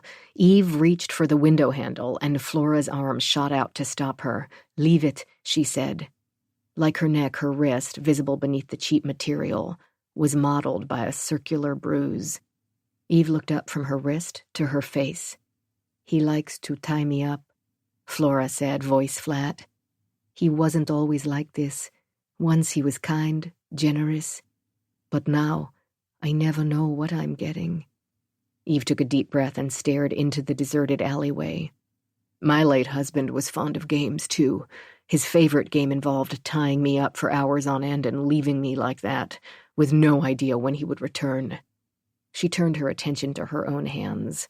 Their neon fingernail polish, done as part of her disguise, created a stranger's hands. "Once he left me like that for over a day." "What did you do?" "I managed." Eve flexed her hands. She could still feel the sting of metal cutting into her wrists, the wire binding her ankles to the bed. He'd left her a hamster bottle of water suspended over her head, but no food. Sheer hatred had turned to panic and eventually despair. She'd managed all right. Kelsey had been 7. She'd escaped the nanny and come into their room looking for her father.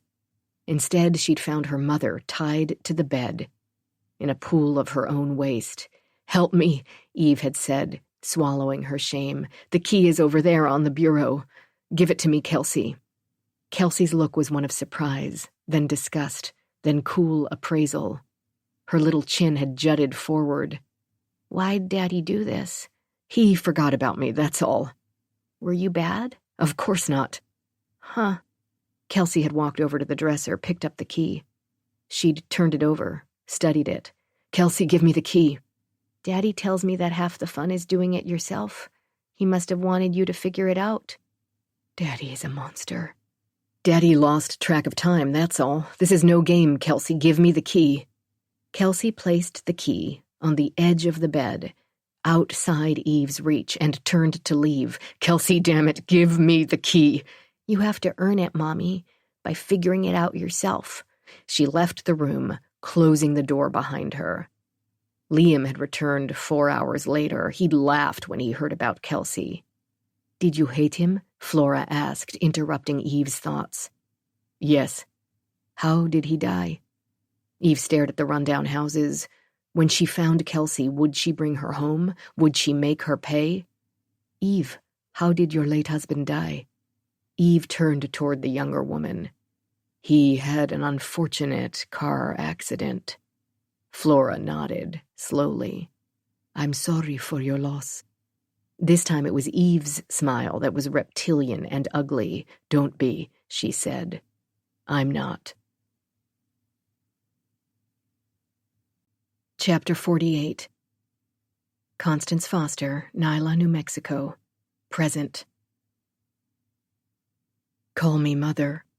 Terrifying sensations of panic, pain, terror. Mother.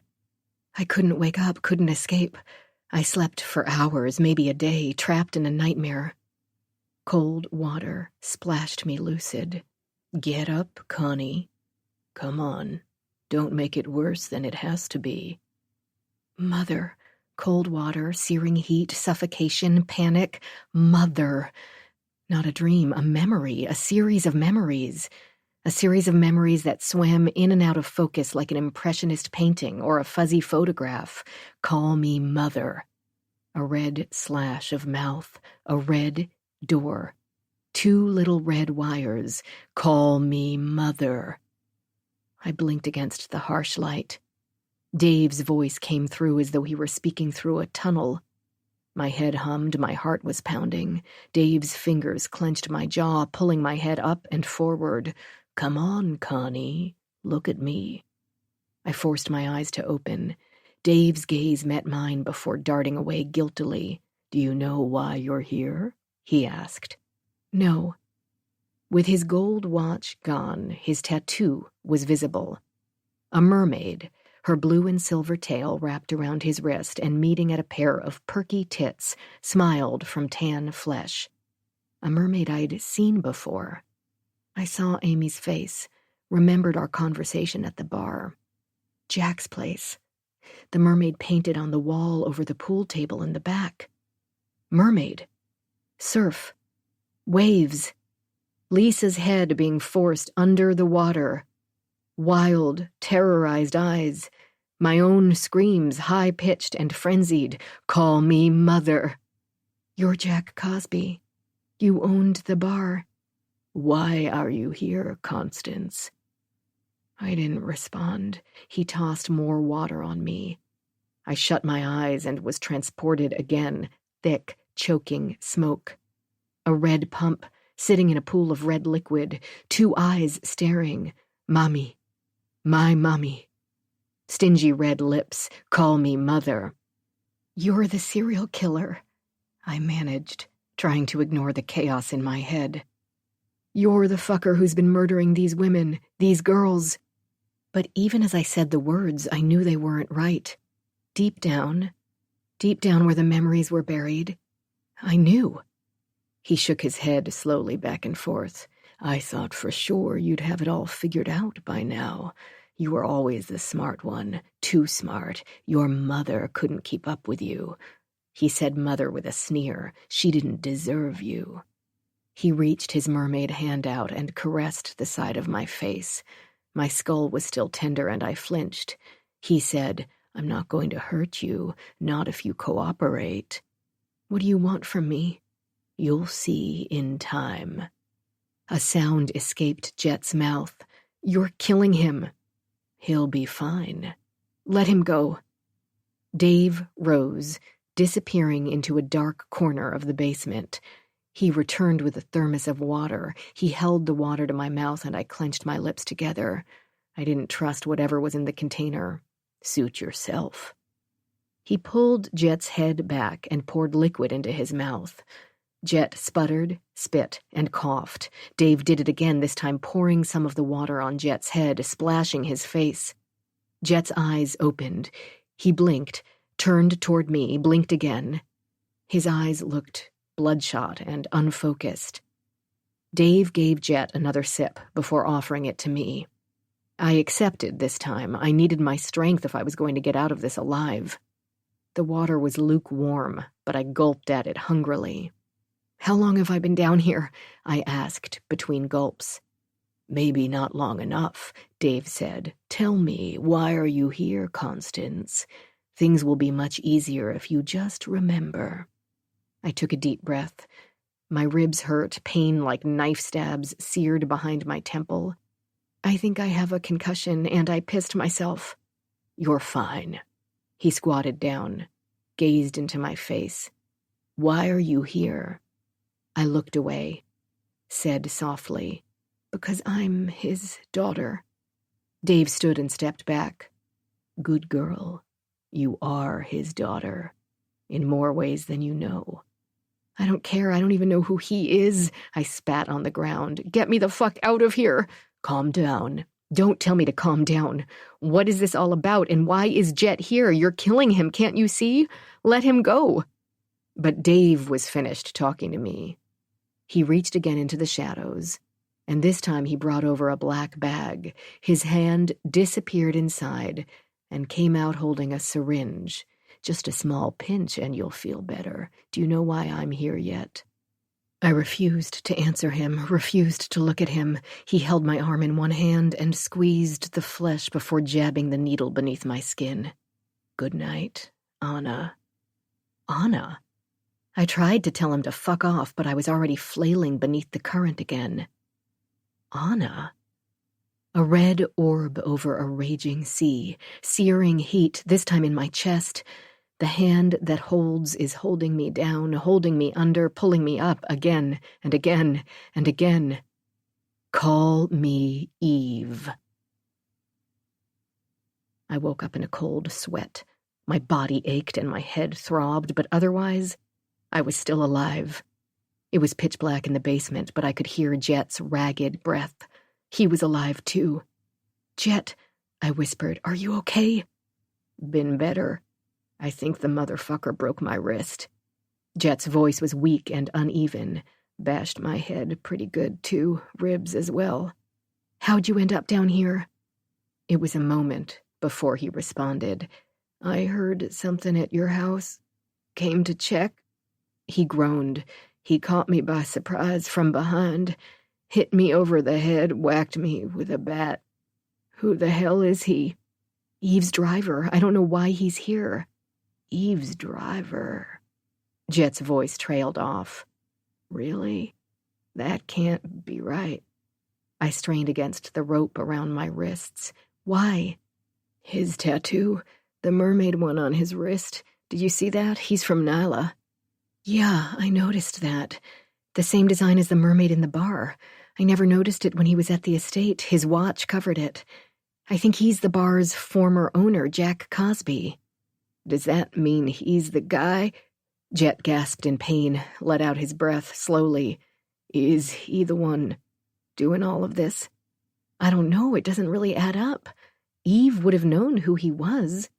I told Jet about the setup Lisa had found in the Vermont basement. Even if she didn't know who he was, if he was in Vermont with us, who was she hunting? Good point. Jet was silent for a few moments, and when he spoke again, his voice was weak and raspy. Do you think he killed Eve? I chided myself for not considering that. Her death in Lake Champlain was suspicious. Eve had been a strong swimmer, strong and sure and confident, and careful.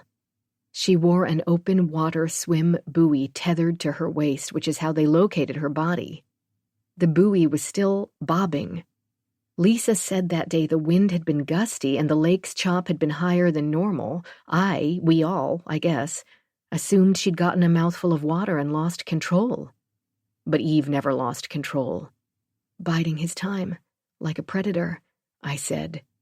Eve finally met her match? Perhaps. We sat in silence for a while. Jet's labored breathing worried me, although silence from him would have worried me more. Jet said, I was afraid he'd killed you.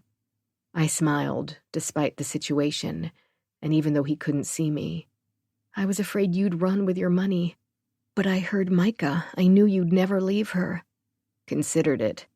Went so far as to move the money just in case the cops came snooping around. Should have, it seems. He coughed. More quietly, he said, I may not make it out of here, Connie, and if I don't, take my truck. It's all there. We'll both make it out just fine. He coughed again, tight and painful sounding. I felt myself flinch. I squinted, trying to see Jet, see anything in the basement. It was a pure black abyss. I asked, Do you have one usable hand? Why? There's a razor in my pocket.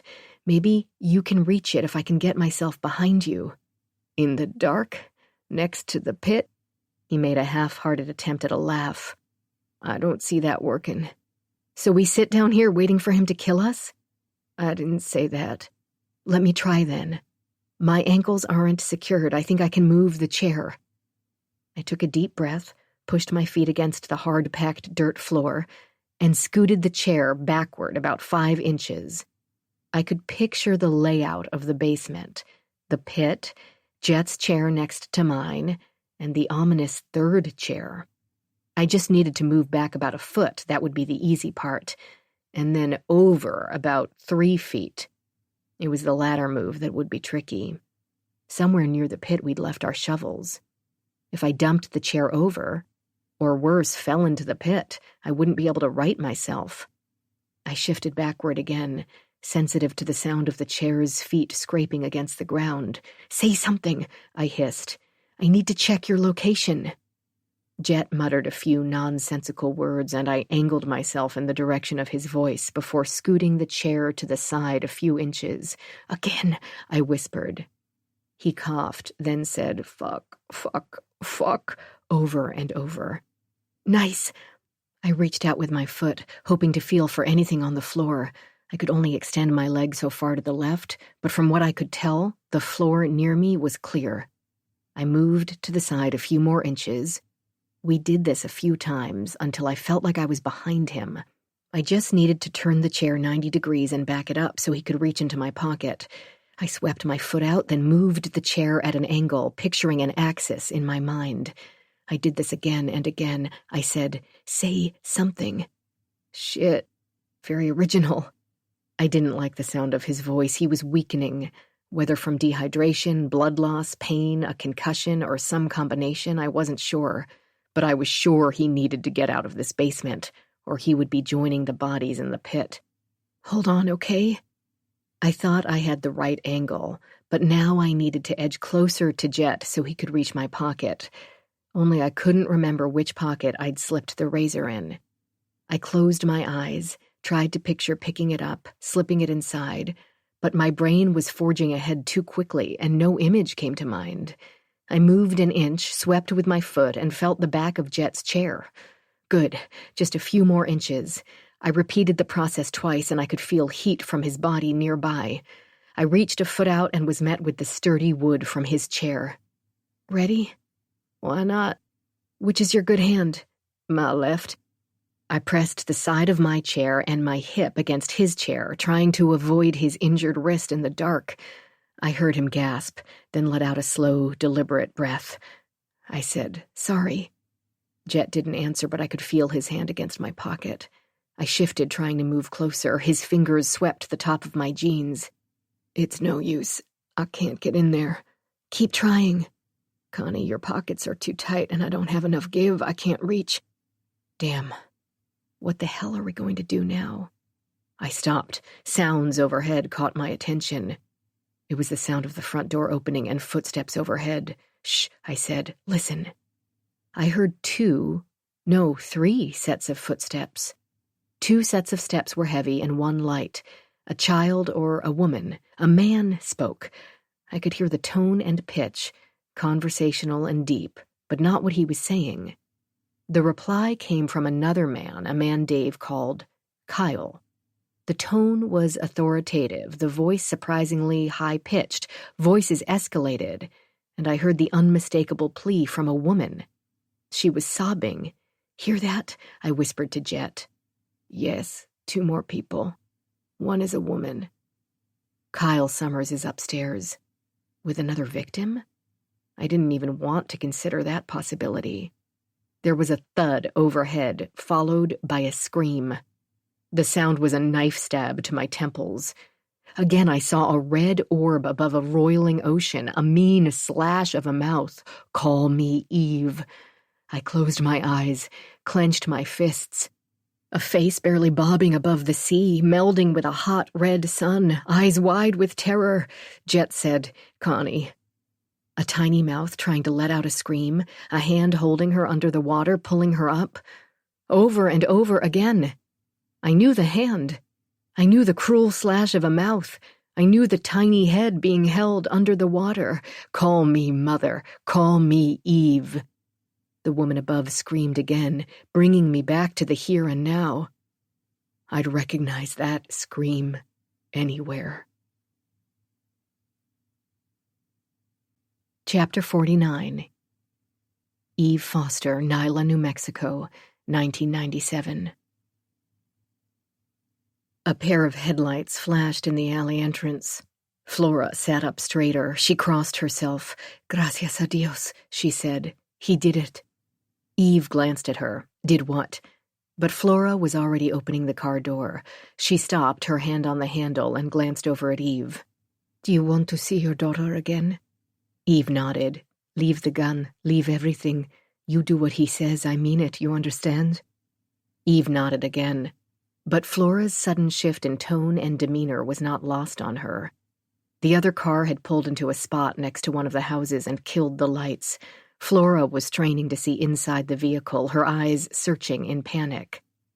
Of course. Kyle had taken Flora's children, and Eve had been Flora's pawn to get them back.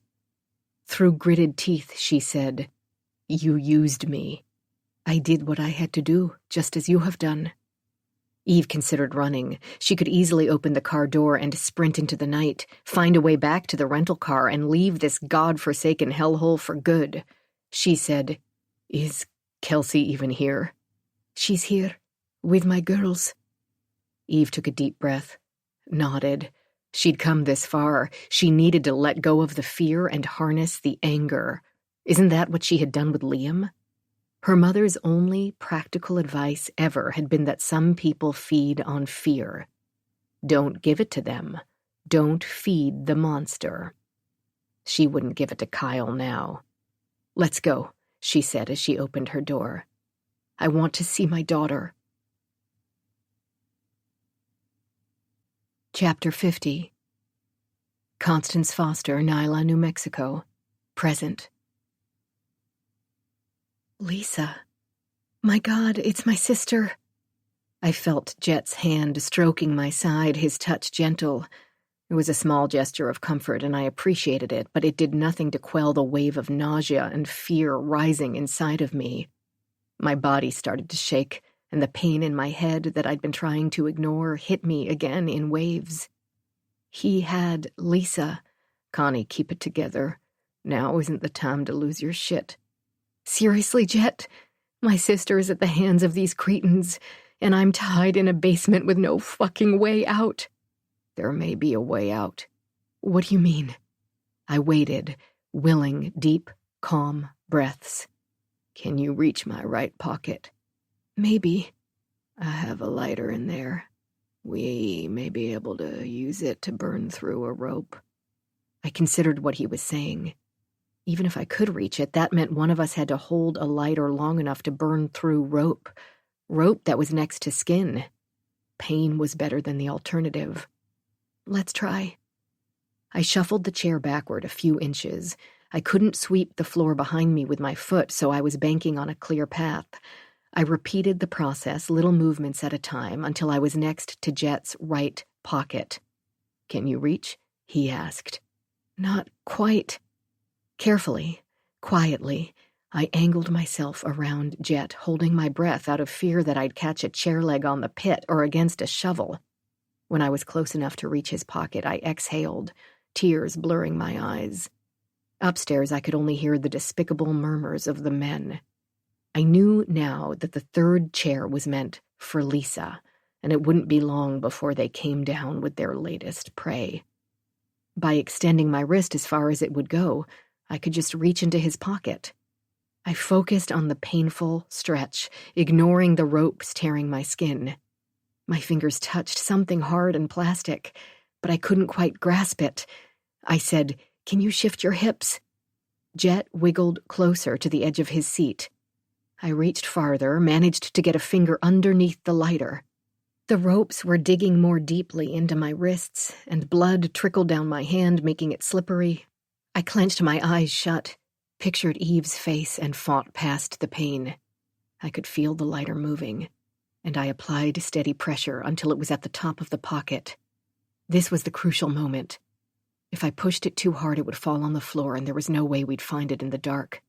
"Stay still," I said. As I pushed the lighter the rest of the way, I wrapped my fingers around the base. Got it. I waited until my pulse had calmed to start the journey back around Jet inch by inch. We needed to be back to back with our hands touching. He'd become my rock, my axis, the only thing real in this basement. I wasn't sure I'd ever been so grateful for another human being in my life. Except for Lisa. I heard something dragging across the floor upstairs, then footsteps. Take this, I said. Hurry, but be careful. Don't drop it. I'll hold my wrists as far apart as I can. And whatever I do or say, don't stop until the rope has burned through. I can't. What do you mean you can't? You have to. I mean, I can't hold the lighter still enough or securely enough. My wrist is... You need to do it. No way. You've been through enough. Want to die down here, Connie. Do it. The thought of burning Jet's already mutilated flesh was repugnant. Still, he was right. We couldn't risk him dropping the lighter. I felt for the rope binding Jet's arms with one hand, then positioned the lighter underneath and flicked it until I could sense the heat of the flame. I ran a finger underneath to make sure the fire was aimed at the rope, the pain urging me forward, latching on to the building rage. It was working. Behind me, Jet groaned. Although I couldn't see it, I knew the flame would be flicking at his skin, burning blisters into tender flesh. The lighter was getting hot. I could smell and feel the skin on my thumb burning, and I fought to keep holding the lighter upright against the pain. Try to pull the ropes apart, I said. Keep going, we're not there yet, Jet spoke through clenched teeth. We stayed like that, locked in a circle of agony, while the lighter weakened the rope. Eventually, my thumb found a will of its own and let go of the trigger. Damn it. It's okay, Jet said. I think that was enough. We were close enough together that I could feel him tugging against the rope with his tortured wrists. Let me help. I grabbed 2 parts of the rope on either side of the scorched area and pulled. The rope gave way. Yes! I helped Jet unbind his hands, then moved the chair so that he could reach into my pocket for the razor blade. There, he said, unbind my legs. I used what was left of the lighter to illuminate the ground around us. Above us, footsteps moved across the old wood floors. I crawled around a Jet's chair until I found his feet. Using the razor, I sliced through the rope. What now? He asked. I didn't like the rattle in his voice. You stay here. Find a dark corner and regain some of your strength. I'll call an ambulance as soon as I can. I stuck my burned thumb into my mouth, relishing the pain, letting it fuel my hatred. Then I kissed him, softly and tenderly on parched lips. Okay? Sure. Connie. What? Be careful. Voice barely a whisper. What will you do? I glanced up, toward the floorboards overhead. I think they call it patricide. Making it to the stairs was the easy part. I half walked, half crawled across the dirt, using the lighter and my hands for guidance. Jet remained behind me, slumped on the floor by his chair. He needed help badly. I felt around the base of the steps until I found the pick we'd used to loosen the dirt around the graves, and held this to my side as I climbed the darkened steps. The door at the top was partially ajar, and I could hear them talking, laughing, as though this were an ordinary day. I started to push on the door when the third voice chilled me to my core. Eve? What was she doing here? Eve was dead. It took me a moment to realize it wasn't Eve's voice, but Lisa's. And it wasn't the sound of her voice exactly that was the same, but the way Lisa punctuated her words, the lilt with which she curled her vowels. How had I not noticed that before? I slipped out of the basement and into the kitchen. Because of the house's layout, I knew as soon as I stepped into the central portion of the kitchen that they would see me. I was deciding how to approach them when I realized they'd stopped talking altogether. Anna, a voice called. Please come here. I froze. Dave's head popped around the corner. He reached for the pick and took it from me. Come this way, Numb and confused, I followed him into the front room. Lisa was sitting on the floor, hugging her knees. She looked up at me. I watched a collage of emotions color her features, surprise, then relief, and finally, shame. Dave said, "Sit, Anna."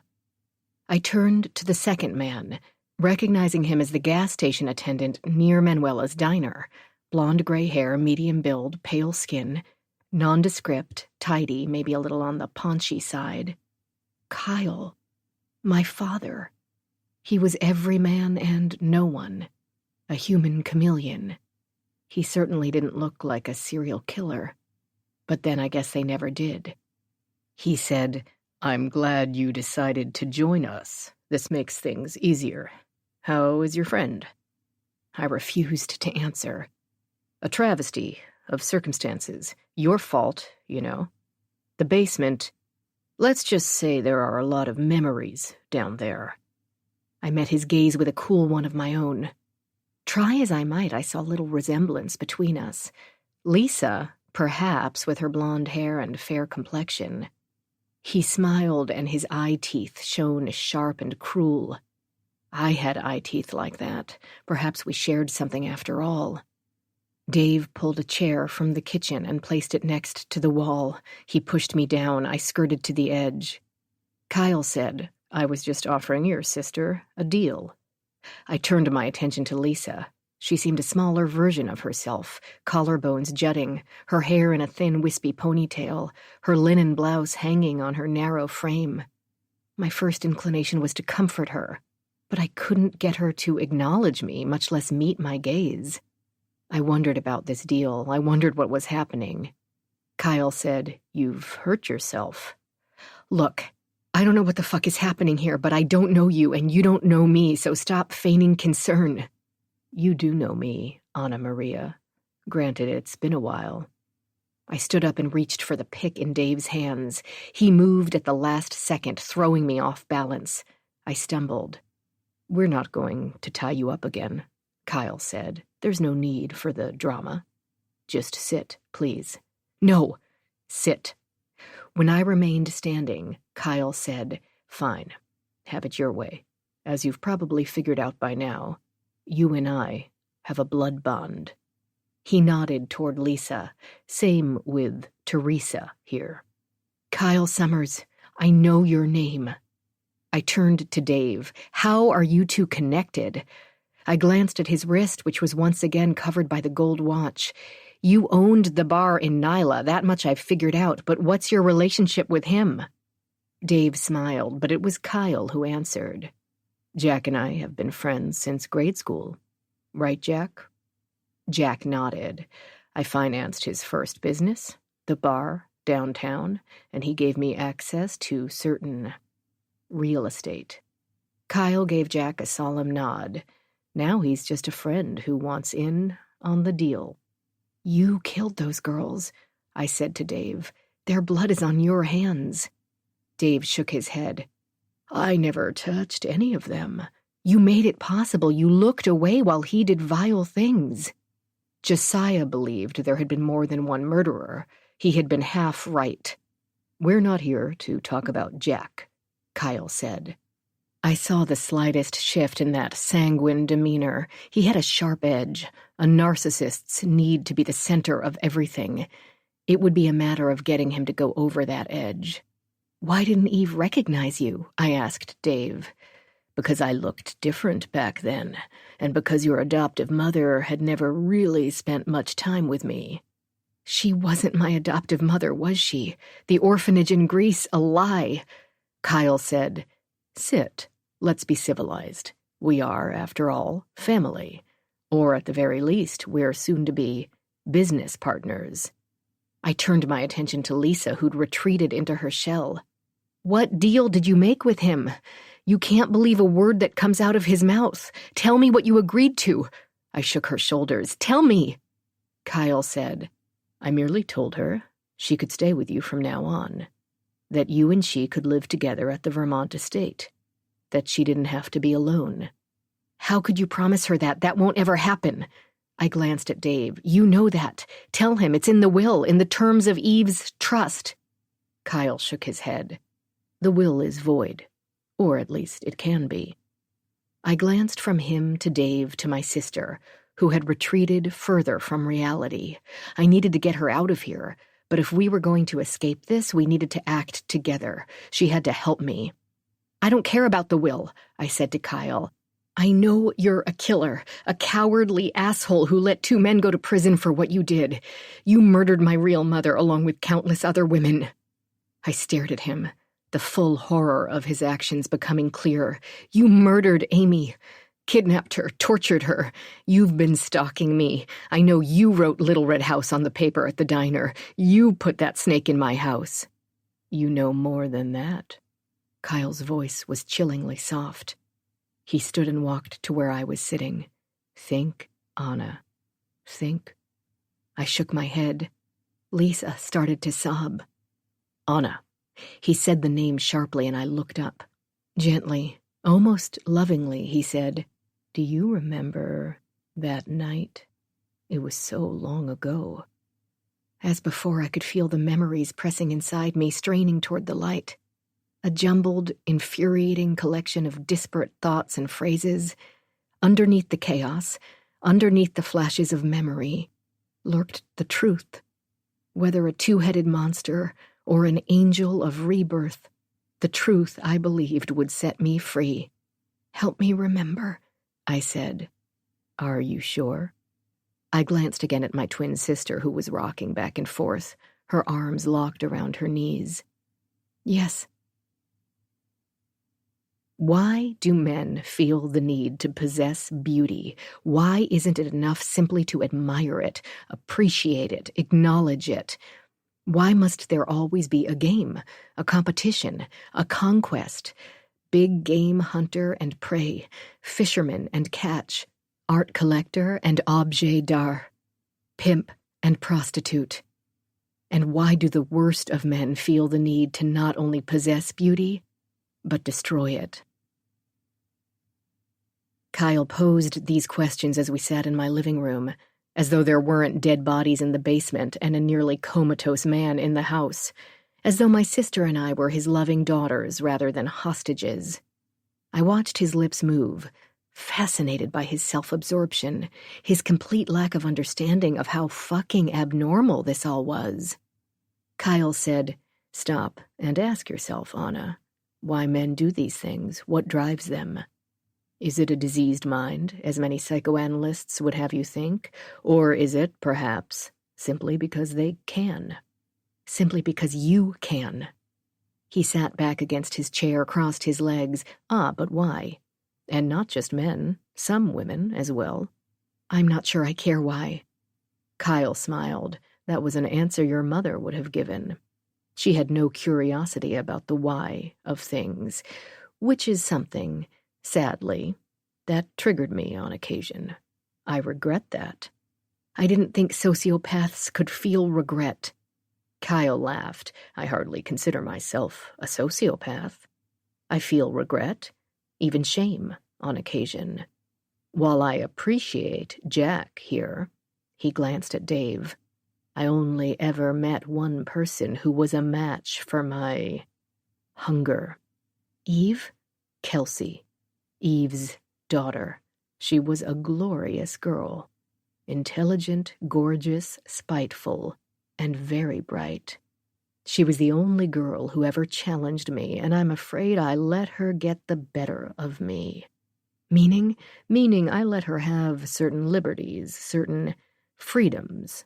I've asked myself why, over and over all these years. You see, things would be much different had I made another choice. The simple answer, I suppose, is that she amused me. She was far more fun alive than dead. So I gave in. Eventually, I saw that she enjoyed aspects of the game as much as I did.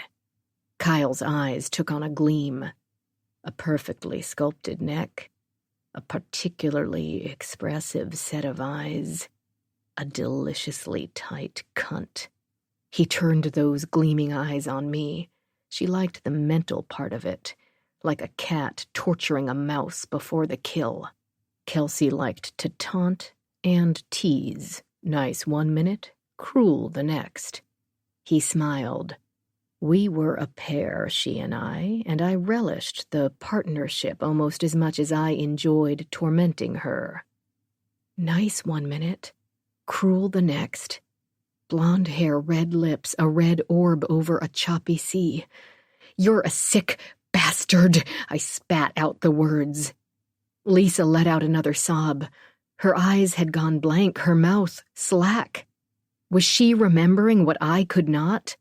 I thought maybe this house would have been enough to trigger your memories, Kyle said.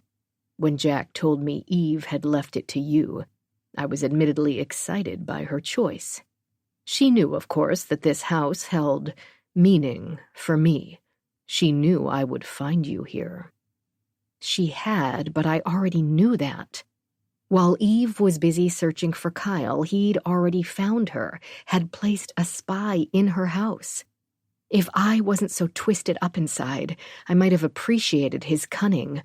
The fact that I was here, though, that even after her death Eve had raised the stakes, was a nod to her planning and her utter lack of feeling for me or Lisa. She wanted to get back at Kyle, but she also wanted to hurt us. I watched Lisa rock back and forth, my poor, sensitive, vulnerable sister. I closed my eyes, thought of the red orb, the waves, the hand that held her under, the hand that held me under. What did it all mean? Call me Mother. Call me Eve. A red slash of a mouth, a red door, 2 red wires. I knew these memories were from Corfu. I knew the Ionian Sea, the brilliant sunsets and sunrises of my childhood. But the hand, the wire, the mouth, not wires, matches, fire, smoke. Kyle said, think, Anna. A young mouth, red and twisted and mean, a young woman laughing cruelly, a young woman kicking at a body, my mommy, dead on the floor, matches, fire, a young woman forcing Lisa's head under the water. Call me Eve, call me Eve. A young woman taking my kitten, a young woman sending me away, a young woman I knew. I stood, ran to the bedroom. There I tore through my drawers looking for the bracelet I had pulled from the bones in the basement. I found it beneath my t-shirts.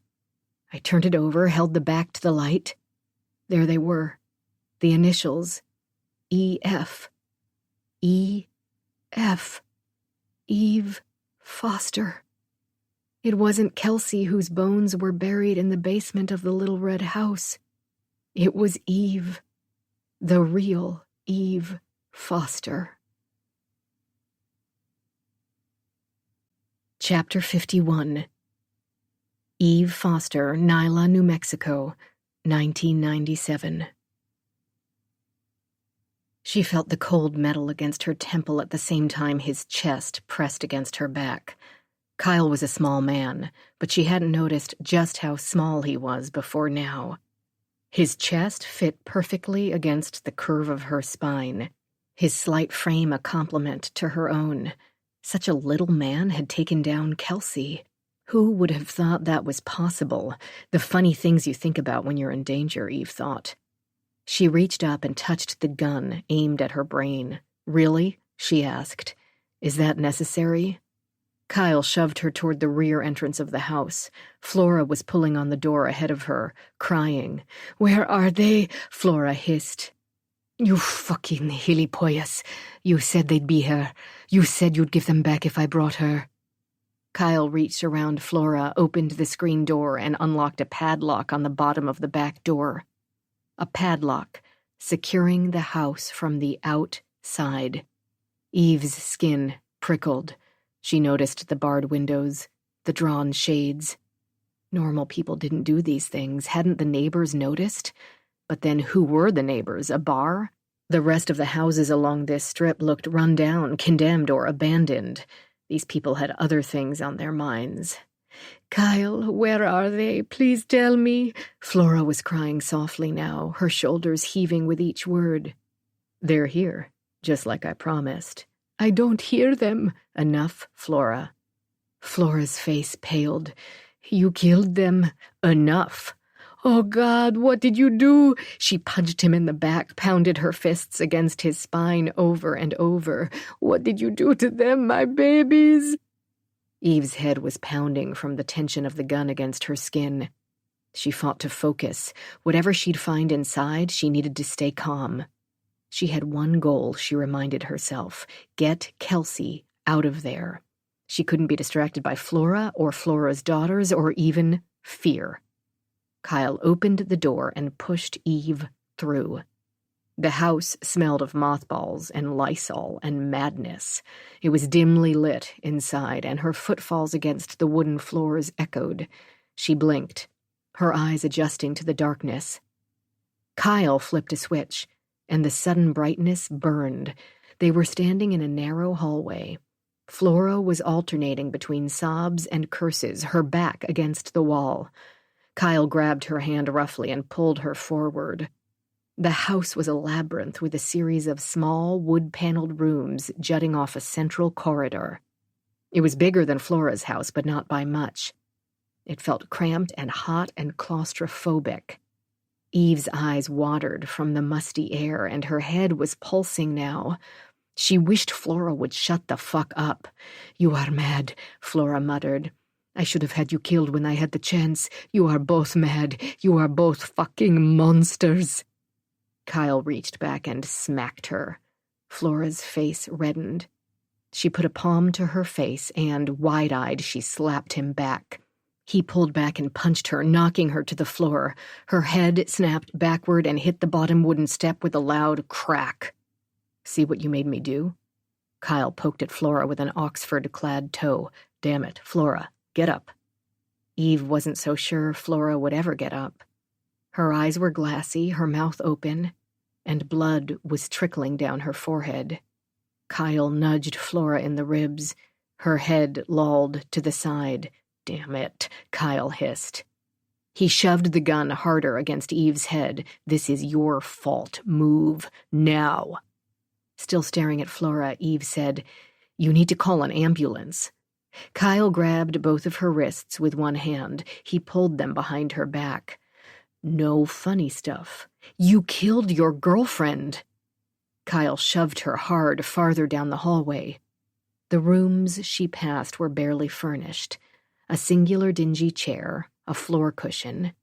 But Kelsey was here. She could feel her daughter's energy like stormy ocean waves lapping at her. A wave of nausea rose in her gut. She pushed it down with a will she'd forged from years of living with Liam. Survivors survive, she reminded herself. Kyle stopped at a paneled wall adorned with an oversized, dusty fake fern. He reached behind the plant. With a glance at her, he pulled something, and a seam appeared in the paneling. He pushed against the seam, and the wall popped open, revealing a door. With one hand holding the gun against her head, he unlocked the door, then pushed her through. She stumbled on a small landing, nearly falling down a flight of steps. He flicked on the lights. Down there, he mumbled. Kelsey! Eve yelled. She can't hear you. How do I know she's even down there? Kyle tapped her head with the gun. Do you really have a choice? Eve looked around for a weapon, anything she could use in a surprise attack. If only she could push him down the steps, use his own weight against him. Before she could angle herself to the side of the narrow staircase, he grabbed her by the hair, pulling off her wig. Then he wrapped his fingers around her skull and twisted her head back, forcing her to look up into his cold, mocking eyes. Don't try anything, Eve. I mean it, or you and the girl will die. I just want to see my daughter. He smiled, a wicked smile full of contempt and hatred and something akin to amusement, but far more cruel. Just remember, you asked for this. What about Flora? Her usefulness has passed. Usefulness? Eve thought about the first time she had seen Flora in Jack's bar. Pretty, sweet, seductive Flora. What better trap for unwary girls or women? Someone kind, someone they could trust. Until they met her boyfriend. The little house, the blood in the outbuilding, the tools. The basement with a dirt floor. My God, Eve thought. Flora wasn't just a naive victim. He must have been using those little girls as collateral, ensuring Flora's cooperation, ensuring use of her house. With a town unwilling to confront Kyle and her questionable immigration status, Flora was given a Sophie's choice. He'd made her his accomplice until she became a liability. Then he'd needed another woman to use as bait, willing or not. A sound echoed from the bottom of the steps and a door swung open. 2 little faces peeked up from the doorway, one blonde, one brunette, one crying, the other wide-eyed and curious. "Mammy?" the blonde asked. "Your mommy's coming," a voice said. A voice Eve would recognize any time, anywhere. Low-pitched for a girl, smooth, mellow, but commanding. "Kelsey," Eve said. "Hello, Mother." Kelsey appeared from behind the door. She was thinner, her hair longer, the hungry edges of her face more pronounced. She still had the same Nordic beauty, only she'd lost the soft plushness of youth until all that remained were angles and planes. It was like looking in a mirror. Kelsey pushed the toddlers forward. "Where's Flora?" Kyle shook his head. "Mommy," the blonde sobbed. She stuck her thumb in her mouth, and her sister placed a tiny hand on her shoulder. Kelsey straightened. She was wearing denim shorts, a red t-shirt, and her blonde hair cascaded around her shoulders in waves. Her bare legs were pale and scab-covered, but otherwise she looked healthy. Kyle pushed Eve toward the open door. "Kelsey, take the girls inside." Kelsey grabbed their hands and led them back into the basement room. The blonde pulled back, refusing to enter, and Kelsey bent down and whispered something that convinced her to cooperate. Eve followed the trio deeper into the dank space. Basements here were uncommon, and this basement was rudimentary at best. A wooden table stood by the entrance, its top covered with a variety of tools and knives, implements that made Eve shudder. A twin bed sat under a boarded-up window, a small dresser, an old-fashioned chamber pot, a large dog bed, and a plastic chair had been scattered about. A single dirty animal pelt had been hung on the wall. Eve could smell it from here. This wasn't a basement. It was a torture chamber. Kelsey sat on the bed. A set of leather cuffs was attached to its 4 corners. Eve's breath caught, the nausea returning. Kyle settled onto the plastic chair after making the toddlers sit on the dog bed. "On the bed," he said to Eve. Eve didn't like the emptiness in his eyes. She considered bolting for the door, but he was still holding the gun. Reluctantly, she sat next to Kelsey on the cot. "Are you okay?" she asked her daughter. Kyle nodded at Kelsey, who glanced at Eve before rising. Slowly, deliberately, she placed the cuffs on her mother's wrists. Eve started to struggle, and Kyle released the safety on the gun. Eve thought of Flora dead, upstairs. What was one more body to this monster? Eve would cooperate, for now. Between Kelsey and her, they would find a way to get them both out of this hole. The little brunette started to cry. Kyle reached a hand and placed it on her shoulder. "Anna, that's enough." The girl stiffened and drew herself closer to her sister. "The feet, too," he said to Kelsey. Kelsey started to protest. Kyle pointed to the pelt on the wall, and her daughter's eyes clouded. She grabbed her mother's ankles and pulled them straight before securing the leather restraints.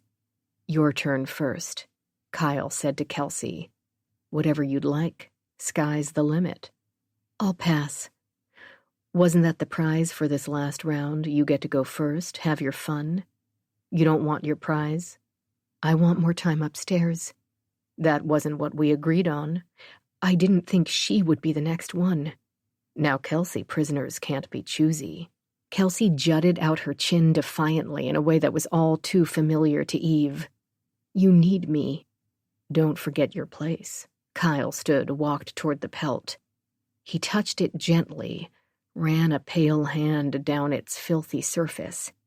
The act was gentle, almost sensual. except for the excited gleam in his eyes. You can join your mother on the bed. I might like that. He smiled. You might like that, too. Kelsey spat on the floor. Fuck you. Eve's head was pounding. Her mouth was painfully dry, too dry to form words. She could only watch this odd standoff between a madman and her daughter the way she'd watch a confrontation unfold on a plane, simultaneously fascinated and mortified. She thought of her gun, which sat useless in her bag in Flora's car. If she could get him to release her, maybe she could get out there. The keys were still in the car. She could flee with or without Kelsey. Kelsey stood up from the bed, walked across the room, and leaned against the wooden table. I'll take the girls upstairs. You can do your thing. I want to watch you work, Kyle said. It's always better after you have them amped up. Fine. I'll exercise my prize by doing nothing. Kyle's face was reddening. He waved the gun. Take off her clothes. No. You disappoint me, Kelsey. I thought you'd want this. After everything she's done to you, taking away your birthright, having you followed, I thought you'd enjoy some time with her. Eve's eyes widened. Kelsey had confided in this monster? She watched Kelsey's face for signs of remorse, shame. She saw only a chin thrust defiantly forward, eyes that were clear and intelligent and matched his in coldness. You have to earn it, Mother. Kyle moved toward Kelsey, gun outstretched, his voice lower, pleading. He said, Come on, take off her clothes. Just that. Then can I take the girls upstairs? You know I can't allow that. Was this one of Kelsey's tricks? Convince him to let her roam upstairs so she could escape? Would she return for Eve? Clearly Kyle didn't trust her. Eve tried to think past the discomfort, the fear, the foggy head and dry mouth. She pulled at the restraints. She had allowed herself to be trapped, and she knew in that instance that, given the chance, Kelsey would escape, leaving her behind. Eve said, Kelsey, untie me. I'll put you back in the will. You can come home, no questions asked. Kyle said, No one is going home. Kelsey looked from him to the twins to her mother. She let out a big sigh. I'm going to let her go, Kyle. Don't you fucking move. I'll shoot her, Kelsey. And you'll be back in those restraints. Quietly, calmly, Kelsey said, You know I don't really care if you shoot her, and you can't do both. By the time you shoot my mother, I'll have run up the steps and escaped. Better yet, I'll have locked you in here. She nodded toward the entrance. She was a step away. He was across the room. Kyle smiled, and in that second, Eve knew they both got off on whatever little game was playing out between them. Her daughter had met someone as sick as she was. A sick, twisted match indeed. And Eve's life hung in the balance. What do you want? Kyle asked finally. He was looking at his daughters while talking to Kelsey and pointing the gun at Eve. In a huskier tone, Tell me. I'll undress her, if that's what you'd like, and then I let you do whatever you want to her, but no permanent damage, and afterward you let her go. In return for her life, she puts me back in the will, and otherwise leaves me the fuck alone, and says nothing to no one, or we hunt her down. And you? I'll stay, but no more basement. I want equal privileges. I've been denying your existence in Nyla for weeks. I can't acknowledge you publicly now. I'll stay here at this house behind closed doors. We can work together. She tilted her head. In a sweet voice, she said again, You need me. His attention turned to his daughters. I do need someone to take care of the girls. Kelsey said, I can do that. You know I can. Eve watched him as he considered his options. She saw a bottomless hole of depravity and hunger and darkness, but it was the hunger that drove him. It would make him stupid with lust, and Kelsey would take advantage of that stupidity. Kelsey knew how to control her urges, to have patience, to lay a trap and wait for the right moment. She'd been doing it her entire life. Kyle nodded. Fine. Kelsey made her way back to the cot. She began unbuttoning Eve's blouse. Eve closed her eyes, swallowing the humiliation, fanning the anger. There was a way out, and this was it. The only way out. When she opened her eyes again, Kyle was staring at them, his hand on his leg. He seemed mesmerized by what was happening, his eyes heavy-lidded. The toddlers were curled around one another, half asleep. Eve was grateful they would not witness what was about to happen. "I'll do what he wants," Eve said. "If you let me go, I'll never breathe a word of this. Kelsey will be back in the will. In fact, I'll wire money, however much you both want." Eve felt her daughter's fingers trace a line across her neck. Her touch was gentle, soft. Kelsey leaned over and whispered, "The problem, Mother, is that I want it all." With a hard and sudden shove, Kelsey leveraged the bed to push herself outward. She slammed into Kyle, knocking him off balance, and grabbed the gun. Without hesitation, she aimed at his head and pulled the trigger. Kyle dove for the floor. The sound was deafening in the small space, and the girls awakened, screaming, their hands over their ears. Kelsey aimed again, but Kyle was fast. He ran upstairs just as Kelsey was pulling the trigger again. "Damn!" Kelsey yelled. "Damn you!"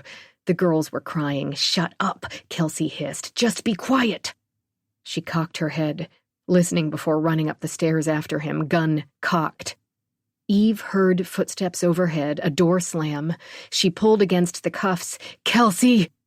The little girls were sobbing now. The brunette dragged the blonde toward the steps, but the blonde was crying too hard to move. Moments later, Kelsey walked back down the steps.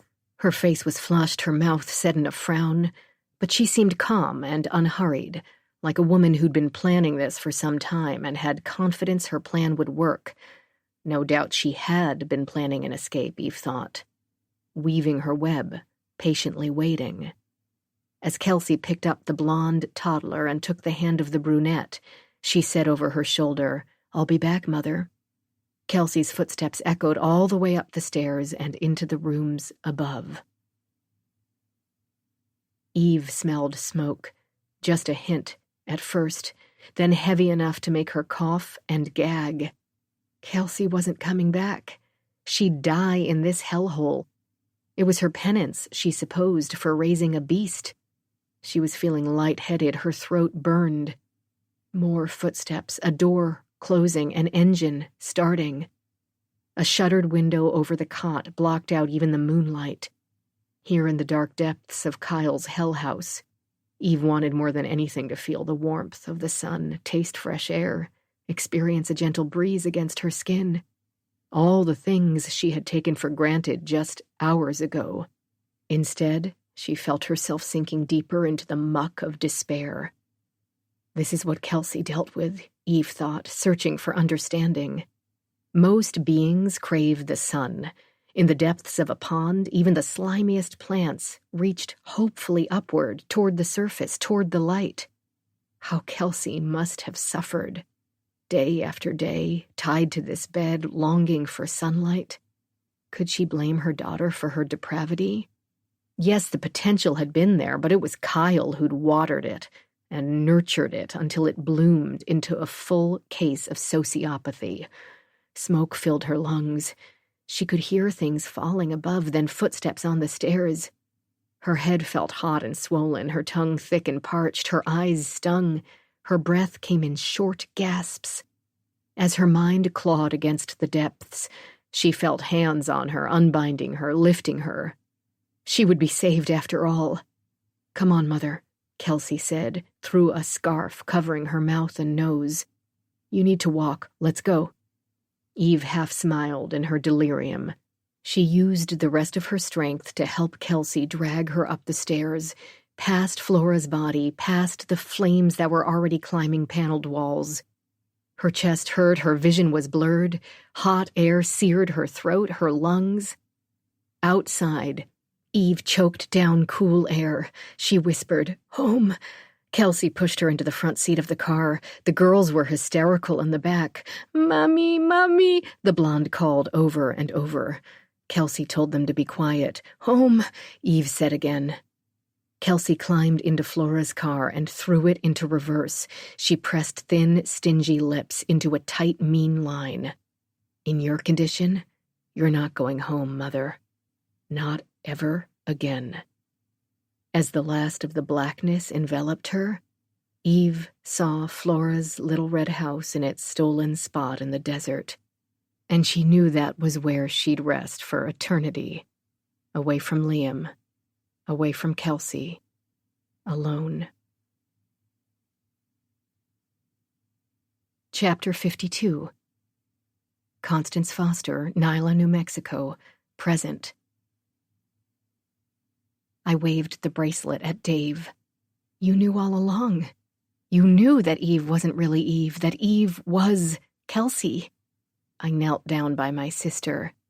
Eve never talked about Kelsey because she was Kelsey. The basement? A stupid lie Eve encouraged to keep us quiet and afraid. Lisa's eyes were wide with fear. I didn't know. The dunking, the beatings, all the times our new mother had withheld kindness, tenderness as punishment. She had been the ultimate brainwasher, whisking us off to a foreign land, cruelly and methodically replacing our memories with ones she'd planted. Call me Mother, call me Eve. She needed us to call her Eve. She needed us to see her as a mother figure, to forget the past. For her charade to work, she had to convince the world she was Eve Foster, but to do that, she had to convince us first. I said, "She would hold us under the ocean, terrorize us until we did what she wanted. It's why you never swam, Lisa. It's why you're so afraid of the lake. For years, she manipulated us, lied to us until we believed it all." I turned to Kyle. Why would she do that? Why go to all that trouble? Only it was Dave who answered. "It all comes back to the will. When Kelsey ran away, Eve took her out of the will, thinking it would influence her behavior. It didn't, of course, but when Eve found Kelsey, Kelsey knew she was beholden to her mother. With her mother alive, she knew under the will she would get nothing. Kelsey took a risk, running off, starting a new life. It's too much, Lisa said, too hard to take in. Kelsey stole Eve's identity, Kyle said. She waited until Eve's parents were dead, until she'd aged enough to return to the States. She used her mother's youth to her advantage. He gave a wry smile. She let her own mother die, buried her in this house, and then stole her life. Kyle looked almost proud of Kelsey. I felt sick. Along with something of yours, I said, your daughters. Kyle nodded. You and Teresa were collateral. She knew that if I exposed her, she could spill my secrets. But she had a second weapon to use against me. You. I paced around the small room. So many things made sense now. The games. She knew she was never really safe while you were alive. She knew your style, your preferences. She scoured the news for murders that stank of your presence. She used me to bring you out of hiding. Only with you dead could she rest. Kyle let out a twisted laugh. She didn't give a rat's ass about resting. She could have killed me when she had the chance. She wanted to win. And using you to get to me would make it that much sweeter. So you found her and placed Dave in her house, I said. You got to her before she could get to you. And I was sure it thrilled him to know he had a spy in her house. I wondered what Dave had seen, what he had communicated back to Kyle. Kyle walked around the room, pacing, a noticeable limp in his gait. Kelsey's strength was also her weakness. She was overly confident. She'd met Jack a few times, but she'd been young and arrogant and full of herself, and he'd aged since then. I took a risk, and it paid off. You killed her, I said to Dave. Kyle's smile was noncommittal. He glanced at Lisa. Did he? Why are you asking Lisa? I didn't finish the question. I didn't need to. The scarlet flush of my sister's face gave me the answer. I thought of her phone call that day in New York, stern, commanding, so unlike Lisa. Then her hysteria when the will was read. All along, it had been her. My God, is it true?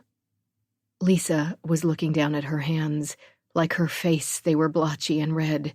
I said, "You're afraid of water." "Swimming, not kayaking," Dave said. The buoy leash. It wouldn't have been hard to find Eve, to throw her off her game, to wrap the leash around her neck as she struggled. Was Lisa capable of that? I stared at my sister anew. Maybe the travel games had been a blessing, a chance to escape Eve's sick grasp. Lisa had only known Eve, and if she'd wanted me back home, wanted us to be together, perhaps she'd snapped. "So now, what do you want with us?" Only as soon as the words were uttered, I knew he wanted silence and money. No way. No fucking way.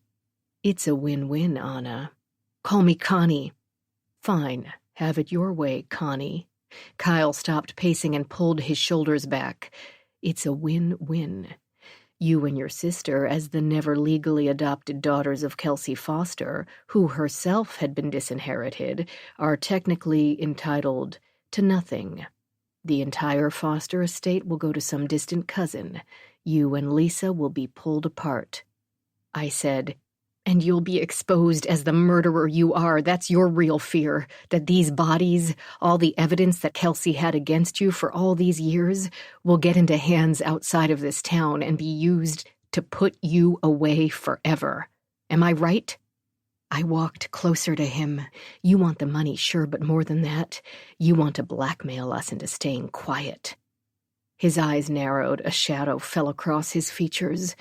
His gaze was cold and black and full of disgust. I saw a glimpse of the beast within, and I was, in that moment, more scared of him than I'd ever been of my mother. For all Eve's faults, she'd been a victim.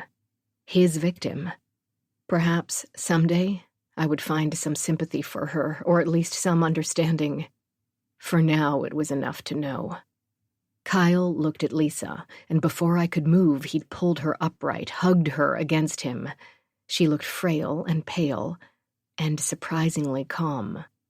"Teresa wants this, right?"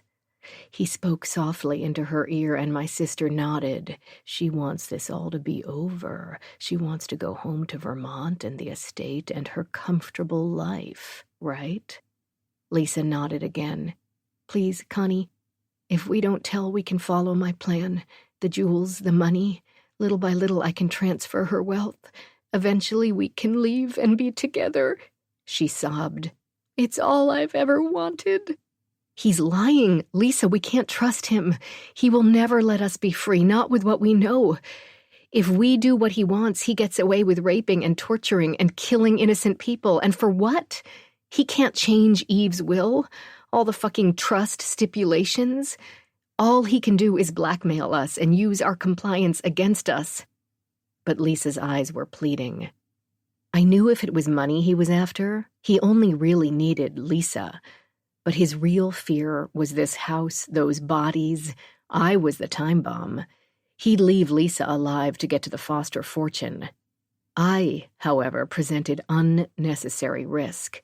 He wouldn't kill me with Lisa here. If he did that, he'd risk losing her cooperation, which he needed. "Fine," I said, biding my time. "What about this house? Do I keep it?" He seemed surprised. "Do you want it?" I looked around. The bodies, the workshop. It was the place you dismembered them, stripped the flesh from their bones and buried them. It was Flora's house, and I imagine it gave you some perverted pleasure to know she and her kids, Lisa and me, were trapped in a house of horrors. My voice was rising, my insides twisting with the realization of the depth of his depravity. That's why you didn't leave all of the bodies for the public to find. Leaving some in the open, exposed, to be violated one last time gave you a sick thrill, sure, but the women you buried in this house were your special treasures, your reminders to my real mother that she could be next, and so could we. Kyle stayed silent, but I saw the lift of his head, the subtle stretch of his neck. You raped them and murdered them and brought them here for Flora to witness your cruelty like a hunter bringing home his kill. I shook my head. You stayed away from Nyla for years, but ultimately it called you back, and the killings started here again. I shook my head, and now you want us to go along with your evil little plan? But to get away with it, someone needs to stay here. Otherwise, a real cop, if there is one around here, will find your cachet. And then what? What do you want, Connie? A guarantee that you won't hurt either of us. Then you'll agree? I glanced at my sister, who seemed to have withdrawn again. Yes. Kyle nodded at Jack. As Jack turned toward that horrid black bag, I reached for the pick. Swiftly, I lifted it over my head and brought it down into Jack's back. He screamed, and I pulled it out, slamming it down again. I felt Kyle's hands around my neck, but the adrenaline coursing through my system gave me strength and speed, and I swung the handle of the pick at his head. It connected with a thud. He fell to the ground. "Come on," I said to Lisa. "Let's go now." She shook her head, shifted her gaze to Kyle. Tears streamed down her cheeks. "Lisa." "I'm not going, Connie. This is your fight. I just wanted to go home with you." I grabbed her arm and pulled. "Come on!" She sank down like a toddler, becoming dead weight. "Lisa!" I was so wrong. I thought this would be over. I thought we were at the end. "Lisa, come on. Screw the money. We can be together. That's what you wanted." "Go," she said. She reached under Jack and pulled out his gun. She aimed it at me, tears welling in her eyes. "I'm not running." She shook her head. "There is no happy ending for us, Connie. You're right. If we leave and he lives, we will always wonder when. How? You have the gun. You can take care of that. Then we can run away. They won't come looking, not after everything Kyle did. We don't need the money. Then how will we live? The jewelry may be enough for a while, but not forever. What skills do I have? I've never been much of a fighter. We can figure all that out. The house, the money, none of that matters. I'll take care of you. Just come on."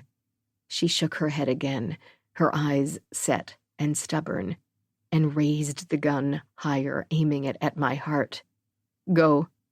I said. "You wouldn't. You love me." I heard something move behind me and saw a shadow slinking along the wall. Before I could turn and confront him, the gun went off.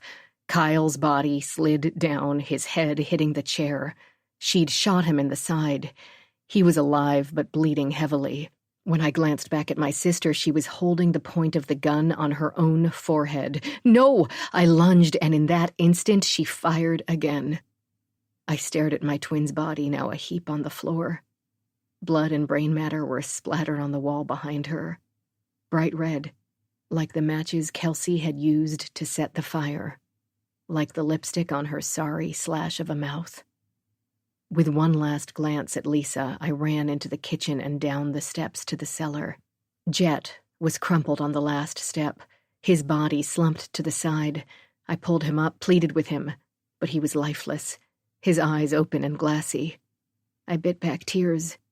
We could have saved him. I could have saved him.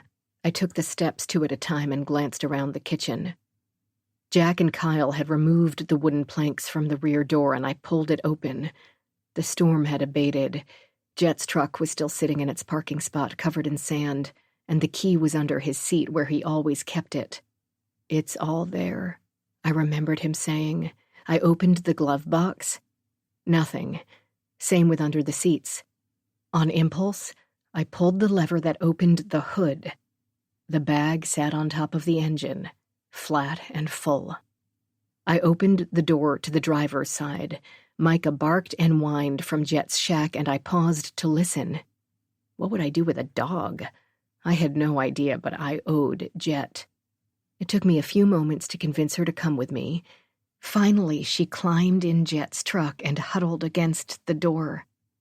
As I pulled the truck back out onto Mad Dog Road, I felt nothing. No relief, no rage, no sorrow. Micah whined, and I reached across the seat to reassure her. The feelings would come later, I knew. For now, I welcomed the peace of indifference. Alberto took down my statement with a nonchalance that belied his excitement. He would call an ambulance. My house was like the Schrodinger's cat of a crime scene. To me, Kyle was both alive and dead. Not my sister, I was afraid. I'd seen the damage. She was gone. Alberto understood my pain. He also understood that to have called the Nyla police would have been suicide. Everything would have been swept under the rug, and I somehow would have been blamed. There was still hope for James, and still a chance to save the reputations of the 2 men accused of these heinous crimes. Alberto had his connections outside of Nyla. I could only hope he'd get to them first. Alberto had something at stake, too. The bodies in the basement. Perhaps he'd finally get closure for his sister, Gloria. Perhaps he could rest a little, too. I made one more call. Afterward, I dropped my phone on the pavement of the Albuquerque long-term airport lot and drove over it. When it was good and smashed, I parked the truck, removed the plates, and waited in the shuttle line with Micah. It would be a while before they'd find Jet's truck, before they came looking for me. In the meantime, I'd buy a car with the cash, drive somewhere far from New Mexico, start fresh. Micah was surprisingly calm. Perhaps she'd sensed she needed to be strong for both of us. I wish I could have stayed to see it through, but I knew my presence would only have complicated matters. Besides, like Lisa, I was done fighting. The only way to stop being a pawn in the battle between Kelsey and her captor was to do, ironically, what they'd prepared me to do all along. Disappear. Blend. Survive. Chapter 53. Constance Foster, Billings, Montana. Present. His name was Earl. He had a kind heart and shallow pockets and a stomach bigger than either, but none of that bothered me. He knew me as Liz Brown, and he rented his bright red garage apartment for a pittance in exchange for light housework and someone to talk to. He never questioned my refusal to discuss my past, never came on to me. Micah liked him. I appreciated his respect for my privacy, even if the view from my garage apartment was the nearby refinery. I'd take the refinery and the apartment and Earl any day if it meant peace. I cherished my peace. I knew someone else who cherished her peace.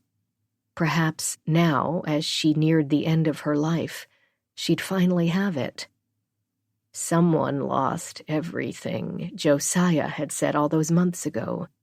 As I'd hung up the phone with Alberto in the Albuquerque parking lot that horrible spring day, it had dawned on me who that someone was.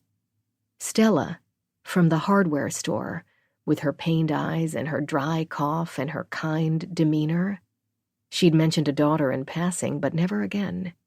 I'd called her that afternoon, right after talking to Alberto and before smashing my phone. She confirmed that her daughter had been murdered shortly after she'd come forward to say LeBron and Smallwood were innocent. It had been punishment for her and a warning to Nyla. I told her everything I knew about Kyle. She could do with the information as she pleased. It was a cowardly act from a woman who'd run. But at the end of the day, I figured Stella needed the closure more than I did. So on the first Monday in November, a day that was cool and dusty and threatening snow, I opened the national paper to see Kyle's name in the headlines. He'd survived that day in the little shotgun house, his spinal cord severed, paralyzed from the waist down. If there was justice in the world, he would live his final hours in the penitentiary, the bodies underneath the house and Stella's testimony sealing his fate. I suppose there was some cosmic irony in the fact he was imprisoned in his own body. I wasn't sure I believed in karma, but I also wasn't sure what I believed mattered. Kyle never told the truth about Kelsey, and I believed he would keep that secret to his grave, although the autopsy of the bodies in the pit might declare the truth. Jack was dead, as forgotten as his old bar. Jet was gone too. James had recovered and moved quietly to Illinois. My sister lay in her final resting place in Vermont, still believed to be the daughter of wealthy widow Eve Foster. I glanced down at the newspaper. The cloud cover overhead lent a cozy feel to the tiny kitchen, and Micah, curled on her bed by the stove, agreed. The paper said the heir to Lisa's part of the family fortune, Constance Foster, had disappeared from Nyla back in June. Any information leading to Constance's whereabouts would be met with a sizable reward. I refolded the paper and glanced at the bronze safe deposit box key sitting on the table. As I mixed my morning oatmeal, I thought about Constance Foster and that fortune waiting for her. I thought about my sister, my life until now. Anna Maria, Constance Foster, Liz Brown. What was in a name, after all? As Anna and Connie, I'd had no control. As Liz Brown, I would have freedom.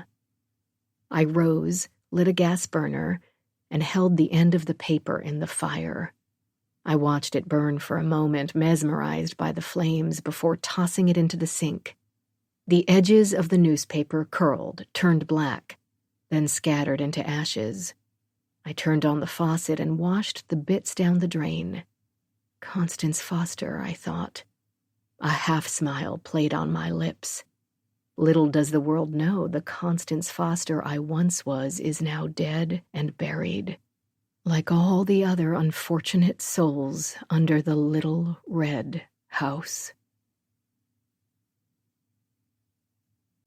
This recording of Little Red House was presented by Dreamscape Media, LLC, narrated by Mia Barron, produced by Michael Jones, text copyright 2022 by Wendy Tyson, sound recording copyright 2022 by Dreamscape Media, LLC. This recording may not be copied or played for an audience without the written permission of Dreamscape Media, LLC. This recording was produced by arrangement with Quick Brown Fox Company, DBA Crooked Lane Books. Thank you for listening. Please check dreamscapepublishing.com for Dreamscape's latest releases.